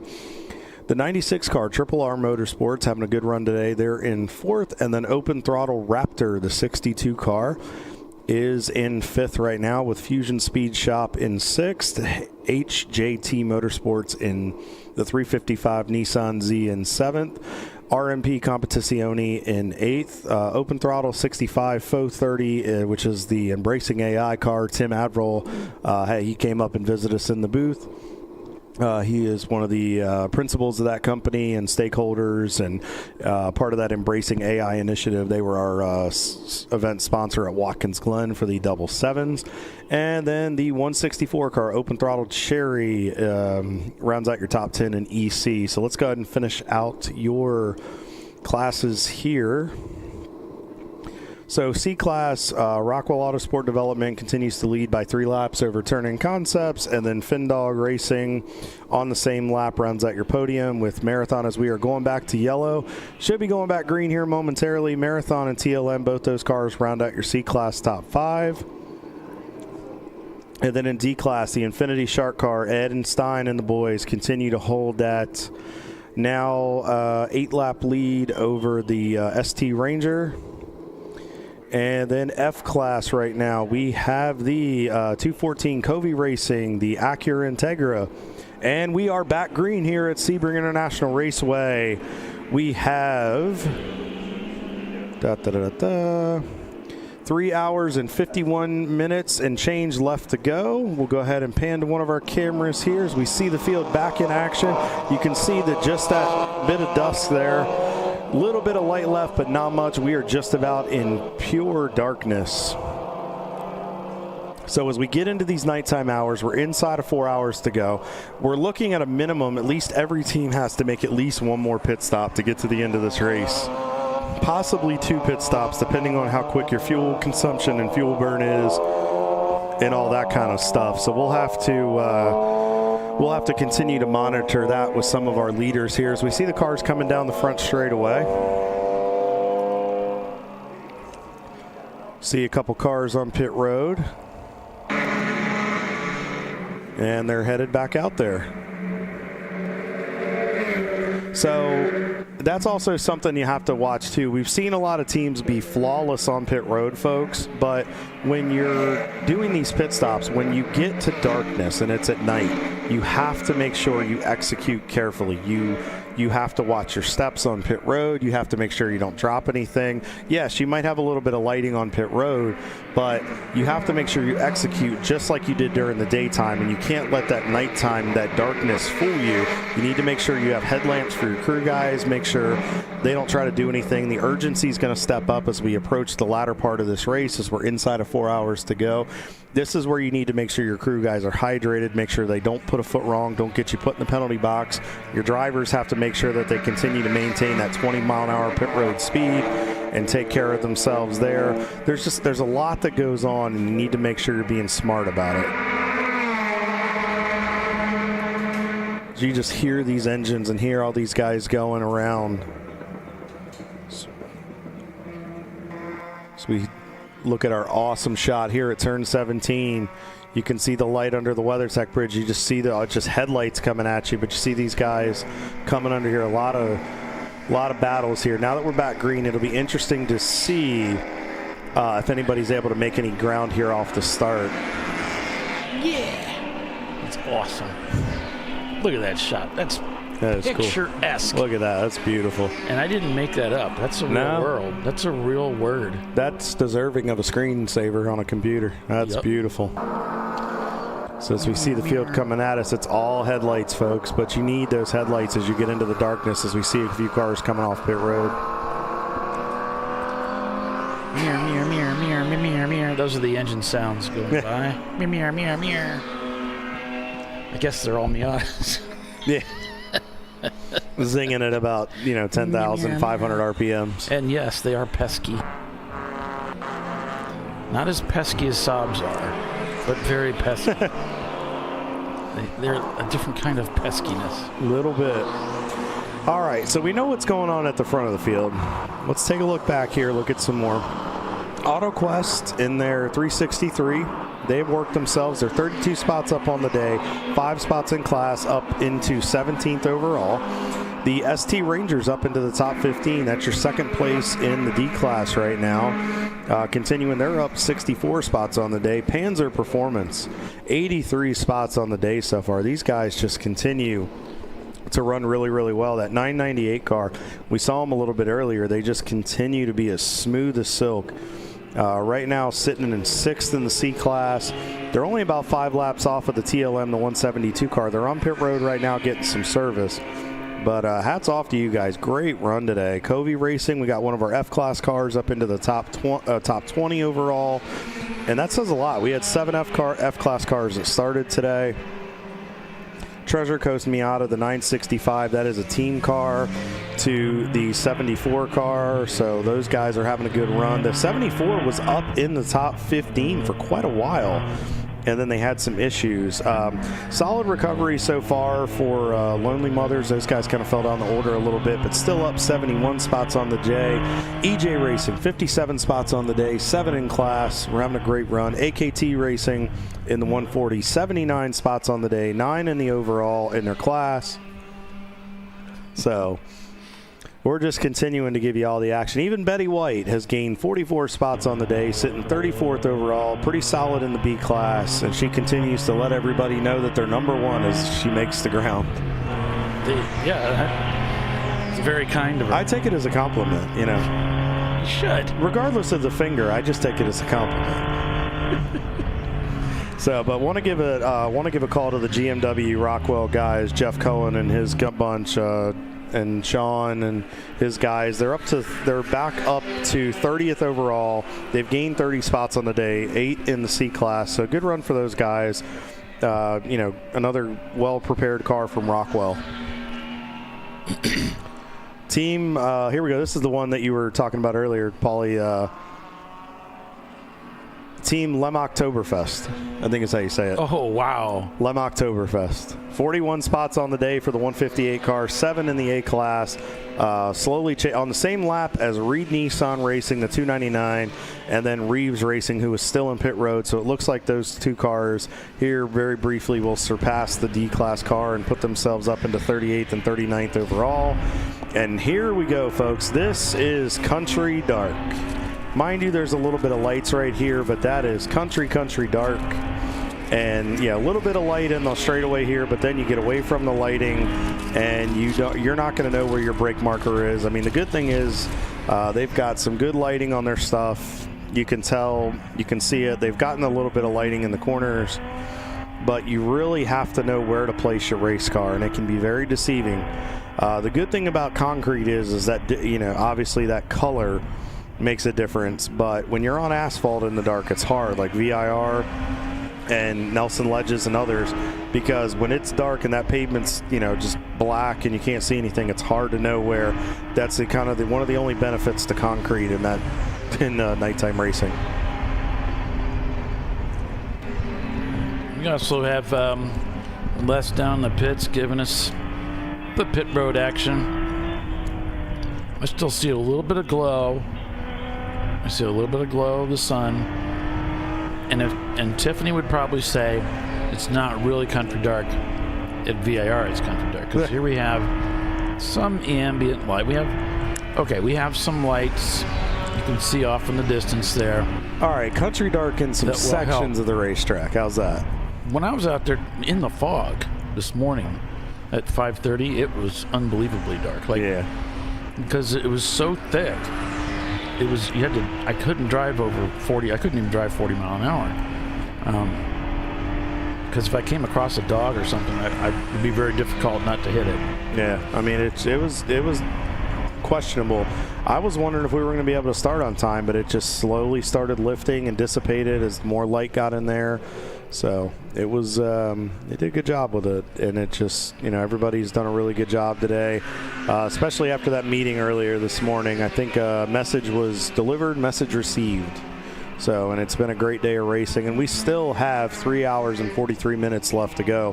Hard to believe, Paulie. Hard to believe this season's almost over. I know, realistically, 3 hours and 43 minutes left. To 26. in some ways, it's kind of, you wish you had a little more time. I wish I had a little more production time to prepare for next year. I think everybody kind of wishes they had a little more time, but at the same time, you don't miss it as much because it's a brief break and you're right back to it. So you don't really lose your rhythm. No. You get to pretty much stick with it if you go to a lot of races like we do. Now, a lot of our teams don't. I think Mike told me they average somewhere between 2 and 4 races a year or something like that is what most teams are doing. I don't remember what the exact number was that he gave me. Then you have other teams like Mike, and you've got Rockwell. These guys are out here, all these events. It's really amazing. And how many events they attend. Yeah, I mean, but it's guys like Mike Gorman with Open Throttle that they wish that off season was a couple months to where they could go back to the shop, revamp, get things done. I mean, you can tell he loves the grind and you love it, but it takes a beating on you after a while.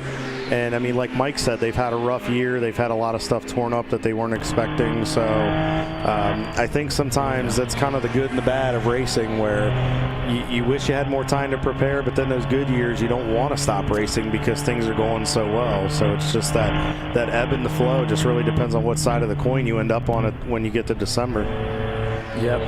And another car in the pits with Les here, checking things out, and they're being flagged. There's a lollipop out for another car that's coming in.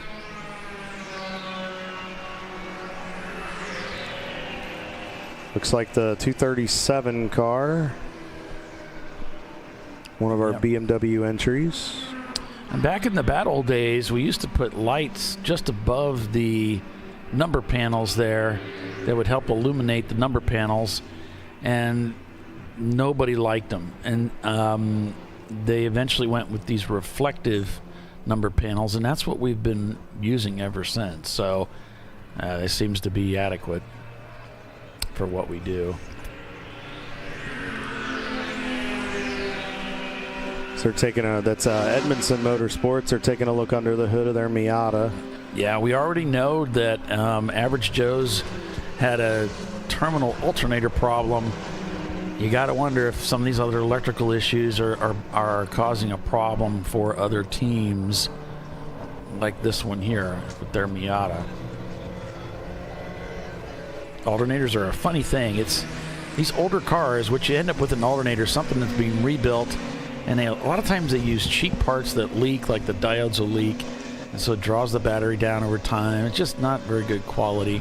So it's difficult to get really good quality parts sometimes for these older cars.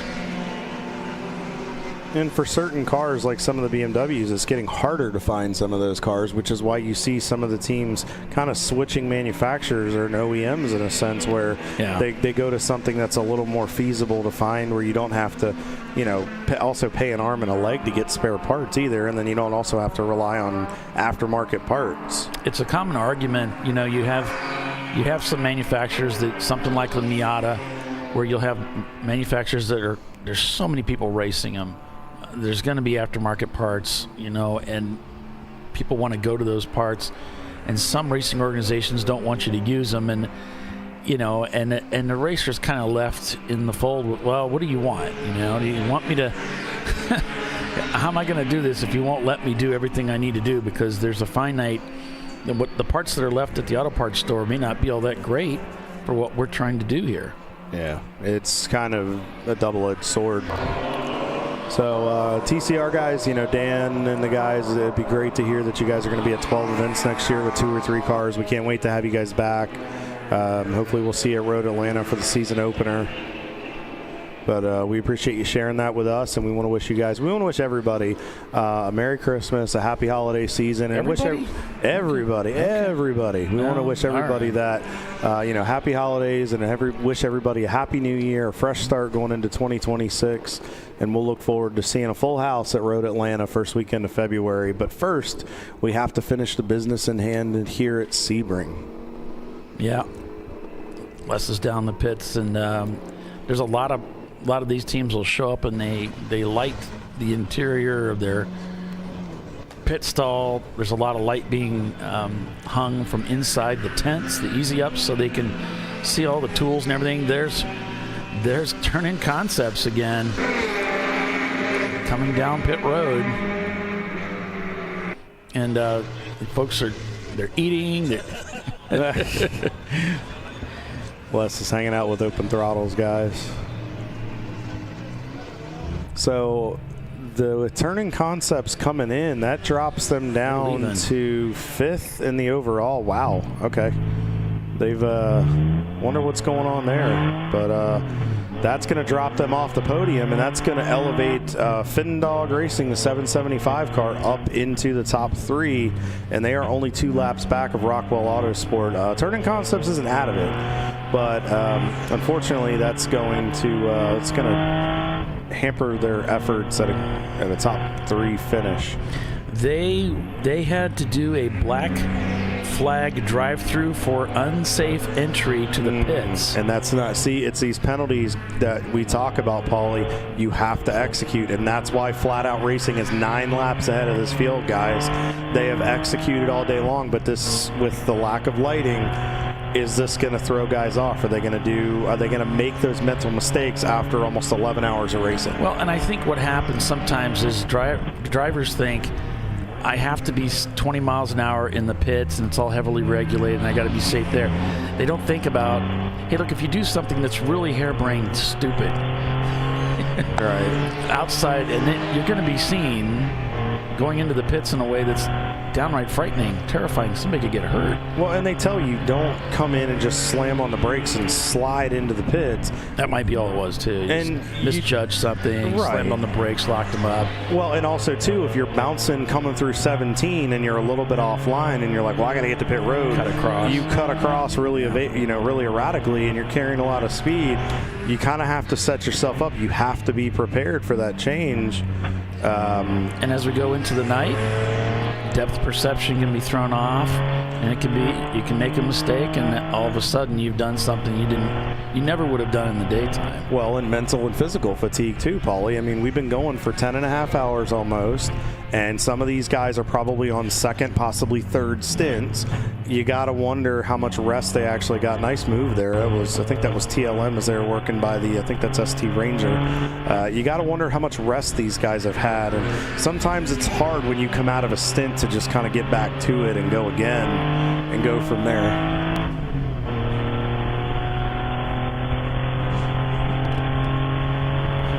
Yes, sir, I would agree. All these little challenges.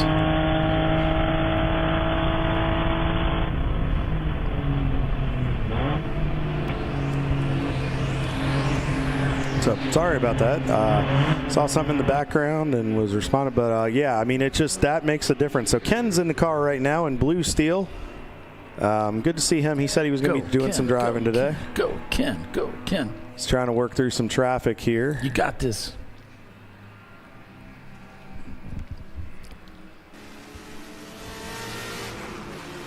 Don't hear much from the microphone there, but we get the idea of what's going on here.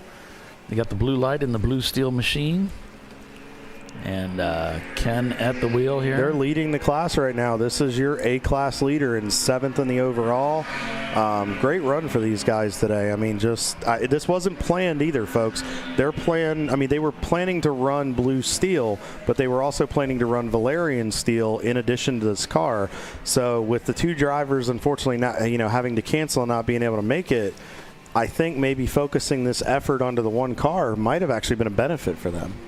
Yeah. Because then you're not stretching resources against 2 cars. Sometimes that can be a little bit, yes, Charles, it is dark. You need to add a country in front of that dark. But he's doing a great job. I mean, these guys have just, but this is another team that's been pretty flawless all day. Yeah, they don't have the outright pace of, some of your top 5 cars, but they're on the same lap as Turn-In Concepts, and they're on the same lap as Ed and Team Infinity. They're only a couple seconds off the pace, and a little bit of traffic here and there, you could have a dogfight for the top 5. And they're only 49 seconds, about 50 seconds off of the Shark. So we're going to have to monitor that closely. Those cars are all on the same lap, and Rotary Rocketeers is only a lap behind them. And then from 9th down to 11th, from level 1, Hot Curl, and then the Teenage Trio, then AAG Racing, New Dogs, Old Tricks, they're all on working lap 180 right now. And they're all separated by about 44, 45 seconds. So we'll have to monitor that as well, folks. You make sure you guys check this out. If you get a chance, log on to Race Monitor or check out Red Mist event. Check this out. You can monitor lap times and see, and you can look at some of the same stuff we're looking at. As Adriano Iannuzzi's back in the car for the 863. These kids are doing a really, really good job. We've had the pleasure of talking to Lucas Donato and Leighton Voggley earlier. We haven't had a chance to talk to Adriano, but he's been hard at work, and I'm sure that young man's been getting some well-deserved rest in between his stints, because he's been out there laying down some good lap times. Last lap was about a 2:46 flat, and this is an experience for these kids. Paulie, we talked about this, just not knowing what to expect when you come to Sebring. And I mean, this young man's got a little bit of lighting to work with, but he's doing a really good job so far. And it's, oh, what was that? Is that a lockup? Wonder if something just happened to that car. Saw a bloom of smoke there for a second.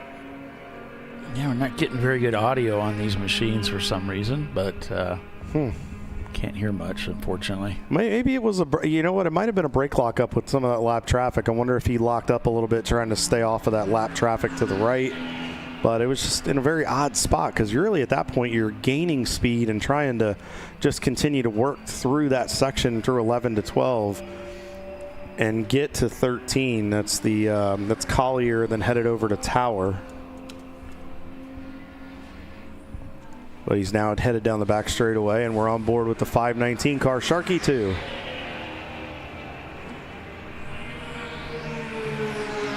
Headed into the pits. Yep. That's the one of the Ranger. That's one of the trucks. So it looks like they're headed back out. So you can see what he's doing. He's rolling his glove up a little bit so he can be ready to go for the official there at pit out, which is a smart thing to do, because then it just saves you a little bit of time. They can check, make sure you have the appropriate bands that you need to get out on the racetrack. And then at that point, you're not having to waste time rolling it up. And you can always straighten your wheel out at rolling at 20 miles an hour too. Hey, you know what? You do what you got to do to get yourself back out on track. It looks like, was that flat out Nemesis that just went back out on the racetrack? Yes, it was. Paulie, that was our race leader that just right ahead of Sharky 2 that just went back out. So they're in. That doesn't make sense. Well, all right, I'm thinking about something here. So they pitted, I think, about 5:45 when they came in. It's 6:30 now. Realistically, if they stretch it to about an hour 40, hour 45, or even a little more, they have almost they have an 8-lap lead at this point. I wonder if they came in just because they can afford to. Maybe they went ahead and put some fuel in it. At this point, they can do one more stop, and they can just continue to throw down good lap times, and they don't have to worry about fuel conservation. They could just come in and update their Facebook profile. They really could at this point, yeah. And not have a problem. So if they needed to make an extra stop to secure something or whatever, it's not going to really hurt them too much. So, but still a lot of racing left, and still a lot needs to be done before anyone's crowned victor of this season finale here at Sebring International Raceway. Stay with us. We'll be right back.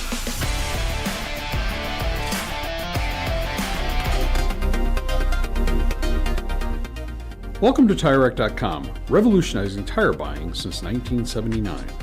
With our unmatched selection of branded products, finding what fits your vehicle and is right for you and how and where you drive has never been easier. Through helpful online shopping tools that include our professional hands-on reviews done at the introduction of a tire and consumer reviews that give real-world feedback over the life of the tire, you can make the right tire choice and find exactly what you need. And if you prefer to talk to someone, our tire testers, our sales team, are available on the phone. And that's how we get you the right tire for you and your vehicle for where and how you drive. Dave's twitch is bad. That's because his wipers need replacing. But he went to AutoZone, where a friendly AutoZoner guides him to the right wipers and makes sure everything is working smoothly. Get in the zone, AutoZone. Since 1994, Flying Wrench has been a family-owned business renowned for exceptional European car repair and maintenance. We treat every vehicle with the same care and attention as if it were our very own, building lasting relationships with our clients along the way. We specialize in high-performance vehicles, offering a range of services that include fabrication, construction, custom wiring, and much more. Visit us at flyinwrench.com. Discovery Parts is a veteran-owned racing and safety equipment company. While we're located inside Atlanta Motorsports Park in Dawsonville, Georgia, Discovery Parts can also be found at the tracks, supporting a number of Champ Car Series events. We take pride in being a reseller of the best of the industry to Champ Car teams and drivers. We know racing, love racing, and look forward to tomorrow to even more racing. Visit us at discoveryparts.com. Lifeline's continuous commitment to research and development ensures that we supply the most innovative and cutting-edge products available. Used by the majority of the world's motorsport championship-winning drivers, teams, and constructors, Lifeline has a stringent and proven history of success. Lifeline's continuous commitment to research and development ensures that we supply the most innovative and cutting-edge products available. Lifeline's 0360 systems are the result of over 7 years of intensive research and development using 3M's Novik 1230 environmentally safe gas extinguishant. Lifeline uses only the finest quality components. For more information regarding our fire safety equipment and fire safety systems, please contact us at info@lifeline-fire.com. Jamie's on edge. It's her first time changing her own oil, but she went to AutoZone, where a friendly AutoZoner helps her find a deal on what she needs to get the job done right. Get in the zone, AutoZone.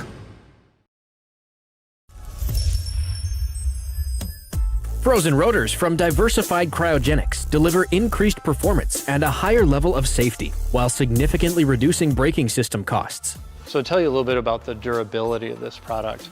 So we have seen an incredible extension of the life of our brake rotors using frozen rotors.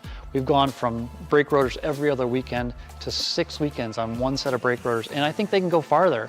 The durability has been amazing, and it's been a fantastic season, and man, a lot of that is due to the way our car can brake on those frozen rotors. For more information, go to frozenrotors.com. Sentinel is a comprehensive motorsports video solution incorporating live streaming, local recording, 3 cameras with picture-in-picture, flag status, and much, much more. Stop playing with multiple solutions. Sentinel handles it all, including timing and scoring, vehicle data, graphic overlays, adaptive bitrate encoding, network bonding, and more. Sentinel is the solution to sharing your motorsports experience with your friends, family, sponsors, and the world. What are you waiting for? Get your Sentinel today and never miss an on-track moment. www.sentinel.racing. Ricky's truck is having trouble starting. So he went to AutoZone, where Joseph, a friendly AutoZoner, totally understands. He points out AutoZone's many free services, including battery testing and charging. Less delays, more free services. Get in the zone, AutoZone.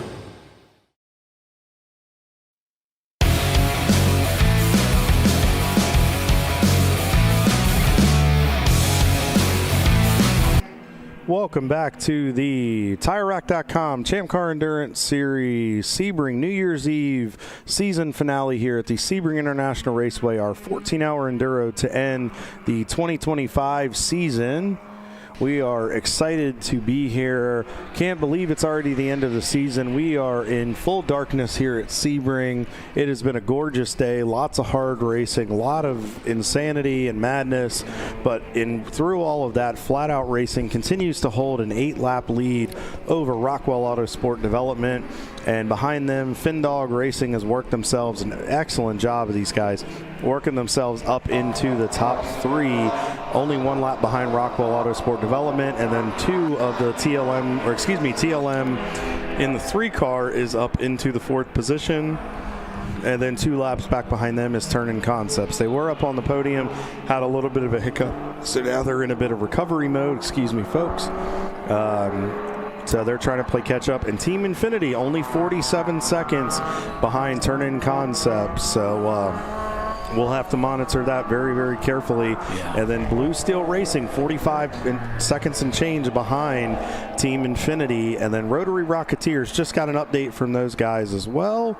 The number 1 driver, they're back to the top of the lineup. Jeremy Lowe is back in the car. This was just as of about not even 10 minutes ago.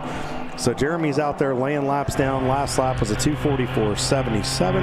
And then Level 1 Racing, your second place in the A-Class, is in 9th. And then Hot Curl Racing, that little Porsche, continues to just throw the hammer down, about 44 seconds and change behind Level 1 Racing, and then 9.5 seconds behind them on the same lap are the teenager trio, AAG Racing, New Dogs, Old Tricks, in the 863, just outside the top 10. Just an impressive debut for these young gentlemen. Very well spoken, great drivers, big future in motorsports, and they've come out here, they've driven respectfully, they've been smart, been smooth, been fast, and great debut here. A little bit of, you can see a fight in the car there with Turn-In Concepts as he had to run the right side, the high side here through turn 1, but did a nice job of recovery. Still side by side with Fawn Group Motorsports. Yep, had to get a bit of curb there. Oh, might have a little contact there. Might have to watch that one. I know he doesn't want him to pass him, but at the same time, too, that's an EC car, guys. I would just kind of let that one go if I were you. Not worth tearing your car up and taking yourself out of the race. So, totally different race, but they got through it, and Fawn Group has dispensed to that car, and now he can kind of use him as a rabbit and get in his tire tracks and go to work. It's always good to kind of have your finger on what is going on in the race before you go out. You know who the leaders are and know what your race is and what it isn't. Well, that's also the two-way communication too. Like if you can kind of see, and especially like if they're watching our broadcast, which we know sometimes Greg and those guys tend to do, you know, get on the horn and just tell them like, dude, that's Fawn Group, they're an EC car, let him go. It's not worth tearing the car up. I mean, I understand some bragging rights, but at the same time too, I mean, you're in contention for a top 5 finish. You're only a couple laps off of the podium. I mean, don't do something foolish that absolutely ruins the rest of the race for your team. And it costs you a lot of time. I mean, that hiccup on the curb, plus that's a high curb back there at 4, you know, and you put those tires up on it and then come back down and hit the racetrack. That can do some damage to wheel bearings and other components. So just a little food for thought.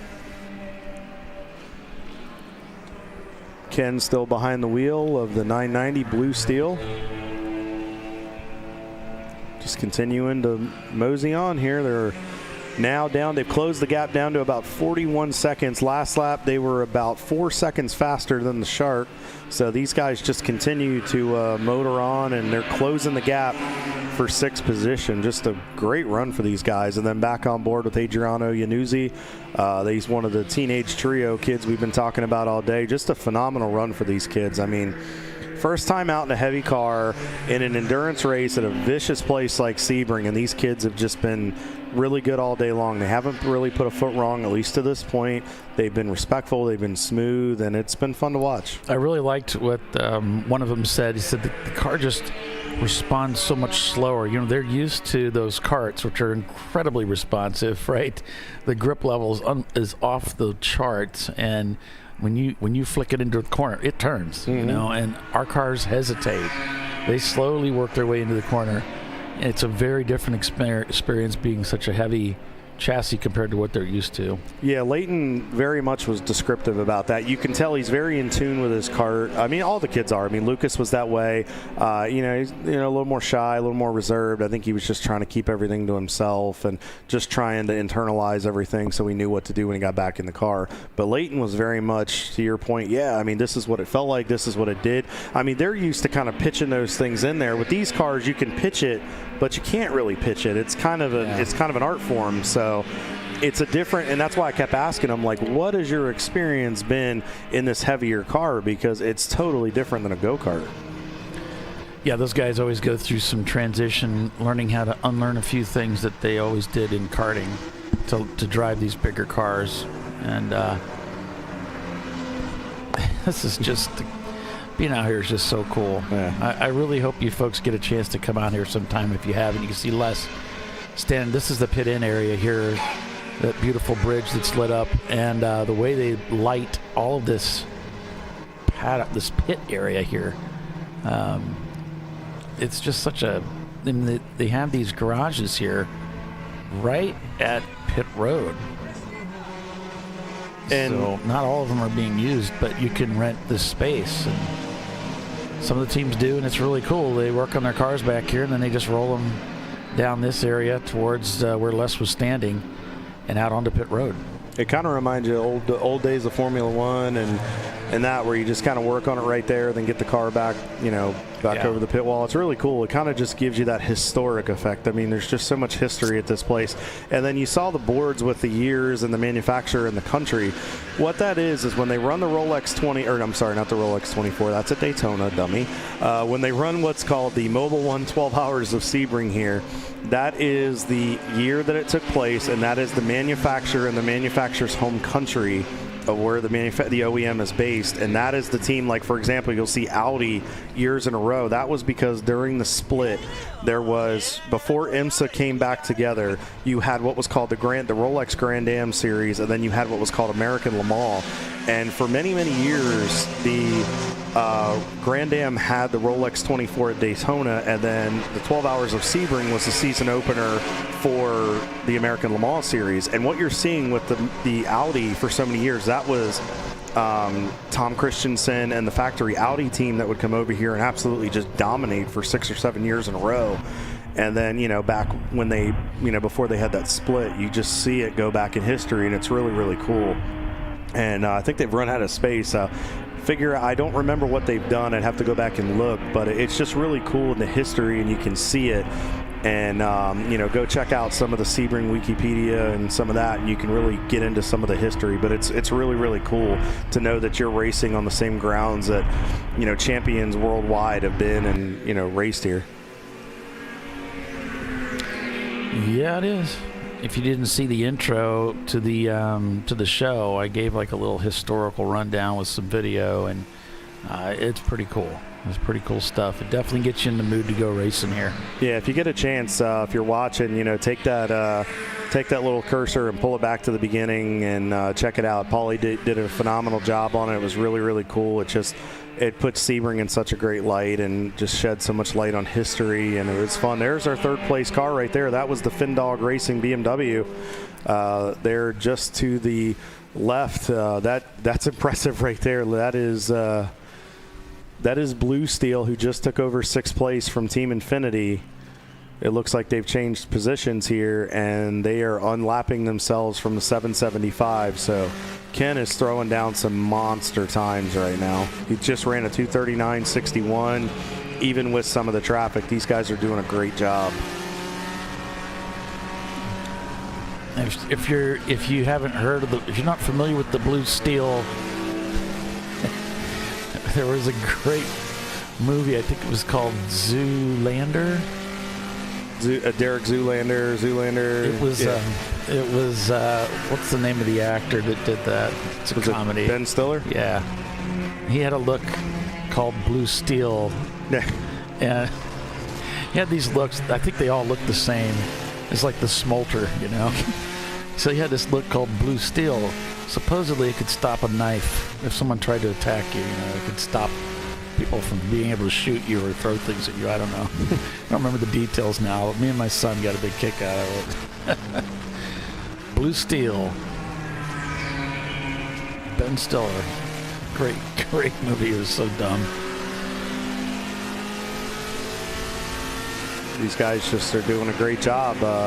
You know, they're only a little bit off of their best time of the day, about 2.5 seconds. So the track, I think, is starting to come back to these drivers. We're starting to see some times that we haven't seen in a number of hours. So it'll be interesting to see like what happens. Like Rockwell, their best of the day is a 2:39.1. They just ran a 2:42.6. I mean, Flat Out Racing's in a totally different zip code. That's different, but yeah, in the pits with Les. Car getting service there.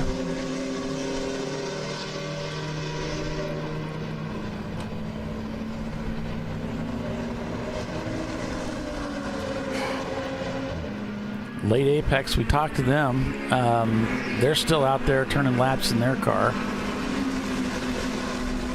These guys are still chugging along.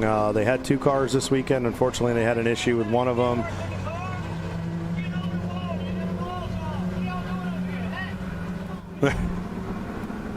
Ray is letting them know they're not doing something they're doing something they're not supposed to be doing, and they got to fix it. But still on board here with Late Apex. Demis at the wheel. Last lap of 250.2. Working some traffic here, working by one of the other BMWs. That's the 237 car. Ooh, a little bit of close quarters right there. Working through the 13-14 combination, headed to 15.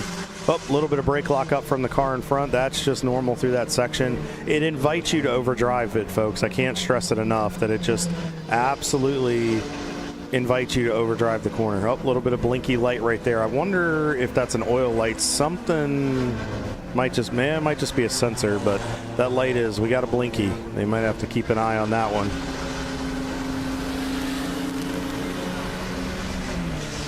See him working down the straightaway. Gabe Wade, one of the faster cars on the right. These guys are working lap 170 right now. You can just see how bumpy it is into the brake zone, and that's something you just got to be prepared for. They got the car pretty well balanced, but you can see, oh, look, one of the cars coming to pit road. Nice evasive maneuver right there.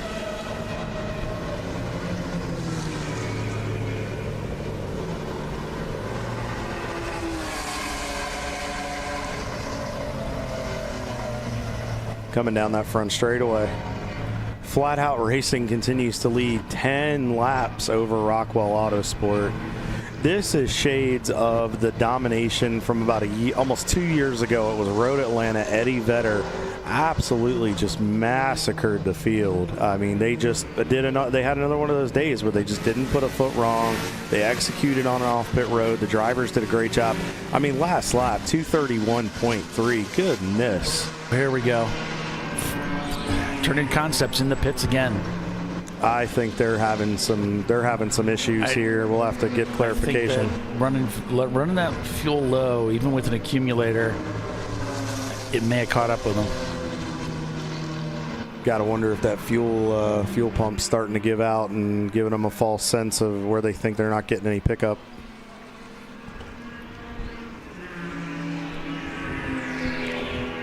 And Les, of course, on the scene. It looks like they're getting ready to do a driver change. Yep, they're filling the car again. Yeah.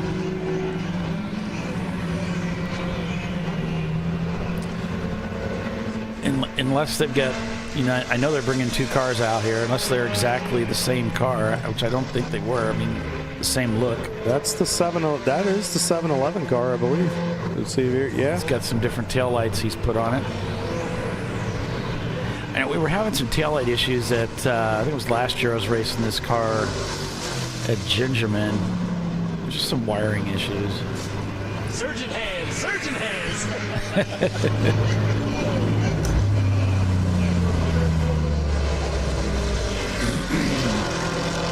I did really enjoy driving that car. I mean, yeah, you and Les have both just talked about how good those cars are and just the preparation that Greg and team put into the Turning Concepts automobiles. We both liked the pedals that he had modified and made it easier. It's just that's really strange, Paulie. They hadn't been out there that long. No, there's got to be something wrong because this is like 2 extra pit stops. They shouldn't have needed these, so something's going on there. But it's weird because I mean maybe they're not. Maybe are they having an issue maybe where they're not getting the fuel in, maybe where it's not taking everything. Because it looked like they put about a jug and change in there. Yeah, you remember they came in earlier when they just did some tire work and they only put like a jug in it. Yeah. I wonder. Vent issue on the fuel fill, perhaps. Yeah, that's a good thought. That's kind of what we were thinking, is maybe there was an issue where it's not getting full during the stop. Electrical problems with the lights and all that. So I don't know if you heard that on the broadcast or not. Yeah, electrical issues with the lights, and they're fighting some gremlins there. What a tough break for these guys. Yeah. Although that is going to elevate Blue Steel up into the top 5, and depending on how long this takes, this may also elevate Rotary Rocketeers and Team Infinity and a few others up into another position. So we'll have to monitor that. The teenagers have worked themselves back up into the top 5. AAG Racing surpassed Hot Curl. A little bit of a difference there in some lap time. About 4 seconds difference. They've now put about 3.1 seconds on those guys. It just happened a lap or so ago. So the teenagers continue to press on here as we are slowly approaching 3 hours to go, the 11-hour mark of today's race.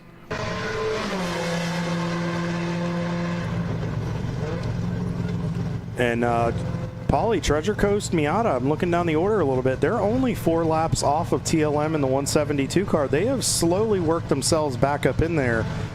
Jimmy Ellis and crew are continuing to put down some good times. It seems like the track's coming back to them a little bit. Their last lap was a 2:41.9. Best lap of the day was a 2:38.7. They're substantially faster than Panzer Performance, a little bit off of TLM, but I'd be interested to see it again to see if maybe they got in the way of some traffic. So we'll have to keep an eye on that closely. 551 ST Ranger is still up there, running some decent times. Consistent 256s. They're within hundredths of their best time of the day. They just ran a 256.81. Best in the days of 256.79.3. Go back. The sister car, the sister Turn-In Concepts car, just ran their fastest lap of the race, and they're up 26 spots on the day. And the sister Treasure Coast Miata, they're both in the top 20, so nice job today, guys. The 74 is their B-class car, and the 965 is their A-class car. I know they've given me some updates on some stuff, so nice job for you guys. The 504 EJ Racing 1988 Mazda RX-7, they're in the pits right now for some service. Covey Racing, your F-Class leader, is in the pits. Apex Racing, the 7 car in B-Class, they are on pit road for some service as well. So, Paulie, with about 3 hours to go, I'm thinking one more pit stop and, pending consumption and mileage, and these guys should be home free, and they should just be able to race it out to the end here. Yeah, it's getting down to that point, isn't it? Yeah. We're not sure, with being such an odd number, 14 hours, where people are going to be on their strategy, but we do get a pretty good idea how many, by how many pit stops they've made, where things stand for that team. And obviously for Turn-In Concepts, they've got some mechanical issues. 8 pit stops for Flat Out, 8 pit stops for Rockwell, and 9 for Turn-In. So Fing Dong showing in the pits, and so is AutoQuest down there in 16th. We'll see how this thing shakes out. Seems like haven't heard anything from Flat Out as far as problems. Yeah, I mean, they're now up 11 laps over Rockwell. I mean, this is crazy, folks. I mean, Rockwell, I think they might have just had an issue. I wonder, were they on pit road last lap? Because their last lap was a 3:32.28. That's very, very off the pace for them compared to what they had been running. What's this? The 19 car information. Oh, a drive-through for the Shark. Yeah. Coming from under the car. Sparks coming from under the car. Oh. So that's more of a meatball type situation. And I guess there was some roadkill over in turn 6 that's been noted. Debris over in turn 6. So apparently that's something that's been dealt with or being dealt with. Oh man, that's just the shark car is going to have to come in if they haven't already. That was at 6:41. That was several minutes ago. So, that's a bummer for those guys. That's dropped them down to 9th in the order. So they're going to have to kind of push the car a little bit and play recovery. So with that, we'll take another commercial break. We'll be back here in just a few short minutes. For more racing from Sebring International Raceway, the 2025 season closing event. We'll be right back.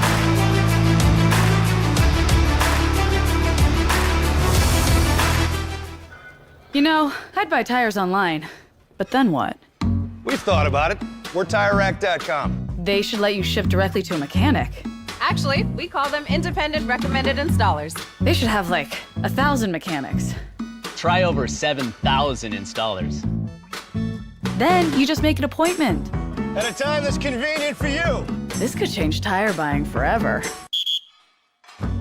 TireRack.com, the way tire buying should be.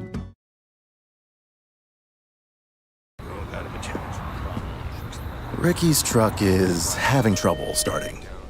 So he went to AutoZone, where Joseph, a friendly AutoZoner, totally understands. He points out AutoZone's many free services, including battery testing and charging. Less delays, more free services. In the zone, AutoZone. Since 1994, Flying Wrench has been a family-owned business renowned for exceptional European car repair and maintenance. We treat every vehicle with the same care and attention as if it were our very own, building lasting relationships with our clients along the way. We specialize in high-performance vehicles, offering a range of services that include fabrication, construction, custom wiring, and much more. Visit us at flyinwrench.com. Frozen rotors from Diversified Cryogenics deliver increased performance and a higher level of safety, while significantly reducing braking system costs. So to tell you a little bit about the durability of this product. So we have seen an incredible extension of the life of our brake rotors using frozen rotors. We've gone from brake rotors every other weekend to 6 weekends on one set of brake rotors, and I think they can go farther. The durability has been amazing. And it's been a fantastic season, and man, a lot of that is due to the way our car can brake on those frozen rotors. For more information, go to frozenrotors.com.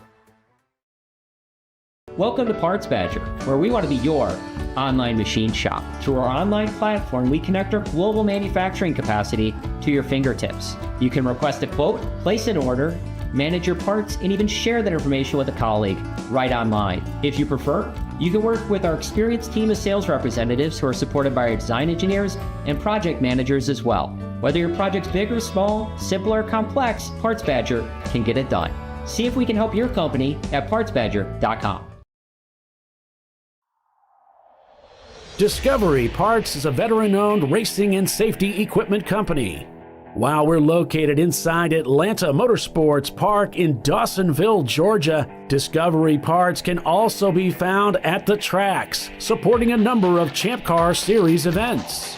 We take pride in being a reseller of the best of the industry to Champ Car teams and drivers.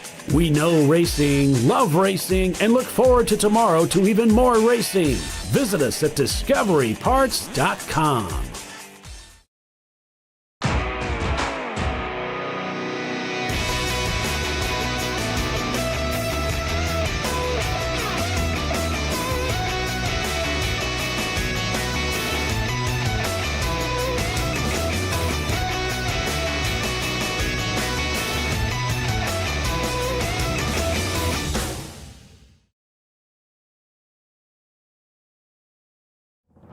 Lifeline's continuous commitment to research and development ensures that we supply the most innovative and cutting-edge products available. Used by the majority of the world's motorsport championship-winning drivers, teams, and constructors, Lifeline has a stringent and proven history of success. Lifeline's continuous commitment to research and development ensures that we supply the most innovative and cutting-edge products available.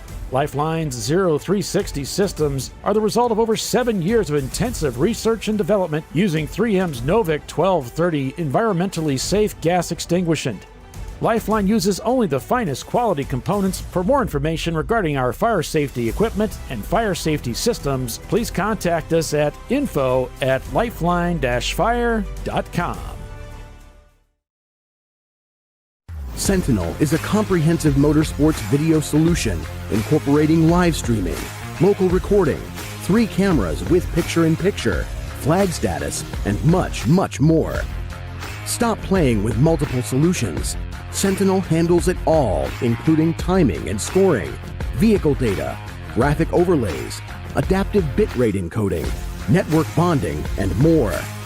Sentinel is the solution to sharing your motorsports experience with your friends, family, sponsors, and the world. What are you waiting for? Get your Sentinel today and never miss an on-track moment. www.sentinel.racing. The Jimenez family are having battery issues. But a friendly AutoZoner tests their battery and helps them find the right Duralast battery to get back on the road. Get in the zone, AutoZone.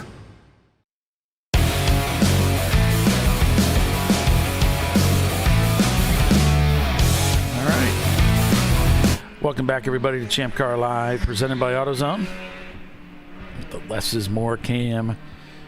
Checking out all the pit road action. And Les, if you can hear me, just check in with Kyle, if you could. We're checking for one of the in-car cameras, see if you might know what happened to it.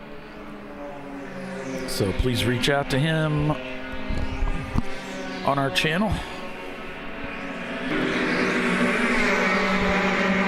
Flat Out Racing leads the race in their Miata here at Sebring with over 100 different cars in the field.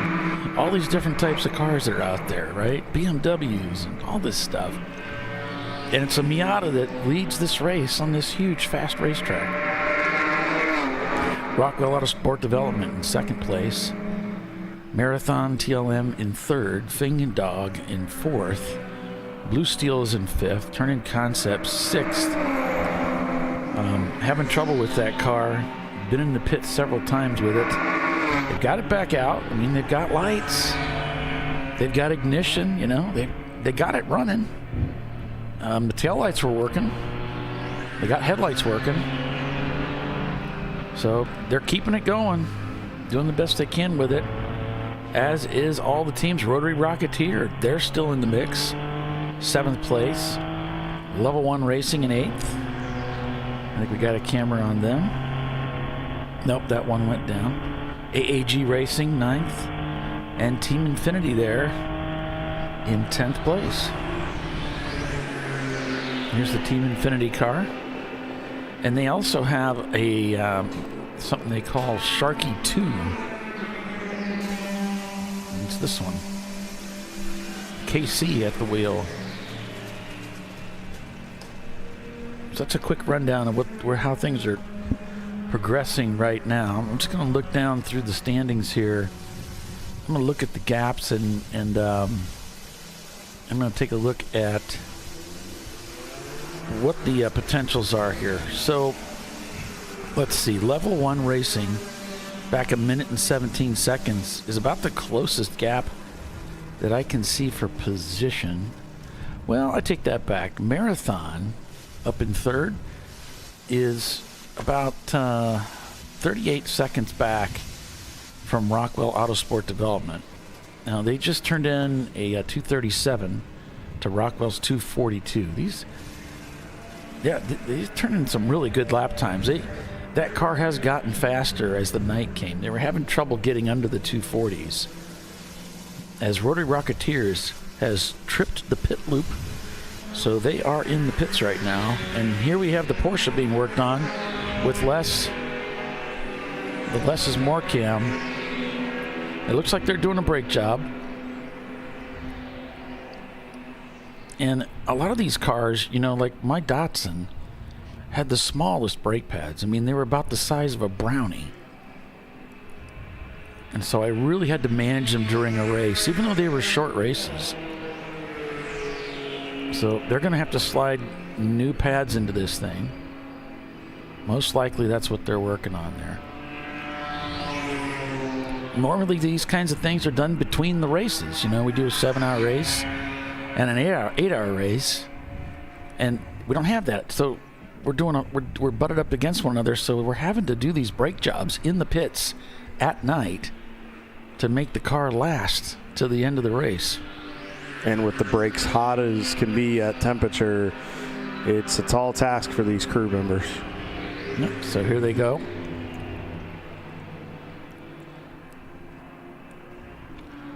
And they'll bring up the other side of the car and do the other one. Now, not all these guys have to do this. The PFC 11s and the 08s, like we use on the BMWs, will easily last one whole weekend. It's no problem. But there's a lot of cars that can't use those. They just don't have the material for it, or the material isn't right. You know, the PFC 08s work really good on the heavier BMW car. You wouldn't use that on a Miata. So they got to use different brakes. They got to use something different. Some drivers want a particular kind of bite. They get the kind of feel they want. Some of them, the pads bite a little too hard, and they don't like that. And maybe it wants to lock up the tires. You know, this car didn't come with ABS. Maybe they've added ABS. Maybe they probably have not. So you got to use a pad that bites in the way that feels just right. You get that pedal feel. You don't lock it up, but it's got enough attack that it does a great job of maximizing what it has. See how small those brake rotors are. Of course, it's a very light car. And you can see him putting the tire back on. I think he looked. You could see he kind of shone the light on it and was like, you know, the rears are good. It's the fronts that they're concerned about, that they're going to change the pads on to get through the final 2 hours and 51 minutes of this race. Well, yeah, if you put the fronts do 75% of the braking.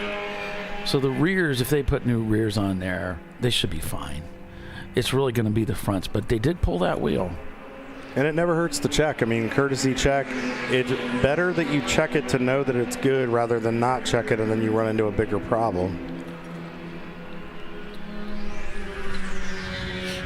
But if they're and this could be something that they've never done before, and so they're just prepared, figuring, well, we know normally what we do in an event. We know what kind of wear we see. We're going to have to change them.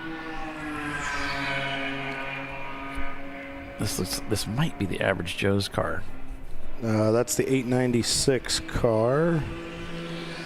That is, we talked about him earlier today. Where is guys at? Well, they've fallen down the order a bit. I'm having a heck of a time finding some of these guys. Here we go. Rush Hour Racing. That is their C-Class car, Mazda Miata. It reminds you of that old average Joe's car, doesn't it? That old paint scheme. Yeah, it does. Running a C-Class, though. You said it was what year was it, in 99? No. 2006. 06. 2006. Okay.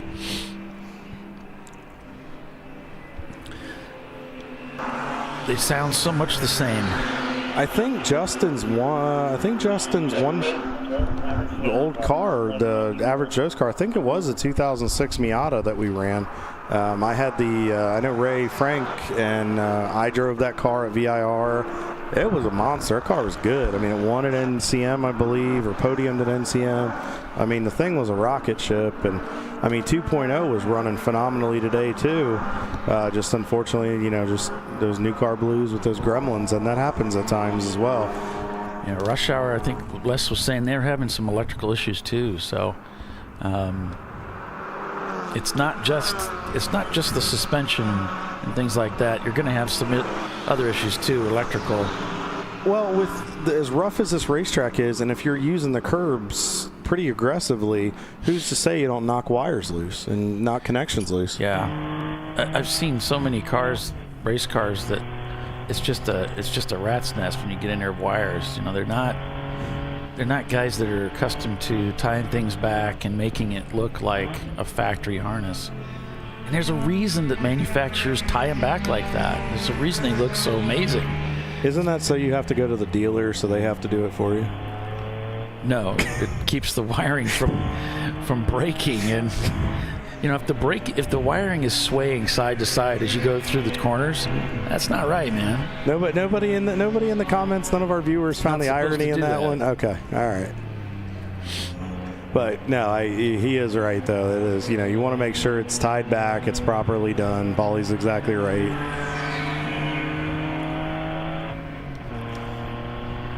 That was one thing I noticed. The Apex Racing, the 7 car, was talking with Lucas, Guerra, and Jerry and those guys, and they actually showed me. Raphael showed me. They were like, "Hey, have you seen the inside of our car?" And I said, "No, I actually haven't really looked at it that closely." And he said, "Come here, we want to show you." And I mean, Paulie, you could eat something off of that inside of that car. And they had everything hidden and organized, and you could tell it was labeled. It was I should have taken a picture of it, but I didn't want to, just because I didn't want, you know, any secrets or anything like that based on, you know, what they have combination wise. But it was just so pristine and just carefully done, and it was really nice. And I mean, it's one of the things where you can just kind of tell that they appreciate and want to make sure they're bringing a pretty piece out there that's organized, but also it's easy to get to if it's labeled at that point. Last lap for Ken with 2:39.15. It's a pretty good lap for those guys. Working lap 199 or 200 right now for these guys. This team has just continued to move up. They're at 42 spots on the day, 9 in that A-Class. This is your A-Class leader, folks, right here, the 990 car with blue steel, their 1999 Mazda Miata.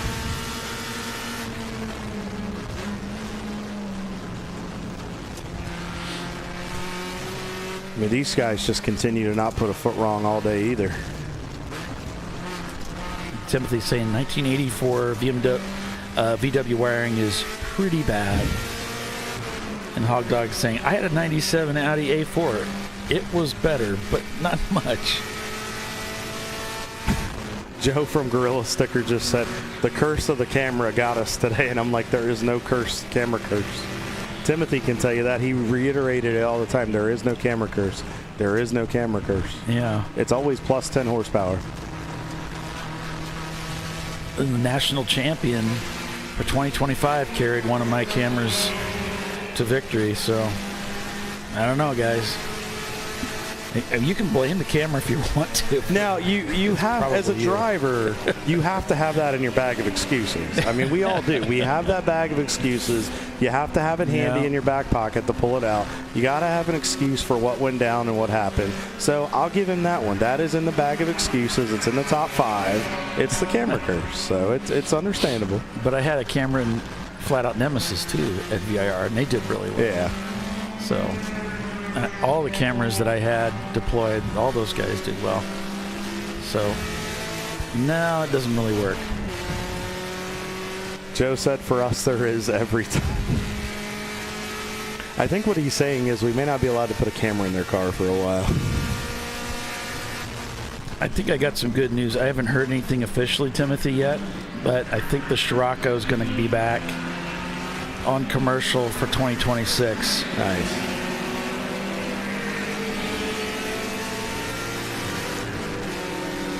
Well, the camera that I put in Eddie Vedder's Corvette, I also added a 20 horsepower sticker to it. You did, and it worked.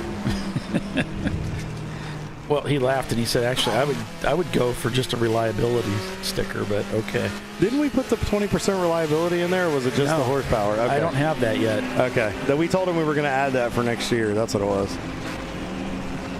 So there we go, Joe. If you're listening with Gorilla Sticker, instead of 10 horsepower, we'll give you a 20% reliability sticker if you let us put it in there one more time. Uh-oh. Looks like somebody's having some issues here. Which car is this?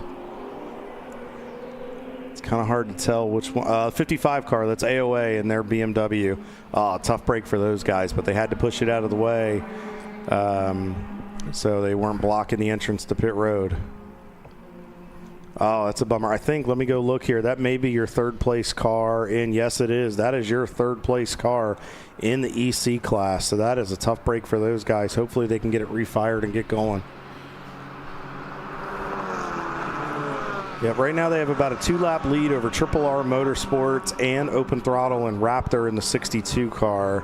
So worst case scenario, they might just lose a couple spots, but if they can't get it rolling, that's going to knock them off that podium for the EC division. So tough break for those guys as Fawn Group Motorsports continues to lead that by now up to 6 laps over One Mo Time Racing in their Corvette.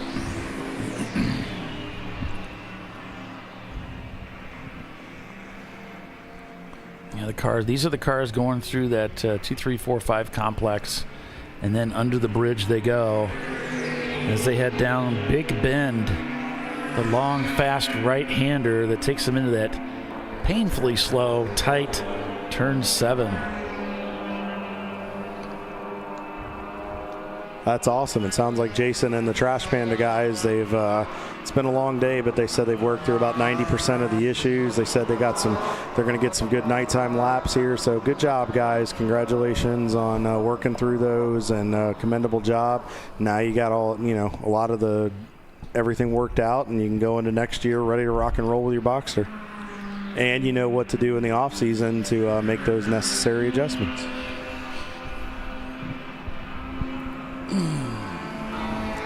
So Flat Out Racing continues to absolutely decimate the field.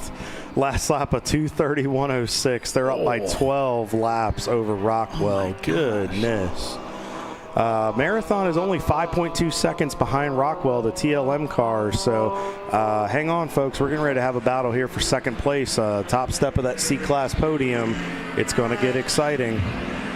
Yeah, they have been gradually reeling them in. A 2:36 on that last lap to Rockwell's 2:40. Almost 5 seconds. Those are big chunks out of that deficit within the next couple laps. Within the next couple and of laps. They got him, Paulie. Last lap for Marathon was a 2:34.7. Last lap for Rockwell was a 2:41.2. They've already put about 1.3 seconds on them. So nice job by TLM, and it looks like they're making some time up here on the leader. I mean, gotten about a lap back, but nice job by David Tuati's team. Great effort for these guys to get up into third position, but just nobody's had anything for Flat Out today. And we got My name's Lucci. Talk louder. I'm here with Apex. You're with Apex. Late Apex. Excellent. We're having an endurance race at Sebring. Super excited to be here. We're in the top 6 right now, so hopefully we can get to the end and maybe podium.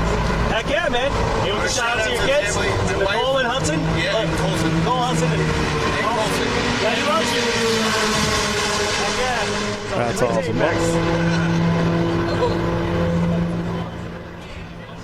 Yeah, we had a couple of those guys up here and got a chance to interview them and talk to them for a little bit, so that was fun.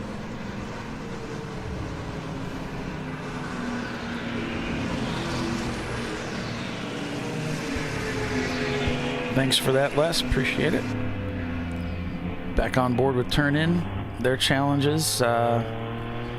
Sometimes your day turns into a test day. If you do have a problem, you want to resolve it while you're there. It's really hard to duplicate this racing condition. So if you have a problem that only seems to pop up when you're at the track, you really want to attack it when you're at the track if you have that problem again.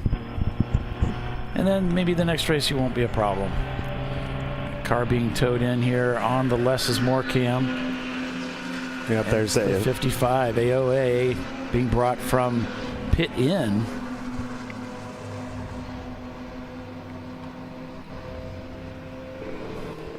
And Team Infinity.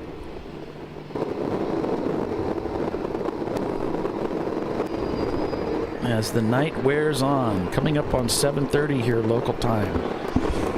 About almost 2.5 hours to go in this race as we're still on board with Team Infinity.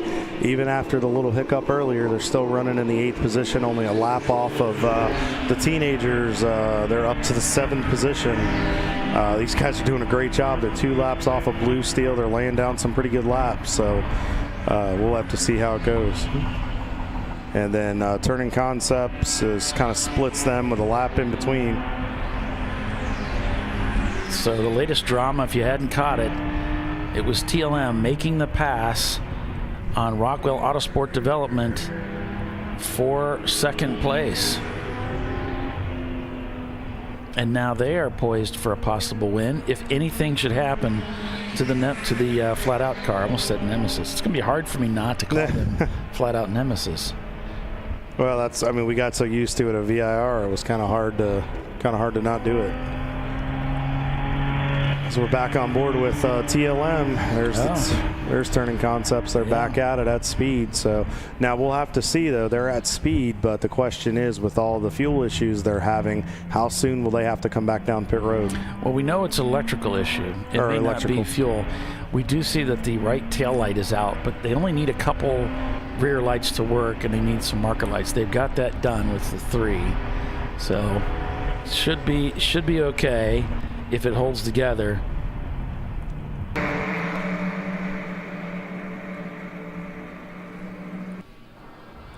It's pretty quiet on pit road right now. Only a couple takers here. This looks like one of the C-Class cars. I think that's the 780 car. No. Black BMW. Yeah, it looks like the 780 car. That is the Florida Naturals. We haven't talked about them at all today. Let's run down and see where they're doing in the order. Let's give them a little bit of a shout out here. All right, so the Florida Naturals in the C-Class, they are in 61st overall right now. Not the day that they've wanted. They're on pit road, but these guys continue to press on. They've just their goal at this point, and a lot of different agendas happen in Champ Car. Their goal at this point, they know they're not in contention to win or be on the podium. At this point, you just want to finish the race. And that's a goal for a lot of teams in Champ Car. A victory for a lot of teams is just seeing the checkered flag in about 2.5 hours. And we do have a note for your drivers. Over in turn 15, there is a cone on the racetrack that has been noted. It's on the track surface. Treasure Coast Miata just got a hold of me. Jody Ellis wanted to let me know Jimmy Ellis is now back behind the wheel. Good luck in your stint, Jimmy, and we'll be watching for you.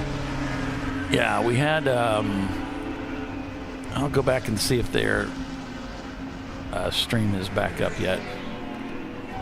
We'll take a look. Get our best people on it for you. How about that?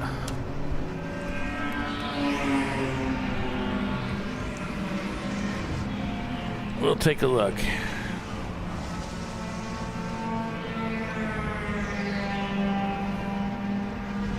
All right. It looks good. Let's see what we got here. Part 2.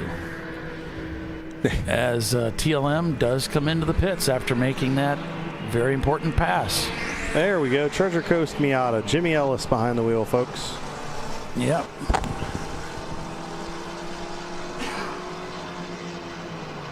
So get these guys a little TV time here again. We saw earlier in the day, we had on board with them, and we got them now. Yeah, so they're running one of my camera systems. Several teams are here this weekend, and it's a pretty simple thing, guys. It's not a big deal. It's not terribly expensive. You can do it.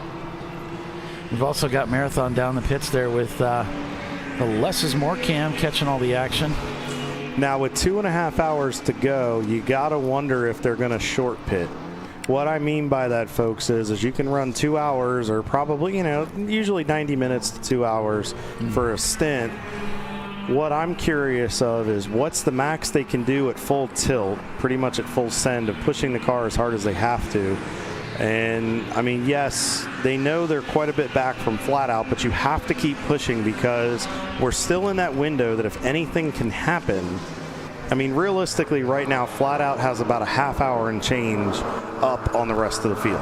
Looking at about, mid 2:30 lap time, between 2:30 and 3 minutes, times 11 laps or 12 laps, you're looking between 30 and 35 minutes potentially. Which is crazy. Which is insane, but you have to push them to a point, because if something happens, and with being 2.5 hours left to go, there is still time that can be made up. If all of a sudden Flat Out falls victim to an issue, you have to press on. You have to keep pushing, because then you have to make those laps up while they're sitting stranded, with whatever issue they might have at that point. So the question I would have is, for Marathon, knowing the pace that they've shown here over the last couple hours, do they short pit in about an hour, and then for the last hour and a half just hammer down and push the car as hard as they can? Or do they stretch it closer to 9 o'clock and then go hard and just kind of to see where they're at that point? Thanks, Chris. We appreciate it. Good question. Lots of things to be thought about here, and we just don't know what we don't know. So we'll need to stay tuned and keep an eye on things. So stay with us. You're watching ChampCar.Live, presented by AutoZone. It is the New Year's 14-hour Enduro at Sebring International Raceway. The TireRack.com Champ Car Enduro Series final race of the season. We'll be right back.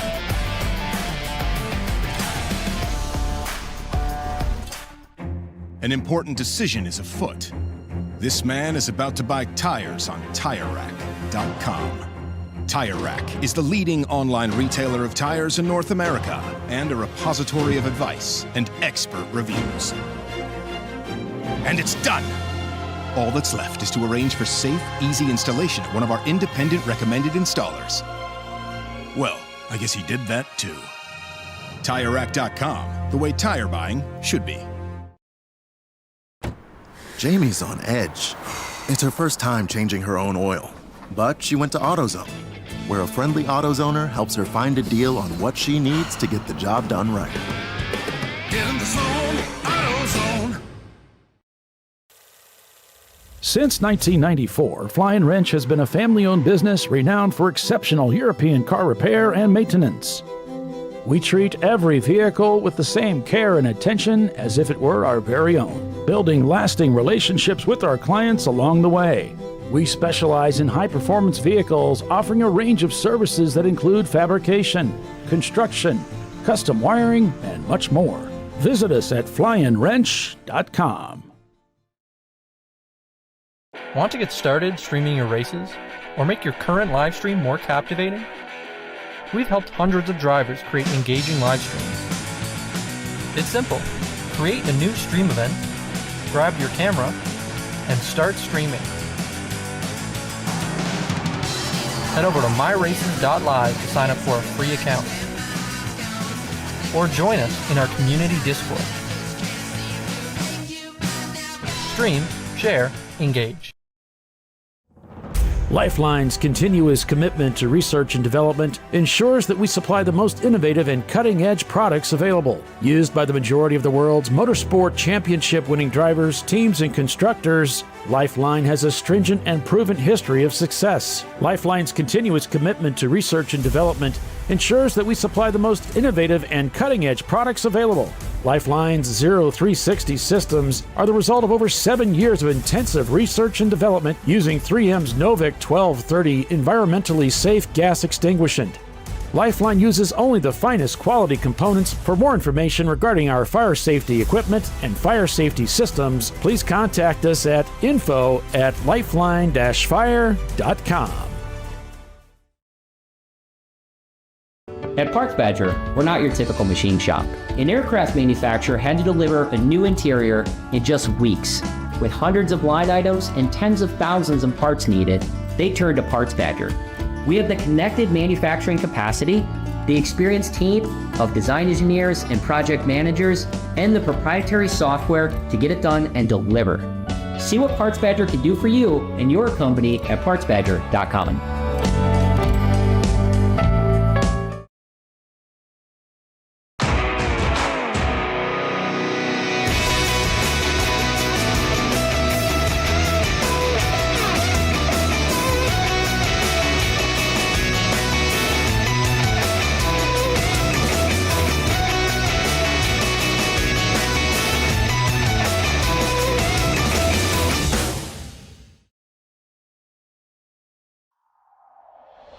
Discovery Parts is a veteran-owned racing and safety equipment company.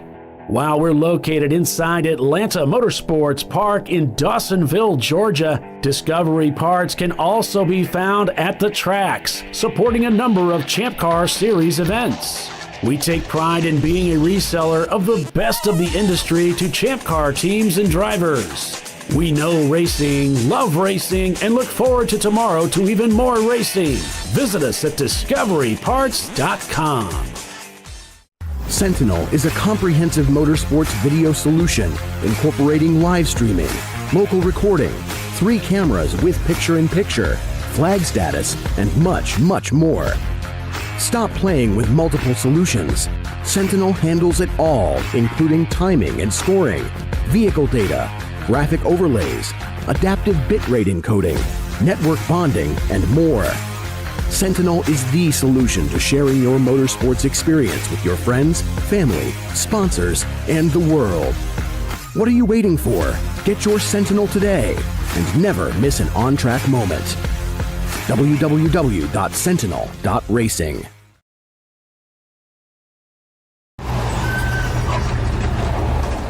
George is fed up. And so is Junior. They weren't planning on having to replace their brakes today. But they went to AutoZone, where a friendly AutoZoner, Renee, helps them find a great deal on Duralast Gold pads and rotors. No headaches, just the right parts, and friendly service. Get in the zone, AutoZone.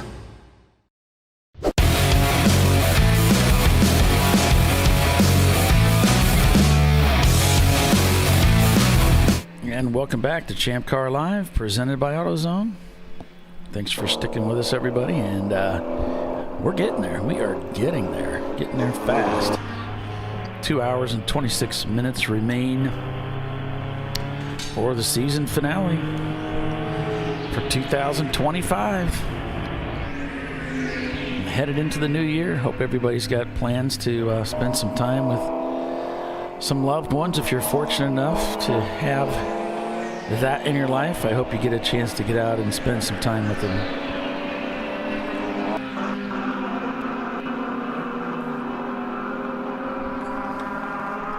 And as is so common in a lot of these Champ Car races, even when we get a lot of teams that show up, as the race wears on, the time that you spend under green flag conditions gets longer and longer. You know, you start out with a lot of cautions, and the first couple stints or whatever, you know, they can be a lot of interruptions. But then as time goes on, a lot of those cars that were going to break down on the racetrack and lose engines and all that kind of stuff, that's kind of gone now, and now we're expecting cars to make it to the finish. You know, obviously, we've got some cars with electrical issues here, and they make it into the pits for the most part.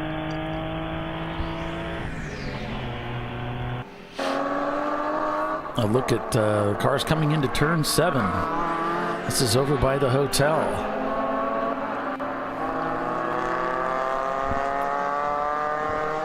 And they pivot there and head out into the twisties. Fangio.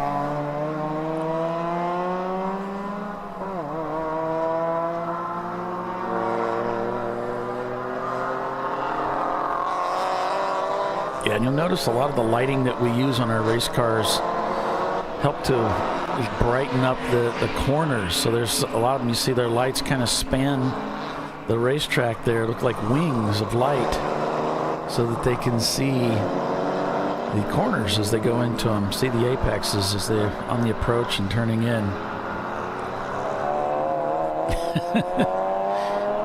Some interesting different lines that are going through there as we see the shark car. We'll go on board with the shark car.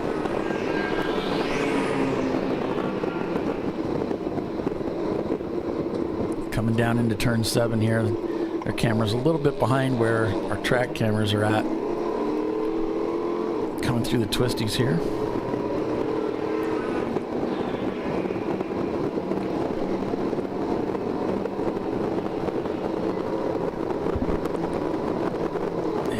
Team Infinity, and they're shown in 7th place right now. Their fastest lap time, a 2:35. Very impressive lap time. A 2:55 on that last lap through.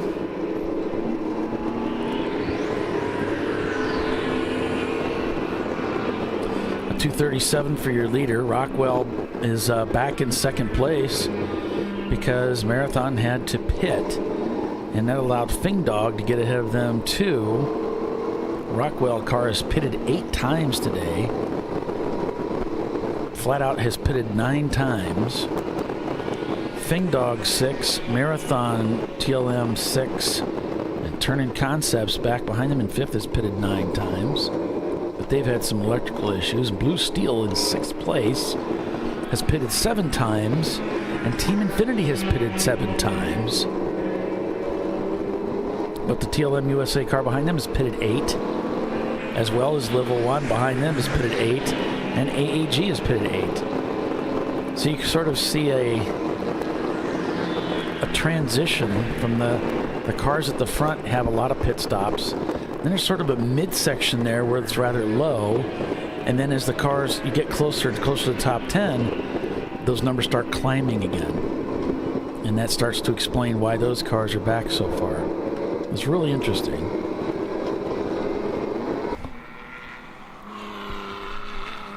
The exit of turn 10 here. Got really wide there. Visited the very edge. Yeah, some of these guys are visiting the very edge of the racetrack out there in turn 10. Some are keeping it much tighter so they don't have the car going out that far. And it's part of that. It looks like they're trying to set up for the left-hander. So if you let the car go too far wide on 10, then you have to hustle the car back over to the right to set it up for the left-hander. And it really can throw things off where you can't really attack the corner because you're so messed up. See how tight he is, that lead car going into that corner. Now he had to give up some room for a faster car coming from behind. That might have been just to give them some room. You can hear that car was already on the power once he got the nose pointed at the corner.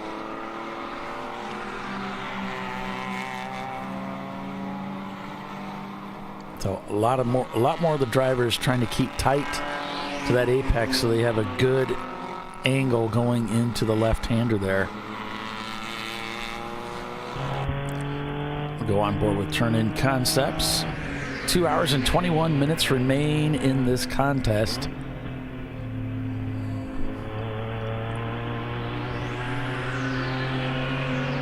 Interesting too, I realized the distance at the racetrack here is almost the same as it is at VIR. And Road America is just a little bit longer yet. So very similar in length racetracks. Just a little feather of the throttle there as we're dealing with some traffic here. A bit slow on the upshift there, and that allowed the teams ahead to begin to creep away.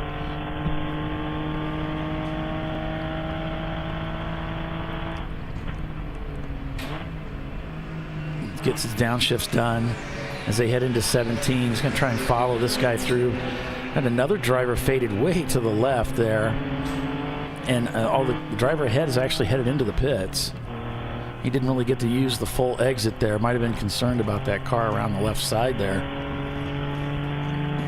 As they head down the front straightaway again. And there he ends up getting past. That might have been the car that was around the left side. Just didn't get a very good exit coming off that corner. And believe it or not, that would affect him all the way down the front straightaway for the next, until he got to the next braking zone. Now going into this really interesting 2-3-4 complex, or I guess it's 3-4-5. It's a really interesting complex. This takes a little bit of getting used to get it right. It's one of those things where you got to set the car up properly on the way in and get everything just so to get the most out of it. Otherwise, you really get messed up in there and lose a lot of time. Now headed down Big Bend towards turn 7. The hotel's on the left there. Local yellow, Paulie. Oh, yeah. We have a local caution there. And I'll check out the reports and see what's the major malfunction. Looks like car 16. Oh, that's the the one mo time, the Corvette. No, that says extremely unsafe entry into pits, cutting through the cones. Oh, but it says 16. It says corner 17A. Oh, that was 17A. Okay, excuse me. I'm looking for something for turn 7. Haven't seen it noted yet. On Flagtronics, Paulie, there is a local yellow down there. There is a stalled car. But the problem is it's right behind where the flag station is, and it looks like it's kind of hidden.